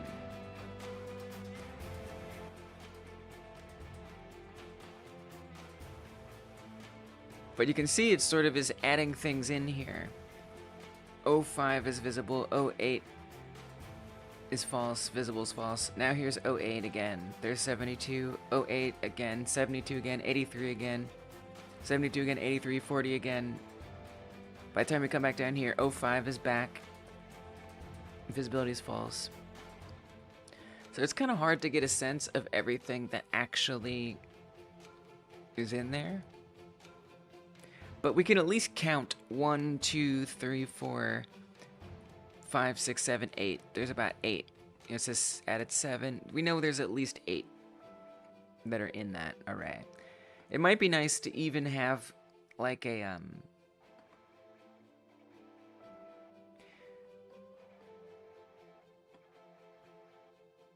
debug key where I can just have it report everything in there. I'm gonna do that. Let me go to my debug keys. I don't think any of them are blank right now. You can print the array size. Oh yeah, we're already doing that. It's just, the array size changes, and it reports it strangely. Oh, and that's the other thing. The array size is constantly changing. It's really weird. It's actually very confusing. Yours were $80, and the build quality is nothing special, but they won't. These were $60. But they won't break on their own, and they've been dropped multiple times and are fine. They sound great, though. I mean, having some resilience is for us ADHD folks. Very important. I have a very strict rule. I only wear these when streaming, so that way they don't get messed up. They still might get messed up, but at least there's less chance for that. Can you have the... Tommy, I would love that, but I'm not really sure how to do that. Here's what I'm gonna do, though. I'm gonna set a debug key. So let's do debug key 9 here. Debug key 9. I want it to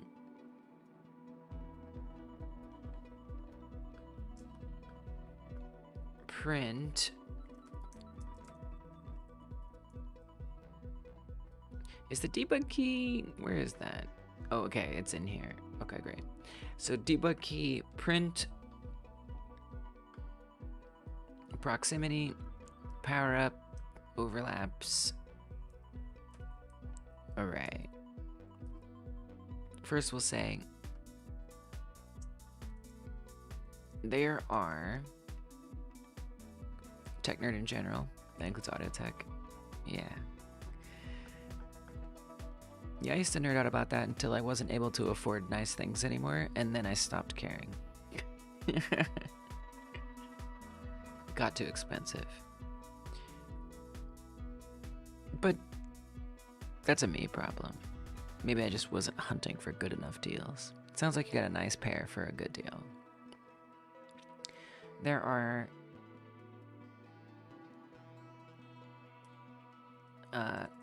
power-ups size.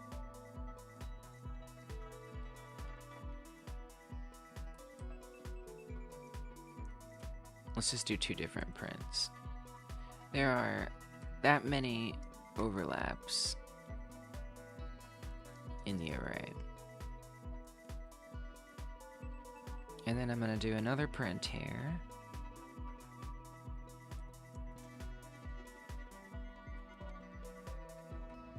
Overlaps are, and then we'll print the actual array.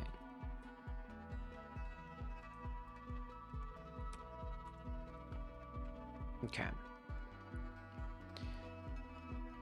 So I should just be able to do this right now.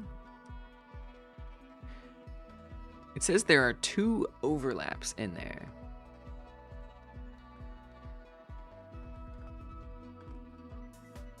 Which is pretty weird. Very concerning. That may be the problem. Hey, Rorik. It's okay. I know, right? It's very useful. This is definitely elite. Debugging, Rorik. I'm still debugging. How you been?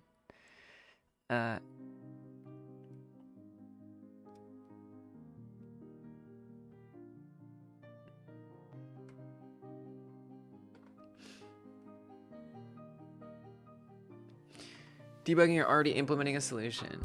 Maybe both. We'll see. Yeah, so if I say, I mean, that makes sense since on area entered is running so many times.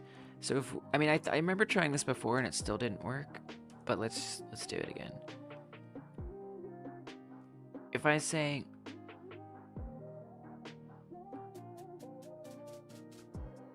Paraphrase append.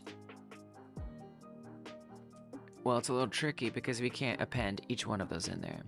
Your colliders interfere with the power buttons, at least. At least. It's overriding the array. You shut off the collision so nothing is overlapping anymore. Array shrinks.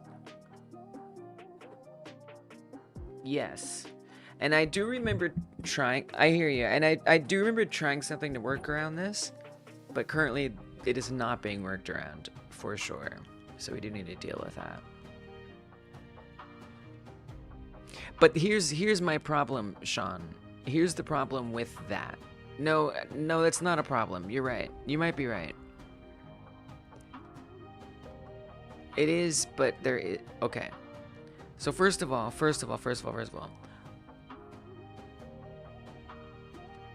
I need to find a way to even deal with this.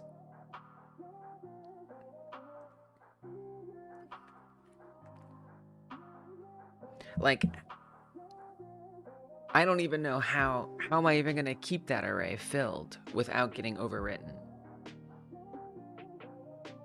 I mean, I think what I would do is we would iterate, I think I know what I'd do. Here, let's comment out, or let's get rid of all these checks, because these checks suck. We know that.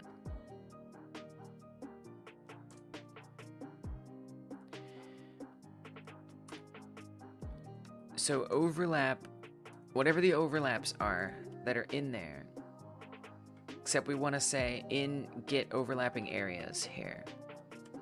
Overlap in get overlapping areas. I feel like this was tried and it still didn't work, but definitely what's happening is not working for this very important reason. We're getting somewhere. So overlap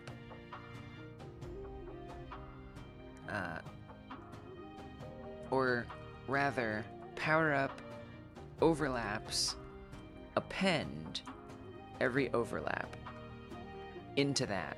So it's going to be a giant list, but that's okay. Then we check to see. Okay, so obviously this one is all messed up. We got to go to the next one. All right, come up here. So it's going to come down. It hides things. And let's check what's in there. I saw about 2-3 things. It says there's 5 overlaps in the array. One of them is a freed, 2 of them are freed objects.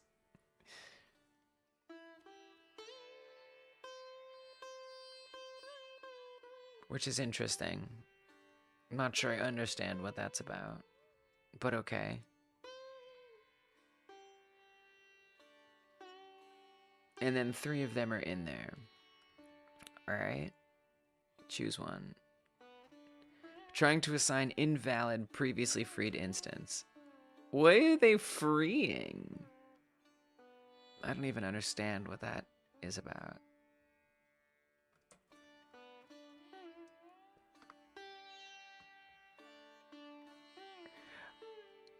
Well, I wonder if my block object check wouldn't be helpful here.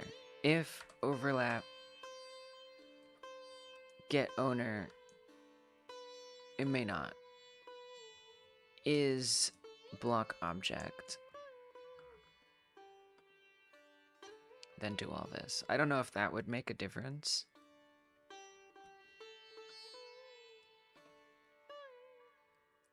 Oh, I died.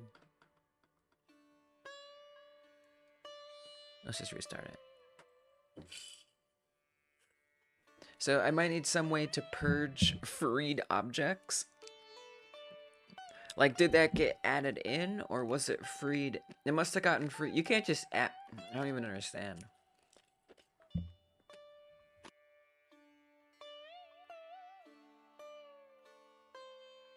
What does that even mean? What would that even be? For me right now, it is 11 p.m. I am just now approaching the 10-hour mark, which is much later than I would have wanted to be here. But I get into it, man. I gotta do what I gotta do. All right, drop this down. Things are disappearing. Let's check to see what's in the array. Okay, there's no more freed things. We got rid of the freed things. 12 a.m. for you. All the freed things are gone. That's good. So let's see if things come back when we click it. Everything comes back.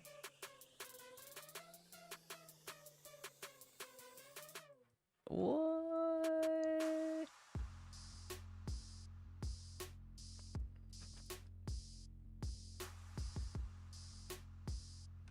Okay, that comes down. Check what's in the array. Uh-oh. We've got freed objects. That's our new problem. Tons and tons of freed objects in there. So we're gonna get an error as soon as I do this. This is good. This is very good.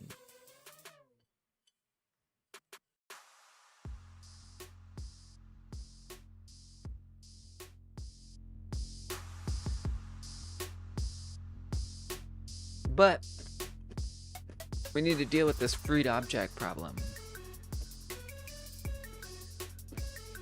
I don't even know what that means in this situation. I know what it means, but I don't know what that could be.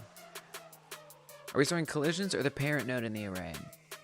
The collisions, the area 3Ds. Not the collisions, but area 3Ds.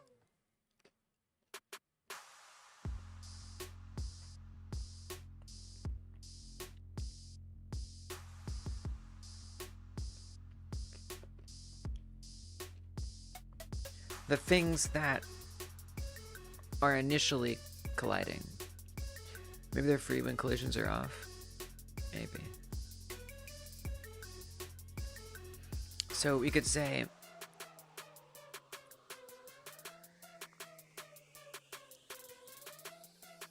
store the parent object of the collider in the array. Store the parent object of the collider in the array. Oh, I see what you're saying.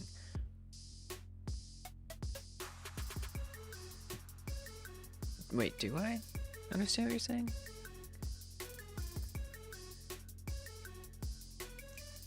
But it's not like a dictionary like that. I don't understand. Store the parent object of the collider?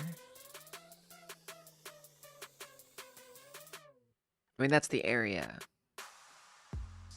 Yeah, I have 2 cats. 2 cats. What about you, gamer? Sometimes they make cameos on stream, once in a while. So wait, what if we check if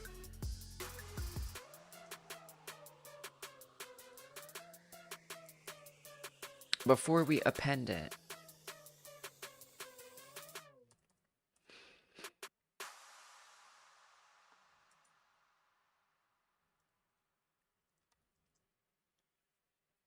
I'm still concerned, but if overlap,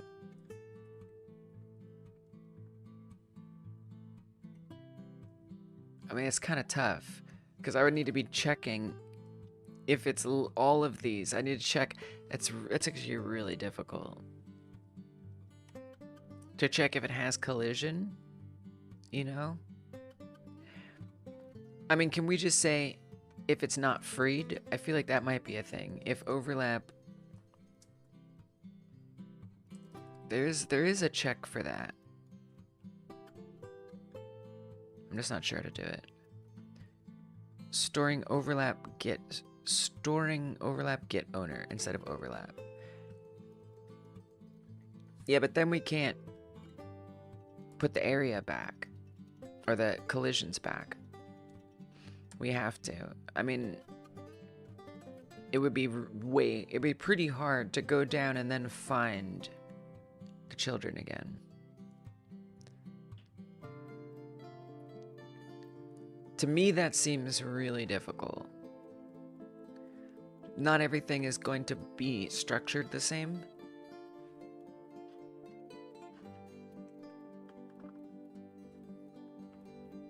I'm a little concerned about that.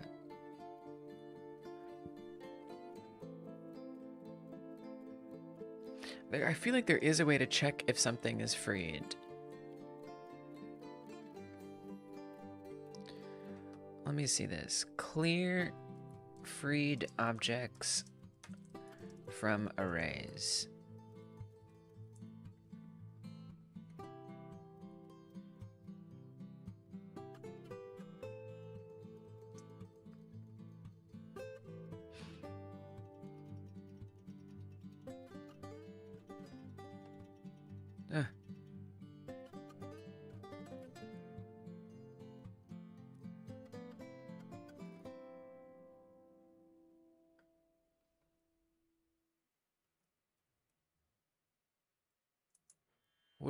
What is this? What the heck is that? Did you make that up?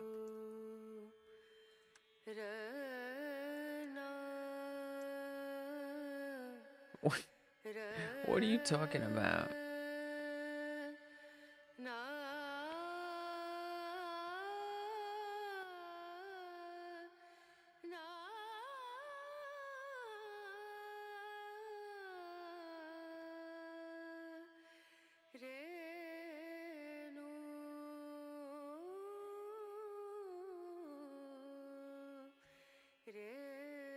Foo is programmer speak for, like, example?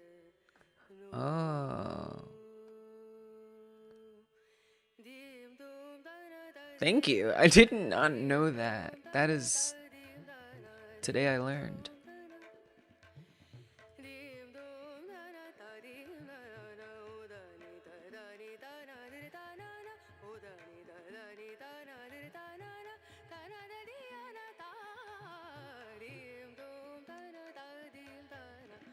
So it's just literally, if it exists, append it. So I mean, but the thing is it might be, so we kind of want to actually iterate through it.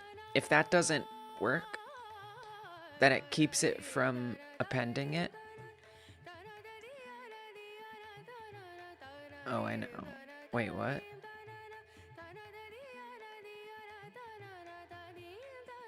Oh, yeah, I know.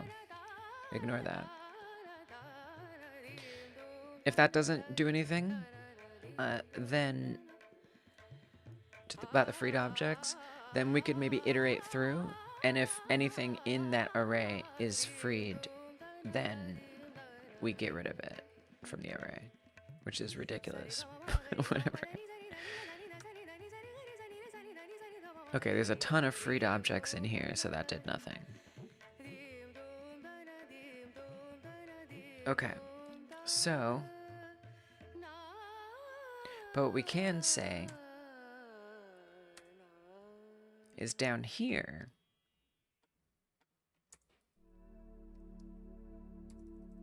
iterate through, if overlap, I don't know if this is gonna work. Why? I don't know. I don't know, Dungeon Martian. I have no idea. Although Sean is postulating that it's because the collision is false, and then it maybe tries to add it back in again, but then it frees it, or it tries to... I don't really understand. I don't know. Maybe it has something to do with the collision being false. It doesn't really make sense to me, if I'm being honest. Maybe somehow related to that. Absolutely no idea. I don't use Q free, like, at all in this situation.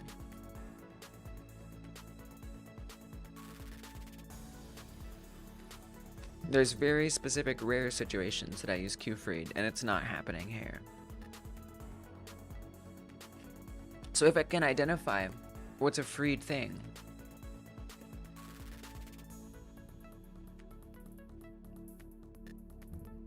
could try saying power up overlaps.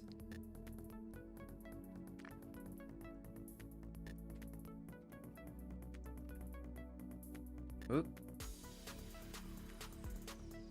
Whoa, I didn't mean to do that.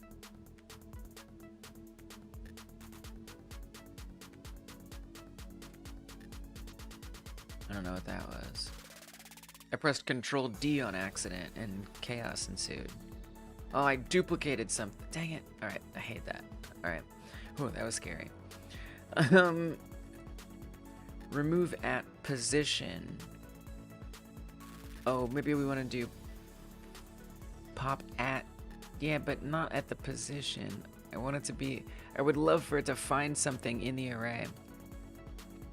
You might head to bed soon. Okay, that sounds healthy. Sounds like it's getting late. Is the area extending backwards and collecting the main menu aliens, maybe? The main menu aliens are gone by now.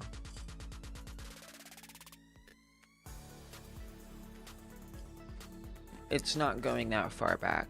Well, the only things that get freed are spawned humans and helicopters. I'm streaming for 10 hours. I sure have. I sure have. Don't I know it? So I'd have to identify the position that the thing that I'm seeing is. I mean, I don't even know how I do that. I don't even know how to remove stuff from an array like that.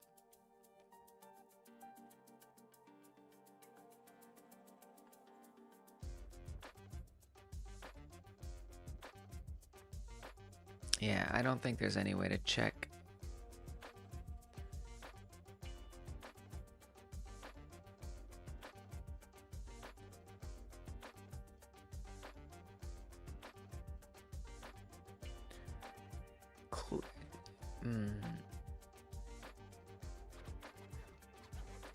Yeah, I don't really know what to do. This is a whole new problem now. That it's storing things, freed objects, that don't need to be stored, that shouldn't be stored. Which is irritating.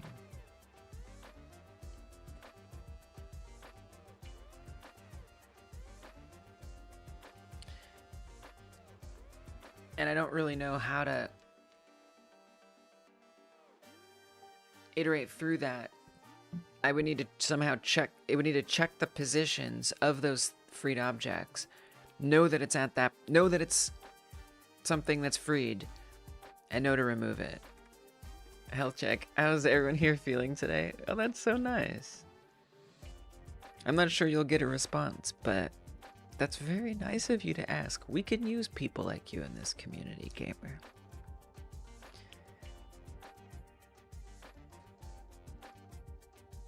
I mean, look at how many things. It's just that many things are not being freed.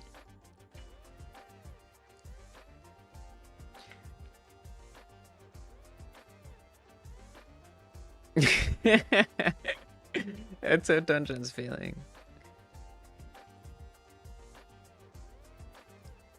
Man, that's tough.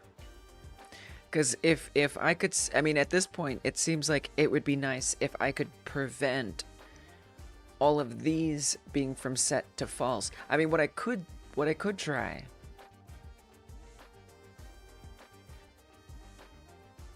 is we put that somewhere else.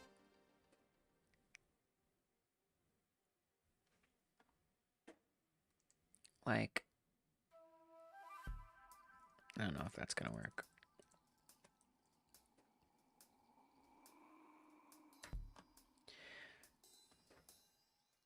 So it fills up that array.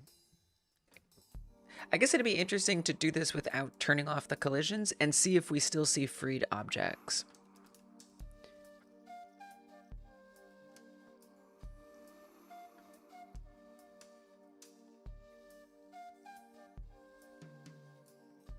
Today's been a lot better than yesterday. Oh, that's nice to notice.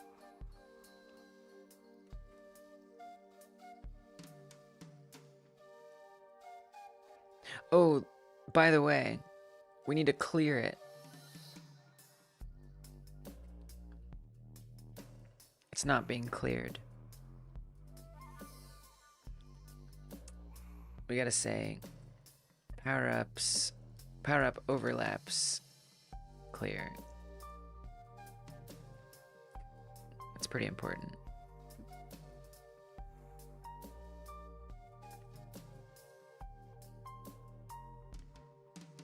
Okay. So do all that. I took out the collision stuff because I want to see if we still get the problem. Yeah, get some sleep, gamer. You won't catch everything that I do. It just won't happen. I stream so long, so often. But I'm glad that you came through. It was a pleasure meeting you. I hope you get some sleep. You wanted to help, but you arrived too late. May I ask what is the issue? Yeah.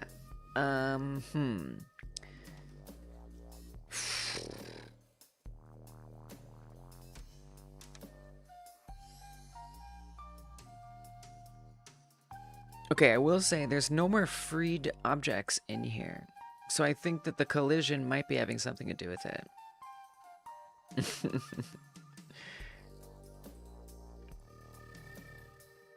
What is the issue?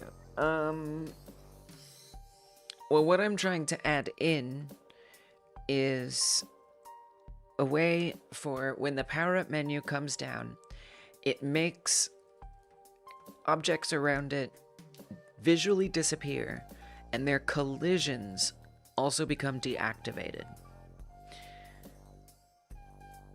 And the code that I have that is doing that, if I turn off all the collisions in the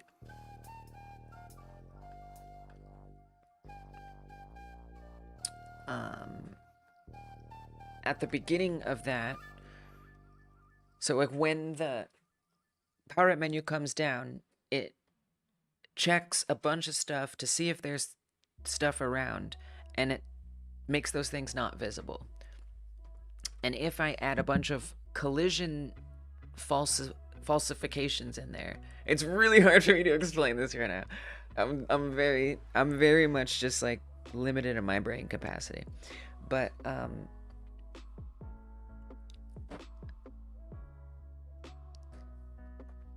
so it's gonna make all those things, those collision layers, false.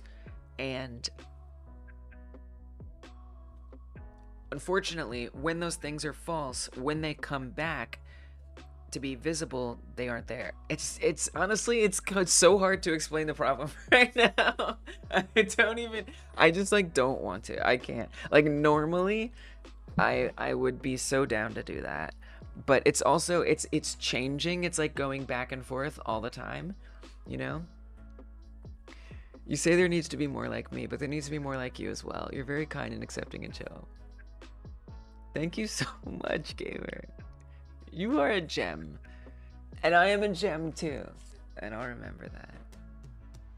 You are so nice. My gosh. My gosh. The moral support credits. I don't think anyone, if you stick around, I don't think anyone's gonna get more moral support credits than you. What in the world?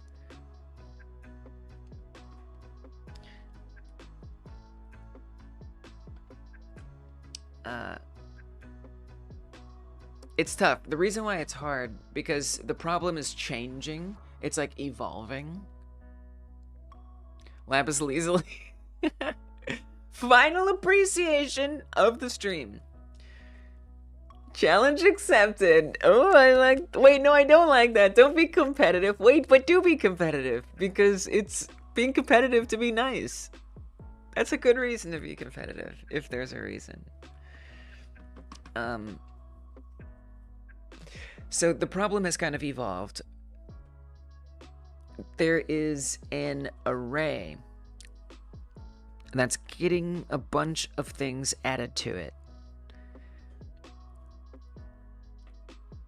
And some of those things are freed objects. And I would like either of those freed objects to not be added to the array. I don't know why they're getting added to the array. It seems like it could be related to turning off a bunch of collisions. it's so hard at this point, Rorik. My best suggestion is to try to rewind and find when I described it earlier. It's just like, it's an evolving problem. I just like being nice just to see people smile and make people happy. If it's a challenge, it doesn't feel like you care as much. Wow. So here it says there's 3 overlaps, none of them are freed. So I do think... So if I could move... I'm sorry, Rorik, it's really hard for me to be able to explain the problem right now. Like, my brain can't do it. If I... Good night, gamer.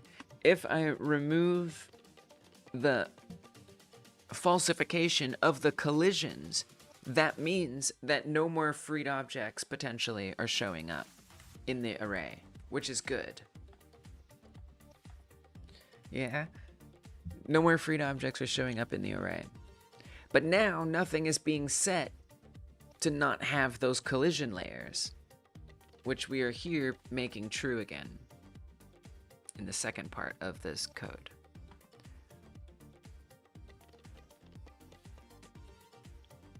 So then it's like, well, where do I make them false? Okay, so here's my idea. My idea is for overlap and get over, I don't know if it'll work. We set up this. I would like this for loop to complete, to be done with this job. Now on area entered, the problem is on area entered be running over and over and over and over again. So what if it doesn't? Maybe that's part of my problem. You know? Forget on area entered. That may be my problem. What if we put it in the process? If power up menu begun. Okay. That way, the problem is it's gonna like keep going and going and going and going and going, obviously, which is not good. But we can still end it here, kind of, at some point. So it fills that up, and then we say, after that's all filled up, then we create a new one. Why is it not just in power up menu begun?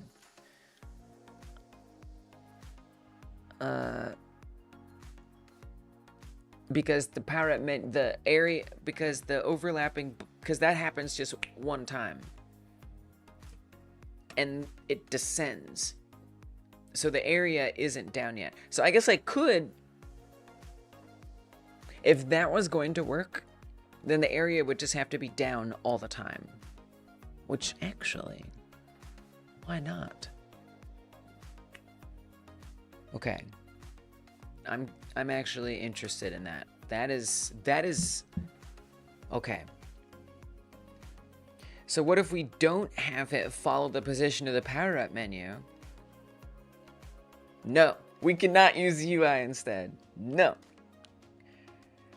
So I'm going to, I should not have to sacrifice this feature just because it's hard, you know, it bothers me. So I want to say, instead of it tracking it all the time, what if it's just sitting there? That's quite a suggestion, Dungeon. Not that you knew where I was going to go with it, but that's okay.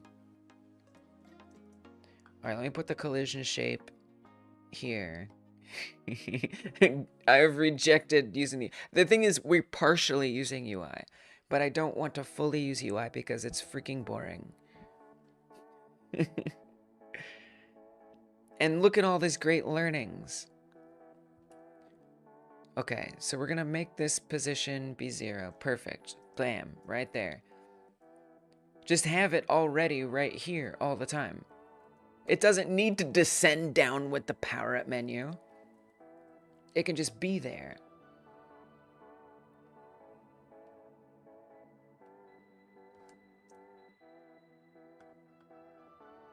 Okay, and so then, if it's already there,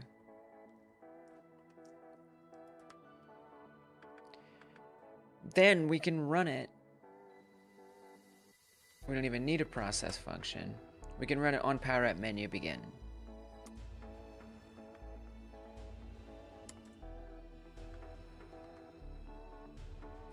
And we can say,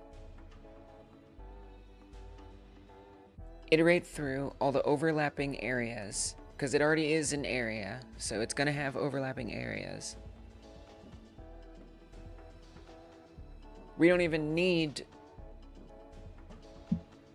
I think we could still put all of the other stuff back in there.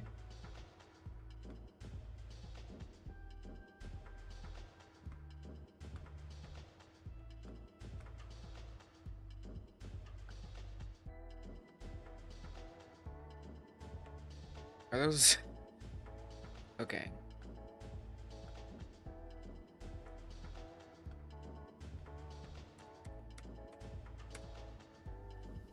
What is that like? What if I just do that? What happens?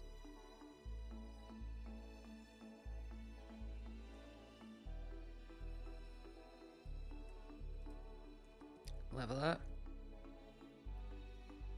They go away. Now, they go away right away, which is boring, but acceptable. There's only one thing in the array, which seems wrong. I feel like something didn't quite work right.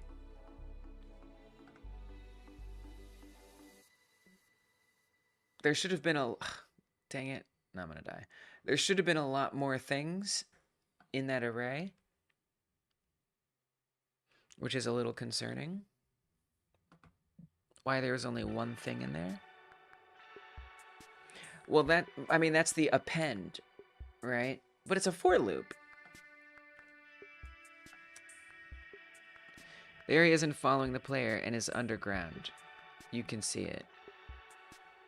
It was only on one tree. The area isn't following the player. It's underground. Are you sure about that? It doesn't need to follow the player. Actually, it does on the X. Oh, well, first of all, that's...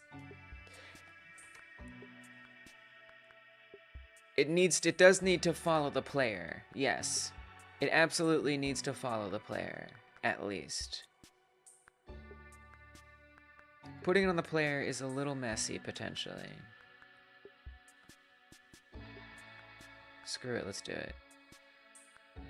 I don't think that's going to... Or maybe it did update. It's kind of hard to tell.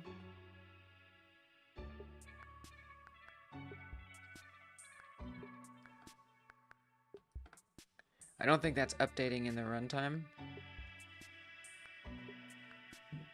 So let me try restarting it.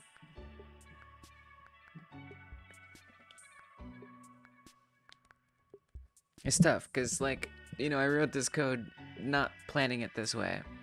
So I might have to kind of rewrite some of that stuff to make it make sense.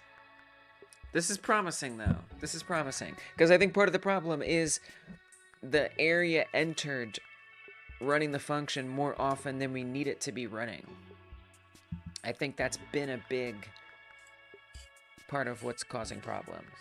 And why on your end, when you tested it, there wasn't an issue.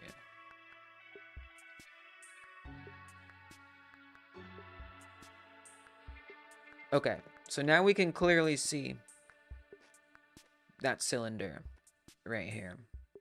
That's the cylinder. All right, stop right there. Stuff is hiding. Oh. My array check won't work because I moved it.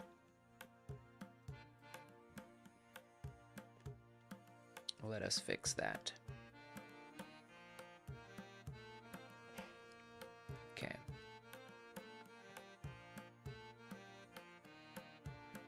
All right, check what's in the array. 12 overlaps. None are freed. Excellent. Bring it back. All right, let's test the blocking. Dude, I think that was it. No more blocking.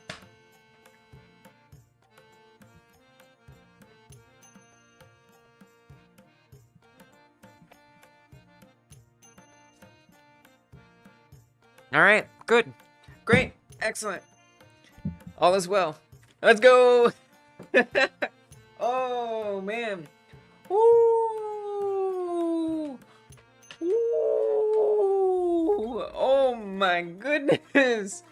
Oh my goodness. Just let me just have a moment.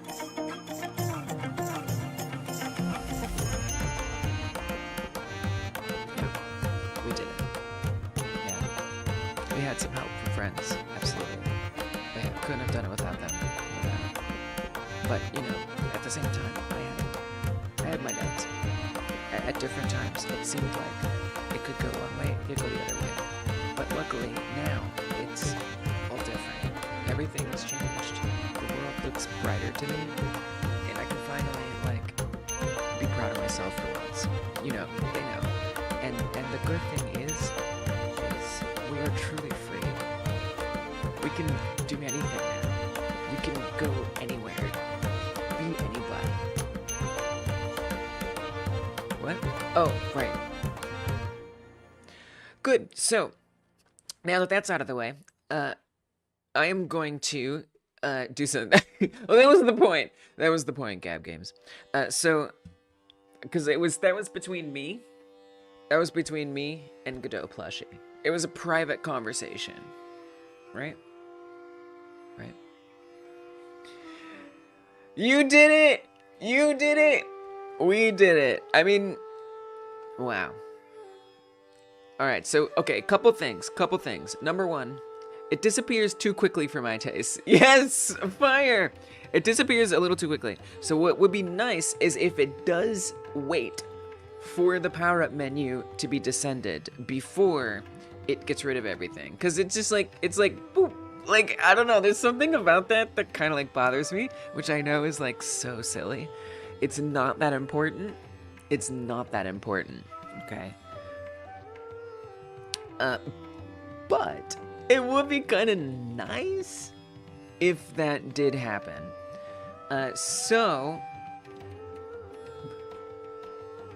I also think that this should be longer. Okay, now we can actually adjust things. Obviously, I have credits galore to disseminate. Emit a signal on the animation finished. Yeah, that. Let's make sure this is a bit longer. I don't think it needs to be that long. That's too long. Just leave it. Well, maybe a little bit. Let's make it a little bit longer. Like that. Okay, so when it finishes the animation, these games have to be fast because we're supposed to see this many times and gamers like to game. That's true. That's true. Everything you said is true. Yeah. I have to agree. I have to completely agree with what you said. So that animation plays. Where does that animation play? I'm actually not sure. I think it's actually, we have the ascent. Where's about the descent? Here. It's actually a tween. Your opinion that no one asked. That's true, no one asked it. But it's, I'm happy to hear it. No, but it's real. Like feedback, right? Like, you know, for example, if you press a button, if you have like a delay before the character jumps, right? Like you press a button and the character goes, that's gonna feel crappy. But if you press a button and the character goes immediately, that feels good. No, I get what you're saying. At least, I think I do. Okay, so we actually need to say when this tween is finished. Which is a thing. I just forget how to do it. Is it just tween? I feel like I've done it in the game states script. tween fade out await. Ooh, it's another await. Exciting. Okay. I have not removed a single await, despite all the bug stuff we were dealing with. So, we're still living that await life. Await tween finished, and then,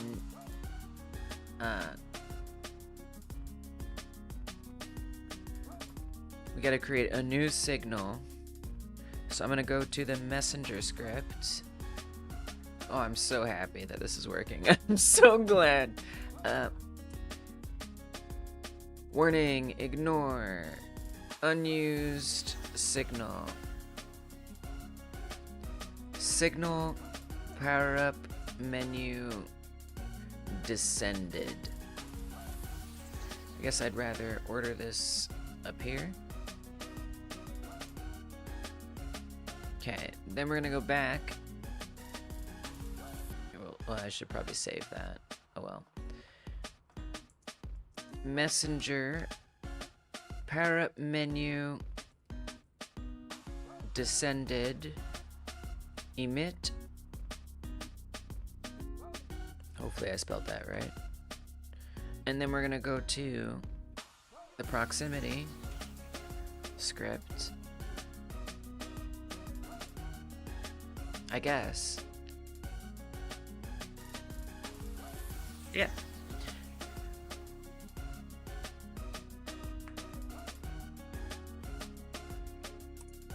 Messenger, power up, menu, descended, connect, on, power up, menu, descended. Probably could just use the same. I don't know that we need this began true bool. I don't think we need this Boolean check anymore. Like, that Boolean check used to make sense. I don't think it makes sense. We also don't need any of these prints anymore.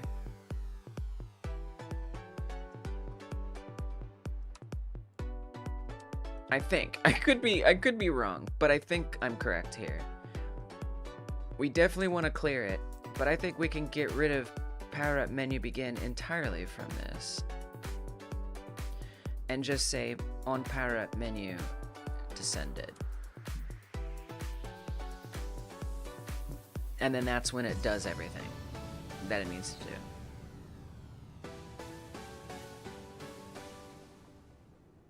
Oh, we gotta get rid of power up menu begin. We don't want that if check anymore. Because that's not gonna become true now. Which is fine. Because we're over it. We've moved on. Dungeon, Sean, others, Tommy. So many of you guys. Just like sticking with me, asking questions, pointing stuff out. Kai Guy, Rolrick, like all y'all have definitely helped me. Just like play with different ideas and possibilities. Man, it's just it's the kind of it's so amazing to just have other people kicking around ideas at the same time, you know, because it leads to that discovery. It makes me feel a little emotional to like consider how beautiful it is to be able to like, you know, connect in that way and not be alone.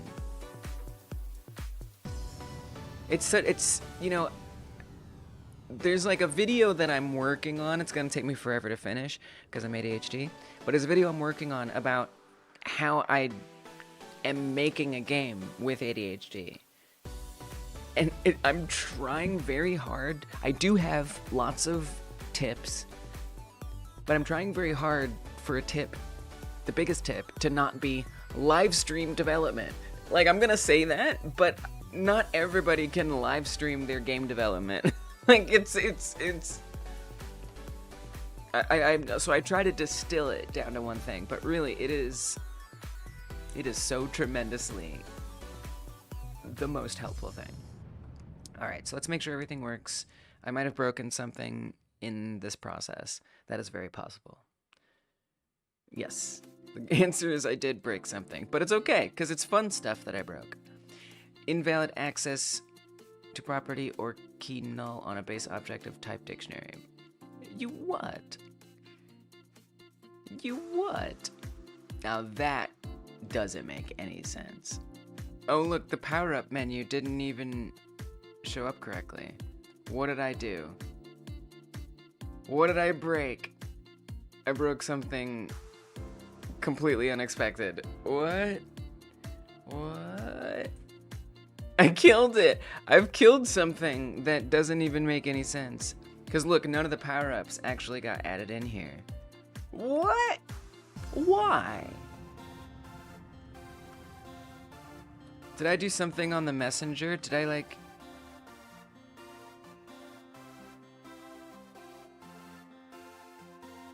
accidentally refactor something?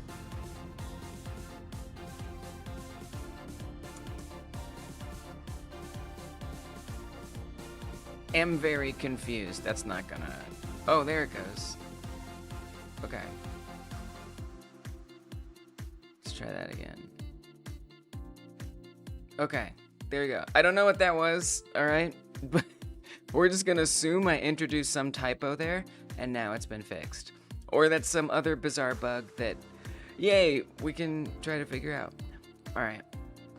Nice. That looks good. Let's just test it a few more times. I think that would be probably good, just to make sure we're all safe.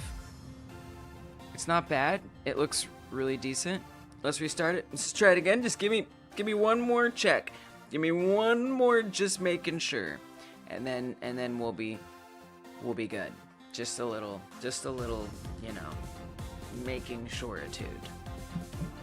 Then we'll be good. Then I'll be happy, and then I can rest, and then I can sleep. I think it's a yay, Tommy. I think we're in for yays here. I'm on my seat's edge just a little bit for that new bug that I don't understand. Hopefully that didn't matter. Sometimes there actually is this other bug that has happened where if I'm like hovering off screen, sometimes it'll see stuff. It'll like detect the power up menu when it shouldn't. Hopefully that's not what's happening. All right, I'm gonna keep my cursor up here just to find out. Yeah, so this is actually an old bug. This is a completely unrelated bug, if you can believe it. And what the bug is like hovering over it before it actually is fully descended. I've tried to add in like protections for this, but clearly none of them have worked. I think this is its own special bug. Which is the timing to discover this is frankly disturbing. It's just wrong. It's just wrong. All right, let me do one more. Let me just do. I mean, I want to know. I want to know everything that can be known, and then I will rest.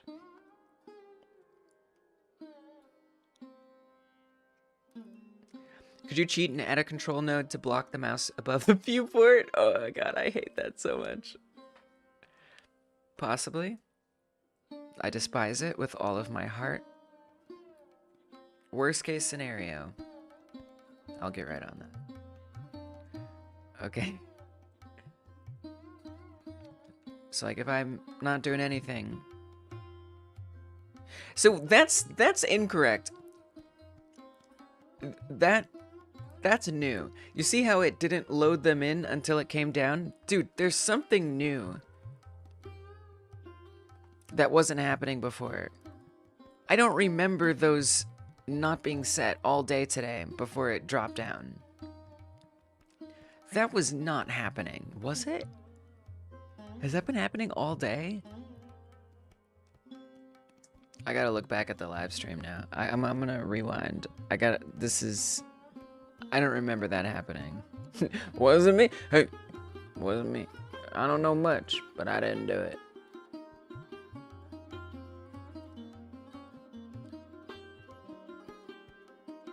Trying to find somewhere else where I did it earlier in the stream. I don't remember that happening.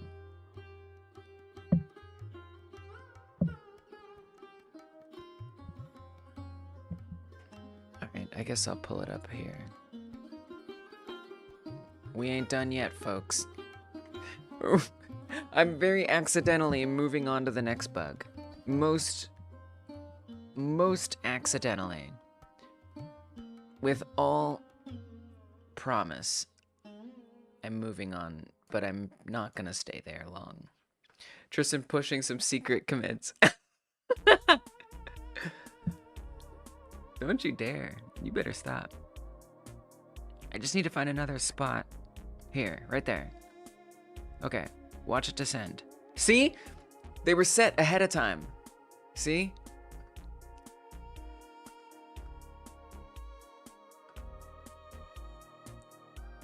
But wait, was that necessarily the first time after running it that a power-up got dropped? Okay, there's the first run. And there's the first power-up drop. Are they blank? They're not. They're already chosen. That's new! I just introduced this bug. This is a freshly made bug. How? I didn't mean to. I didn't mean to mess with that. How did I do that? It wasn't Tristan. That much we know.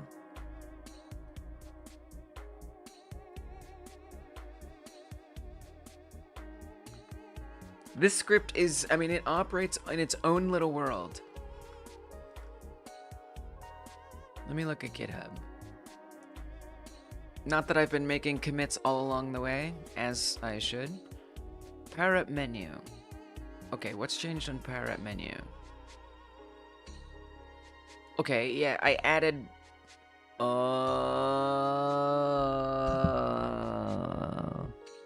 Do you see what I did? I see what I did. Oh, GitHub, thank you for being so amazing. I added an await just in the middle of one of my other scripts. I just said, and just throw an await in there. Which means all that other code after it is delayed. Which is exactly why what happened. Okay. This is so fixable.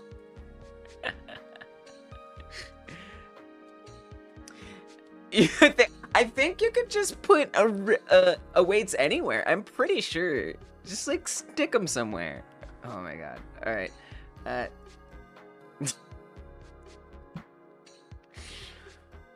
All right. Easy fix. We just say power up, descend menu. We're just go. Okay, fine. I'll say power up menu. Descend power up menu. Create a new function.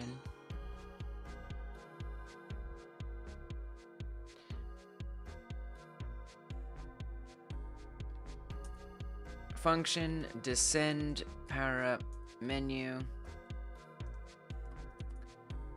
That's where you can put your await, and that's where you can put the entire tween.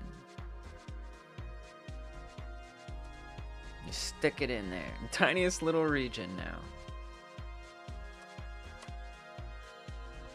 Travel distance not declared in the current scope. So we do need to get travel distance. So we'll say it calls with travel distance. This way it won't be interrupting the flow of everything else. Okay. So do it again. Hey, at least it makes sense. At least it is a problem that can be easy. I like bugs like this. Bugs that are findable.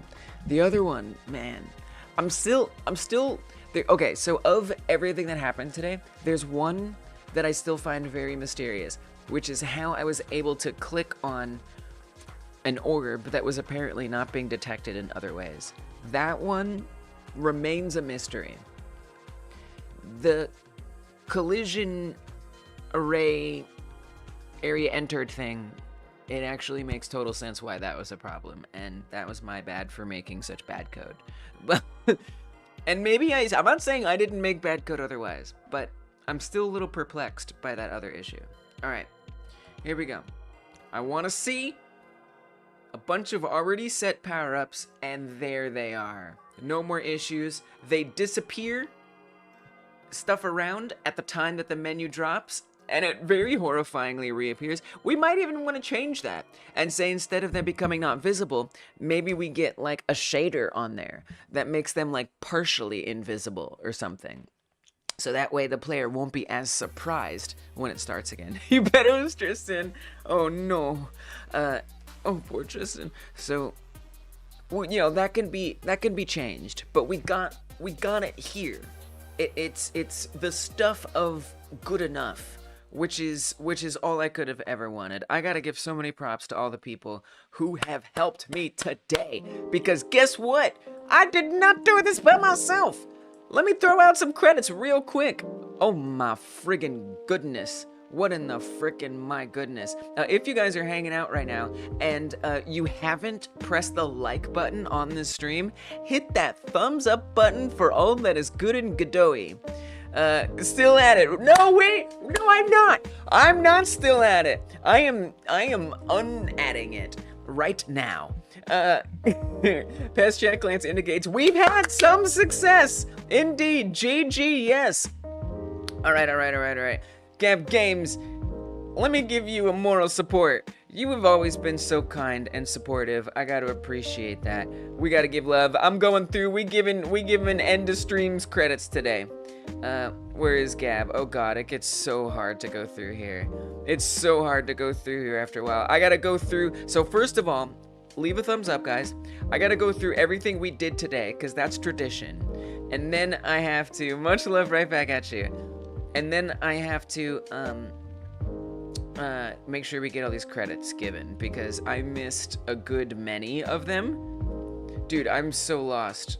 I am so lost. My brain has just fallen out of the skull. Out of the old skull. Okay, there's the moral support. Got it. Done. Love right back at you. All right, who is giving help? Dear God, so many of you. I'm probably gonna miss, but we'll get everyone who I can. Because the chat only keeps so much here. Pressapire, I feel like we already gave Pressapire a credit for this, but who cares? Give them more. More credits. Debug, yes, you helped me. Absolutely. Tommy was definitely here. Giving help. Am I double crediting? Maybe. I don't know. Maybe sometimes people deserve double credits. Sean, you definitely, I'm gonna put this up to 5 from 3. I think that makes the most sense. And then Dungeon as well. Definitely, we need to put this up to 15 from 13. I think that makes sense. Joshua's definitely been moral supporting. I know that. Sometimes the generosity is just flowing. And now is one of those times. Who else? Kai Guy came through and Kai Guy gave tons of thoughts, and I appreciated that. It just kept the brain juices flowing. That means a lot to me. I really appreciate it. What else? Who else? Yeah, Tristan, I don't know what you were doing, but I appreciate that you did it. Do we even have you? Tristan's not even on here, dude. Like, what? Get on this list. Get your name on this list. What's your name? What is your name exactly? Tristan Armstrong. These credits entitle you to no compensation. However, they do entitle you to a credit in the game. So, thank you for that. I don't remember what you did. Did you help me debug? Did you say something debug-wise? I don't know if you did, but you know what you did do? Moral support. That much I can be sure of. So we're gonna give you that credit right now. What was that? AR, if I remember correctly? AR. That's score dunk, so I was wrong. Kai Guy's been baking a caramel apple cake. Whoa, you what? You bake That sounds amazing. Please give me that virtual slice. Thank you so much. I appreciate it. All right, good. I'm gonna eat this later. I'm just gonna put that over there. Don't eat it, Godot plushie. That's not for you. Okay. Who else? You're the bestest. You're so kind, Gab Games. You are too friggin' kind. Not really. I appreciate you. Be kind. No need to stop. We gave Tommy an extra one, right? Please God, tell me we did. All right. I think we got everybody. Now, what was actually achieved today? Let us see if we can go over that. Things that were achieved. Well, if nothing else, we got variety in clothing. Variety in clothing. Yes, that now not only works, I can't test that here because, well, there's no humans to see their clothing. Whenever we did, dude, we totally untied some spaghetti. I mean, it just became a debug fest. A deep debug fest, which included untying spaghetti. Grab works better than ever. Probably something else works better than ever. All right, right here we see we've got different clothing types. If I grab one with a white top, then the one that is in the hand will have a white top. Green top, and that all works great. Beautiful. We can dunk things, there's no problem. We got this power-up thing added in. Probably something else. I don't even remember everything that happened. I mean, we just tested stuff, tested things over and over and over again, and found out what needed to be fixed, and fixed some really basic things. Look at that. Look at that. Done. Things appear, things disappear, and it works just as it should. I love it, I love it, I love it. Let me go to the GitHub. I genuinely don't even know how to appreciate all of the victories for today. Attempted to hide obstacles and power rooms, fixed a grab bug, refactor the clothing array in global says human. I mean, that's it, dude. That's it. That's what was done. Wow. That's wild. It seems like so little, but I mean, it really is making the game better, and it's helping me understand things that I want to understand. So I'm happy about that. Thank you everybody for hanging out with me. If nothing else, we achieved great hanging outery, and that is something I appreciate. I'm gonna be back on tomorrow. We're doing a 1-hour game jam every Friday at 6 p.m. Eastern. We do a 1-hour game jam. I hope I see you there. I hope you come on through. I look forward to seeing you. Next Wednesday and Thursday, I am not going to be working on this game. I will be doing the Monday member stream and the Friday game jam. But, oh yes, there is a game jam, yes. If you head over to the channel page, you can go learn more about it by hopping into that live stream and looking at the links in the description and stuff like that. It is a game jam, very much so, which it will continue, but next week I won't work on this game publicly. I take 1 week off, and then I'll come back after that. And hopefully we can do fun stuff and make the game more fun, instead of just fixing bugs. But you know what? Fixing bugs can be fun, even when it's stressful. If you're watching this after the live stream, wow, you're still here. That's awesome. Tap or click in the bottom left to see the last live devlog that we did. Tap or click in the bottom right to see the next live devlog that we did. Join the Discord if you would like. And I hope I see you either there or, yeah, in the Discord. That works for me. Oh my gosh, I forgot to point out all the awesome generosity that people gave tonight. I forgot to point that out. Thank you everybody who donated and contributed. Rolric probably would be my guess. StewLab also gave some love, I'm pretty sure. So honestly, the pop-ups are probably a little later than I meant if you are after the live stream here, but we do need to honor IE, who gave a gift membership. Thank you, IE, for that gift membership. StewLab and Rolric, you guys are awesome. I appreciate you, and yeah, I'll see you guys tomorrow.